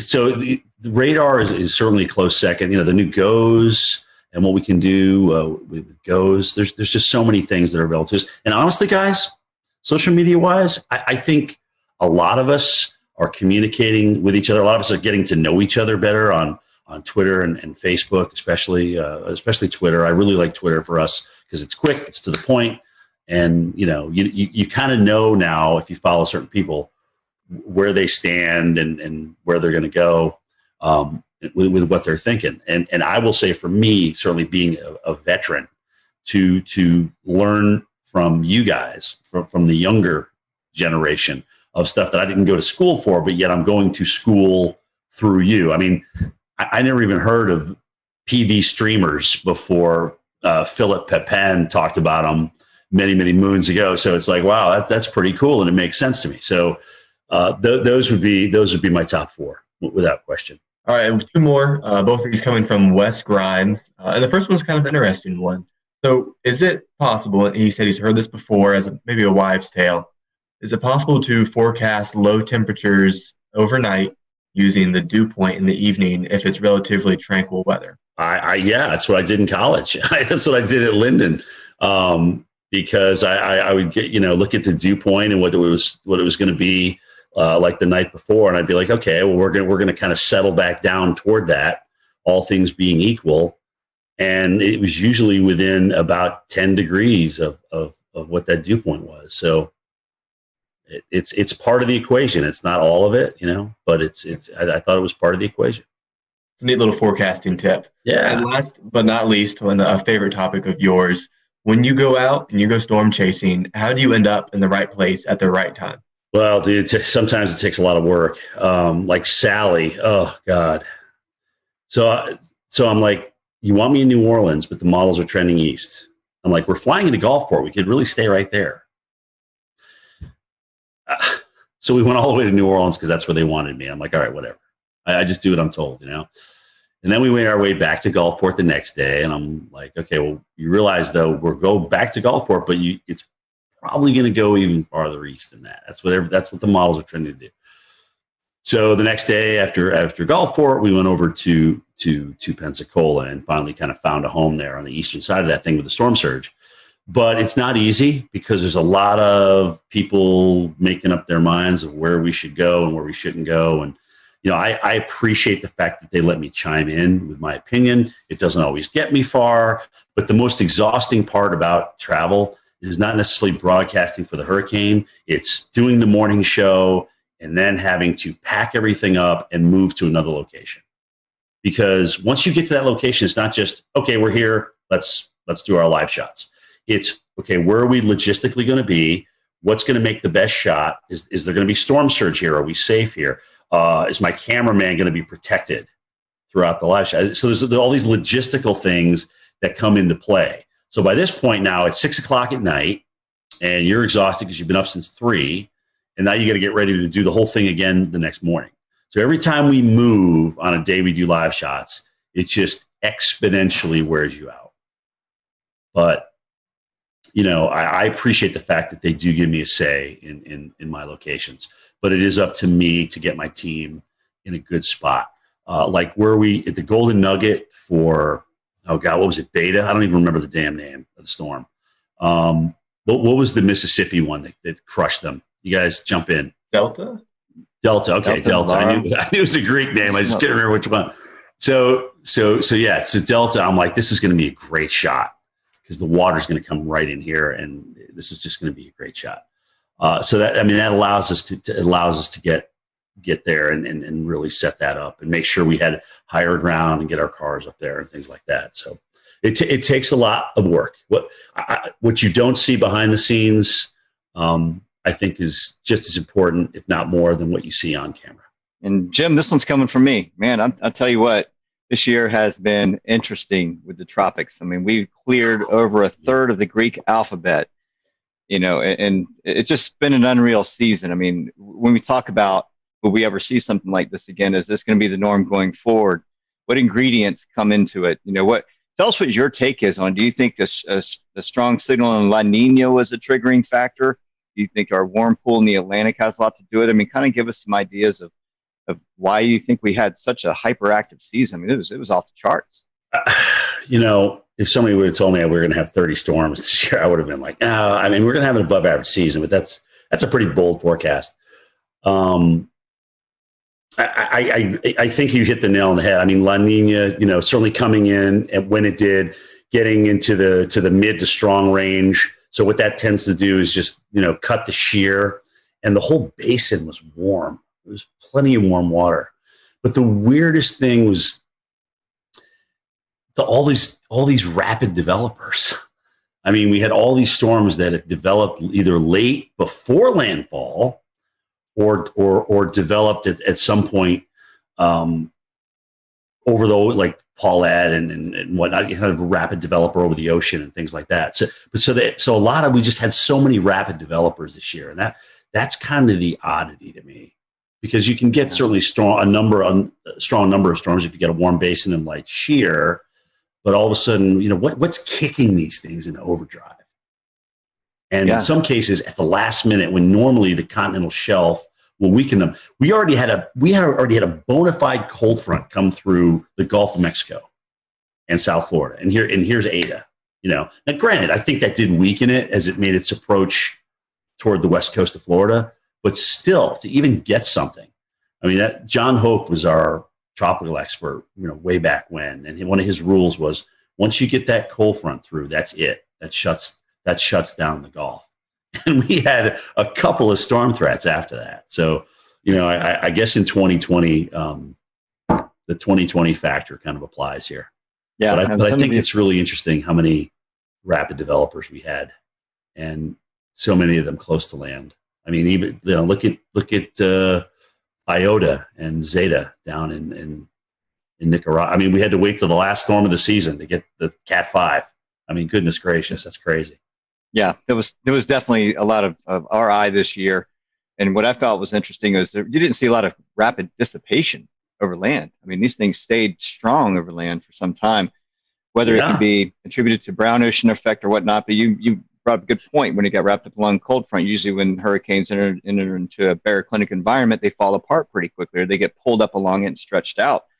And these storms defied odds this year. Some of these just they did. They never got like dry air intrusion. It was like they were like protected from this cocoon. And that's the other thing too. If you get a rapidly developing system that comes ashore and is accelerating onshore or moving onshore, it's going to take a lot longer to wind down. I mean, you should see the mess that Zeta did in northern Georgia. I mean, there's a lot of trees down up here. And it reminded me of Opal back, I think was it 95? Was that Opal? That's right. But it kind of did, it was like one of these storms that actually was a 5, went down to a 3, but it was holding its own, and then it accelerated up in North Georgia. So it takes a while for these things to wind down, but they just cause a whole bunch of tree damage, man. It's a mess. I think I remember seeing the power outages. It was more in Georgia than Florida, than Louisiana per se. It was over 1 million without power in northern Georgia. So that was. Yeah. And it kept going too. I mean, we had a lot of trees down in western North Carolina and up into Virginia too. That's true. Once we get off hurricane duty, it's kind of hard to lose track sometimes, or it's actually easy to lose track of what actually happens after that. But it's just been amazing to me, these things as they come ashore, especially this year. Like you said, their damage path has been incredible. And even if it's a TS or a depression, I mean, something, it's like they just don't want to die. They don't want to go away. And that's the year it's been. One more for me. I'm going to pass the baton off to Dan. And the question is, you've been to a lot of places this year. I mean, I probably wouldn't be able to remember off your memory, but give us some of the more significant places you went to experience storm chasing, whether it be hurricane or winter storm, even earlier in the year. Well, yeah, actually, Milwaukee was the only winter storm that I did last year, which was kind of mind-boggling because there's so fixated on the Northeast coast. It's like, well, guys, what if Kansas City gets too? We'll return to Best of the Carolina Weather Group in a moment. Now your Carolina weather forecast. Here are today's forecast high temperatures for North Carolina. Here are the forecast lows for tonight for North Carolina. Here are tomorrow's forecast high temperatures. And here's forecast rainfall across North Carolina tomorrow. Here are the forecast highs for the day after tomorrow.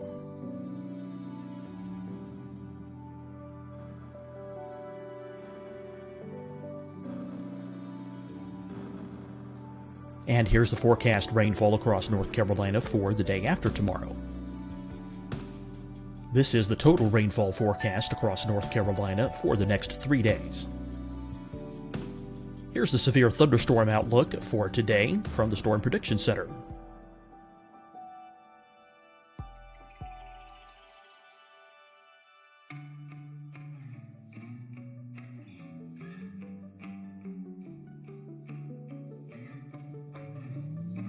Here are the forecast high temperatures for today for South Carolina. Here are the low temperatures for today for South Carolina. Here's the probability of precipitation forecast across South Carolina today. And here are the rain chances across South Carolina tonight. Here are tomorrow's forecast highs across South Carolina.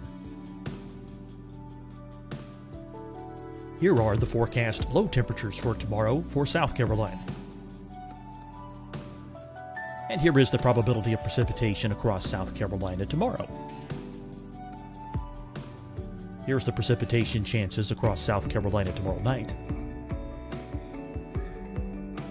Here are the forecast highs for the day after tomorrow in South Carolina. Here are the forecast low temperatures across South Carolina for the day after tomorrow.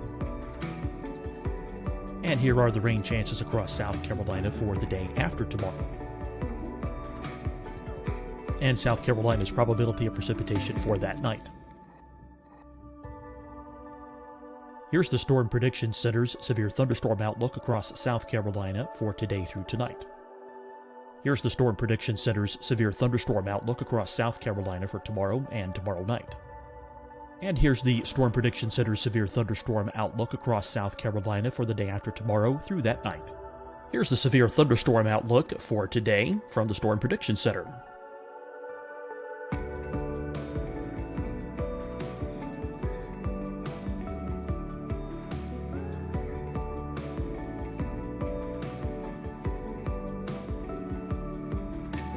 And now here's a live look at weather radar across the southeast. Fight the spread and take a stand against coronavirus. Wear a mask in public. Stay at least 6 feet apart from others. And get tested. Join us and fight the spread. Visit scdhec.gov/COVID-19. Getting tested for COVID-19 helps you to take the steps needed to protect yourself, your loved ones, and your community. Find the testing location at scdhec.gov/COVID-19 testing. Hi, everyone. I'm Dr. Mandy Cohen, Secretary of the North Carolina Department of Health and Human Services. And when you follow the 3 W's, you protect your family and your neighbors from COVID-19. When you leave your home, practice your W's. Wear a cloth face covering, wait 6 feet apart, wash your hands often. Wear, wait, wash. We're in this together. Stay strong, North Carolina. Deciding when to wear a mask isn't about who you know or how well you know them. Just ask yourself, will I be with anyone I don't live with? If the answer is yes, get behind the mask. Help slow the spread of COVID-19. Get behind the mask. Learn more at covid19.ncdhhs.gov. You'll see your Carolina weather forecast at 25 and 55 past. And now back to the best of the Carolina Weather Group on the all-new Carolina WeatherNet. Tuesday morning. That's a big deal. Plus, they were concerned about the COVID thing and everything toward the latter part of the season. I thought that was awesome being in Milwaukee. Great city. Seeing the Lake Michigan just go crazy in Milwaukee was pretty awesome. That's kind of started the year. Then we went through all the hurricanes. I went to New Orleans 4 times, and interestingly enough, New Orleans really never got a big threat. Okay, they had the one storm toward the end there that hit them pretty good, but they never really got a big threat that flooded them, and that's really the biggest issue for New Orleans. But flying there 4 times, I thought was, I'd never done that before. I think they were in the cone like 8 times or something, 7 or 8 times this year. It's just crazy. And then the snowstorm, I just went Bethlehem, Pennsylvania. I knew Philly would change over. I knew they would mix. I knew we'd actually mix with sleet in Bethlehem. I just didn't know we'd get dry. The dry slotted thing is what really killed us. And then to see 4 states with 40 inches plus, I'm like, this is just absolutely nuts. Absolutely nuts. From a low pressure system that I don't even think broke under the 990s when it was doing its work. Really? That's crazy. I know, non-lake effect too. That was right. all just the low. All-time snow in Binghamton. All-time single day. So they broke their all-time single day by almost twice. So 18 to like 31 or something. That's crazy stats, man. Crazy stats. Speaking of, some of the hurricanes this year, we want to, of course, mention Hurricane Isaias is, the Carolinas' kind of biggest hurricane of the year. I was there in Wilmington myself for the storm, and you were over in Wrightsville Beach there, Jim. Yep. So we have a video that we want to play, and kind of, the best way to describe, what happened there with you. Video, says 1,000 words. So we're going to play the video and kind of just, if you could kind of tell us what happened over there in Wrightsville and kind of what you experienced.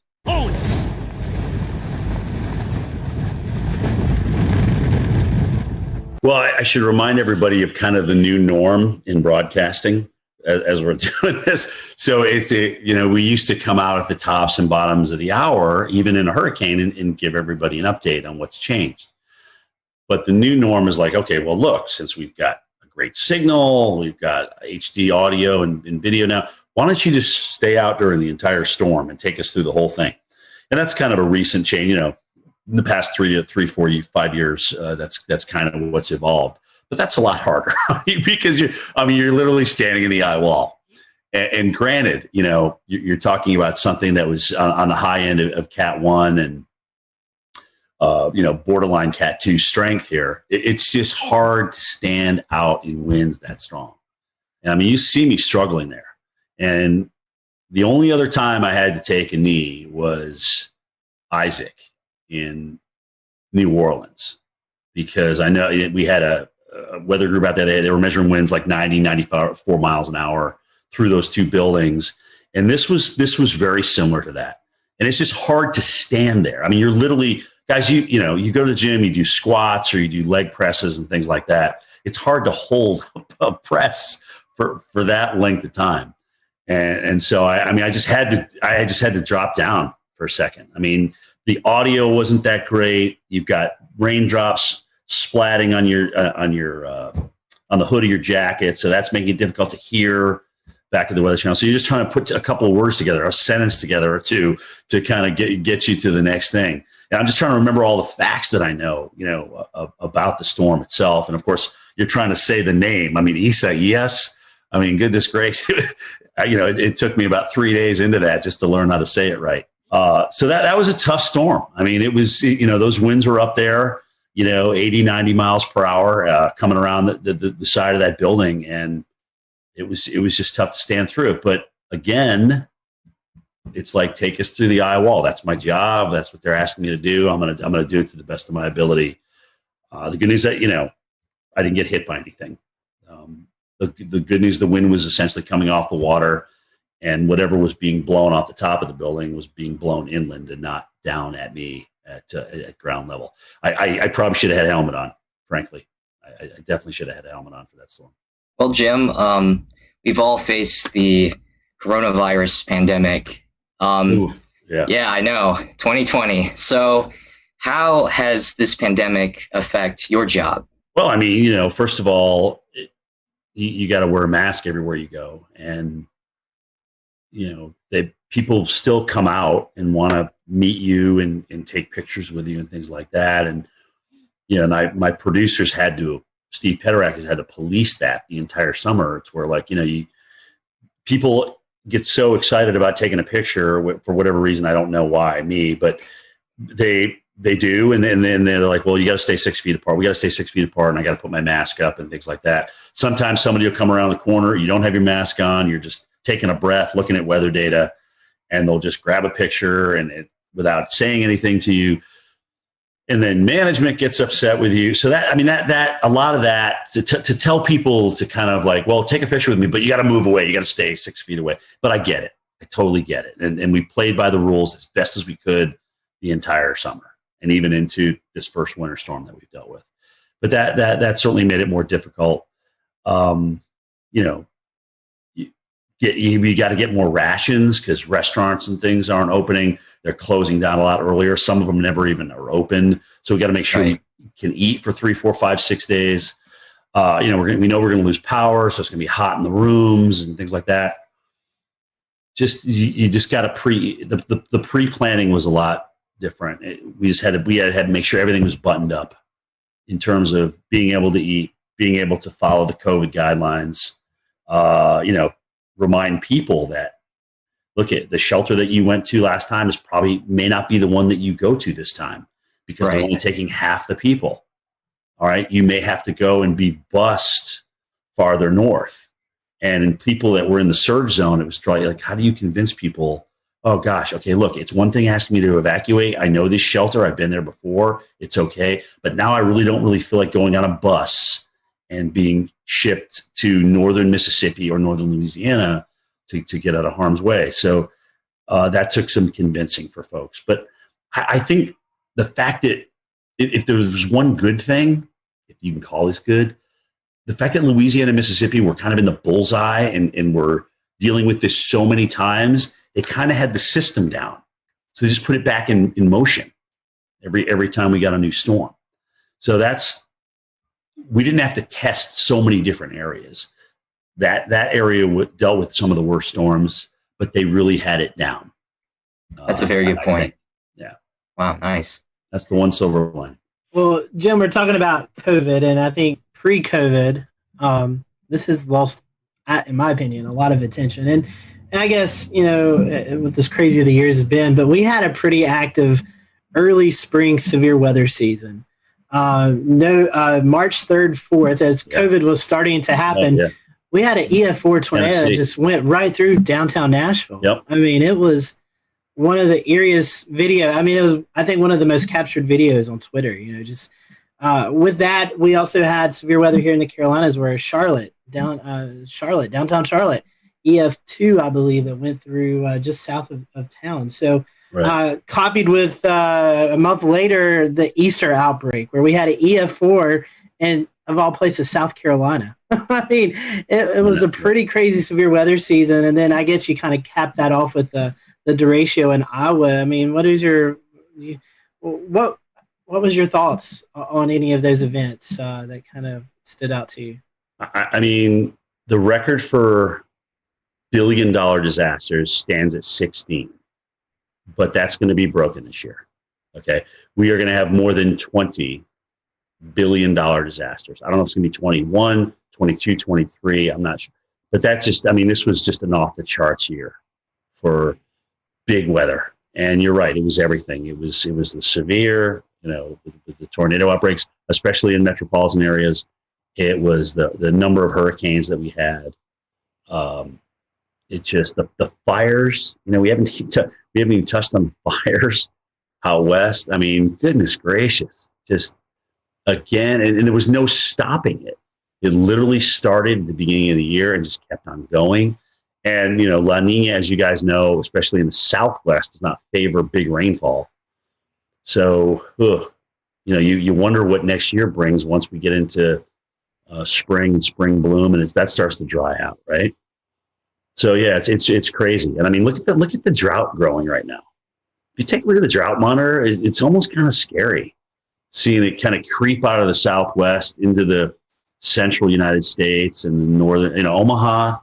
You're not really thinking about Omaha being dry, but they're starting to dry out a little bit. So drought's going to come into play big time as we get into 2021. That's going to be a big player, I think, for a lot of people. But yeah, it was just nonstop, man. I mean, and it would be easy to just say, okay, well, because of COVID, everything was exacerbated. No, no, we had 30 hurricanes. Okay, we had tornadoes hitting big cities, and I mean, it just literally lined up right with each other, and we just had an epic nor'easter. Like I said, that dumped 40 plus inches of snow over 4 states, which wasn't one of these things. We saw it early. We knew there was going to be something, but in terms of nailing it down as to just how big this was going to be over the interior of New York and Pennsylvania and New Hampshire and Vermont, we didn't know that until it was really day of. And I guess it's a sore topic for some, but it's something that really needs to be addressed. Is I think we can contribute the climate change, global warming, to some of these bigger events that's taken place. I mean, they're only getting worse, and right. the climate continues to warm. So I mean, it seems like they're going hand in hand. I mean, what's your? Yeah, I mean, it's time to accept it. It's time to accept we have a warmer planet. We have warmer water as a result of that, which helped us obviously crank out 30 hurricanes, 30 named storms this year. And honestly, I just like we like to operate at 98.6, the planet likes to operate at a comfy temperature. And when you thrust something that's uncomfortable to it into it, then it's going to react. Extremes breed extremes, and I think we're seeing that. So. I mean, here it is. I mean, now that saying that we're not going to have 30 hurricanes every year, we're not going to burn 5 million acres in California every year. But I think these are the kind of things that we can expect, and you kind of wonder what's next, right?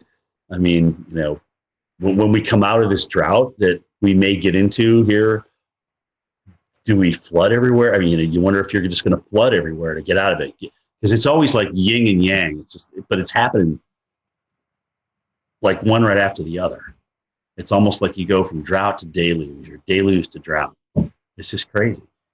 Another thing to tie onto that, as of this taping, December 22nd, the Carolinas, Greensboro, North Carolina, is 1.2 inches, I believe, from being the wettest season on record. So the opposite of the dryness, the drought. And quite frankly, we've not really had a major tropical system that's moved through the area that's dumped 6, 8, 10 inches of rain that we can see from landfalling tropical systems.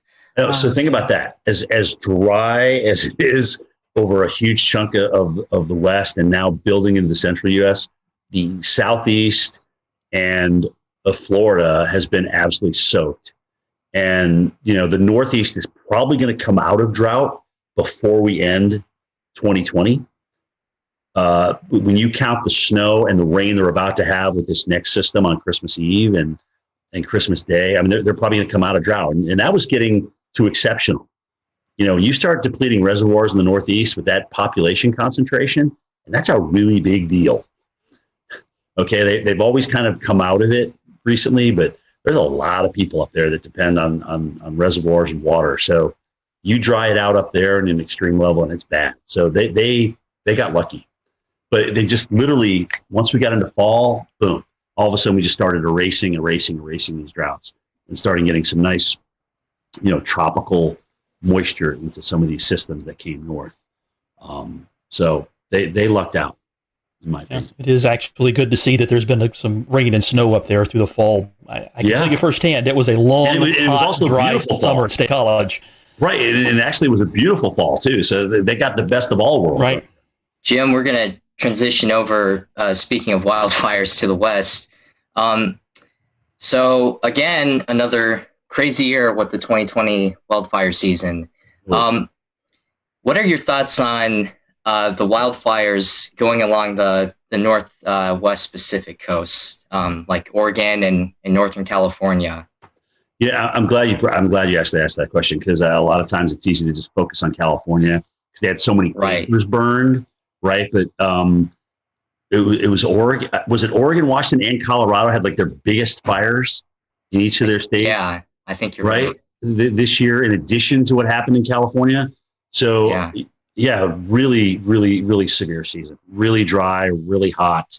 There was, again, monsoon didn't seem to show up in the Southwest at all. So that was certainly a player in that. But yeah, man, it's crazy. I mean, not only do you get dry and hot, but these normal seasonal rains like that, like the monsoon flow that comes in, just didn't even show up again this year. And that's just crazy. A lot of us haven't experienced that. Has it happened before? I don't know. They say that California used to have, really, really long droughts. And you can see that in the tree rings and things like that. But, the fact is a lot of people have moved into the wildland interface.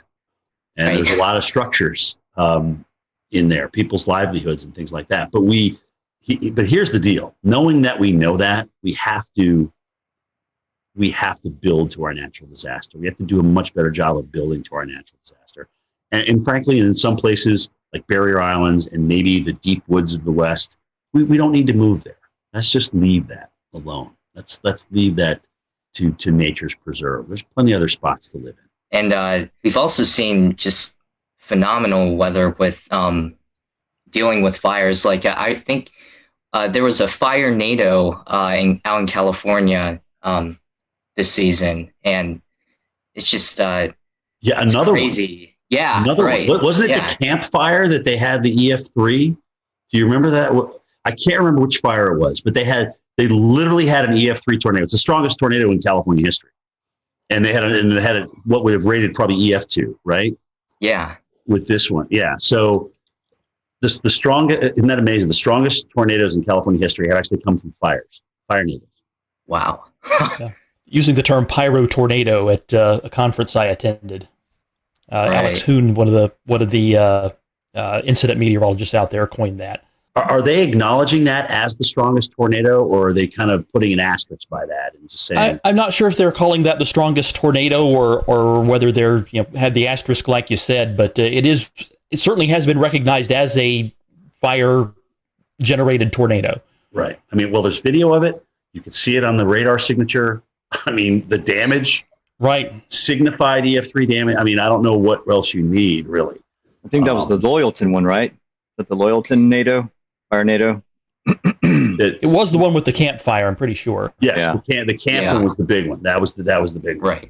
Right. That was really wild. I'll say one other thing about the fires was seeing the difference in smoke. When you have your Diablo winds, your Santa Anas in California, the sagebrush, right? You have the white smoke that goes up. But further north you went, it was more peaty. So there, just the fact that fires could burn in these wet environments was a feat of itself.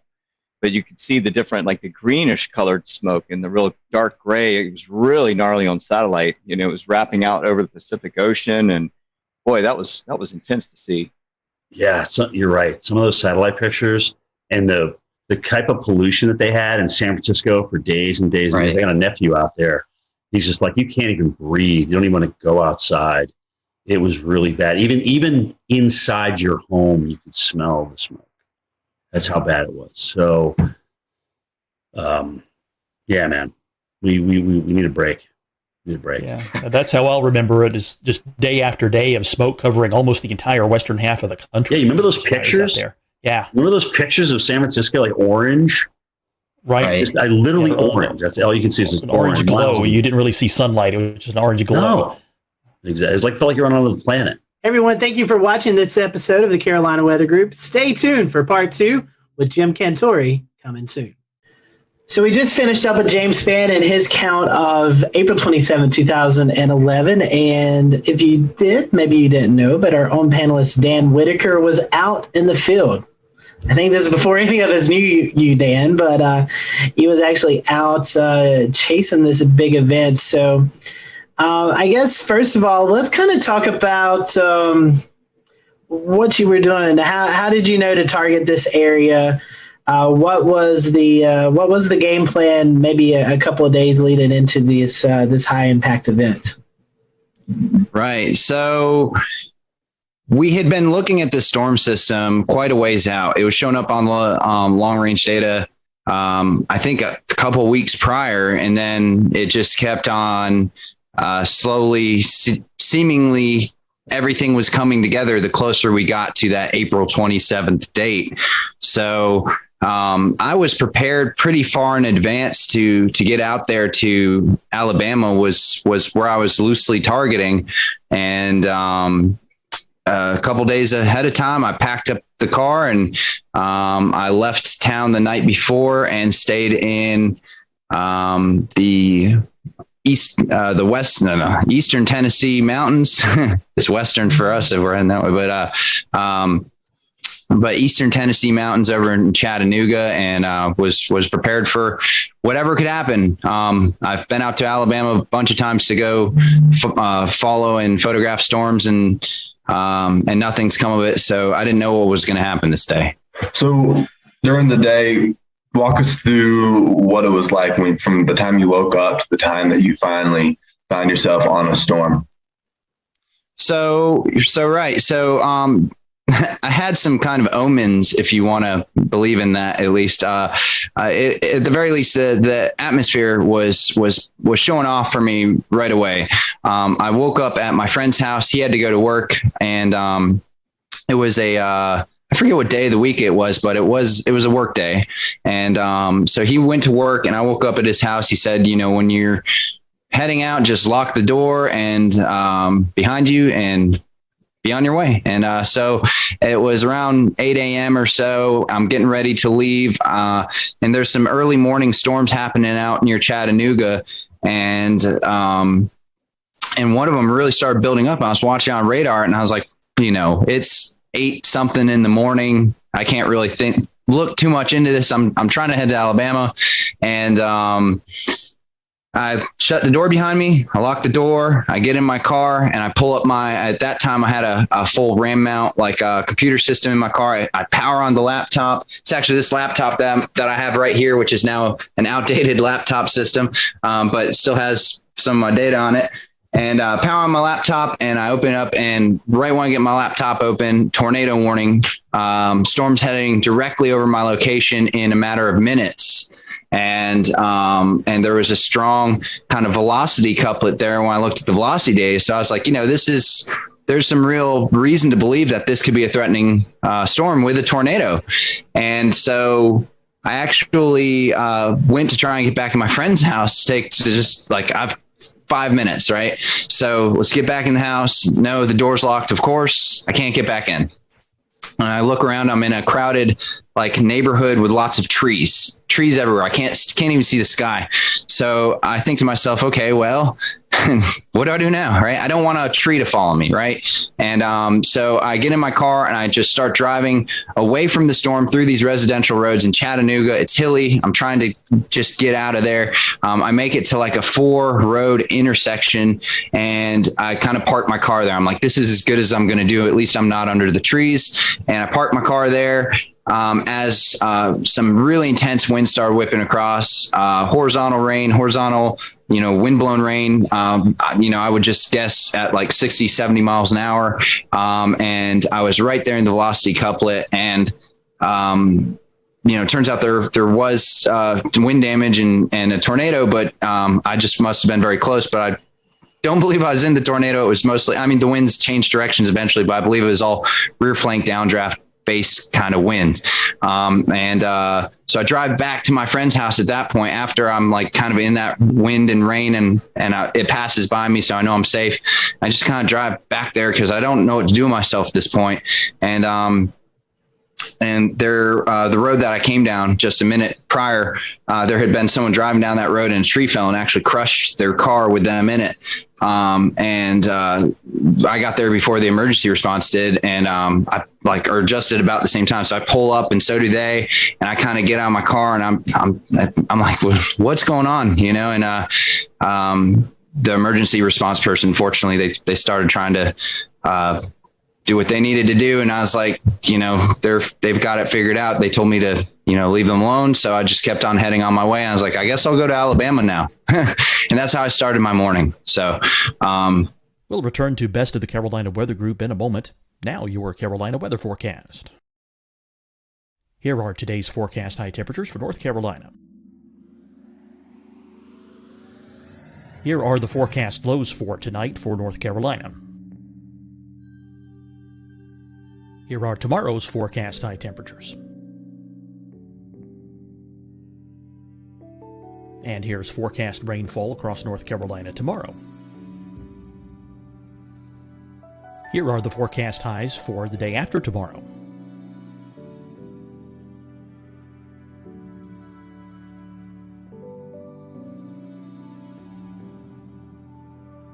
And here's the forecast rainfall across North Carolina for the day after tomorrow. This is the total rainfall forecast across North Carolina for the next 3 days. Here's the severe thunderstorm outlook for today from the Storm Prediction Center.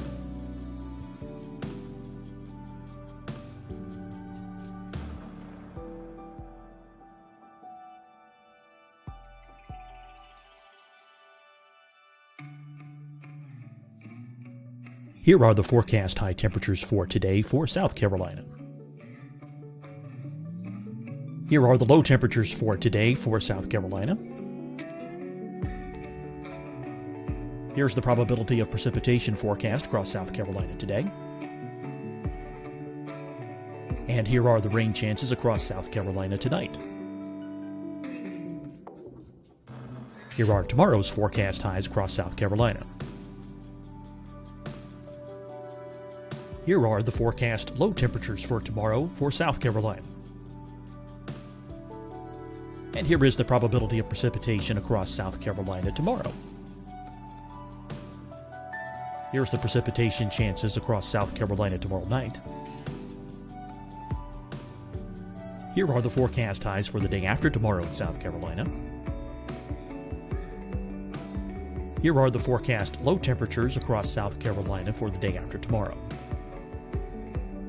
And here are the rain chances across South Carolina for the day after tomorrow.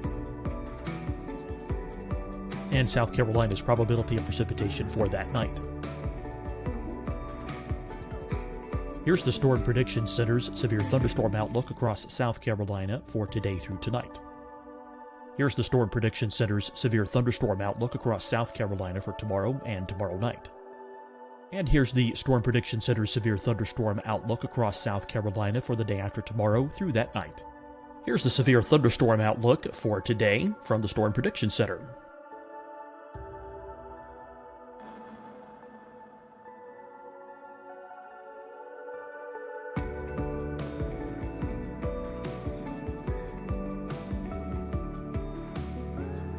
And now here's a live look at weather radar across the southeast.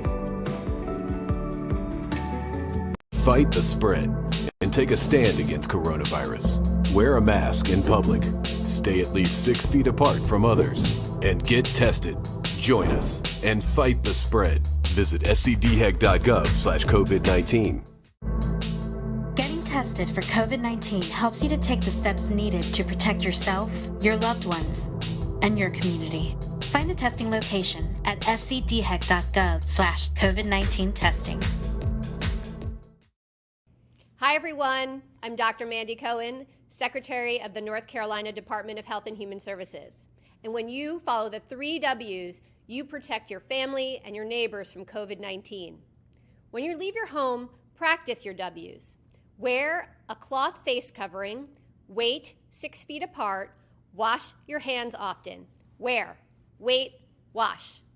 We're in this together. Stay strong, North Carolina. Deciding when to wear a mask isn't about who you know or how well you know them.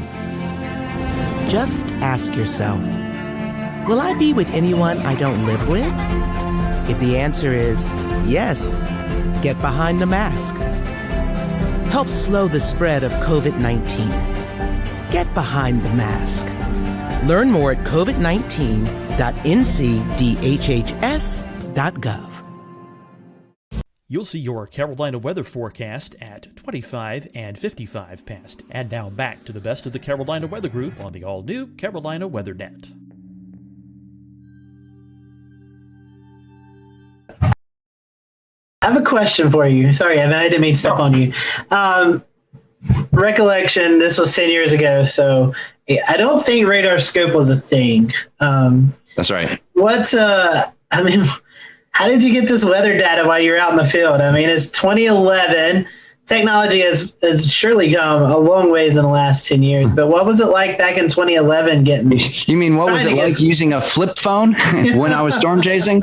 Yeah. So that's what I was doing. I had a GZ1 waterproof flip phone, and for data, fortunately, things were fairly advanced for the laptop systems, as long as you had a laptop system and internet and a few other things. So I had a GPS puck that logged my GPS data into the system I was using at that time. It was can't even remember the name of the system actually, but it was like definitely an older PC radar system that integrated with Delorme Maps was what I used to log my GPS data, and it integrated the data in. It was the only thing. At that time, it was the only program comparable to GR Level 2, which is still, a top program for PCs. And, but yeah, no radar scope, no quick data via phone. Like I said in the story, I had to power up the laptop to even see what was really going on. So had that hooked up to a internet puck at that time. There was no hotspots via cell phone, so you had to have a dedicated internet puck. Also to power the computer at that time, there weren't cars built in with power inverters for things like computers, like there are now. Like the 4Runner that I own now, it just comes with power outlets, right? But at that time, there wasn't anything like that. So I actually had to have custom fuses and custom switches and custom wiring for power inverters to run my laptop system. And so it was a lot of electric based stuff, and the best technology at that time just to even get online and see what was going on. Later in the day, Dan, with all of this equipment that you had, you managed to get yourself on the Coleman, Alabama storm. The storm was severe. It produced an EF4 tornado. Can you tell us a little bit about the experience you had chasing that in the afternoon? Right. So I made it to Alabama after my intense morning, and I'm kind of trying to figure out where to target for storms. They start kind of popping off immediately early in the afternoon. I think around 1 or 2 was the first supercell that I got on, and these storms were classic supercells popping up in every square foot of Alabama that you can put your eyes on radar. So it's just these storms are popping up all over the place, and a lot of little kind of storms, but among the mix, a lot of major strong supercells were developing that were immediately severe warned, putting down things like hail, and a lot of them were starting to go tornado warned even early on in the day. So I chased 4 different supercells, which I believe all 4 of them or 3 of them were tornado warned before I even made it to Coleman. So I had this long, for those of you who aren't as familiar with how a storm chase would work, you see a storm kind of growing either visually or on radar. The ingredients are there for that storm. Then once it grows to become a significant storm. And so you start targeting, you want to target the storm early and get to it before it basically becomes maybe, outdated, so to speak, where it's just overtaken by rain, the visuals are gone, maybe the tornado is gone too. So you want to, if you can be there at the birth of a storm and follow it through, that's ideal. Granted, these storms, this day in Alabama were averaging speeds of 40 to 60 miles an hour. So it's kind of hard to stay with them, but that's why you hop around a little bit. So you would start at a storm. Here's a birth of a storm. Great. Let's see what it's going to do. It either outruns you or starts dissipating, and then you pop to the next one. So like I said, I was on, about 4 or 5 of these before I made it to Coleman. And that was a couple hours worth of chasing and driving. I'm starting to kind of almost wear down a little bit, because after you've seen 1 storm, 2 storm, 3 storm, you're like, are any of these going to produce visible tornadoes, or am I just driving under, low hanging clouds and rain and hail? And, so I'm driving towards, I guess this is where the story really starts, right? So, I'm driving towards Coleman and, into town, because I saw a really nice hooked supercell that was heading towards Coleman, and it looked great on radar. It was starting to form a really nice hook, really nice velocity couplet. By nice, I mean strong, and visually, from a radar standpoint, a strong and kind of pronounced feature that tends to, mean that the storm's going to at least go tornado warned, if not produce a tornado. And like I said, the ingredients were there. This was a day that had been forecasted for a while. We knew that this was a significant day. It was a high risk by the Storm Prediction Center. They were predicting a tornado outbreak. And so we knew it was going to happen, or at least that's what we thought was going to happen. And anyways, the storm, as it's heading towards Coleman, I drive closer, and it's the weirdest thing, because typically when I'm chasing storms, I kind of get in a position where I'm looking at the rotation part of the storm and the part of the wall cloud that is rotating and maybe going to put down a tornado. So I'm trying to be in that area, stay with that area. In this particular storm, I kind of just, as I'm driving into Coleman, I knew what storm I was going for, but I kind of look off to the side, and there in the far distance over a field, is a tornado, and it's pretty far out. But I noticed it right away, and I'm like, all right, well, there you go. After 4 storms or so, and here it is. And it's there. I did it, I'm seeing a tornado right now. And this is what all my effort's been funneled to get here. And it wasn't just seeing a tornado. I need to kind of preface this. I'm a trained storm spotter at this time. I've got a couple years, 3 years of experience under my belt. I was very involved in wanting to try and collect data for historic reasons. I had 2 anemometers on my car. I was connected in to try and relay data back to the National Weather Service. And I was tracking all my movements. I was documenting everything with multiple cameras. So the idea was put myself in the close proximity of these storms, get as much data as possible, and then see how I can use that and funnel that in for any sort of storm damage or research purposes. And as well as relay storm reports to help with the public, which is it's a cutesy thing to say. A lot of storm chasers say it, whatever. But in reality, for a day like April 27, 2011, it turns out that was absolutely necessary. Not only was that something that sounds good on paper, but the people like me who are out there relaying this information and broadcasting it live actually did save lives. It was that significant footage of these storms coming and hitting towns is what actually made people get into their storm shelters and go to safe places. So anyways, I'm driving into town. I see the tornado out above a field. I had been live streaming for a little bit at that point, but I had a live stream setup going on with a HD webcam streaming to the site at that time called Chaser TV, which was in the 2010 to 2014 period. It was the hottest thing out there. The public knew to tune to Chaser TV, and the Storm Chaser show was hot, and people were thinking about storms and thinking about storm chasing. And so it had thousands and thousands of viewers that you could get access to if you streamed. And the cool thing about Chaser TV at the time too is they would pay per viewer, pay for pronounced amount of time and stuff like that. So you could actually, come out with a little bit of a paycheck at the end of it too. I start streaming this storm, and immediately I start getting over 1,000 viewers on Chaser TV.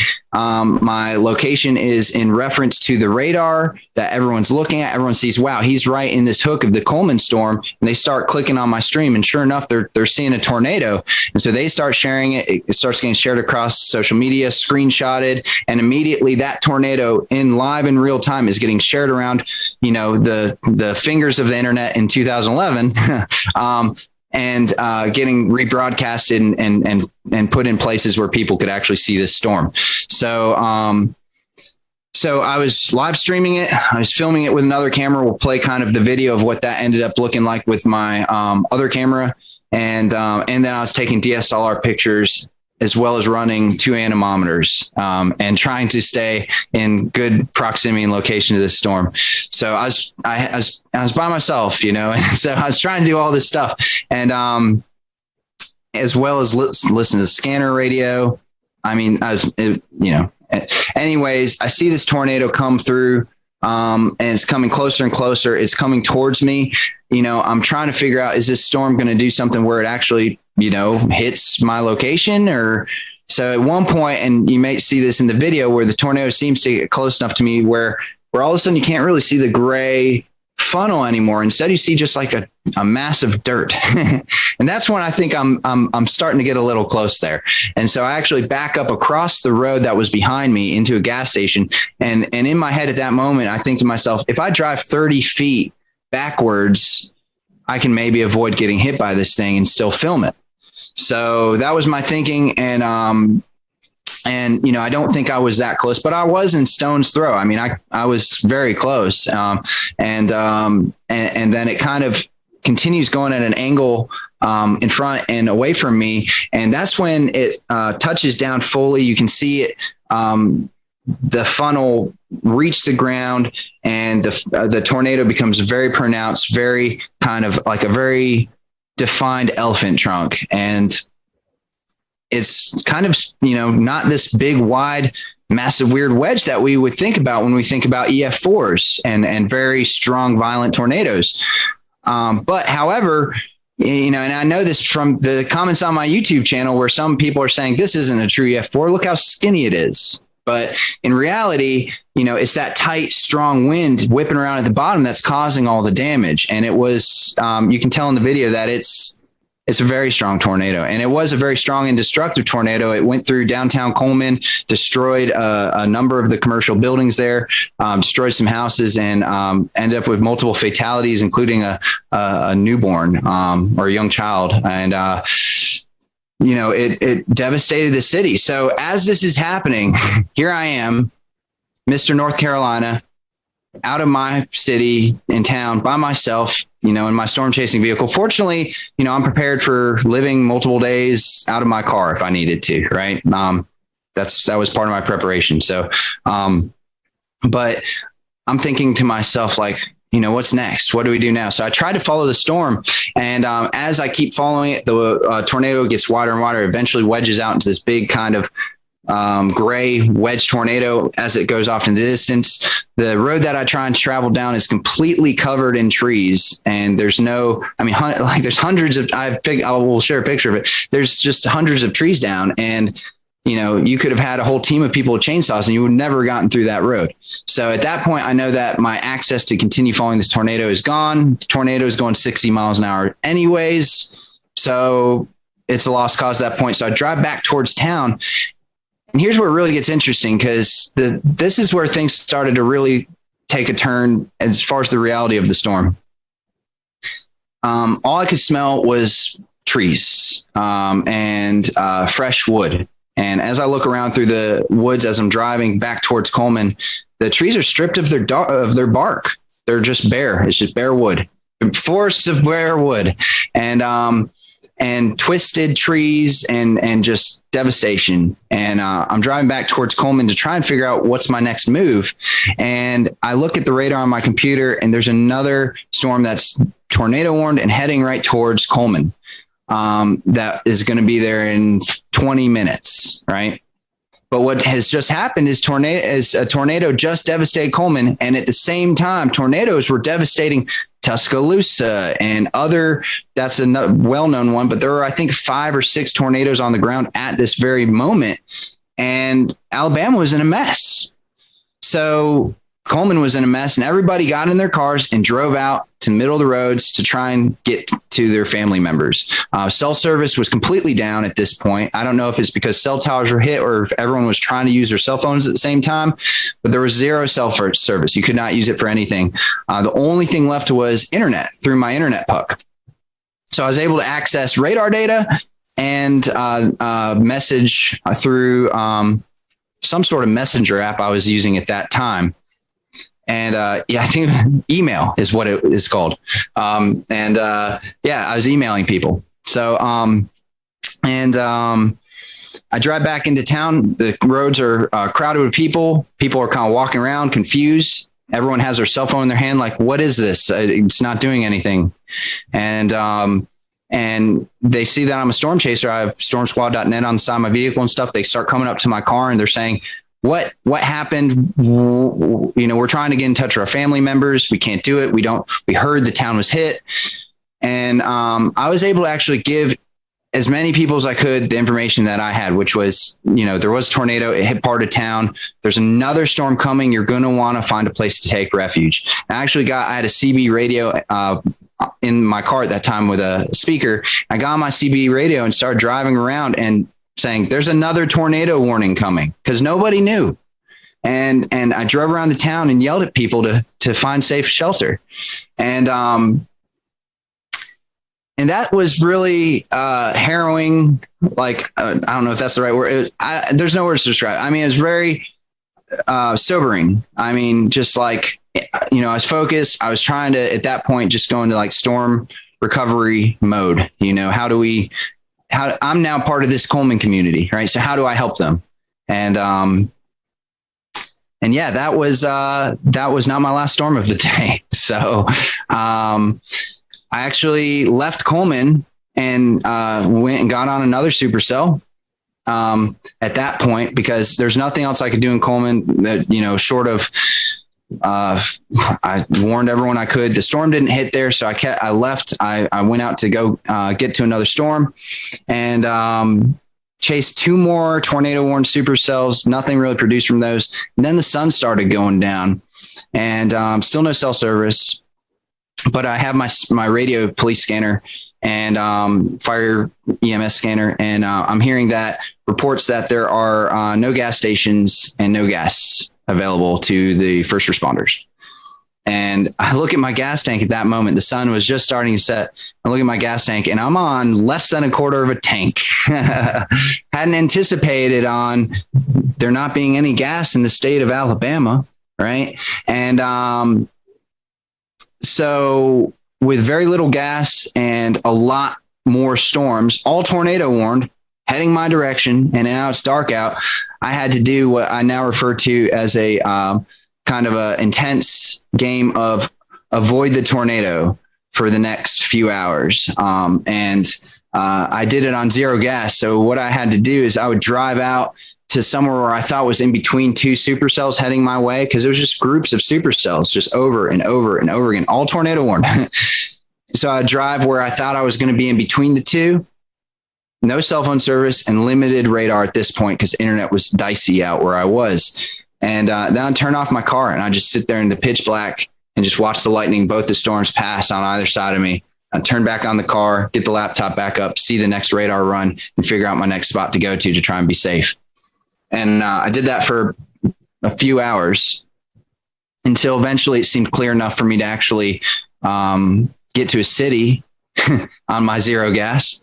So I found a city. I don't even remember what the name of the city was, but it's probably 100 miles, 50 to 100 miles from Coleman at that point in Alabama, central Alabama. And I get to the hotel and they say, we don't have power, but you're going to have to pay full price. Sorry. And nobody has power, nobody has gas. And I said, do you know where the nearest gas station is that has gas? And they said, we're hearing reports that there isn't any gas except for far eastern Alabama on the eastern Georgia, Alabama line. Other than that, nowhere else, even west of here, north of here, south of here, no one has gas. And I said, okay, well, I guess I'm staying here for the night. And so I had just filmed all this video. So I went ahead and I had no power, no gas, but I did have an external battery that I brought with me to power an emergency battery pack to power things like laptops and stuff. So went ahead and plugged in my laptop, fired it up, got my video uploaded to YouTube. It was my second video I'd ever uploaded to YouTube. The first one was a tornado 2 weeks prior in Alabama, coincidentally, and close by. And this was my second video. And I get it up there. I shut down everything because the battery's going to die. Done for the night. I go to sleep. I wake up the next morning, and the video's got like 80,000 views on it. And my inbox is just full of people saying, can we use the video? Can we use the video? Can we use the video? Just my email's blown up. And I'm like, wow, I guess that's, this was in 2011 before viral videos was really a thing. YouTube's kind of new at this point. And I created at that time, a newsy viral video, and I didn't even know what to think of it. I'd never really seen viral videos at that time. So I was like, well, that's interesting, and whatever. I mean, it's a historic day. So I knew that, my footage was, I'm glad people are seeing it, please share it, and ended up driving to a gas station that was about an hour and a half away from my hotel. And I didn't think I was going to make it. But that was the closest gas station. I, called around. I did everything I could to source a gas station. That was it. It was on the border. So I just drove that direction on no gas. I was on fumes the whole time. And I got to the gas station, and I'm literally you can hear the gas running out and the car sputtering and stuff. So I cut the car off in the line. There was a humongous line going out around the road, circling all around. Fire trucks are coming in, skirting in front of the public to get all the gas. EMS, they're coming in. It's the only gas station that had gas. And so I sit in the back of the line. There's maybe 50 cars in front of me.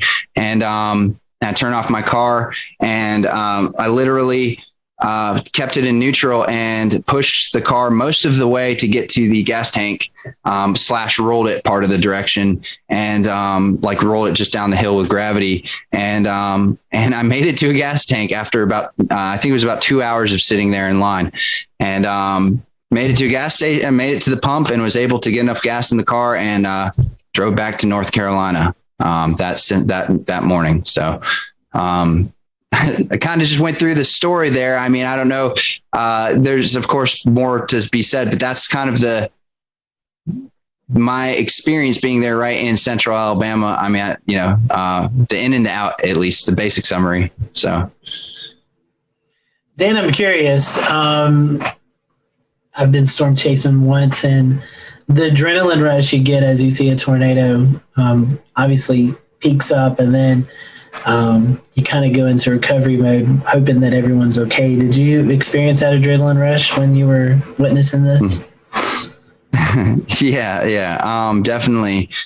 During the Coleman tornado, it was when I first saw it. And for those first few minutes, especially, I couldn't believe what I was seeing. And that adrenaline really kicked in.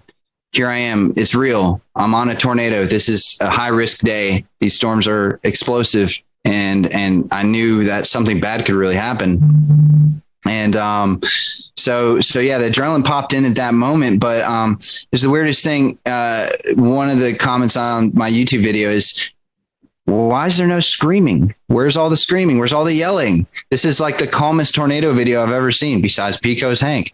And and it was just my adrenaline turned into straight focus. So after I kind of had an initial I was just 100% zoned in on my task. I mean, you could call it focused. You could also call it busy. I mean, navigating the anemometers, the laptop, the cameras, the live stream, and driving and parking and whatever, running, in my raw video of the tornado, there's me zooming back and forth in front of the dash cam, because I'm like, who knows what I'm doing? I'm probably setting a GoPro here and turning this thing that way. And I was very busy and very focused. So it just all turned into that. And then eventually, right near the end of the day, a lot of adrenaline and focus kind of wears down to just like, now I'm playing dodge the tornadoes at night.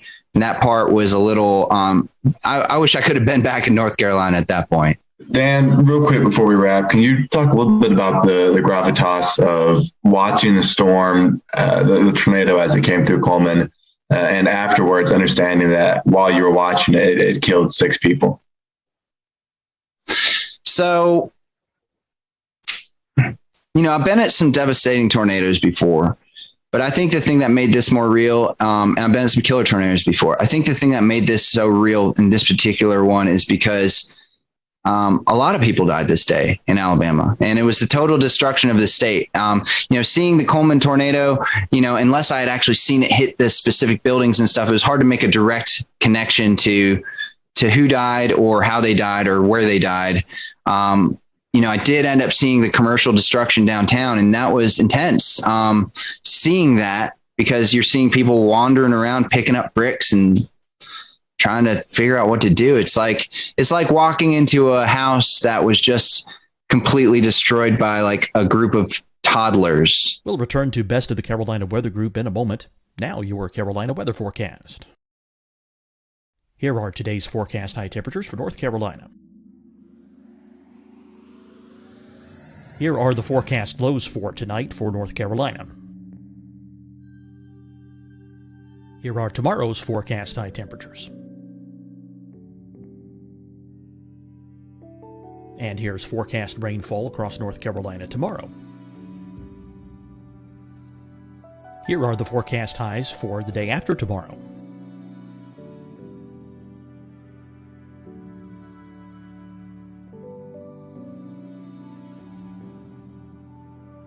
And here's the forecast rainfall across North Carolina for the day after tomorrow. This is the total rainfall forecast across North Carolina for the next 3 days. Here's the severe thunderstorm outlook for today from the Storm Prediction Center.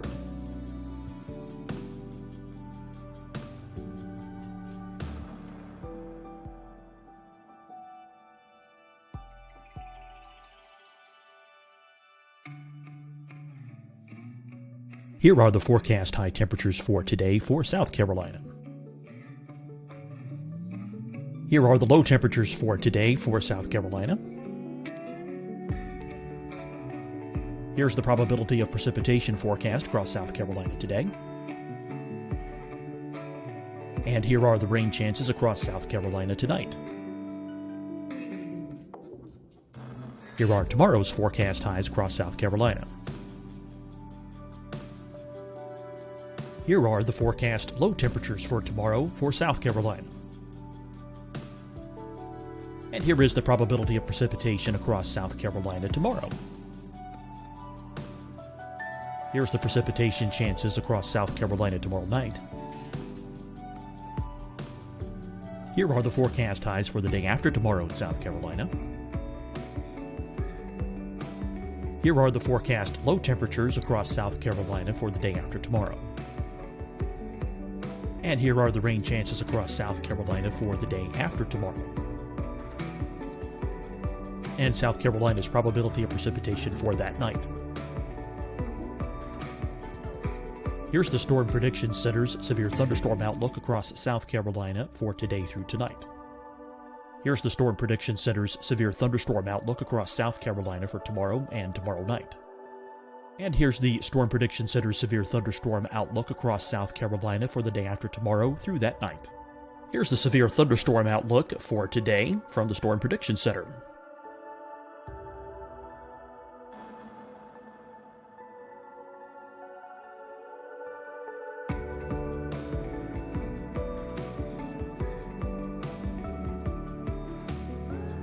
And now here's a live look at weather radar across the southeast.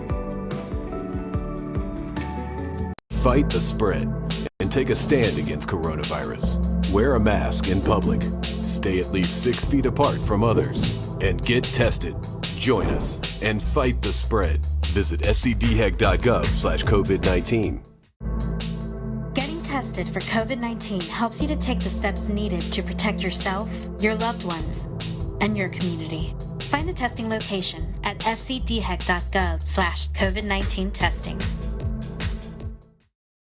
Hi, everyone. I'm Dr. Mandy Cohen, Secretary of the North Carolina Department of Health and Human Services. And when you follow the 3 W's, you protect your family and your neighbors from COVID-19. When you leave your home, practice your W's. Wear a cloth face covering, wait 6 feet apart, wash your hands often. Wear, wait, wash. We're in this together. Stay strong, North Carolina. Deciding when to wear a mask isn't about who you know or how well you know them. Just ask yourself, will I be with anyone I don't live with? If the answer is yes, get behind the mask. Help slow the spread of COVID-19. Get behind the mask. Learn more at covid19.ncdhhs.gov. You'll see your Carolina weather forecast at 25 and 55 past. And now back to the best of the Carolina Weather Group on the all-new Carolina WeatherNet.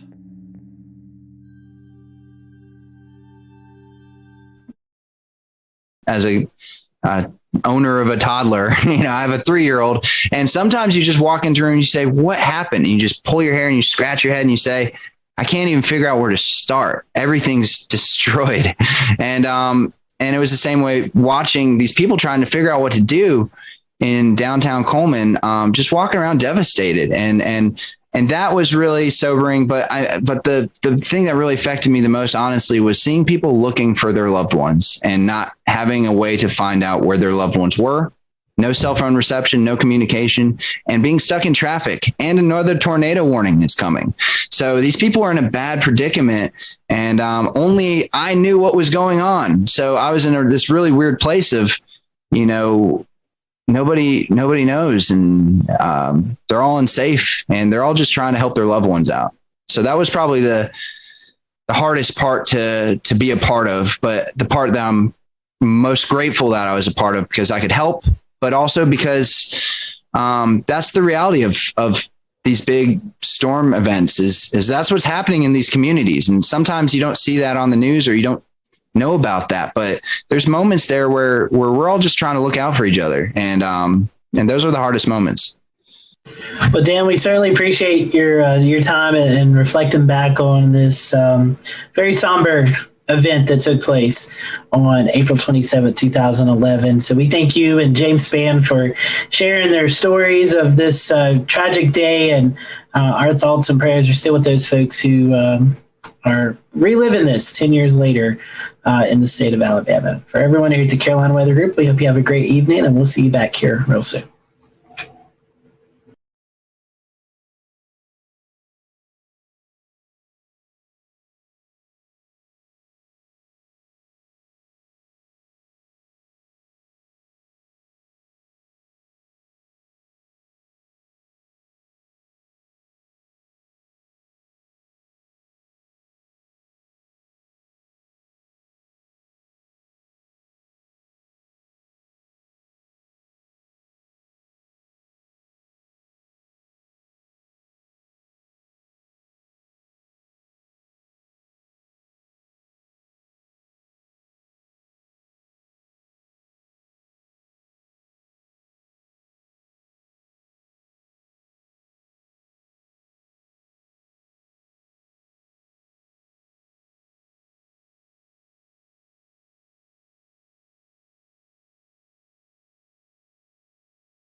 We'll return to Best of the Carolina Weather Group in a moment.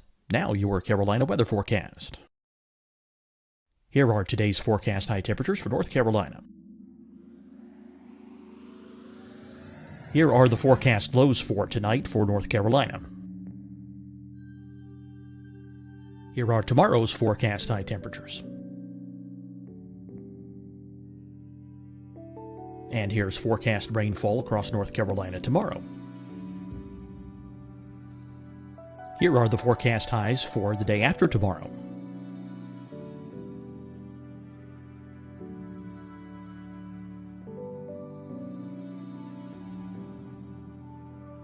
And here's the forecast rainfall across North Carolina for the day after tomorrow. This is the total rainfall forecast across North Carolina for the next 3 days. Here's the severe thunderstorm outlook for today from the Storm Prediction Center.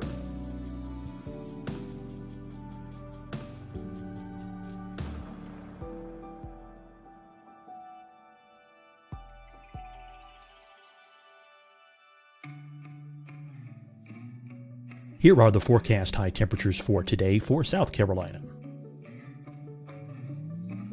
Here are the low temperatures for today for South Carolina. Here's the probability of precipitation forecast across South Carolina today. And here are the rain chances across South Carolina tonight. Here are tomorrow's forecast highs across South Carolina. Here are the forecast low temperatures for tomorrow for South Carolina. And here is the probability of precipitation across South Carolina tomorrow. Here's the precipitation chances across South Carolina tomorrow night. Here are the forecast highs for the day after tomorrow in South Carolina. Here are the forecast low temperatures across South Carolina for the day after tomorrow.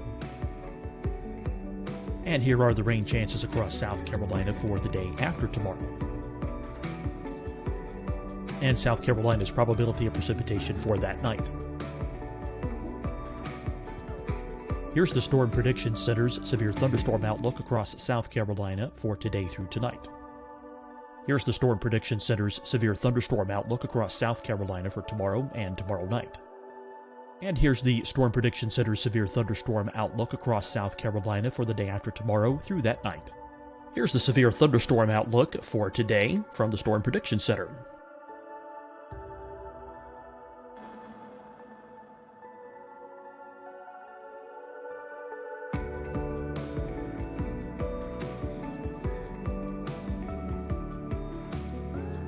And now here's a live look at weather radar across the southeast.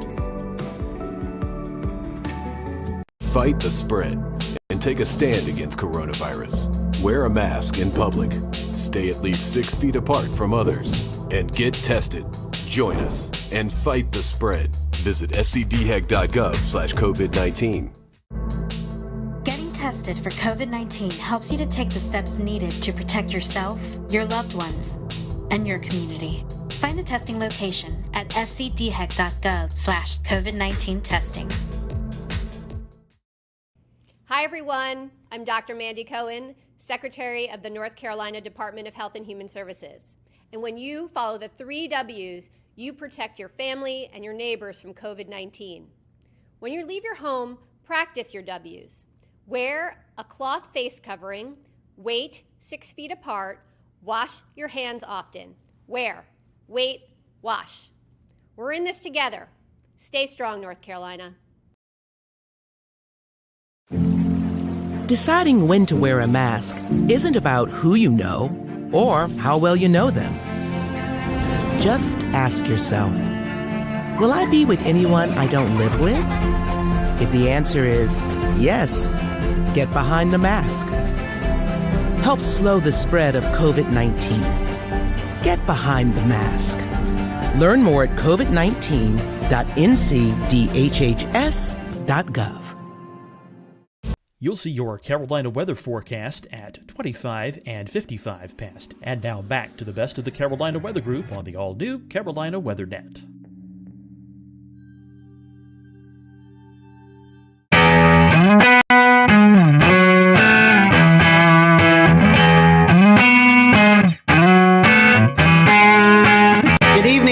welcome to the Carolina Weather Group. This is the April 15th, 2020 edition of the Carolina Weather Group Get Together. If you're tuning in tonight to watch the April 16th, 2011 severe weather look back, sorry, we have a new one to talk about. As many of you know, we experienced quite a bit of a severe weather event over the Carolinas on Sunday night into Monday. So tonight, we are going to turn our attention to that. We have a whole host of guests on tonight. We have Rob Fowler on from Charleston, Ed Piotrowski on from Myrtle Beach, Shane Hilton on from New Bern, Brad Panovich on from Charlotte, Tim Buckley in Greensboro, Efren Afonte in Columbia, Kendra Kent in Greenville, South Carolina, and Brendan Goldner, a reporter at WCNC Charlotte. So we really want to say our thank you to them publicly because we put this together at the last minute. So we're very happy for everyone to kind of donate a little bit of time tonight to talk about this. We are live streaming, so if you have any questions or comments, we'd love to hear about you if you had experienced any of this storm throughout the past couple of days. So I'm going to toss it over to Brandon Goldner. Brandon, you've been out in the field reporting kind of the aftermath of the tornadoes. And something we've been talking about here on the Carolina Weather Group is the COVID-19 pandemic. And so we've talked about storm chasing and doing severe weather coverage from home. I know that you ran a little spot about the recovery efforts in COVID-19. I think we're going to dial that up, and then we'll toss it to Brandon and let him kind of give us a few of his remarks from his story. Brian Morris. You want to carry that one side? Is an essential worker. Go out that way. Let's take it to the van. He's cleaning up this Gastonia sunroom after a tree slammed into it. One of 5 emergencies his company, Custom US, had to go to. It was kind of unique in that they were all very large trees, and that doesn't happen as much. Well, it also doesn't happen as much cleaning up during a pandemic. Morris and his co-workers have to wear masks when going into people's homes. They also have to ask clients if they've been around anyone who's sick. We've been keeping the pace. Utility crews are also trying to keep the pace and restore power to nearly 39,000 customers. North Carolina Emergency Management Director Mike Sprayberry says the largest outages are in Mecklenburg, Anson, and Richmond counties.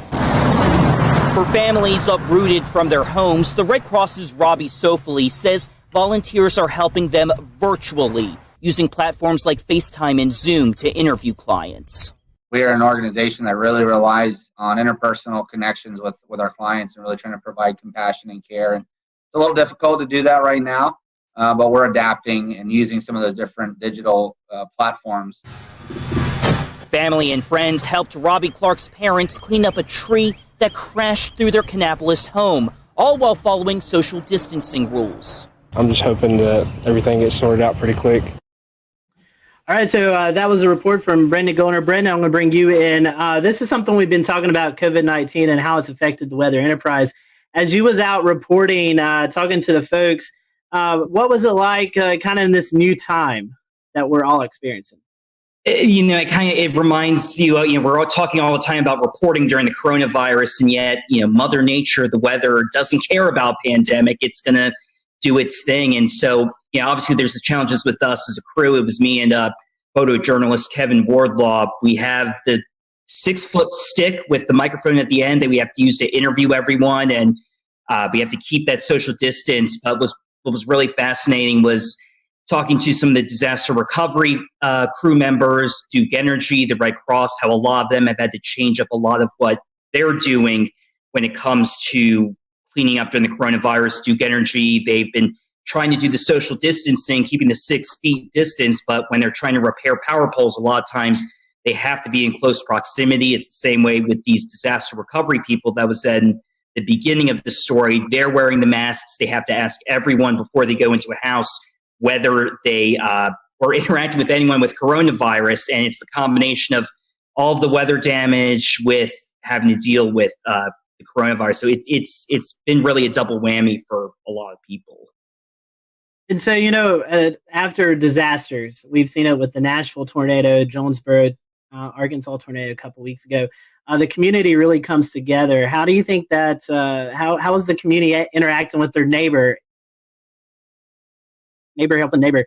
Did you see any of that, even though we're in the midst of It's actually a good point. We didn't see nearly as many people outside as normally, especially there was Monday. We were at there was a fire at a house caused by a tree that snapped power lines, and then it went into a house, caused a fire. Thankfully, no injuries. But normally you'd see a lot of people out and about milling around asking for help, but really there weren't a lot of people out. A lot of people were just standing on their porches. A couple people wandering up, but keeping that 6-foot distance. But it's a good point. You really didn't see those huge crowds of people like we normally do, and probably likely due to COVID-19.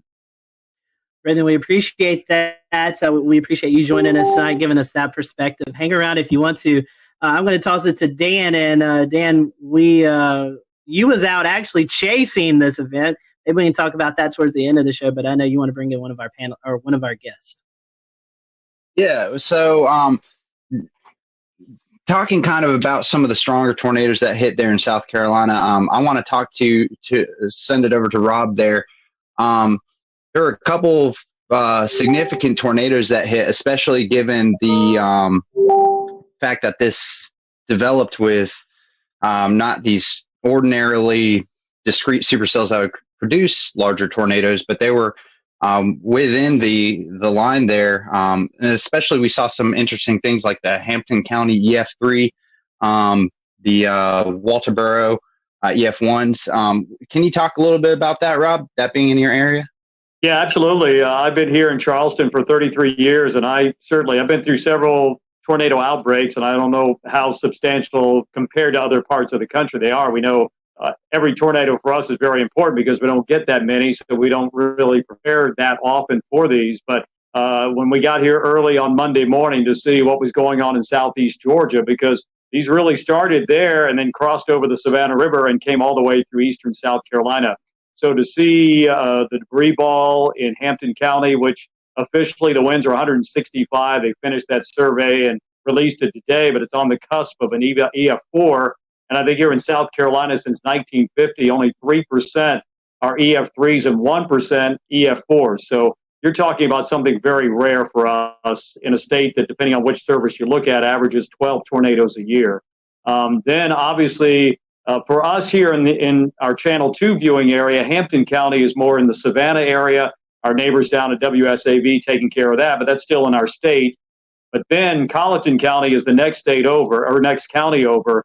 And then we really got concerned there, seeing what was going on in Hampton, transferred to Colleton County. Colleton County, that was released. There were 3 separate EF1 tornadoes there. One of them 110 miles an hour that, if you saw the video, did damage at the Low Country Regional Airport. Unfortunately, we had 1 fatality there. A tree came through a house and killed a lady there.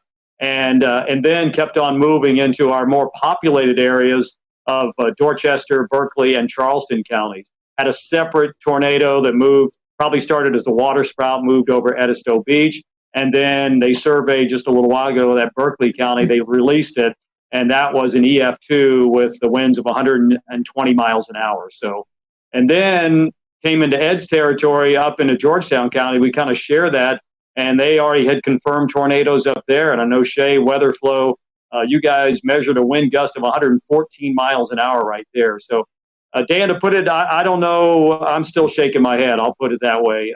It was just something I've never seen before, and I've been through, a lot of the hurricanes that produce tornadoes like Francis, but this was unbelievable. In Irma, we had 4 tornadoes in the Charleston area, but I think we're all still shaking our heads. Okay. Yeah. Well, and I was watching very closely on radar as that Hampton County tornado started showing up on radar in CC, and also kind of the debris ball that was showing up there. I mean, that was a significant signature on radar that you just don't often see in the Carolinas at all. It's something you would generally see more in the deep south of Alabama, Mississippi, or in Oklahoma, Kansas, something along those lines. The damage report has it at least a half a mile of width of that tornado. Fortunately, it seems like a lot of that did happen over rural areas, but that being one of the first tornadoes that happened in that early morning, did that kind of set a precedent for how you were responding to the other tornado warnings and potentially trying to get the message out to people who may have been asleep at this point, knowing that how huge these could be? Absolutely, Dan. I think here personally, myself, Josh Marthers, our morning meteorologist, he was on the air on News 2. I was manning Facebook Live for a long period of time. We know that's become a major way to get information out and get information in. But I think we were looking at that couplet, which was, we just don't get to see that on Velocity products very often here, and to see that continue to hold together all the way across the state. Absolutely. We were able to give warnings upstream. And I know it's a cliche, people write in saying, hey, because we watched you, you probably saved our lives. But I think in this situation, it really comes to play, because we could show it, we could tell them, we knew where it was going, we knew who might be impacted. And if we could give them any warning at all, this was the case. Most of our tornadoes that happen could be a water spout. The couplet's not as well defined. It could be very broad in some cases. So this was really fine, that I think it really prepped us for what we had to do for the rest of the morning. But I think probably the saving grace for all of us is the fact that with the crisis going on, schools were not in session, people were not going to work, they were not in the car on the highways going from point A to point B. So if anything, I think we were able to reach a lot of people in their house, and they could just hunker down right there. And Rob, also, I wanted to ask, how was your response with your audience this early in the morning? This is really early, right? A lot of folks just waking up. There's no commute, but we did get a couple of days of warning out for this event to start happening, right? So we kind of got the word out. But how do you feel folks responded to your? I think the preparation was great. I loved Marshall Shepard's tweet going into this. He said, "I don't want to hear anything about this came out of nowhere, or where did this come from?" Because I think the warnings were there. SBC did a fantastic job, and we tried to disseminate that information here to our viewers, that we couldn't tell them exactly what was going to happen that Monday morning, but we knew that as time crunched a little bit, we felt more confident that something was going to happen and could potentially be a pretty significant outbreak. So I think our viewers were well prepared, and I haven't heard a single comment like, where did that come from? And I never knew that was coming. So I think they were listening, and hopefully we were getting the information to them as quickly and as succinctly as we possibly could. Efren, I'd love to hear your perspective on the Midlands, because unfortunately you guys saw the highest number of EF3s as well as an EF2 that passed real close to Orangeburg and even over I-26. How has the community responded to all of these tornadoes, and what kind of steps are y'all taking to recover? Well, the cleanup process right now has been incredible.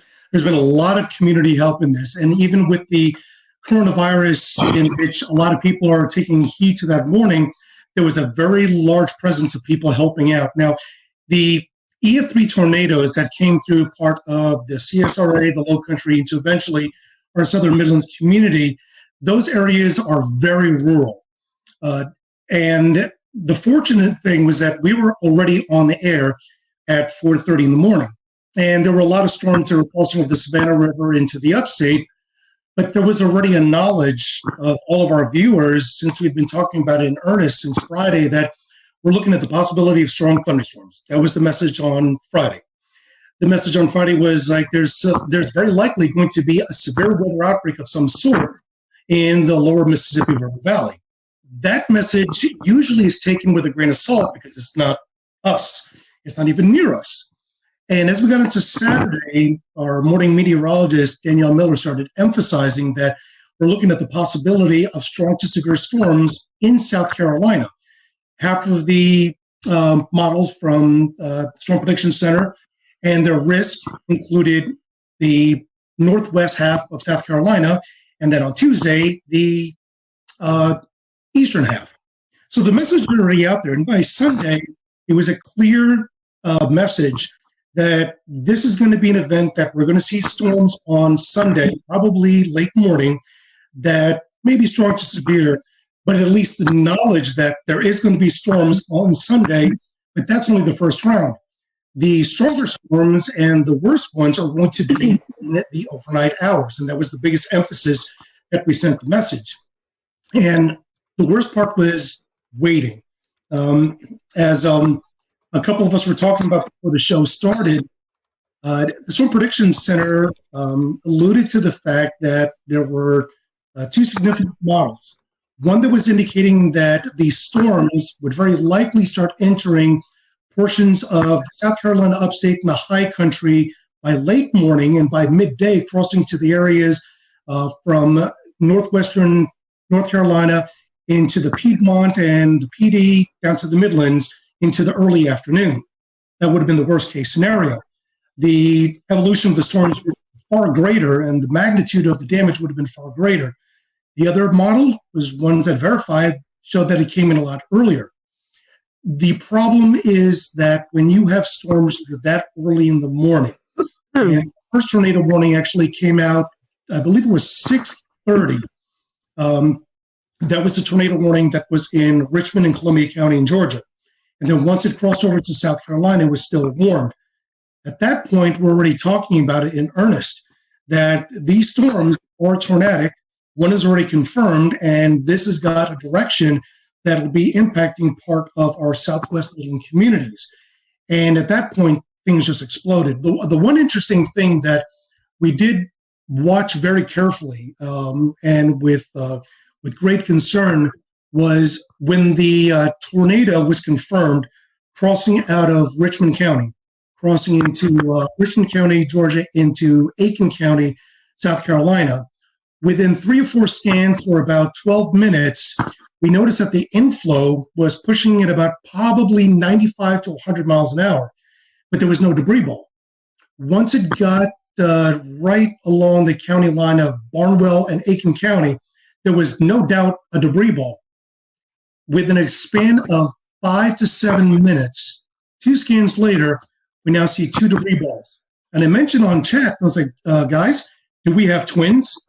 And they said, we definitely have a TDS on both storms. So now we got a bigger issue. We now have 2 tornadoes that are heading almost in the same direction, at least parallel. And the message is already out. You have to take your tornado precautions. The craziest part about this is that, and I'm sure a lot of the meteorologists here will say, Rob alluded to it, this is something that does not happen in the Carolinas. We're well known for the Carolinas to have the type of tornadic event that's low Cape, high shear, versus when you go out into the central and southern plains, it's the exact opposite. But we've had our fair share of tornadoes that have been low Cape, high shear, but nothing to this magnitude. I'm really hoping that the viewers were prepared. Unfortunately, we had 2 deaths out of the EF3 tornado that went through western Orangeburg County in the community of Livingston, and as well as 7 injuries. But this happened at least later in the morning. If this happened 2 or 3 hours earlier, the result could have been significantly different. Efren, you were talking about the twins. There's some speculation on Twitter, and after looking at the radar scans, it could have kind of been like a Fujiwara effect, like they were kind of dancing around each other. Any comment on that? That's a good possibility. Keep in mind that the only data that we can go off, since we can't really go off of any visual satellite, is off of the radar, but that is the possibility. However, both of the debris balls were running parallel to each other, probably about 7 to 8 kilometers apart, but they were going unidirectionally. Usually when you see a Fujiwara effect, you'd see the debris balls that are actually dancing around each other. They really weren't dancing around. They were running parallel. So at the very least, we know that this was 2 confirmed separate tornadoes. Was the debris ball and eventually the second one from the original tornado that came out of Aiken? Because the deadly tornado actually originated in northern Bamberg County, northern Barnwell County, and then eventually moved into southwest Orangeburg County. But just as the initial tornado dissipated, the other one continued going. So I don't believe, in my best experience, that was the Fujiwara effect. It could have been, but I didn't see enough motion between the 2 TDSs to facilitate that idea. Yeah, definitely a busy morning for you guys. I want to bring in Kendra Kent. This is kind of where as the storm system moved in, it kind of hit her area first. Kendra, first of all, we hope we can see you or hear you. Sorry, Scotty. You're fine. We can hear you now. And I just want to ask you, I know you guys kind of started the live coverage first when these storms first moved in. Mm-hmm. Tell us a bit about your morning and how things went there in the Greenville area. Well, I feel like I learned a lot from this particular outbreak. And can everybody hear me okay? Yes. Okay, good. Sorry you can't see me. I hooked up to a computer that doesn't have a camera, apparently. Anyway, no, we started the coverage a little after midnight. We had a rogue warning. It was a essentially a shower that just started rotating. You could tell how much dynamically was going on in the atmosphere. I mean, it was just, things were beginning to blow up. So I think I knew from about 12:30 in the morning that we were going to have a very, very long night. We ended up with an EF3 tornado. And as we were talking about earlier, that's incredibly rare in South Carolina, especially in the upstate. I feel like we get wedged in so much with cool air. It's so rare we can have all of this come together to produce such an event. And this was the biggest in the upstate, the strongest since 1994. It hit Seneca. We were on air with the storm as it moved into Stevens County, Georgia. And I had a unique experience with it because my parents live in Seneca. And that was probably the first time I had to cover a storm while I was slightly emotionally distraught. And I had Isaac Williams, who's also on here. You just can't, he's also without a video. But he was pointing out the TDS. And as soon as I saw that, I got that panicked feeling. You know, I started breathing a little heavy. I thought, oh my gosh, how am I going to get through this? But we did. And luckily my parents were fine. But I'm sure many of you have been through that because we've all, many of us have lived in these areas for a long time and you get personally impacted by these storms. But what I learned the most is not to underestimate the timing of something. I feel like I didn't write this event off, but I wasn't necessarily expecting anything like this given the time it was coming in. 3 to 6 a.m. I mean, who expects an EF3 tornado to rip through the heart of your area at 3:30 in the morning? And mostly we get these QLCS lines that produce these brief EF0, EF1 tornadoes. That's what we're used to. And seeing something like that and tracking something like that was a true first for me. And, it was just a million different emotions all at once. That's for sure. Kendra, since you said Isaac's there, I'll pose this to both of you guys, both of y'all. You had this coming through the rogue cell, and then like the heart of this event was when people were actually asleep, 12, 1, 2 o'clock in the morning. Talk about how you guys were able to message before the event. And, with this being this late, talk about your schedule too, because I know I was watching the coverage in Chattanooga and hearing of the major damage that happened there. And I'm like, man, I've got to get a little bit of sleep before this comes into our area. So kind of talk about that, because I know a lot of us were watching beforehand to just see what was coming our way. Let's see. Is Isaac's mic up? I think it's muted, but we can. Okay, it's unmuted. It's unmuted. He's good now. Okay. You go ahead, Isaac. Okay. Thanks for having me briefly. I'm one of the morning people, so I'm like almost up past my bedtime here. But so just to kind of with the messaging and any rest. Unfortunately for me, I have plenty of interest in Mississippi and Alabama. That's where I'm from, and for whatever reason, a lot of people still ask me, about the weather there, and they depend on me, and that's great. So I didn't actually sleep going into this event. So that's not uncommon for me because I am a severe weather nut.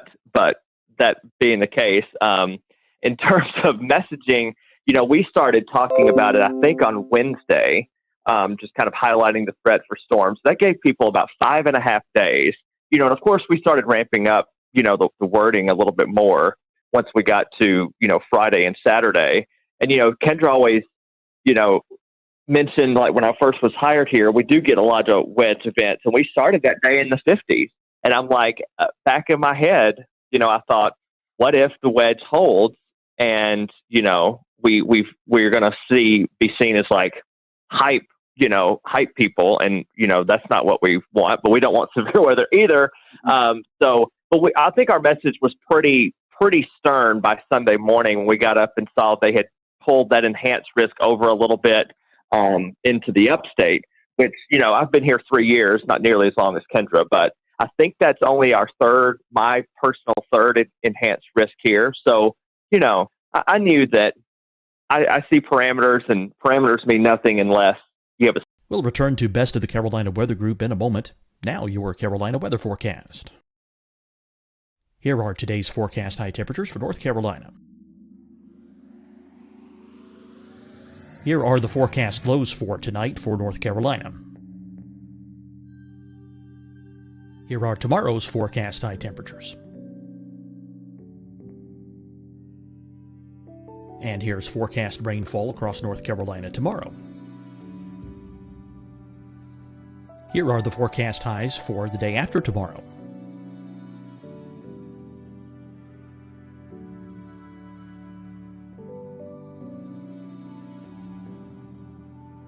And here's the forecast rainfall across North Carolina for the day after tomorrow. This is the total rainfall forecast across North Carolina for the next 3 days. Here's the severe thunderstorm outlook for today from the Storm Prediction Center.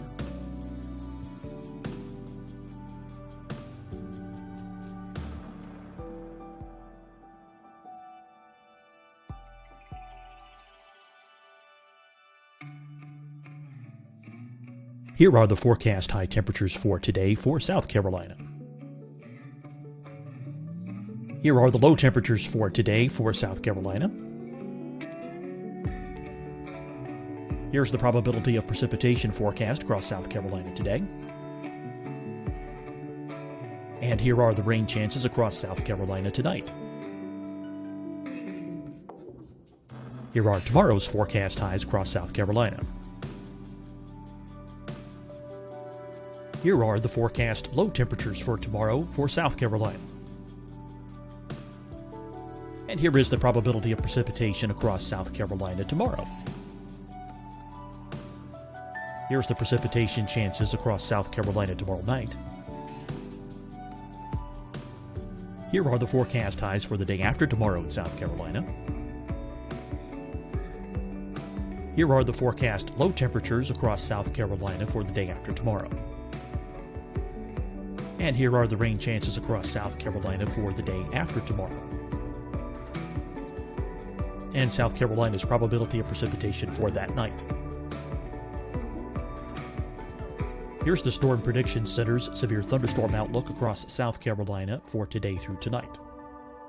Here's the Storm Prediction Center's severe thunderstorm outlook across South Carolina for tomorrow and tomorrow night.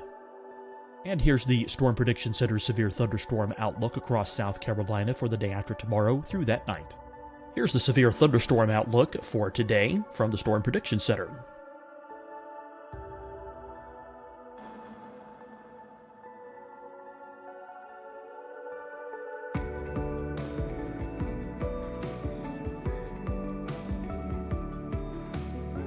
And now here's a live look at weather radar across the southeast. Fight the spread and take a stand against coronavirus. Wear a mask in public. Stay at least 6 feet apart from others. And get tested. Join us and fight the spread. Visit scdhec.gov/COVID-19.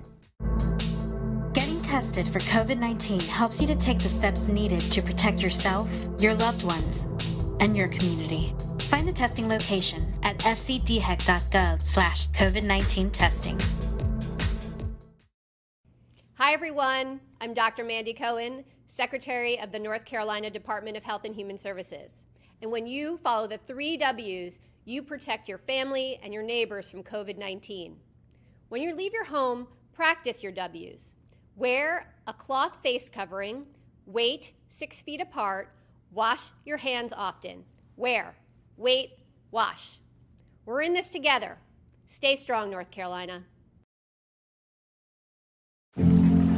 Deciding when to wear a mask isn't about who you know or how well you know them. Just ask yourself, will I be with anyone I don't live with? If the answer is yes, get behind the mask. Help slow the spread of COVID-19. Get behind the mask. Learn more at covid19.ncdhhs.gov. You'll see your Carolina weather forecast at 25 and 55 past. And now back to the best of the Carolina Weather Group on the all-new Carolina WeatherNet.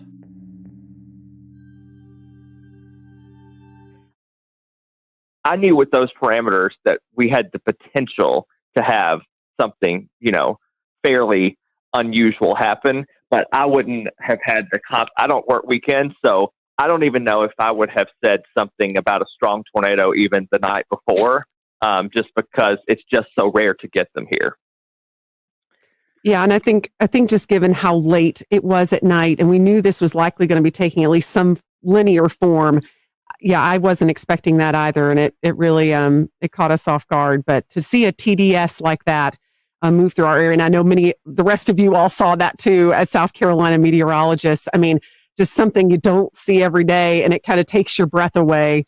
They're used to that in Alabama and Mississippi. We just don't get that stuff here. Yeah, and then right after that, right after the Seneca one had briefly lifted right over Clemson, we had the EF2, what ended up being an EF2, another TDS outside of Slater, which that's, almost in the 3,000 feet elevation, in the extreme northern part of Greenville County. That debunks the whole tornadoes can't happen in the mountains thing, Definitely. So we were watching that, Evan and I, because Evan doesn't live too far from the line there.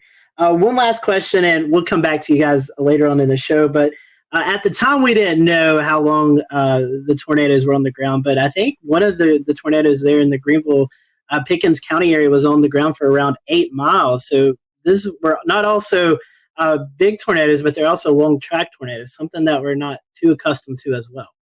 Yeah, again, that was a huge shocker. But when you saw the signatures on radar, there was no doubt that was going to be a large tornado. And they even put that in the wording of the warning, which I was very happy about. I feel like that really brought people's attention up. And the thing you mentioned earlier too, these were happening at 3:30 in the morning, probably the worst time a tornado could hit.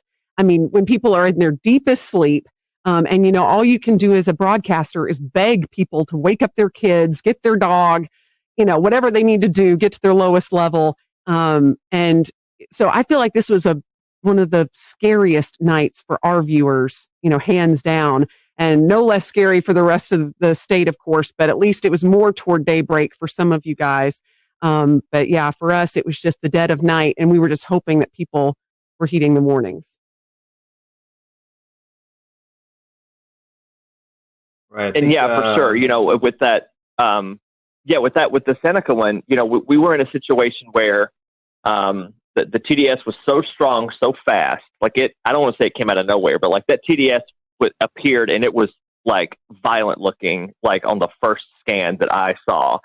And we were dealing with the situation, like once it went past Clemson, I think we had debris fallout on CC, so we weren't positive that it actually wasn't still down because it still looked like, something could be there. You thought it was like debris being fanned out or whatever, but you weren't sure, even though the circulation looked a little weaker. But I'm like, we're not going to take any chances with it. Obviously the tornado warning was still in effect. And, that was another little unique challenge, is that I've never actually dealt with debris fallout before, where we said, okay, well, this signature is debris, and yet something similar was happening down the line. And we're like, well, this may be actually debris that's still being lofted, but the tornado's not still down. So it was a very unique situation. Again, Kendra keeps bringing this up. It was in the middle of the night at 3:30 in the morning, but I feel like people were wide awake and they were watching and they were prepared, which is good. All through the days, we were like, Kendra made a graphic, I think on Thursday, that said, what do you need to do? It was just like a simple little headline graphic, but it was like so informative about charging your batteries, keeping your phone on not silent if you sleep with it on do not disturb. I remember saying Friday morning, what you can do, you can, sleep with it on loud for one night, because it can help save your life. So it was a insane, again, I worked in Mississippi. I've dealt with, plenty of tornadoes in my day, but yet this is still a first for me as well. All right, and I'm going to go ahead and bring Ed Petrowski from WPDE in Myrtle Beach. And Ed, we saw what looked like the tail end of this Hampton County tornado pop out all the way over at Murrells Inlet. Brad Panovich was nice enough to share a link with us. I'm going to pull it up here and share my screen. Let's see if we can get it to work here. And the tornado that you're seeing here in Hampton County, there's some debate of whether or not it started over on the Georgia side of the Savannah River, but if we look at the start of the track and draw it all the way over to where it exited the South Carolina coast here, then we're looking at about 144 to 158 miles, somewhere in that vicinity. And so, we know this continued on, maybe up even into the Oak Island area of North Carolina, but it's just impressive to see the length and track of that storm. It did pop out at Myrtle Beach, where one of our weather sensors for weather flow got a reading of 114 miles an hour. We had a pressure drop of 7 millibars within a 1 minute time span. So that reading went up within 2 to 3 minutes, from 46 to 76 miles an hour to 114. And so talk about that area and how it affected your viewing portion of that area of Myrtle Beach. But for us, considering what happened across the rest of South Carolina, we were relatively unscathed. We had no injuries and no deaths. There was never really any really tight circulation anywhere in our viewing area. We were, of course, watching the ones that were over Orangeburg County and also down near Hampton County in the morning while we were on the air with our regular morning show at 5 o'clock in the morning. And those were the two big storms, the two supercells that we were watching very carefully, knowing that they were heading generally in our direction. The one in Orangeburg County faded away before it ever got to our viewing area. But the one in Hampton County that eventually went over Monk's Corner, eventually got into Georgetown County, and they warned for that one where there was EF1 damage done in Sandpit and Graves. And then you hit a really populated area on the south end of the Grand Strand where Litchfield Beach is located and Pawleys Island as well. And they both took a hit on EF0, EF1 tornado. There was substantial damage done to trees and even some homes in Litchfield Beach and also in Willbrook. In fact, one of the things about a lot of people being home is a lot of people took video. So we were able to get pretty good video of at least damage and high wind knocking over trees, but not necessarily a tornado touching down. And then, of course, it went out over the ocean, became a water spout, and that's when it rolled over the Murrells Inlet jetties with the recording of 114 mile per hour winds. And, I look back in that and I think, my goodness, if that was just a couple of miles west of there, we would have had substantial damage on the south end of the Grand Strand. And if it had paralleled the Grand Strand coast, it could have buzzsawed the entire Grand Strand, nearly 60 miles with extensive damage. So we were very fortunate that it actually went out over the ocean. And that was really the only set of tornadoes from that particular supercell that we had in our viewing area. Although I will say in Marlborough County, which is just to the east of Chesterfield County in the northern part of the state, we had a massive microburst of 110 mile per hour winds that did substantial damage in Wallace. And of course, everybody, when they get that kind of wind, thinks it was a tornado. But in reality, it was a microburst. Although on radar, it did have some rotation. It wasn't very tight there either. But Steve Paff, who works with the National Weather Service in Wilmington, those guys do a phenomenal job. They went out and did the survey yesterday and were able to pinpoint where they had 80 to 110 mile per hour winds. And, typically for us, in the summertime, we get those pulse thunderstorms where we'll get 60, 70, maybe 80 mile per hour winds with a collapsing thunderstorm. But in all the years I've been here, I can't recall one time where we've had a microburst that caused 110 mile per hour winds. But you hear it all the time. They're just as damaging sometimes as tornadoes. Wow, that's pretty impressive. Yeah, just looking at that, the one at Litchfield, they classified as an EF2. Do you think the Waccamaw River Basin had something to do with reforming of that, or do you think the mechanical features, right, when it came to land, maybe help with strengthening or re-intensifying that system? Yeah, there's a lot of, I don't know if you want to call it debate, but there's a lot of speculation out there that there could have been some sort of a influence of the ocean, the wind coming in off the ocean at that time, perhaps creating some sort of a boundary to help intensify the storm itself. But yeah, it was an EF0 over Litchfield Beach, and then it blew up to an EF2 when it went over the Murrells and the jetty. So it got pretty strong fairly quickly. And again, we were lucky that was over the ocean.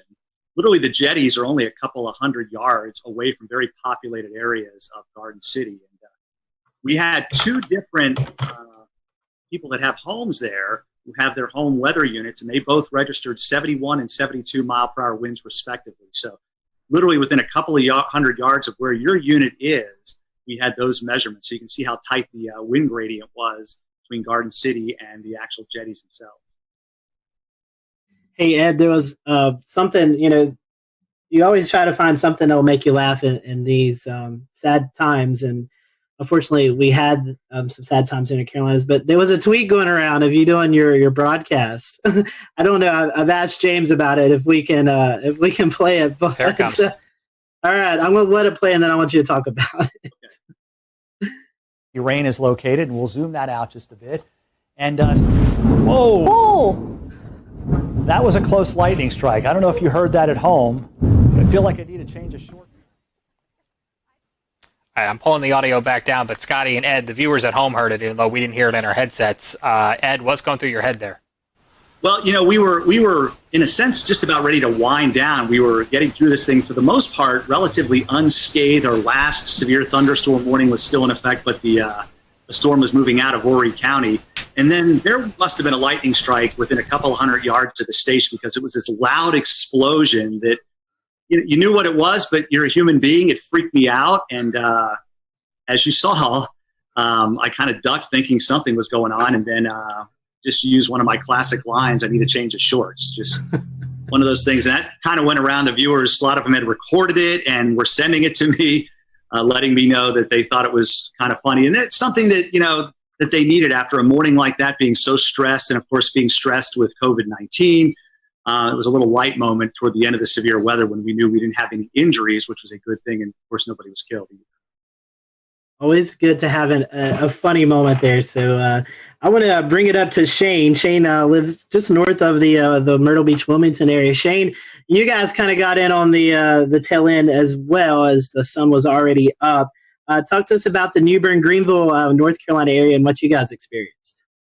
Yeah, we were kind of late to the party, I guess, compared to everyone else in regards to receiving the storms, but very much like Ed's situation, very thankful and blessed really to not have any injuries or fatalities with any of our systems. We did end up having 6 confirmed tornadoes. And thankfully for us, the strongest was the EF1 that we had in the Hawes Run area. I believe I've been taking notes here just to make sure it was anywhere from roughly 100 to 110 mile per hour sustained winds. So for us, it was basically like that waiting game where you see the line coming. I was actually filling in for our morning meteorologist.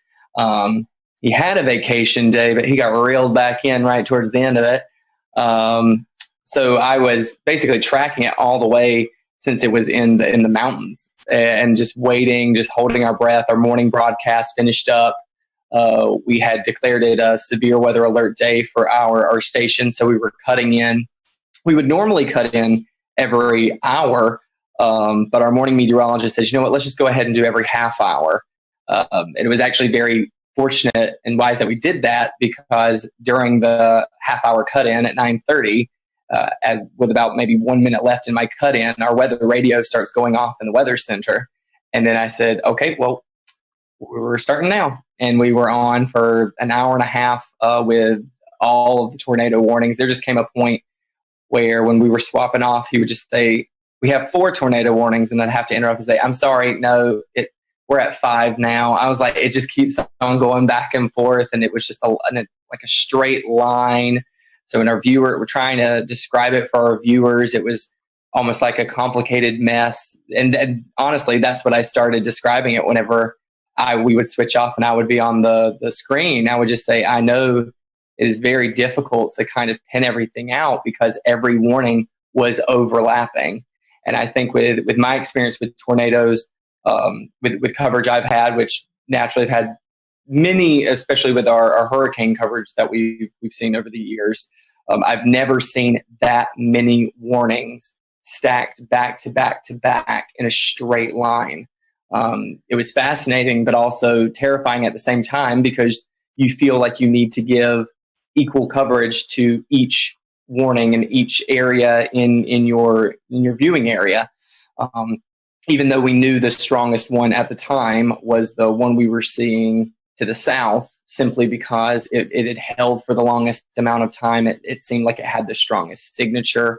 Looking back on social media after everything kind of died down a bit, I was able to see what other meteorologists from around the country had done and taken screenshots, and seeing all the feedback and all the scans of it that we weren't even able to see at the time, because we were having to bounce in between 6 different tornado warnings all at the same time. But looking back on it, it was very clear seeing everyone's screen grabs of the tornado warning to the south, that was the strongest one. It had the strongest sustained winds. It had the longest track out of all the tornadoes that we were tracking that morning. And Shane, one thing we were noticing because we were watching that storm is it was going through a fairly populated area. Jacksonville, that's probably one of the bigger cities out eastern North Carolina. So I'm sure that was kind of pressing to want to get that information out to one of the bigger population areas. Absolutely. What was really interesting, something I've never been able to do before while we are doing severe weather coverage, is to be able to pick up anything too crazy on our web cameras. And we did have a webcam situated in the Jacksonville area near the Freedom Fountains. And while we did not see the feature at all, you could see it looked like the flags about to be ripped off of the top of the flagpoles. I've never seen that before, and never been able to capture anything during the height of a storm or during a warning before until this particular system. So naturally, yes, we did have all that concern because even for our specific station, Jacksonville is a very heavy populated area into which they tune into us. They know that we are the closest station to them, so they rely on us heavily. But thankfully, I believe the heaviest damage that was sustained in that area was at a hog farm. So we might have a few pigs that won't be tuning into our broadcast next time. But like I said, just very thankful and blessed that we had 0 fatalities, 0 injuries throughout the entire morning. Shane, I got a good chuckle out of that. Thank you. Tim, we still have 2 areas to cover, Charlotte and Greensboro. So Tim, I want to start off with you. I know you're just dying to talk. We've had you waiting for 40 some odd minutes now. But you guys did have 1 tornado in Alamance County. Can you kind of tell us a little bit about that and maybe some of the relief that you felt that there was only 1 and things weren't quite as bad as they could have been? Yeah, sure. Thanks, guys. So, this kind of thing that we were tracking for days, all of us were tracking it for days. It was pretty much all anyone could talk about for the Easter weekend. So one of the things leading up to it, I kind of sensed I was kind of trying to read the room and on my Facebook page and just see where people's heads are at. It really seemed like people were dreading this and they were very freaked out and they really were spooked, just in the sense of maybe they were stressed out already. I am not a psychologist, but there was just a lot of stress building up. And I think whenever something is coming in the middle of the night, people are really worried, and justifiably so. So one of the things we decided to do is just let them know, we're going to be there the whole night. Because even with, we had the warm front coming through in the afternoon. I'm always worried about those little warm fronts too. You can kind of get little spin ups. So I was there starting at 8, 9 o'clock, and I just stayed till the morning. We had the rest of the morning Mets come in as well to help out. And good thing that we did, because, one of the things, we just kind of walked people through the night. We would just do Facebook Lives and they would chime in and we would say, everything's still okay. You can go to bed, but make sure you have the phone. And you got to wake up if the warnings are issued. And people really did that, and I think it helped out. But you mentioned we had 1 confirmed tornado in our area. We had 9 tornado warnings, and I had no problem with any of the tornado warnings. And a lot of times I'm complaining in the back of my head about some of them, right? None of them were light tornado warnings at all. There was so much rotation in almost every storm that was pushing across our area. Everyone in this chat knows this. We have a radar issue here. The radar beam is so high. So, of course, when we're showing these warnings, it's showing more mid-level rotation. It's not at the ground. So all we can do is say, hey, this storm is spinning like crazy. Our first tornado warning came in at 4:20 in the morning, and we had continuous tornado warnings until 7 in the morning. So we were on for a while with all of those different storms. And it turned out that the last one in Alamance was the one that, in fact, was confirmed. And we confirmed it on air, too. We were watching it, Taran Kirksey and myself, and there was a clear as day debris ball just a few scans after the first couplet showed up. So I believe they talked about this in South Carolina, too. Some of these, they formed, they came right down, and they did the damage right away. And it was very quick. And thank goodness, the Weather Service did a bang up job. They had a warning on it right away. And we were just bouncing around. It was a very busy morning. But I think people were very appreciative that we were there the whole time with them, just kind of holding their hand. There's this storm. Here's what you do. Grab the kids, grab the dog, put a helmet on, put shoes on, and get ready to go. And, we made through it. Thankfully, there weren't there were no injuries or fatalities in that one tornado. On the same token, in the squall line itself, we did have a tree, unfortunately, kill somebody in their home. And one of the things with this line that we also tried to do, you have to give the highlight coverage to the tornado warnings. But this whole squall line, we knew it was capable of putting down 80 plus mile per hour gusts. Just with all the wind fields. So we did try and bounce around and say, hey, you're not in a tornado warning in Guilford here right now, but this line is nasty. So you should probably be in your safe spot too. So it was a very busy morning, but we anticipated it. Everybody in the weather enterprise talked about it for days. People knew about it. And I actually think it's a big success story that in the middle of the night, people were still well prepared and took good action. And the fatalities really, I think, were minimized, at least in the Carolinas, as far as I could. Ted, you're already kind of making my transition easy, because the second question I wanted to ask was about, there was some information going around on Facebook before the storm that was a little bit unsettling for a lot of viewers, and it was definitely not accurate information, but I know that you were definitely a part of reassuring your audience that the storm, while yes, it's definitely going to be dangerous, this is not something that they couldn't handle. Talk about the importance of the trust that your viewers have in you, and how you're the source where they get all of the information from. Social media is a blessing and it's a curse, right? Like it gives good information and it gives bad. There was some post floating around out there that was advertising potential for EF5 tornadoes in North Carolina, even though we've not had one before on record. But people were freaked out initially. We of course saw the damage in Mississippi and